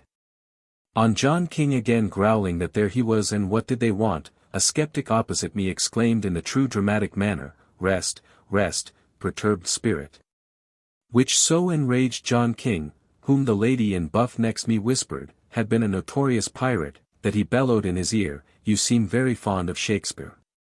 A few minutes after there were sounds of violent blows, and several skeptics were struck on the head by John King's speaking trumpet, a sofa cushion was flung at me, and something else was thrown at the gentleman from Liverpool. A skeptic who had said that any ventriloquist could imitate a deep voice, got rapped violently on the head, and John King bellowed at the same time, "Is that ventriloquism?" A man near me said he thought he felt a cold breeze passing over his hands, and a cold finger touch his. One thing I could not help observing, this was, that the missiles hurled at skeptics came in a slanting line from where Mr. sat. I also noticed that a singular creaking of the medium's chair usually preceded any utterances of John King. The lady in nankeen now began, in a wheedling, coaxing voice, to beg Kate to appear. Kate is Mr. A.'s second familiar, and he described her to us as a short person with dark ringlets, and wearing a blue robe fastened by a girdle, facts which seemed to deeply interest the lady in nankeen. Presently a little whiffling voice announced Kate, who, however, only said something about Jenny Jones, of Hampstead, and then withdrew. To Kate Mr. A. assumed a gallant, lover-like manner, to John King an air of half-amused defiance. By and by 2 stones were thrown violently upon the table, but no one expressed any audible alarm. Still the room was hot and stifling, the darkness affected the coolest imagination, and straining one's eyes and ears for spiritual manifestations produced a not unnatural feeling of uneasiness in the mind. Sometimes I fancied the table jerked or reared a little, sometimes I thought I heard animals' feet pattering up and down the table. It is on such workings of the imagination that spiritualists, and especially the professional mediums, trade. No more voices coming, Mr. A. proposed our changing places to improve the conditions, that is to say, to repack the Confederates, and still more isolate the skeptics, but no result came. A grosser and more unsuccessful effort at a vulgar deception I never saw, and I only ask whether it is just to prosecute poor women for getting a few shillings by telling servants fortunes, and leave professional spiritualists like Messrs. A. and C. unprosecuted? If pretending to evoke the dead and predict death for hire is not obtaining money under false pretenses, what is? For a short time the spiritualists created a considerable sensation, but their prosperity did not long continue. Mr. W. Irving Bishop, an American gentleman, who came to Great Britain recommended by Dr. Carpenter and other members of the Royal Society, exposed the phenomena attributed to the influence of spirits, in the Windsor Hotel, Edinburgh, in January 1879. There was a distinguished company present, including Principal Sir Alexander Grant, Lord Curryhill, Archbishop Strain, and a number of the university professors. A committee of 4 gentlemen having been chosen to watch the proceedings, Mr. Bishop gave an exposure of the galvanometer test, accepted by a number of scientific men in London as conclusive proof of the bona fides of spirit manifestations. Mr. Bishop next gave an illustration of the theory of unconscious cerebration. Archbishop Strain, having written on a slip of paper a number of figures and the name of a deceased person, took in his left hand the end of a long wire. Mr. Bishop, taking the other, recited the numerals from 1 to 9, and stopped at the figures in one of the papers. Afterwards he recited the alphabet in the same manner, stopping at the letters in the name on the same slip.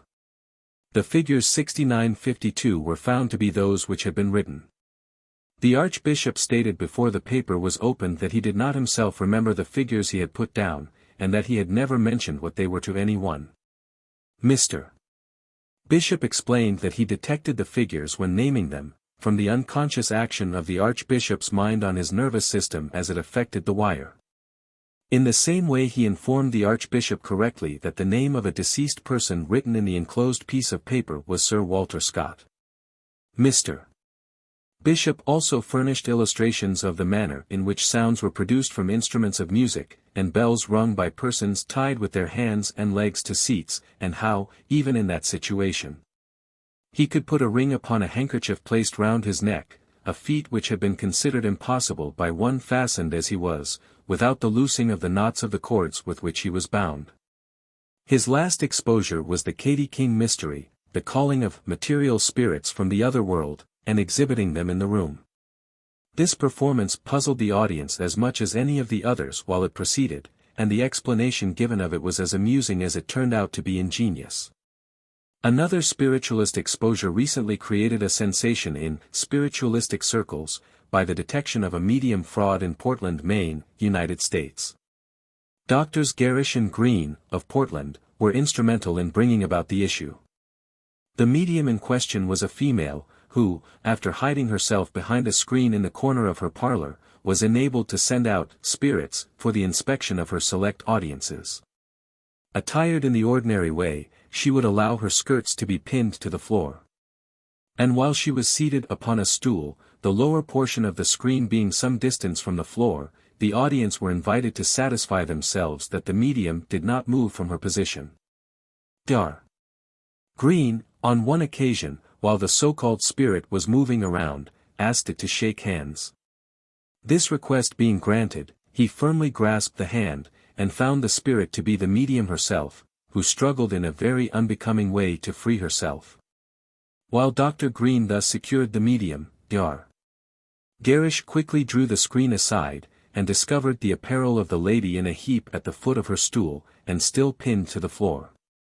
The trick was then shown to consist in wearing undergarments, with which she could emerge from her external apparel with ease, and, to all outside appearance, without any disturbance. To our mind, the most foolish of all foolish exhibitions is that at which one has the presumption to stand before an intelligent audience and declare his ability to call one from the dead for his or their amusement. But if we can by any great stretch of imagination suppose that Englishmen and Americans have succeeded in opening up a communication between them and spirits, they are still far behind the Russian peasants, who have their house spirits, who are of considerable use. These spirits take persons, houses, cattle, and chattels of every description under their care. They are heard wailing before a death. One of them rouses the inmates of a house if fire or robbery be threatened. Pestilence and war are foretold by such spirits lamenting in the meadows. Here we have useful spirits, worth having, not like our ones, capable of communicating only by means of knocks and through showmen. If spirits can do no more for living men than they have done, they may remain away, and let the showman medium return to honest labor, or be sent to seek knowledge and truth within the walls of a prison or in a house of correction. Chapter 73. In Roman Catholic countries, superstition frequently culminates in miracle-working images, winking Madonnas, and apparitions resembling the Virgin Mary. For not a few delusions the priests and nuns are responsible. We are not speaking without authority. The Very Reverend Father A. Vincent Jandel, General of the Dominican Order, addressed from Rome a circular letter in 1870 to all the provincials of his order, giving an account of what he considered a wonderful occurrence that took place at Soriano, in Calabria. There is at Soriano a celebrated sanctuary of Saint Dominic, and in the church an ancient image of that saint, life-size, carved in wood, held in high veneration. On the 15th of September of that year, which is its festa, another image of wood is carried processionally with much pomp. 30 persons, who had remained after the conclusion of the solemnity to pray before the ancient image, suddenly perceived it to move, as if alive. It came forward, then retreated, and turned towards the image of the Virgin of the Holy Rosary. The cry of "Street Dominic! Saint Dominic! A miracle! A miracle!" burst from every lip. The wonderful news sped like lightning through the town. Men and women left their occupations to crowd to the sanctuary. And soon no fewer than 2,000 persons had witnessed the strange movements, which continued for about an hour and a half, amidst prayers, tears, and acclamations. To the great joy of the monks of the Holy Trinity, in 1871, 2 Madonnas, in an obscure, out-of-the-way church of St. Crisogono, in Trastevere, melted multitudes to tears by the miraculous movements and expressions of their eyes. The most remarkable in its exercises was an oil painting in the interior of the church. To such a height did the excitement reach amongst the crowd privileged to witness it, that the friars judged it prudent to bring its performances to a close by removing it from the church, and shutting it up in a press in the convent. The second Madonna is a fresco in the open piazza as one approaches the church and convent. It is a recent painting, of life-size, with eyes lowered on the spectators looking at it from below, in such a manner that the movements of the pupils, if movements there be, should be very sensible. The Madonna is but one of 3 figures on the fresco. On her right is John the Baptist in the dress of the monks of the establishment, and on the left Pio IX as pontiff. This Madonna began to move its eyes as soon as its companion was locked up, and the wonder lasted for many days. In the same year, 1871, the Rev. Father Ubald sent a letter to a colleague, the following passages of which were quoted in the Bulletin Religieux of Versailles: "I arrive from Belgium, this time I have seen Louise Latto. I do not know whether you ever heard of her, but at present the name is in everybody's mouth in Belgium and northern France. Louise Latto is a girl of 21, who carries the sacred stigmata of the Passion, and every week on Friday is in a state of profound ecstasy. Dr. Lefebvre, professor of medicine at the University of Louvain, has published a medical examination, in which he says, the flow of blood begins in the night, from Thursday to Friday generally, between midnight and 1 o'clock. It took place for the first time on the April 24, 1868, by her losing blood on the left side of her chest. On the Friday following, hemorrhage was observed at the same place, and, moreover, blood oozed out from the top or instep of the foot. On the third Friday, viz. the May 8th, blood came out at the left side and from the feet during the night. Towards 9 in the morning blood rushed out copiously from both hands, back and palm. Finally, on the September 27th, a percolation of blood also set in on the forehead, as if the young girl had been crowned with thorns. Since then the marvelous phenomenon never missed a Friday, except once or twice. Doctors affirm that Louise thus loses from 5 to 10 ounces of blood every Friday. In spite of this, and albeit she has not taken food for the last 6 months, she has, I assure you, quite ruddy cheeks, teint vermeil, and seems to enjoy capital health, santé florissant. The correspondent of the Paris ultramontane paper L'Univers wrote from the Lourdes in 1876, I have just been witness of a marvel, of which I hasten to send you an account. Several other miracles have taken place within the last couple of days, but I have said nothing about them, as they did not come under my own observation. However, I can assure you of the accuracy of the following statement. Madeleine Lancereau, aged 33 years, broke one of her legs about 19 years ago, and became lame, her left leg being fearfully twisted. She came to Lourdes with the pilgrimage from Picardy, and was radically cured at the moment the papal nuncio sent to crown the Holy Virgin was saying the Paternoster in the Mass he was celebrating in the grotto. She told the crowd that, having walked into the little pool, a lively internal emotion took possession of her, and she cried out, I am cured. I am cured. Her companions wept with joy and admiration at the miracle. When they asked her what she had done for that great grace, her simple reply was, I have prayed to Saint Radegond and Saint Joseph, but especially to the Holy Virgin, and now I am cured. While she was speaking, the Bishop of Poitiers came and said, Madeleine, thank the Holy Virgin fervently. The Reverend Canon Tandy, D.D., writing from St. Paul's Convent, Birmingham, in 1871, to a reverend brother, informs him, in pious phraseology, that 2 nuns had been suddenly cured of serious disorders of long standing by drinking a bottle of water from Lourdes.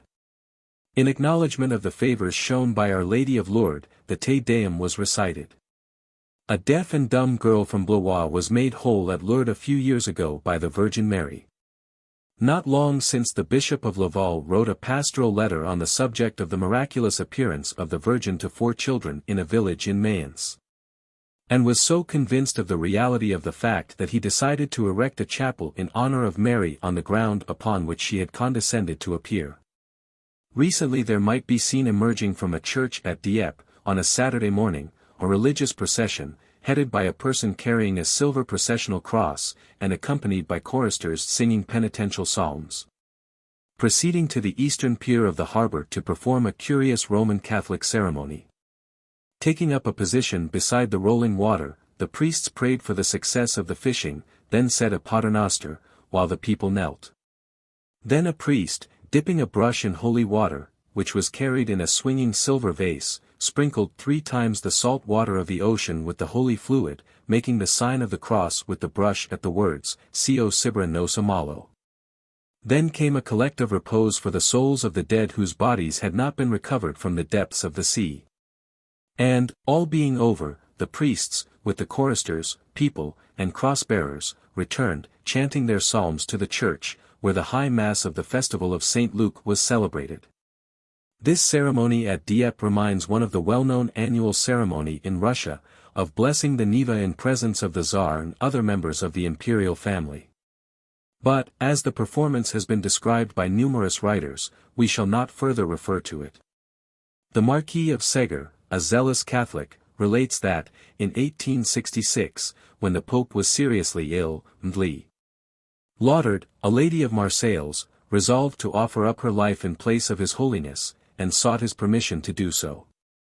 The Pope, after long silence, placed his hand on her head, and said, Go, my daughter, and do what the Spirit of God has suggested to you.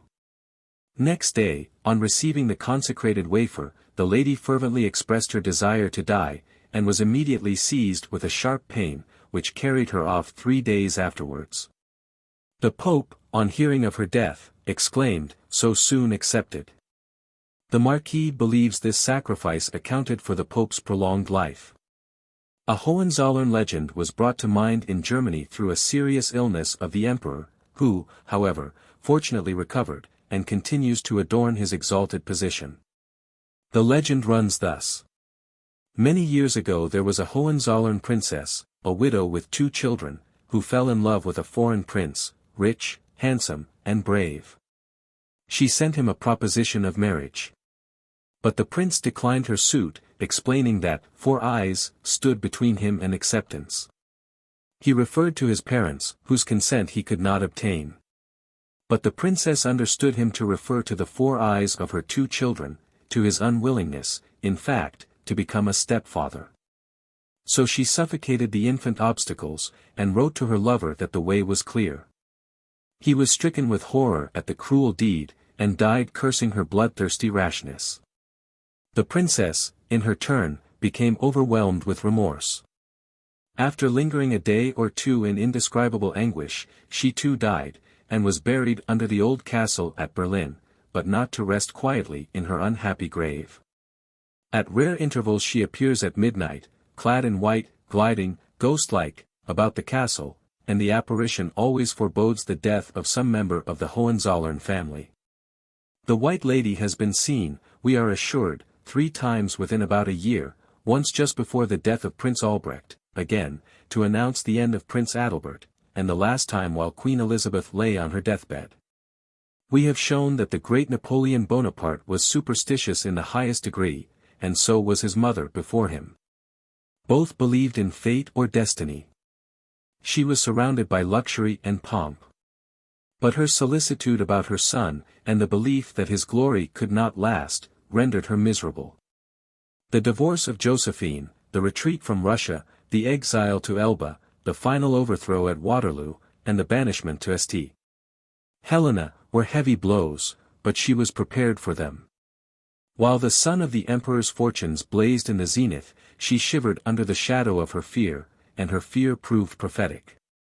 She witnessed the downfall of every one of her children.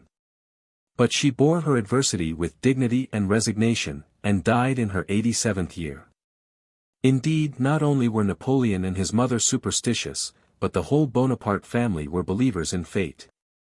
Napoleon III says in his will, with regard to my son, the late Prince Imperial, who perished at the hands of Zulus, let him keep, as a talisman, the seal attached to my watch. True to the traditions of his family, the young prince put trust in amulets. When the prince's body was discovered, here we have a double case of superstition. It lay stripped of all its clothing, but there were left with the body a locket and a gold amulet, admittedly the seal bequeathed to him by his imperial father. As the Zulus were afraid they were charms, articles they stand in great dread of. Thinking of Prince Napoleon's untimely death, brings the Zulu character to remembrance. Among the Zulus a belief prevails that kindly and angry spirits hover around them, the former endeavoring to do them good, the latter trying to do them harm. Zulus also believe in divine smoke, witchcraft, and dreams. Whenever a charge of witchcraft is made against anyone, no mercy is shown him. Such an accusation affords a pretext to a king or chief for getting rid of an obnoxious person and acquiring his substance. The Inyanga, like our witch-finder of old, has no difficulty in bringing home guilt to the unfortunate accused. A Zulu judge, before pronouncing sentence, pretends that he consults the divine oracles of his nation. When a Zulu sneezes he says, "I am blessed, and the ancestral spirit is with me." So he praises the family manes, and ends by asking blessings, such as cattle and wives. In September 1879 official news came from Sir Garnet Wolseley that King Sitweo had been captured, that the Zulu War had come to an end, and that the following were among the terms of peace. Signed by the chiefs of Zululand, I will not tolerate the employment of witch doctors, or the practice known as smelling out, or any practices of witchcraft. Not unfrequently the representatives of Great Britain, in concluding peace with heathen nations, have, as in the case of the Zulus, to respect the superstitious notions of the people they have to deal with, so as to make the agreement more binding in the minds of the heathen contracting parties. On one occasion the Ashantis put up a fetish to stop the advance of the British army. It consisted of a kid transfixed through the throat and heart, and staked to the ground. 6 cooking pots, inverted, were stuck on stakes round the kid, and, a few feet from it, another kid was found buried. This, according to Ashanti custom, had been buried alive. A similar fetish had been put up at a river near Moinsi to stop the British troops. The advancing army found almost every turn of the road to Kumasi strewn with fetish documents. Near Famina nearly every tree had a white rag fastened to it as a charm. On the king hearing of the British victory, he went to pour libation to the spirits of his ancestors, and to ask their assistance against the enemies of his country. The Shah of Persia has numerous talismans, exceeding 200 in number. We give details of 4 of them. One is a gold star, supposed to have been possessed by the legendary Rustam. It is called Murzum, and has the reputation of making conspirators immediately confess. When the Shah's brother was accused of treason some time since, the star was shown him, and, terrified and overcome by remorse, he avowed his iniquities. His confession was, of course, attributed to its efficacy. He was banished. The next important talisman is a cube of amber, which, we are told, fell from heaven in Muhammad's time. It is supposed to render the Shah invulnerable, and he wears it about his neck. Another is a little box of gold, set in emeralds, and blessed by the Prophet. It renders the royal family invisible as long as they are celibates. Another is a diamond set in one of the Shah's scimitars, which renders its possessor invincible, and there is also a dagger with the same property, but it is ordained that those who use it shall perish by it. It is therefore carefully kept shut up in a sandalwood box, on which is engraved a verse of the Quran. As of old, superstition prevails all over India. Semi-religious ceremonies are gone through in seasons of drought, to procure rain. At other times means are taken to propitiate the gods, to subdue enemies, and to secure good fortune to individuals, households, and communities.